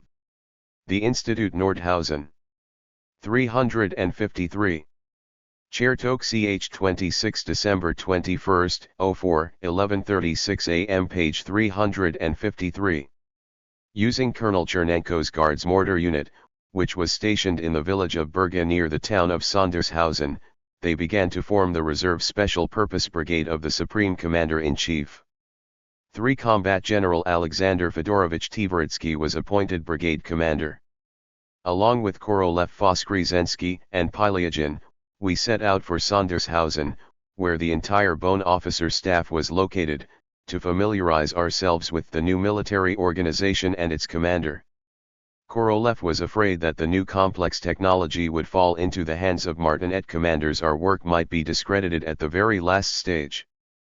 But our fears were unfounded. General Tverdsky proved to be an uncommonly intelligent, benevolent, and prepossessing individual. We were soon convinced of this, interacting not only in the line of duty, but also socializing with our families. But in one aspect Tverdsky displayed firmness right from the beginning. Military specialists visited Bonn every day. They were officers with a great deal of front-line experience from various branches of the armed services. Tverdsky announced that he did not intend to take up their time with drill and physical and political training. He categorically insisted that we grant them access to work in the Institute's laboratories and subdivisions and admit them to missile tests at the facility in Kleinbadungen and to the Vistral Group's work. Korolev and Pilyagin were not enthusiastic because we were already thoroughly saturated with Soviet specialists, i.e. those engineers and military personnel who later were supposed to be transferred to the Gauss Central Office to support the powerful military acceptance workforces. We somehow fulfilled all of Tverdsky's demands, and the officers, who in contrast to us were decorated with many combat medals, began to master their new field of work. Among the many Bone officers who on orders from the Army Personnel Department ended up serving in Sondershausen during those spring days of 1946, I must say some kind words about those whose subsequent work had a substantial impact on the development of our rocket, and later, space technology. Nikolai Nikolaevich Smernitsky went from being assistant chief of the new formation's electrical firing group to very difficult service at the GTSP at Kapustin Yar. He eventually became a lieutenant general and headed the main directorate of the rocket armaments for 9 years. Later, he was appointed deputy commander-in-chief of the strategic rocket forces. 4. Yakov Isayevich Trugub, a major of the special sapper troops, was in charge of the first launch team. Later, as a major general, he directed the testing of anti-aircraft guided missiles. He was the deputy to chief designer Mishin for the testing of spacecraft, and until recently he was working productively on new automatic space instruments for meteorology and to study Earth's natural resources. After Sondershausen, Alexander Ivanovich Nosov served at Kapustin Yar and then was in charge of the directorate for testing the famous R-7 intercontinental missile at the firing range at Tyuratam. He did a great deal to optimize Korolev's rocket technology but died tragically on the launch pad in the explosion of an R-16 intercontinental missile developed by Mikhail Yangel, another chief designer. This was not the only instance of tragic death among the first missile specialist officers. 5. Boris Alexeyevich Komissarev arrived at Bonn with the rank of major. Later he specialized in testing automatic stabilization control instruments. He was in charge of military acceptance at missile factories and rose to a high governmental post, deputy chairman of the Commission on Military Industrial Affairs under the presidium of the USSR Council of Ministers. For departmental reasons, way back in 1946, Pilyagin and I had to turn down Komissarev's requests to hand over gyroscopes, mishgerate, and control surface actuators that we had gathered crumb by crumb and restored with difficulty. No, we could not foresee that many years later we would be coming to this unassuming major, petitioning for resolutions costing many millions of rubles. I shall not list the many other military specialists with whom we worked jointly in Germany. Except for some random, minor exceptions, they all subsequently proved to be worthy fighters in the vanguard of the scientific technical revolution in weapons technology and later in the peaceful field of cosmonautics. I cannot say at whose personal initiative it took place, whether it was Korolev, Voskresensky, or one of the military specialists from the Vistral group, but in early 1946 somebody came up with the idea of developing and constructing a special missile train using the workforces of German railroad car building firms and bringing in any other special rolling stock. The realization of this idea was beyond the capacity of the Institut Rabi. With the creation of the Institut Nordhausen, however, the idea acquired many powerful advocates. The government allocated the necessary sizable resources. The Soviet military administration drew up a top priority order to railroad car and instrumentation firms, and the feverish activity began. The project called for the creation of a special train that could support the entire process of missile testing and launch preparation from any uninhabited location, so that the only construction required would be railroad track. 356. 5. During pre-launch preparations for the first R-16 launch in 1960, the rocket exploded and killed more than 100 soldiers, administrators, and engineers. Chertok, ch. 26 December 21, 04, 11:37 a.m. page 356. The train was to consist of at least 20 special freight cars and flat cars.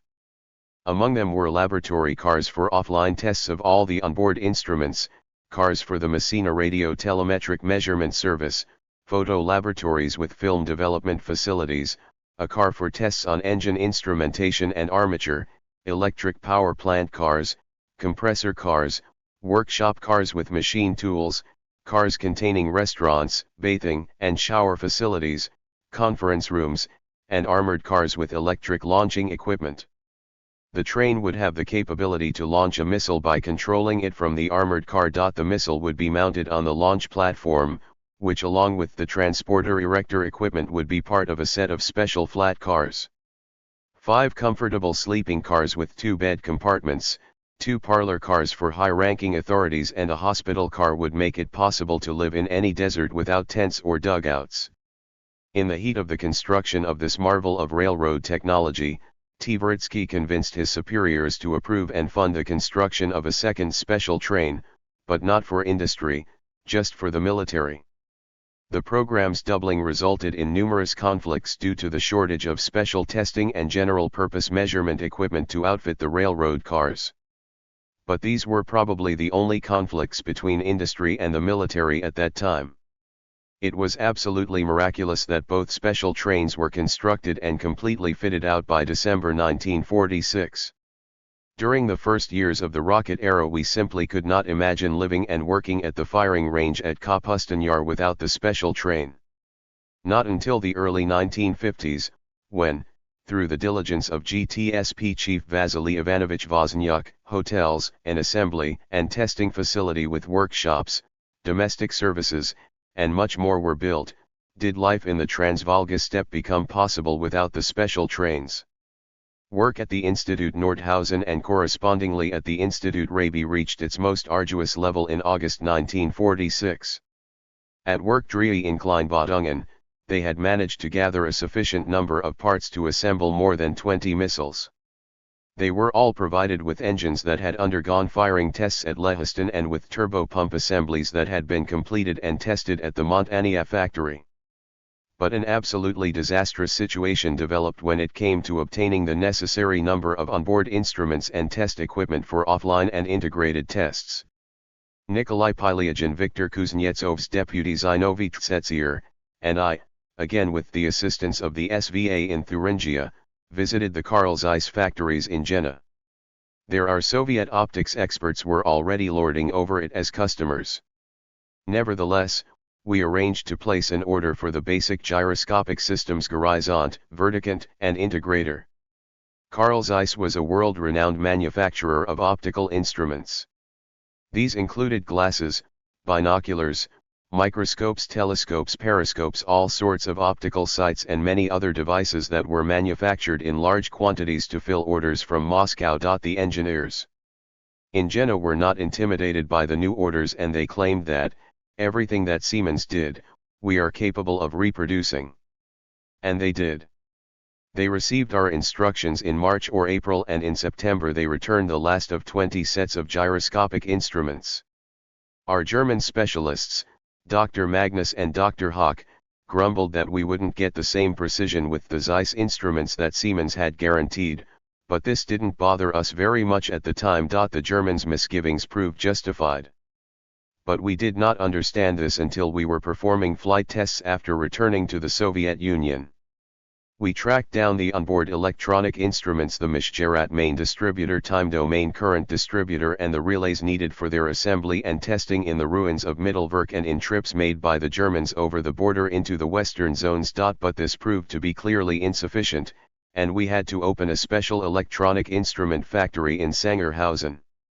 We also ran into a critical situation with the Ascania control surface actuators and the graphite control surfaces. We did not have a single Soviet control surface actuator specialist at the Institute Rabi until Georgy Alexandrovich Stepan appeared at my disposal, having first passed through Korolev.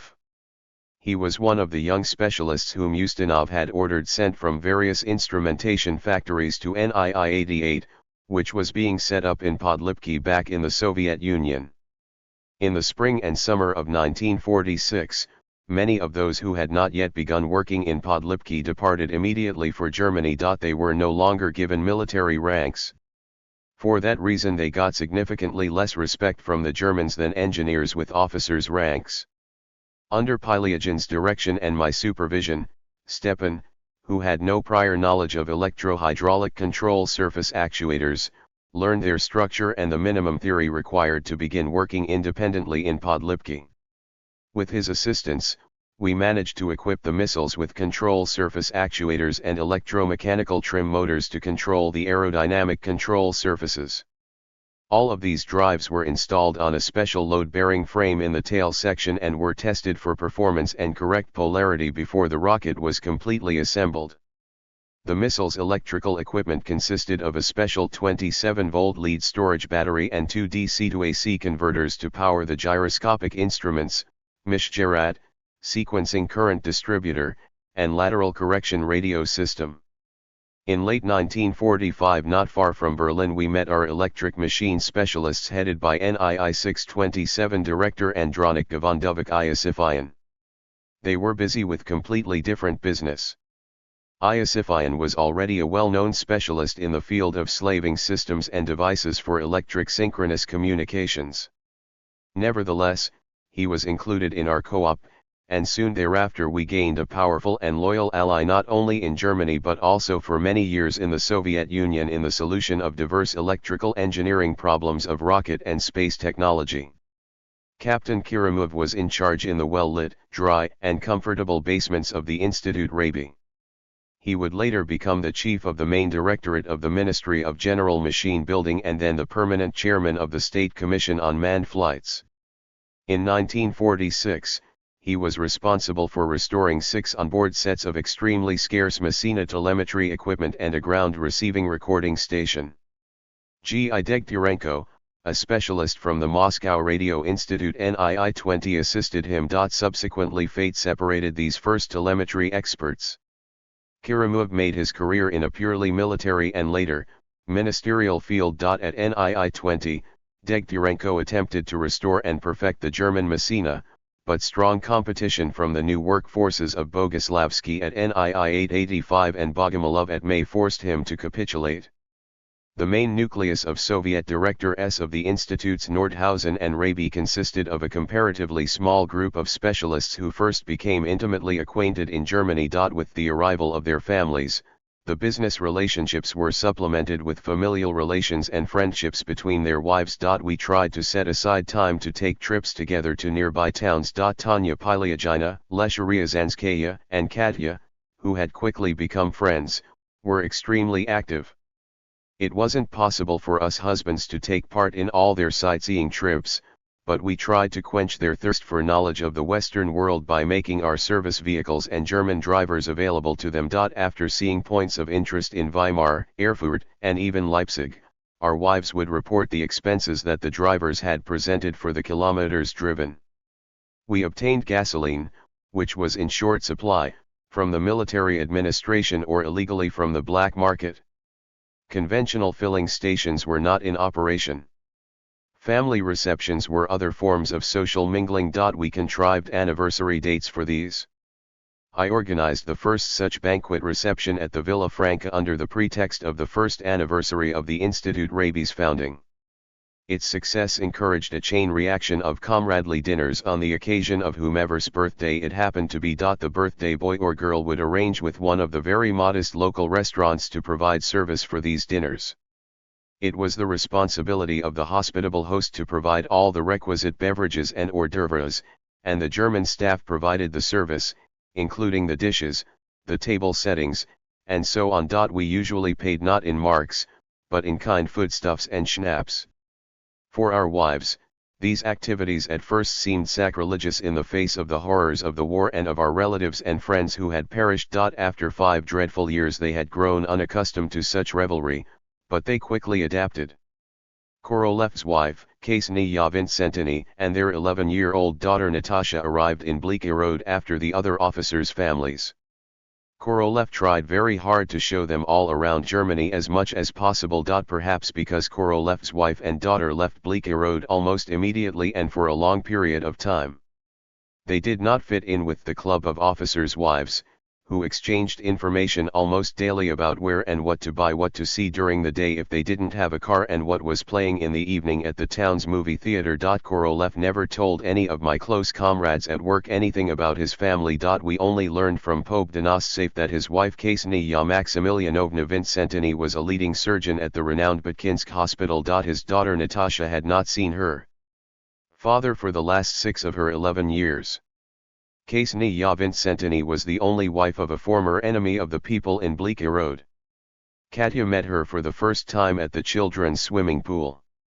It turned out that Natasha Koroleva and Nadia Pilyagina, who had already learned to swim, helped my 7-year-old Valentine master the technique. That evening when she was telling me about her encounter at the pool she said, "She's an amazing woman." We talked as if we had already known each other for years.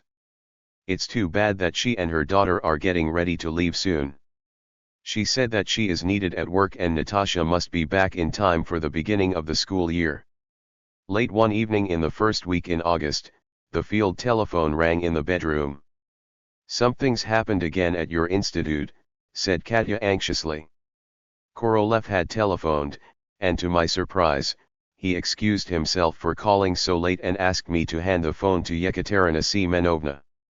At the end of the conversation Katya explained that the Korolevs had invited us to their 15th wedding anniversary party on 6 August. The next day I found out that the entire officer elite of the Soviet colony of the Institute Nordhausen and the military administration had been invited.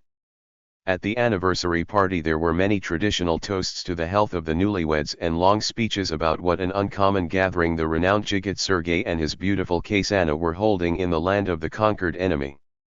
6 Korolev began his toast with the words, "Do you all know what it means to live 15 years with Korolev? No, you cannot imagine such a thing. But my Kaysana has endured this heroically. And for that I drink this toast to the last drop." We all stood up at once and drained our glasses. Having refilled my glass I began with difficulty to elbow my way over to the happy couple. When I had finally managed to squeeze into an empty space among those who wanted to clink glasses with the Korolevs and had begun to utter something, Ksenia Maximilianovna interrupted me, saying that she knew about me as the discoverer of this town, that she was acquainted with my wonderful wife, and that if we were going to drink, let's drink to our friendship. I expected to see a radiant, almost sainted woman, who after many long agonizing years was reveling in domestic bliss. But her face did not have a happy smile. She looked at me with dark, sorrowful eyes. Korolev was not next to his wife, and I went out into the garden to light up a cigarette. Our hussars, as we jokingly referred to the three bachelor lieutenant colonels Boguslavsky, Voskresensky, and Rudnitsky, were already out there smoking. The three of them lived amicably in a single residence, the Villa Margaret, and shared a tiny Fiat. The hussars were surprised and concerned by Korolev's unexpected conduct. Voskresensky explained, "Somebody really set Sergei off. He needed to unwind. While you were paying court to Kasana, he invited your Katya into his horch and then tore off into the night." About 10 minutes later, Korolev's horch illuminated us with its powerful headlights and screeched to a halt. Korolev jumped out of the car and, like a true gentleman, throwing open the door on the passenger's side, he gave Katya his hand, led her over to me, and wobbling slightly returned to the festive, noisy banquet hall. At home during our post-party flight analysis, Katya said that Korolev suddenly approached her and offered to demonstrate the performance of his sports car. When we took off, he apologized, saying that he needed to unwind and that speed was the only thing that let him unwind. By some miracle we avoided hitting a bicyclist. Somewhere we struck what was probably a milk can, but we didn't stop. He thanked me and said that if he had been alone, he might have crashed the car. And that was that. In August 1946, after traveling around many towns and enterprises in the Soviet zone, a high-level government commission headed by Artillery Marshal Nikolai Yakovlev arrived in Bleakirod. The following individuals were members of the commission: Minister of Armaments Colonel General Dmitry Fedorovich Ustinov, Major General of the Artillery Lev Robertovich Gonner, who had already been appointed Director of Head Missile Institute NII-88, Chief of the Main Directorate of the Ministry of Armaments Colonel Sergei Ivanovich Vedoshkin, Director of the Gosplan Department of the Defense Industry Georgy Nikolaevich Pashkov, and Deputy Minister of the Communications Systems Industry. Vorontsov. The only old acquaintance on the commission was Pobedonostsev. Officially he, like Pylyagin, Mishin, several others, and me, was still considered to be affiliated with NII-1 of the Ministry of the Aviation Industry. We immediately understood that all of the Commission's primary decisions actually came from Ustinov and Pashkov. This duo had to decide how to distribute the cadre of specialists gathered at the Institute Nordhausen among the ministries and agencies, along with the material and intellectual wealth that had been accumulated. Despite the fact that the distribution of duties in rocket technology had been stipulated in principle by the governmental decree dated May 13, many design and production issues, and especially personnel issues, had not yet been resolved. Ustinov informed us that his ministry was officially in charge and that he had already arranged, with Korolev, for Korolev to transfer to NII-88, the new head institute, as a chief designer. Pobedonostsev would be the chief engineer at the new institute. Ustinov then acknowledged Gonner and announced that he would be the future director of NII-88. The Institute Nordhausen. 361. Chertok, Ch. 26 December 21, 04, 11:37 a.m. Page 361. Ustinov felt that he needed to dwell on a subject that appeared to greatly disturb him, and on which a firm position had not been reached in the commission or at some higher level. Very great and vital work has been done here. Our industry will have to begin not from square one, not from a void, but by first learning what was done in Germany. We must accurately reproduce the German technology before we begin to make our own. I know that some of you don't like this. You also found many deficiencies in the German missile and you are burning with the desire to go your own way. Initially we will forbid that. To begin with, prove that you can do as well. And to anyone who alludes to our experience and history, my response is that we have every right to this, we paid for it with a great deal of blood. But we will not force anyone. Whoever doesn't want to do this can look for other work. Ustinov continued, we cannot take it upon ourselves to develop and manufacture engines, and therefore Glushko will transfer with this problem to the aircraft industry, which will allocate a special factory for him in Khimki. As far as the control systems are concerned, except for control surface actuators, basically this has been entrusted to the Ministry of the Communications Systems Industry, and Ryazansky has already agreed to be in charge there, but under the condition that Pylyagin and Chertok transfer with him as his deputies. 7. Apropos of that, Ustinov decided that one of us would be enough for Ryazansky because a leading specialist on the whole complex of control problems would also be needed at the NII-88 Head Institute. This specialist would also be responsible for starting up the production of control surface actuators, which MPSS had rejected. Thus, Pylyagin and I were going to have to part company and decide who went where. One way or the other, we both would be leaving our old home in the aircraft industry. Soon thereafter I understood that our respective assignments had already been decided in Moscow in the party and state offices, and they had been approved at all security and cadre levels. That explained why Nikolai Dmitrievich Yakovlev, a marshal with the outward appearance of a typical simple-minded peasant, had been smiling slyly while looking at Pylyagin and me when Ustinov was giving his impassioned speeches regarding who needed to go where to work. It was clear that it was all a show. The decisions had already been made. For purposes of decorum, we were given 24 hours to think it over. After many hours of debate in the commission, Pope Denossev divulged to me that he had already made an agreement with Ustinov. Under this agreement, Pylyagin would go with Ryazansky as his deputy, and I must transfer to NII-88 as deputy to Pope Denossev, the chief engineer. Pope Denossev felt it necessary for Pursuit. 362. 7 MPSS Ministerstvo promyshlenosti sredstv Chertok ch 26 December 21, 04, 11:37 a.m. page 362. Sivness to add that he knew Ustinov a lot better than I did, believe me. He is a very powerful man. One can work with him. I don't know Gunnar, but I have been told that, in any case, he is a decent man and we will be able to get along with him, especially since he is Ustinov's man. It will be difficult for Sergei, of course, but we will help. Give your consent. And I did. I must confess that I liked the young, energetic Ustinov. And I wasn't the only one. Ryazansky said, "You know, I regret this assignment for only one reason. Instead of having a smart, energetic minister such as Ustinov, I will have some spineless windbag or some indifferent bureaucrat over me." It remained for me to meet with Pylyagin. He waved it off and came to the following conclusion. We're not getting a divorce. We're still going to be in the same field. The main thing and the saddest thing is that we're both leaving the aircraft industry. They didn't want to take on the problems of missile technology. Ustinov is taking that on. That means we have to help him. After the commission had dealt with personnel allocation and distribution, the division of laboratories and production property went rather smoothly. Ustinov demanded that we increase documentation so that no one would be denied the necessary number of sets. But the originals, copies, and copies from copies had to be stored in the NII-88 Central Archives.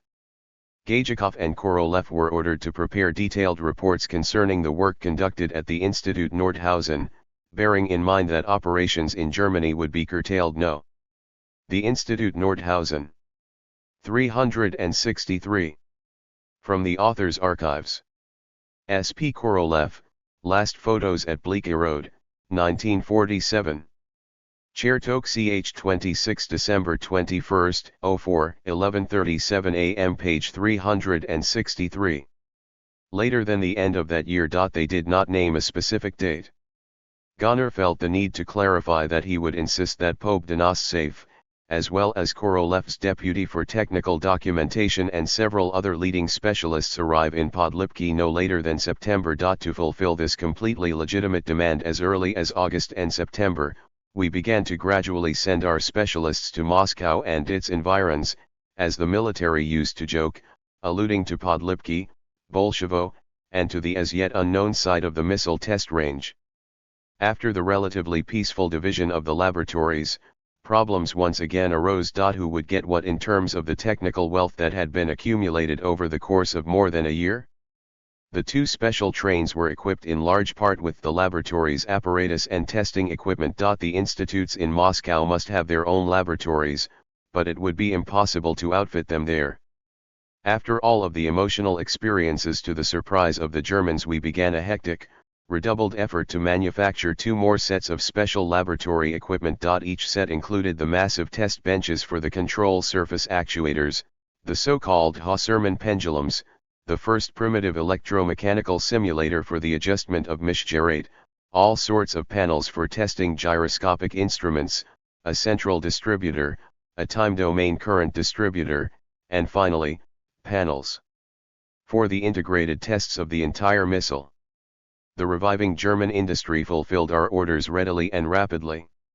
The directors of the enterprises which contracted with the Institut Nordhausen were already accustomed to impossible deadlines, and they joked, "This again, let's go, let's go." We paid them generously, almost without haggling, and by October we had turned out and procured a sufficient amount of equipment for the initial period. By October we had also manufactured 12 missiles and had completed their horizontal integrated testing. The horizontal tests proved to be the most complicated technological process. From the first try, something always went counter to the procedure and instructions. Display lights lit up, stayed illuminated, and went out regardless of the instructions. We had to develop a good understanding of the operating logic behind the general ground-to-air circuit in order to quickly figure out the causes for the malfunctions. As a rule, the malfunctions were caused either by the inexperience of the operator/tester or by equipment failures. The horizontal test process provided us with a graphic demonstration of the low degree of reliability of the A4S electrical system as a whole. Out of the 12 missiles, not one underwent testing without receiving 10 negative remarks for such reasons as no contact when there should have been one or contact present where it shouldn't have been. The latter cases were due to a short circuit. Smoke came out of the missile and all of the power supply sources shut down. A technical council began to ask the eternal questions: who is to blame, and what is to be done? 364. Chertok, ch. 26 December 21, 04, 11:37 a.m. page 364. In addition to these 12 missiles, we put together other assemblies and put the final touches on them for the purposes of rocket assembly training at the factory in Podlipki. The factory accumulated enough assemblies and performed offline tests for 10 missiles. In early October, all the main directors of the Institut Nordhausen were assembled for a closed meeting in Gajikov's office. Here we saw Colonel General Ivan Alexandrovich Sarav for the first time. All we knew about him was that he was Lavrenti Beria's deputy for counterintelligence and an authorized representative in that field in Germany who purportedly had no direct relation to the NKVD Office of Internal Repression. Addressing all of us, Sarav asked us to give some thought to making a list with brief descriptions of those German specialists who in our opinion might be of use working in the Soviet Union. To whatever extent possible, we would not take superfluous specialists. We were to hand over our lists to Gajikov. The German specialists that we selected would be taken to the Soviet Union regardless of their own wishes. The Americans had designated the German specialists whom they needed prisoners of war. We would not act like that. We would allow the specialists to bring along their families and all of their household effects. We would know the precise date very soon. There was already a resolution to that effect. All that was required from us were fully verified lists without errors. Specially trained operations officers would carry out the operation. They would each have a military interpreter and soldiers to help load the personal effects. The German specialists would be told that they were being taken by decision of the military command to continue the same work in the Soviet Union because it was no longer safe to work in Germany. We will allow the Germans to take all their things with them, said Sarav, even furniture. We don't have much of that. As far as family members, they can go if they wish. If a wife and children wish to stay, then by all means. If the head of the family demands that they go, we will take them. No action is required of you except for a farewell banquet. Get them good and drunk, it will be easier to endure the trauma. Don't tell anyone about this decision so that a brain drain won't begin. A similar action will be underway simultaneously in Berlin and Dessau. We left this meeting with mixed feelings. It was difficult to meet and work with the Germans and to seriously discuss future projects knowing that one night soon they and their families would be seized. 3 days later the date was announced from the late night to early morning hours of 22 to 23 October. On the evening of October 22 we held a banquet at the Japan restaurant with a completely open bar for the Germans and a strict prohibition against drinking for all Soviet specialists who were acting as hosts. The banquet had been supposedly organized to commemorate the successful completion of the assembly and testing of the first dozen missiles. In all, around 200 people were enjoying themselves. This, of course, meant only the Institute Nordhausen. 365. Chertok ch 26 December 21, 04, 11:37 a.m. page 365. Germans. The Russians were in a gloomy mood in light of the ban on drinking in the presence such a beautiful spread of hors d'oeuvres. The party broke up at about 1 o'clock in the morning. After returning home, I informed Katya for the first time about the operation that would be staged that night and asked that she wake me up at 3 o'clock. At 4 o'clock in the morning, hundreds of military Studebakers began to rumble through the streets of the quiet, soundly sleeping town. Each operations officer had previously located the home that he was supposed to pull up to, so that there would be no confusion and needless fuss. At each home the interpreter rang, woke up the head of the household, and explained that she had an urgent order from the Supreme Commander-in-Chief of the Soviet Army. The dazed, half-asleep Germans didn't immediately grasp why they needed to go to work in the Soviet Union at 4 o'clock in the morning, much less with their families and all their possessions. But the discipline, order, and the unquestioning subordination to authority that had been drilled into them and under which the entire German people had lived for many decades did the trick. An order is an order. They proved to be much more quick on the uptake, obedient, and submissive than we had assumed. There were no serious incidents or hysterics with one minor exception. At 5 o'clock, Pylyagin called me and stuttering from emotion said that operations officers had come for him and asked him to drive over to Dr. Rule, who had poisoned himself to make a point, and on his deathbed was requesting to see Pylyagin. I told him, go, just request a doctor to render first aid. When Pylyagin entered Rule's apartment, Rule was lying there with a military doctor bustling about him trying to determine how many pills he had taken. The doctor told Pylyagin that the pills were harmless, that they were not life-threatening, and that there was nothing here for her to do. Pylyagin asked Rule what he wanted from him.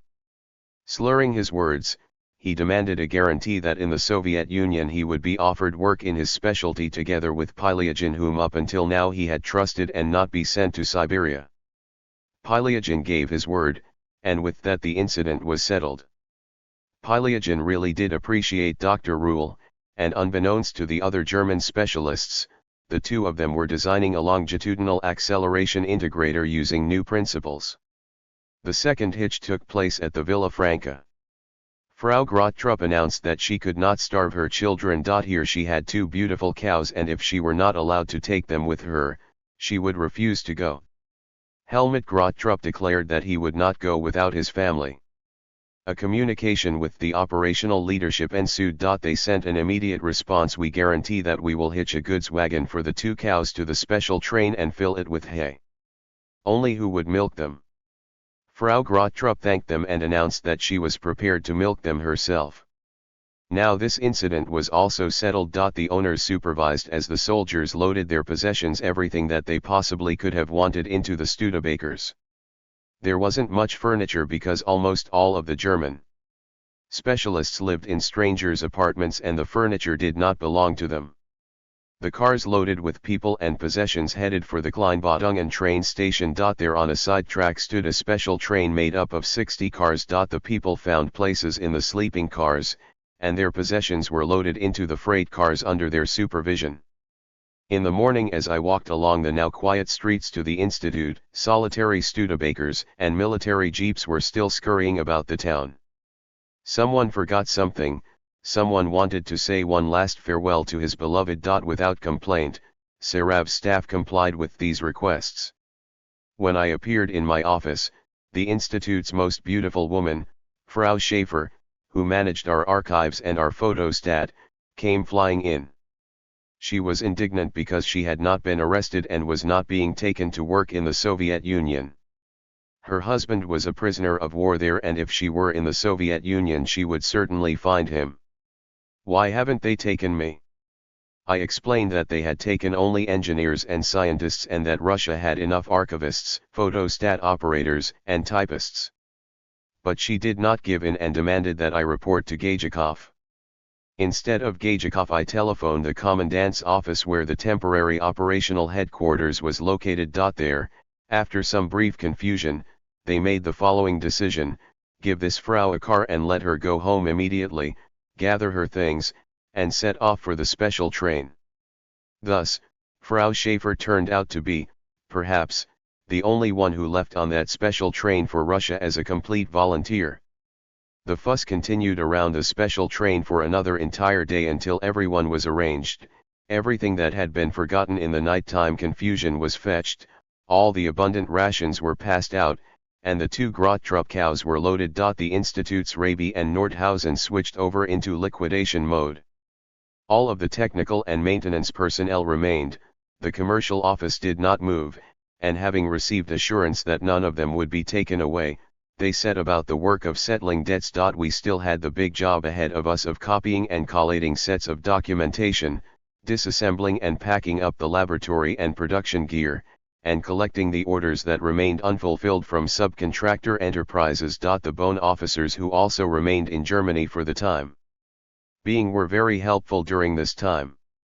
Wrapping up operations on this scale took almost 3 months, and it was not until January 1947 that the entire primary staff of the Institute Nordhausen arrived with their families in Moscow at the Byelorussky train station. The assembled missiles, missile parts, machine tools, instruments, equipment, and automobiles that we had acquired as personal property, including Korolev's Horch, arrived in Podlipki ahead of us, and by the time we arrived, they had already been partially distributed. The Bone personnel and the hardware that had been transferred to them, several A4 missiles and ground equipment, did not depart Thuringia for the State Central firing range that was under construction until the summer of 1947. And that was the end of our almost 2 years of activity in Germany. To this day the debate continues as to what significance the German achievements during World War II had in the development of our domestic missile building industry. I will attempt to briefly formulate my responses to that question. First, we and the Americans, British, and French, who had worked on the new types of weaponry, were convinced that long-range automatically guided missiles were not a thing of the distant future, not fantasy, but a reality. There was a shared belief that in the future this type of weapon would certainly be used on much broader scales than the Germans had been capable of achieving. Second, we had the capability, based not on literature but on our own experience, to study the shortcomings and weak points of the German technology and think about substantially improving it while we were still in Germany. Third, missile technology attracted the attention of the all-powerful hierarchy of the party, state, and military leadership. The resolution dated May 13, 1946 was the direct reaction to our activity in Germany, and of course also to a certain extent a response to the work being conducted in the United States on the basis of the same German technology. Fourth, we acted correctly, having organized the study and restoration of the technology on German soil and taking advantage of the Germans' still powerful technical potential, with the participation of German specialists. It would have been impossible to provide similar working conditions on that scale during the first 2 post-war years in our own country. Fifth, and this is perhaps one of the most crucial results, our work in Germany produced more than a reconstruction of German technology. Korolev once gave a very sound assessment of the work of the Soviet specialists in Germany. The most valuable thing that we achieved there was forming the basis of a solid creative team of like-minded individuals. The Institute Nordhausen.